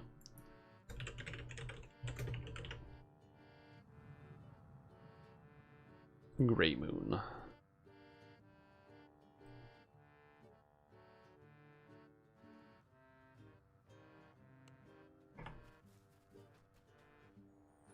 I like the Devout tree. Blue magic tree. It would just be a blue mage from no enhancement trees league. No, I hate that. That one is in House Deneath. If you actually talk to Evi Joss and tell her to drop you off at the House Deneath Harbor, there's a guy right next to it, Brother Mearshai.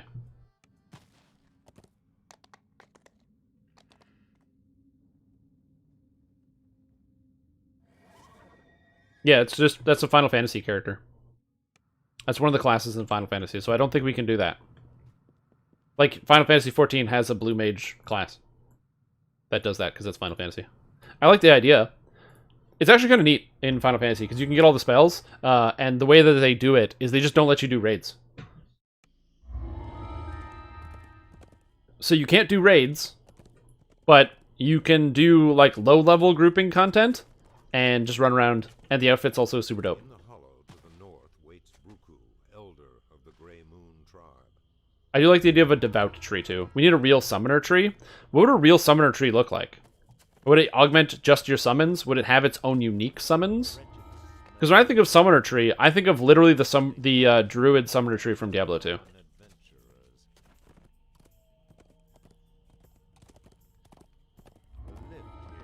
Yeah, they call it a limited job, and so it can't It can't raid. Because in Final Fantasy XIV, if you've never played it before, you can change... When you change weapon, it changes your class. So one character can play all of the classes. And this does not mean it is not tedious to level up. It is insanely tedious. It takes goddamn decades to be able to do all the leveling up in that game.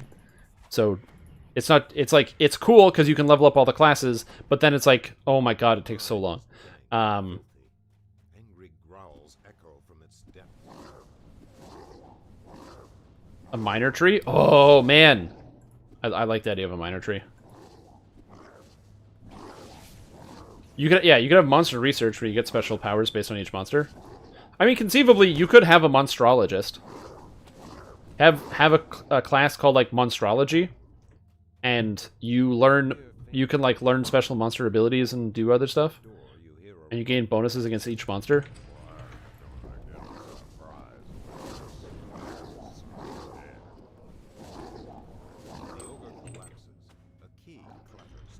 Red wizards.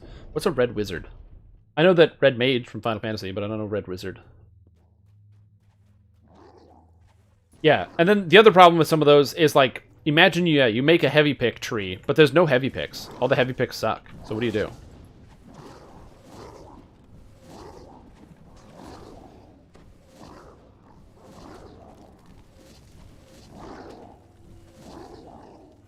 A Witcher class? I didn't read or watch The Witcher. Or play The Witcher. I didn't do any of the things that you can interact with The Witcher with. I own Witcher 3, and I have Netflix. I just haven't done it yet.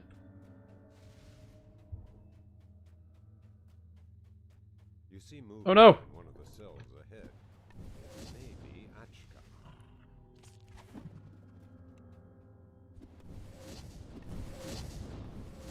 Oh, wrecked.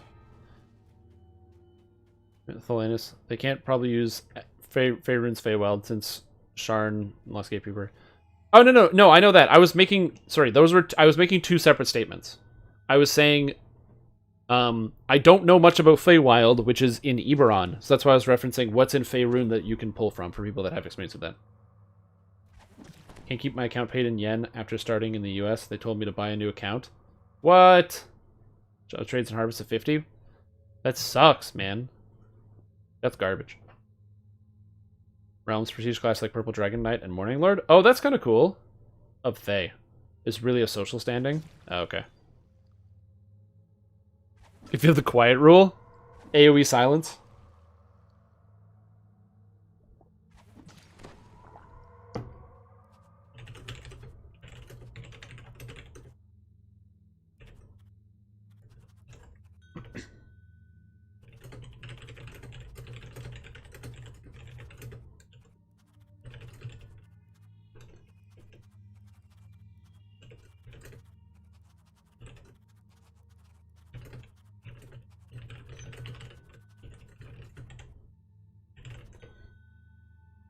Oh, if you go all the way at the back, so not where the brother is, but you go to the exact opposite side, there's Kurvik the Hound, and you talk to him, and he takes you to the island.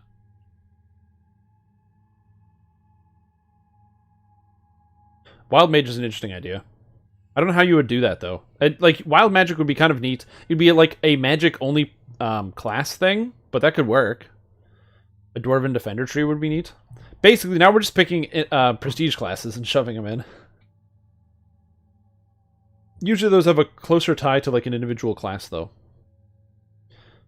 Chance of going Wand of Wonder on you. Life is interesting. There is monster lore. You should take those skills proficiencies. Subclass. Yeah. Yeah, then once you get to the island, then you go straight up the hill. There's an ogre that you talk to, Bruku, and then it should light up right around the corner. There's like a mine. You gotta come in the mine.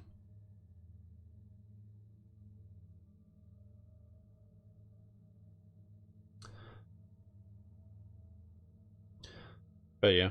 I don't know how you would make a wild mage like tree.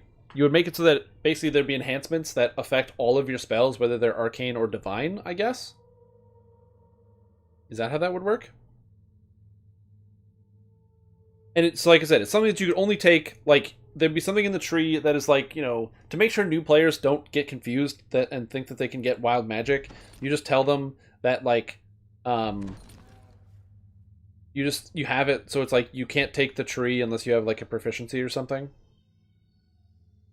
So like, oh, you can't take the tree unless you have a thing. The magical training or whatever it is, feat.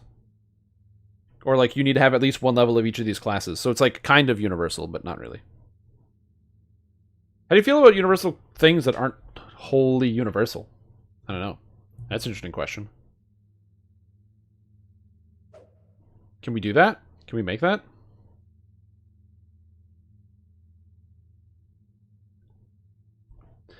Spellfire is a Forgotten Realm specific ability that could be a universal class tree. Spellfire. It sounds interesting.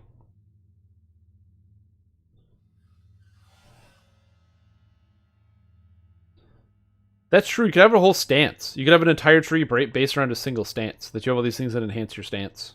So it'd be like a wild magic stance, and then it's like a toggleable ability, and when you toggle it on, it has an effect. Yeah. Yeah, so that could work. That's an interesting idea for sure.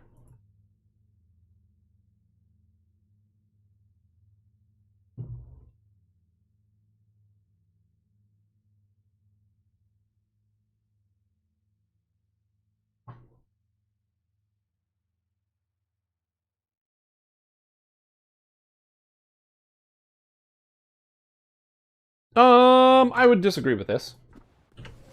Left the party to watch you guys play in dinner. Oh, well, I'm very sorry, Brutalisk, but I don't have entertaining content for you. I have this. I have this. This is what we have. This is what we have right now. We have a bird. Here, get distracted by the bird flapping on screen. So, universal trees. I disagree about the assertion that they're not that universal. Vistani, literally every class in the game can play Vistani. Again, this is why Vistani for me is literally the bar that I would set for every universal tree. It has straight damage. It has things that you definitely want to get to be damage. It synergizes with Monk and different classes thanks to this like Deadly Blades thing, so you can use it with all the classes. And it has defensives that you can choose to take. It has a action boost that's very powerful, but you may already get from another source. It has good cores. And so you're not going to spend... Like, you can spend more points in this tree and get better and better. But if you're trying to only spend 41, you have to cut corners somewhere. There's some stuff in this tree that you're not taking that you want to take. And so I think Vistani Night Fighter is, to me, like the pinnacle tree. Harper Agent is just garbage all around. Everything is like basically passive. All the passives are horrible and do nothing. People in chat have told me that they like to use Throat Dagger. Come on, guys. You use Throat Dagger? Come on. Come on now. You don't use Throat Dagger. And Tier 5 is trash. Holy mackerel. Falconry is pretty specific. I'll give you that. Oh, what race is my tune? My tune is human. I am, in fact, a human. Hello. Hello.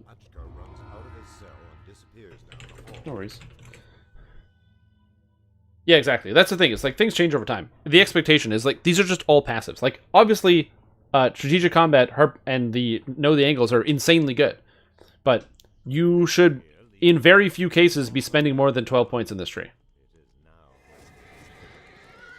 Like if I could redo the Harper Agent tree, I would keep the know the angle stuff and then just base it off of the Harper Scout from Neverwinter Nights.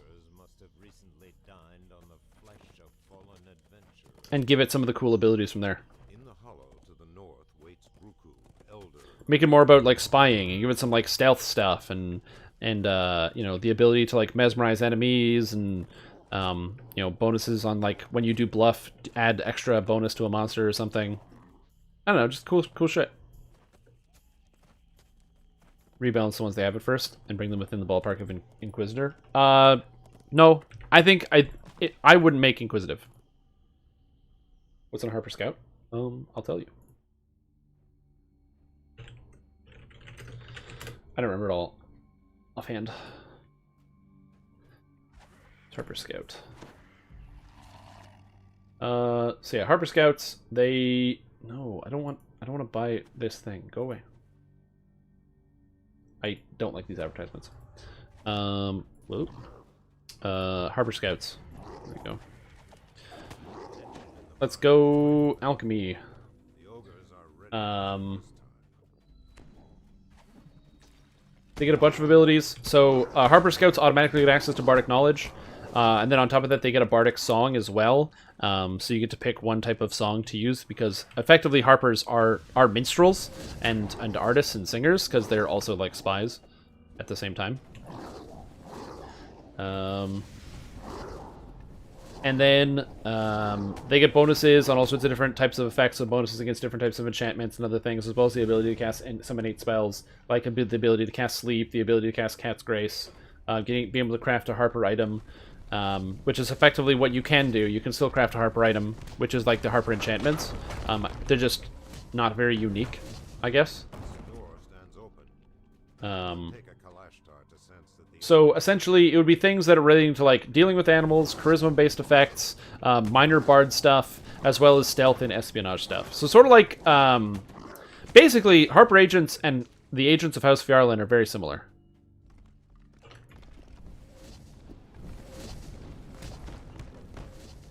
How useful is a standing knife fighter for a caster and priest build? Well, build and class are different things. air shimmers with heat. Machinery Like I don't think that's really a fair. I don't think that's a really a fair thing. You said classes. I'm saying all classes can use them. You can make a really, thanks to the Blood of Vol, you can make a really good divine version. So cleric and Favorite Souls both make really good Vistani Knife Fighters. Vistani Knife Fighting is very powerful with Eldritch Knight. So for sure. Like, can you use it with spellcasters? Like spellcaster builds? No, probably not. But if you're doing that, then you're choosing to put points into something that isn't helping you. If we're talking about can every class in the game make good use out of it, then the answer is yes. Can every build in the game make good use out of it? The answer is no. That's like making the comparison that like, oh, well, can spellcasters also use weapon focus? got you from his throne in the room of It's like, no, they can't use weapon focus because they don't hit people. It's different. We're talking about different things. Every class can use weapon focus, but not every build is going to do it. Someone asked a question, what is the new iconic with the expansion? It's a shifter. Ruku must hear of this. It is a shifter. I think bards need to rework and a power buff from Tom. They seem to be left behind. They need a concept rework. I think that the bard song changes were really good, and now they just need to find a place. The lift here leads I think that the Swashbuckler tree doesn't have any good decision making in it, for the most part. There's like bad abilities and then good abilities, so you only pick the good ones. And then the other issue that I have is that it's not just even about like, oh, you only pick like certain abilities. It's also the capstone. Like the capstone and the tier 5 are garbage. They're horrible, so I hate that. War Chanter, I think, does exactly what it's supposed to do. I think War Chanter is perfectly fine. I don't think War Chanter needs to change. I have no issues with War Chanter. It's a good tree. I really like it. It does what it's supposed to. I'm not entirely sure why the capstone is a freeze, but sure. And then finally, Spellsinger is too expensive. I think that Spellsinger is mostly fine. I think the issue why Spellsinger isn't as good as a standalone tree is because Bard spells are not very good. Bard spells run into a lot of problems just with their raw damage output. Like Shout and Greater Shout don't last long enough, especially once you go into Sharn. It's like, wait, every quest has 2,000 damage, 2,000 health now? Alright. Sounds good. I've never beaten that one. So, Spellsinger needs to be completely, like, the spells need to be jacked up, and the tree is too expensive. The tier 6, or tier 5 enhancement row is 16 points. By contrast, Kensai is 5. And Kensai is way better. Tier 5 Kensai is way better than tier 5 Spellsinger. It's not even close.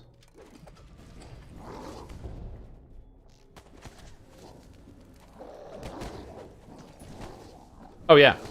Yeah, Vistani gets haste. That's true.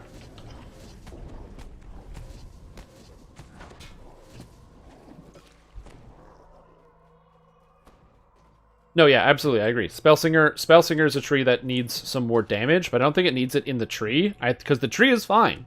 It's just the tree is too expensive. There's some abilities that are weird and redundant. Like there's an ability where you can get +3 spell penetration, or you can add +3 spell penetration to your Inspire.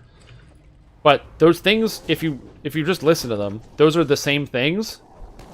It's just one of them you can apply to other people, and the other one you can't. So that should be changed, and it should just always apply on the Inspire. Can I explain Shifter a bit? Sure. So Shifters are basically, they're a race of people that are like minor lycanthropes, so they're like descendant from lycanthropes. And the idea is they can shift. So as a Shifter, did my game crash?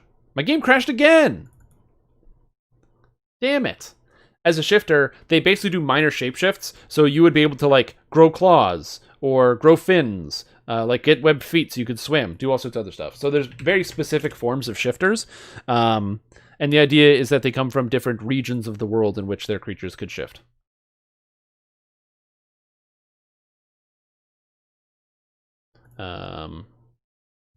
Shifters in terms of DDO,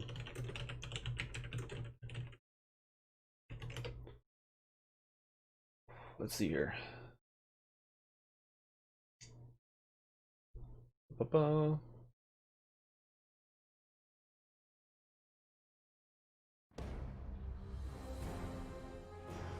don't see anything else here.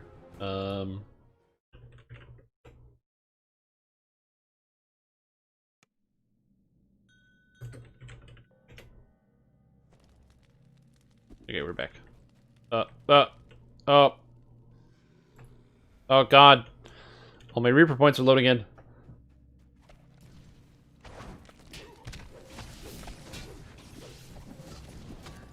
Yeah. There will be no talk of shifting until the Kobold race is in. Well, shifters are coming with the next expansion. I don't know what to tell you. But I'm very sorry.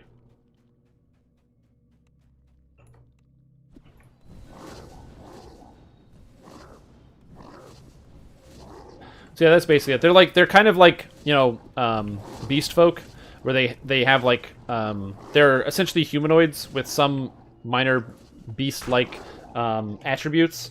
So like if they're a long tooth shifter, sort of like a saber-toothed cat, they have more cat-like appearances and stuff. Hammerfist, the troll chieftain, squints at you through the gloom.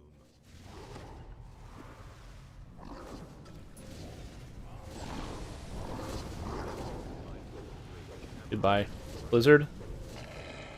Okay, I'm gonna go across the bridge. You guys stay here. Cool, so you. Wait, is level cap going up? Yeah, level cap is going up. That is correct. Do you know if the iconic will be a barbarian or a sorcerer? I don't think anything was announced about the iconic.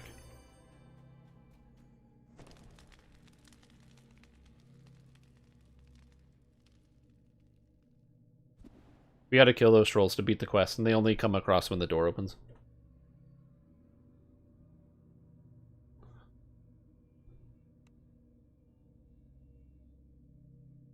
The last of Perfect. Hammerfist's trolls has been slain. Alright, then we go, hand in, and then come back here. I would like the Kobold race to be in the game. I still remember before the there was the option, there was a vote that they took about like, what would you guys like to see? Dragonborn race or Kobold race added to the game? And I was adamantly Kobold, not because I think Kobolds are a better race than Dragonborn. They do have way more significance with DDO, and I think it would be interesting to have a story woven around Kobolds. I personally have thought of many different, like pretty much a whole 5-quest adventure series that revolves around unlocking the Kobold race, as it were. I thought it would be an interesting idea. So I've thought about this a ton. I think it'd be really cool to introduce something like that.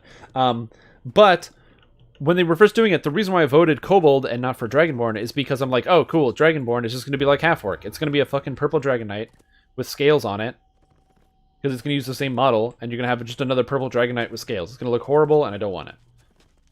And then Dragonborn came out, and they look great, and they sound great, and they are not just purple Dragon Knights with scales on them. So I'm pretty happy about that. They have completely unique attack animations and everything else, and they animate great.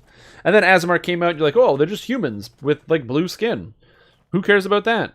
And then they have completely unique animations, and the way that they hold swords, oh man, the way that they have two-handers, and they just, like, hold the two-hander over their shoulder, like they're a character straight out of Dark Souls or something. Oh, it looks so good. Kobolds are draconic. They are, like, maybe very, very technically descendant of dragons. At least the kobolds will tell you that. The stink of trolls lingers in the air. Bruku was right. You didn't kill them all the first time.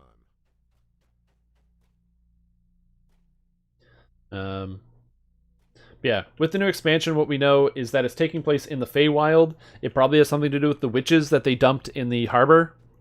Or, like, the hags probably have something to do with this. There's probably going to be some hags and stuff there.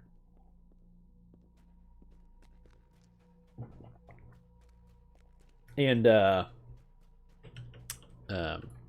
yeah. There's going to be shifters. Probably some other cool shit. Like I said, I'm very excited for the Feywild expansion to come out. It's going to be great. I think you guys will all like it. Actually, I'm not going to say I think you guys will all like it, because some people don't like anything, and there's a high enough number of people watching the stream right now that there's going to be somebody in here that just won't like it. But, oh man. Did they announce a release date? No. I would be surprised if they committed to a release date soon, just because of, like, the whole pandemic and stuff. It slowed down production, I imagine. I don't like the level cap raising. Why don't you like the level cap raising, Marco? All right, to get across this, the only way you're going to do it is if you featherfall over the left side. If you don't have featherfall, you're going to die going across the bridge. So if you don't have featherfall, you can just chill and hang out.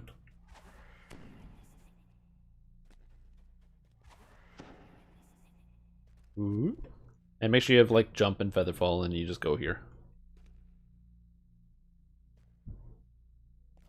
Yay! Don't like what it could mean for TRing. We don't know exactly what's going to happen to TRing. Like, the way that I imagine it in my mind is if I'm SSG, and I say, okay, we're going to be increasing the level cap. Well, what's 1 to 20? Heroic. What's 21 to 30? Epic. What's the label for all quests level 31 or higher? Legendary. So if we just get new levels, and they're like legendary levels or something, and then there's legendary TRing and epic TRing, then epic TRing stays the same, and so does heroic TRing. That's immediately where my head goes. I'm like, well, if we add more levels and we have legendary levels, then that doesn't affect epic levels for epic TRing.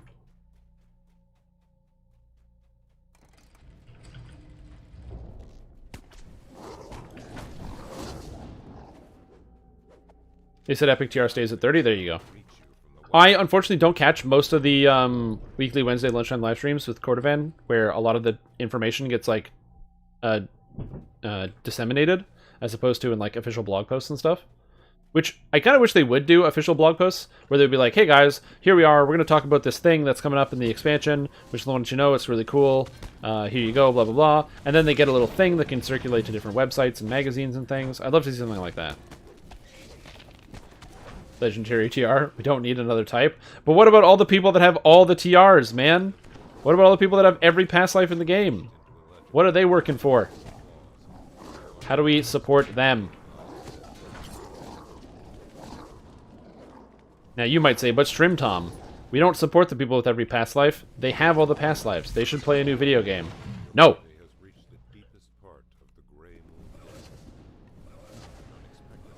They can make new characters. As long as Legendary does drop your level by 10 and level 40 and then TR 3 times, I don't see an issue. Yeah, like I said, I don't know. I'm just assuming if they already said that epic TRing isn't going to change, then epic TRing is not going to change. It's good enough for me.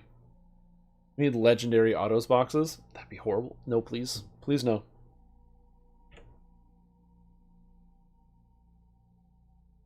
I do not want legendary autos boxes. To the south, That sounds lies bad. to the caves of the Grey Moon Ogre. I shouldn't have to buy 2 autos boxes. It should be 1 box.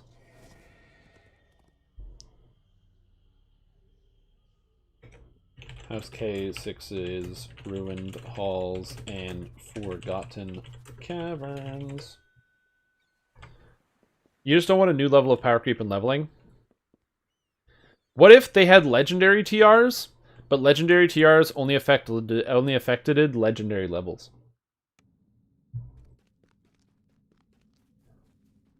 And epic TRs were changed to only affect epic levels.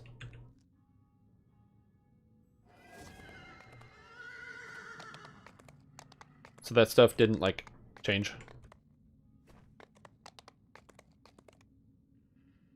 Oh, I crashed, right. Alright, whatever, it's fine. Would that fix the power creep issue? Yeah, you need to have the blade focus away from the neck, especially with falchions. Oh, on the guy on the shoulders? Oh yeah, it's probably a smart idea.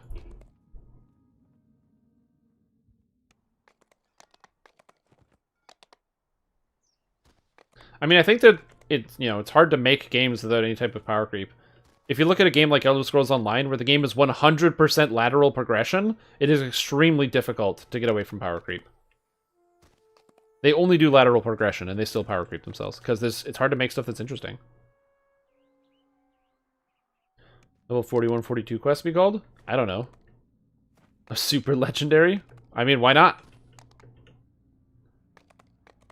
Call them ultra quests.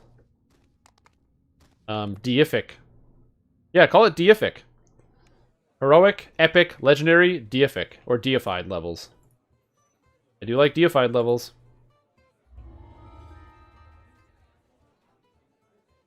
Yeah, that's one of the things is, like, people got really upset that Sharn increased the power level over Ravenloft. And I'm like, yeah, but I don't want to do new quests to get worse gear. I want to do new quests to get better gear, or new gear, or interesting gear. Play class that's completely OP and only available to me. That'd be cool. Ascended? Ascended levels, there you go.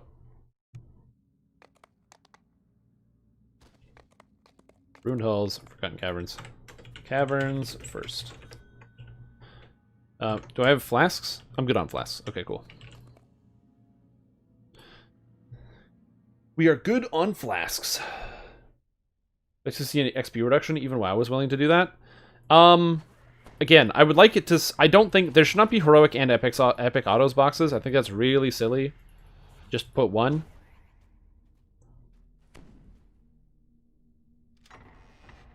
Like, I don't know why that there's 2. It seems weird.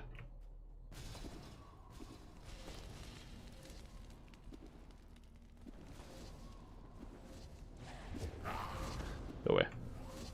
Oh, I don't have my poison turned on. Or this. Oh my god, I'm so bad at this fucking game.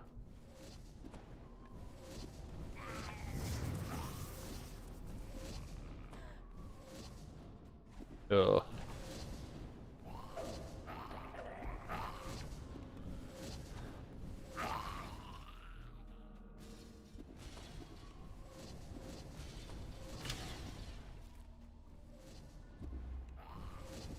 Go away. Okay, there we go. These fix for that is they can rework old, out-of-date gear and rewards.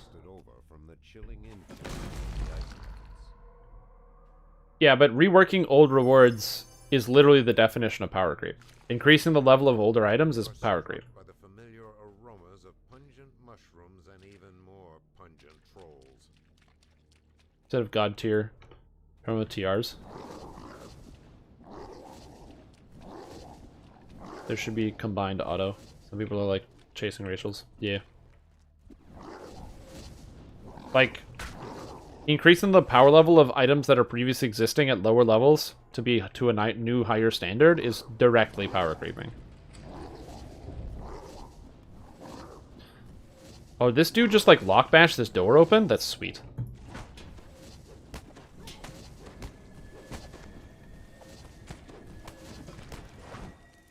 But yeah, but that's what I mean. Like, but equalizing the items out. Like, it would be neat if they did a whole rework of every item in the game and every quest had meaningful, important, cool items that you could get from it. Not like things that you would have to farm, but just like, you know, all of the items that came out of Tangleroot were like more interesting to get. And all the items that came out of, friggin', I had to reload Sunflasks. Oh, God. All the items that come out of Shanticor, and all the items that come out of different, you know, all these different quests all over the game. I'd love to see stuff like that. Problem is, reworking items takes a ton of time. And they have been doing that, to be fair. You know, they redid Catacombs loot and Delaris. Granted, the Catacombs loot is all really interesting and cool, and the Delaris loot is in the game. So I don't know. Make old content generate useful equipment. I mean, yeah, but you can have a crafting system and a named item system.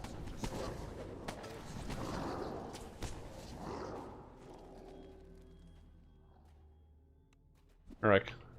Good idea to keep heroic, epic, and legendary feats separate. Yeah, if they said, by the way, all your epic feats only work in epic difficulty, I'd have no problem with that. Energy criticals is so crazy in heroics. It's like, oh hey, you know what I want? An extra 10% crit chance on all my spells. And it's 10% is not a small number, it's very noticeable.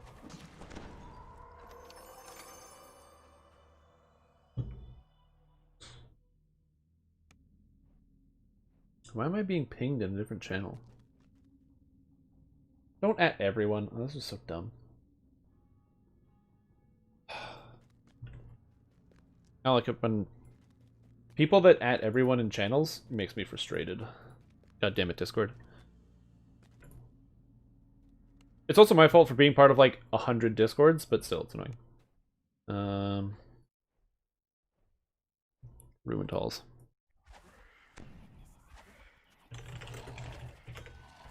I shared this, right?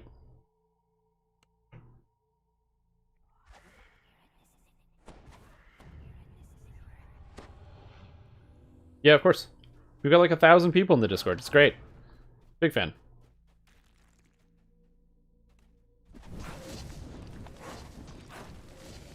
It's just below the stream on Twitch, if you have access to that. Ah!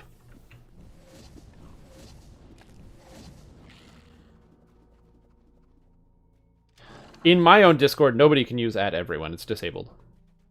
Well, the only person that can do that is me, and I really hate doing that. Like, the problem is, I understand what makes good marketing. I know how to get people to watch the videos and to get people to, work with the content macros. You got to make sure you say like and subscribe, and you gotta make sure you ping people whenever there's a new video. Like, oh guys, check it out! Everybody, watch the new StreamTom video here, where I talk about why Bear Druid has a different color fur than the color that I would like, and I would like to change the color of the fur because really I want to play as a polar bear. Watch my 30-minute dissertation on this subject because I'm so interesting. Like, I don't know. I don't want to do that because I just find that that's really annoying. So I'll post the video, but if somebody has the server muted, they don't get a notification, and I don't really care. Yeah, it's worse. It's worse for like the brand, but I don't like bothering people. At everybody, new video. I will be doing at everyone for an event that we're going to be doing. I'm going to be giving away some Sunflask merchandise, which you can buy at strimtom.com/merch. That's right, that link is strimtom.com/merch, where you can buy your own stream attire. And we'll be giving some away in the Discord. And when we're doing the Discord giveaway, I will be letting people know that we're doing it via the @here command. So keep that in mind. Or not @here, @everyone command. So everyone has a chance to win.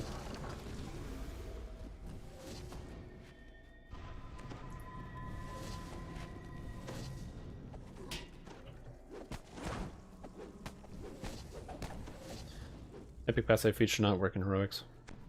Yeah, I agree. People who only do at everyone when it's something meaningful don't get muted constantly in every channel like most of my Discords. Oh yeah. But it's like, I'm part of a bunch of Discords in like the Lord of the Rings Online and other stuff like that. And so it's a bunch of these like different raiding groups. And like 3 or 4 times a day they'll be like, at everyone, can somebody come do this event? At everyone, is anyone here to do this thing? And I'm like, oh my god, guys. I get it. It's like for finding people. That's the whole point of this thing. It's just annoying. Or There's a Discord channel that I'm in for like local Pokemon Go in my city for finding like raid groups and stuff to do like all the different raids, and it's a great idea. But man, they spam at everyone way too hard in that Discord. It's like I don't need to be spammed by at everyone. I don't live on the west side. I'm not gonna drive for 45 minutes to go do a raid. I can do it on the east side. What are you talking about? That stuff gets on my nerves.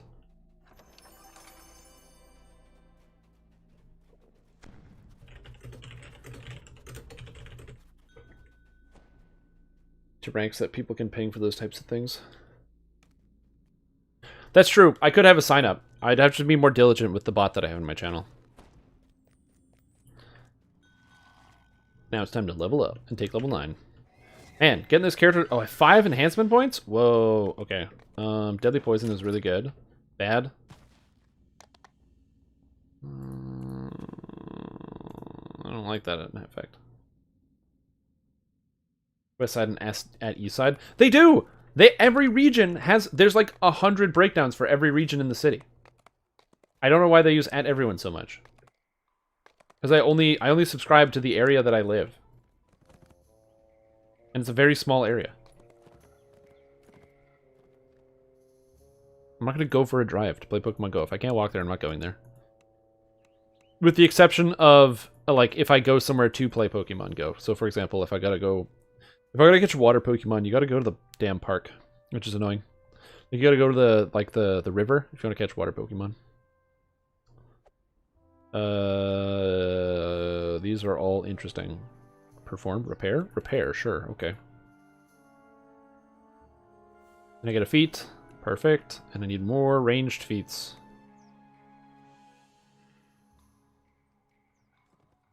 I think I'm on rapid shot and precision. Oh, and I get level 4 spells! Yes. Better imbue. These spells are bad. Okay, Bottle Boost Sprint, because I love Bottle Boost Sprint. It's so addictive. Is Heartseeker and Poison Imbue better? It's still the same damn thing. On crit, deal a d6. That's not good. I'm not taking this. Cure. Also, I like Corrosive Dust because it does rust damage. I think it's so cool. Old content is relevant for first life characters new or old to the game. People didn't start the game out being able to run everything on Elite. I know. Back when I played, when the game first released, like, normal difficulty was hard. Playing on hard difficulty was challenging. Playing on Elite difficulty meant if you played on hard, it meant you went into a quest, a kobold cast blindness on you, and you were blind until somebody in town had pity on you and cast Cure Blindness. When you go on Elite difficulty, you get cursed, and your curse is so bad it doesn't even go away when you die. I do remember that. But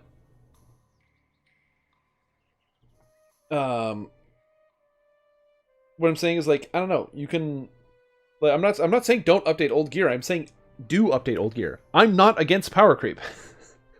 That's what I think we're talking about different things. I'm okay with the idea of, like, updating old content gear to reflect the way that things are going. I would like to see a regular curve where there's basically a line that goes from what your stats are at level 1 to what the stats on gear is at level 30, and there's a direct line. So if I'm doing a quest at level 15 and I get a named item out of the quest, if the highest end quest, Sharn, dropped 21 gear, then my level 15 quest should have plus 10 on all their stats. Right? Just curve it out. Curve out all the items in the game. All the named items. I would love to see that. Including some of the ancient quests, like Waterworks and stuff. Like, Waterworks quests are level 3, so give the items plus 2. Plus 2 to stats. Plus 2 intelligence. Plus 2 whatever. SDK, give it plus 3. Do it. Heirloom gear that levels up as you do? No, I'm okay with that. I don't need that. Alright, well, it's been 8 hours of live stream today of Sunfest. Woo! Yeah, Sunfest. So that's pretty much all I got for you guys today. We will be back with Sunfest on Monday, which will be super fun. So we will be going back and continuing to do the stuff. On Monday, we will be doing the Twitch Sunfest shirt giveaway. So please, if you want to get a shirt, tune in at some time on twitch.tv/StrimTom, sometime on Monday, and we will be doing at once I have all the things in, the content or the draw will be going all day, and then I'll be giving away some of the stuff. So get excited for that. I have had people ask me, because the site that I use doesn't have specifically shirts sized for women, because it doesn't. However, I got a few of these shirts, and I made sure I washed them through the machine, and I wore them a whole bunch, and the fabric is really nice. I like this fabric. It's a great shirt. Because I would never want to have some like a logo on it. It's got the StrimTom logo on there. I don't want to have a logo on it that's like not, or I don't want to have a product that's not good, that doesn't represent me.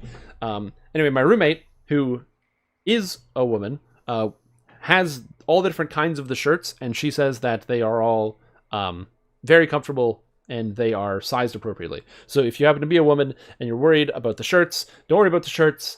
They're sized appropriately. Buy a shirt. Just go to the store, buy one. www.strimtom.com/merch. Buy a shirt. Buy a shirt. Do it. Or don't. I don't care. What else is there? Thanks for the stream. Yeah, thanks. What's my favorite class? All the charisma classes. And Eldritch Knight Wizard. Yeah. A +1 holy adamant longsword of power 1. Damn. I remember getting the sickle of Sifros. Oh, and I was like, it's a +1 frost sickle. That's so good. Oh, so good. And it was minimum level 2 back in the day, because it didn't have those augments. And it wasn't +3. It was a +1 frost. And it was so good. Goddamn. But yeah. Anyways, thank you guys for watching. We'll be back on Monday. And if there's another stream in between now and then, it'll be unpredicted. So I'm not promising anything. All my characters from Lazar before it got turned into Kyber? Galanda? I think it's Kyber. I'm not sure. What did Lazar turn into? Now I gotta look it up. Damn you.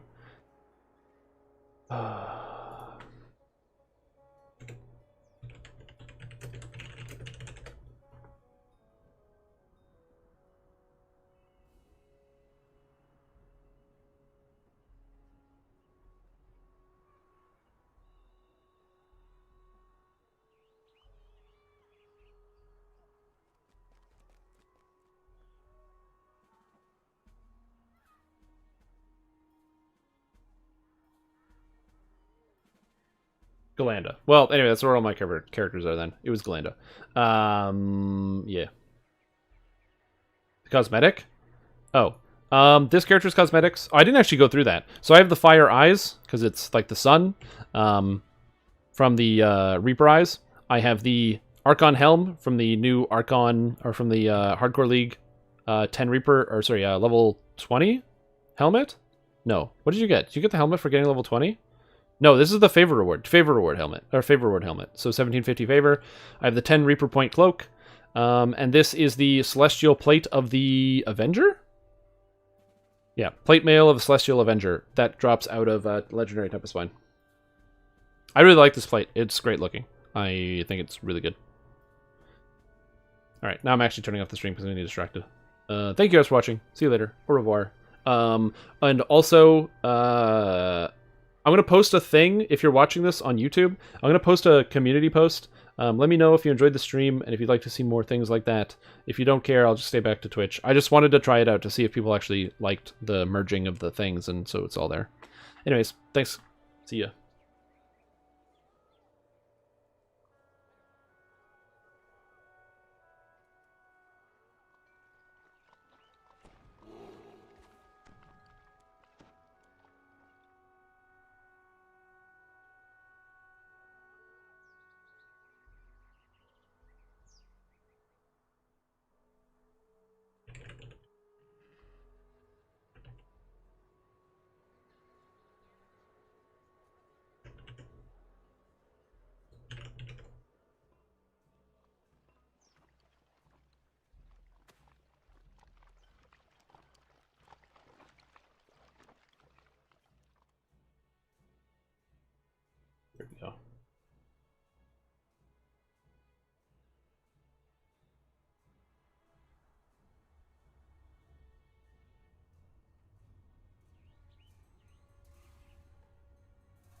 I gotta make a better...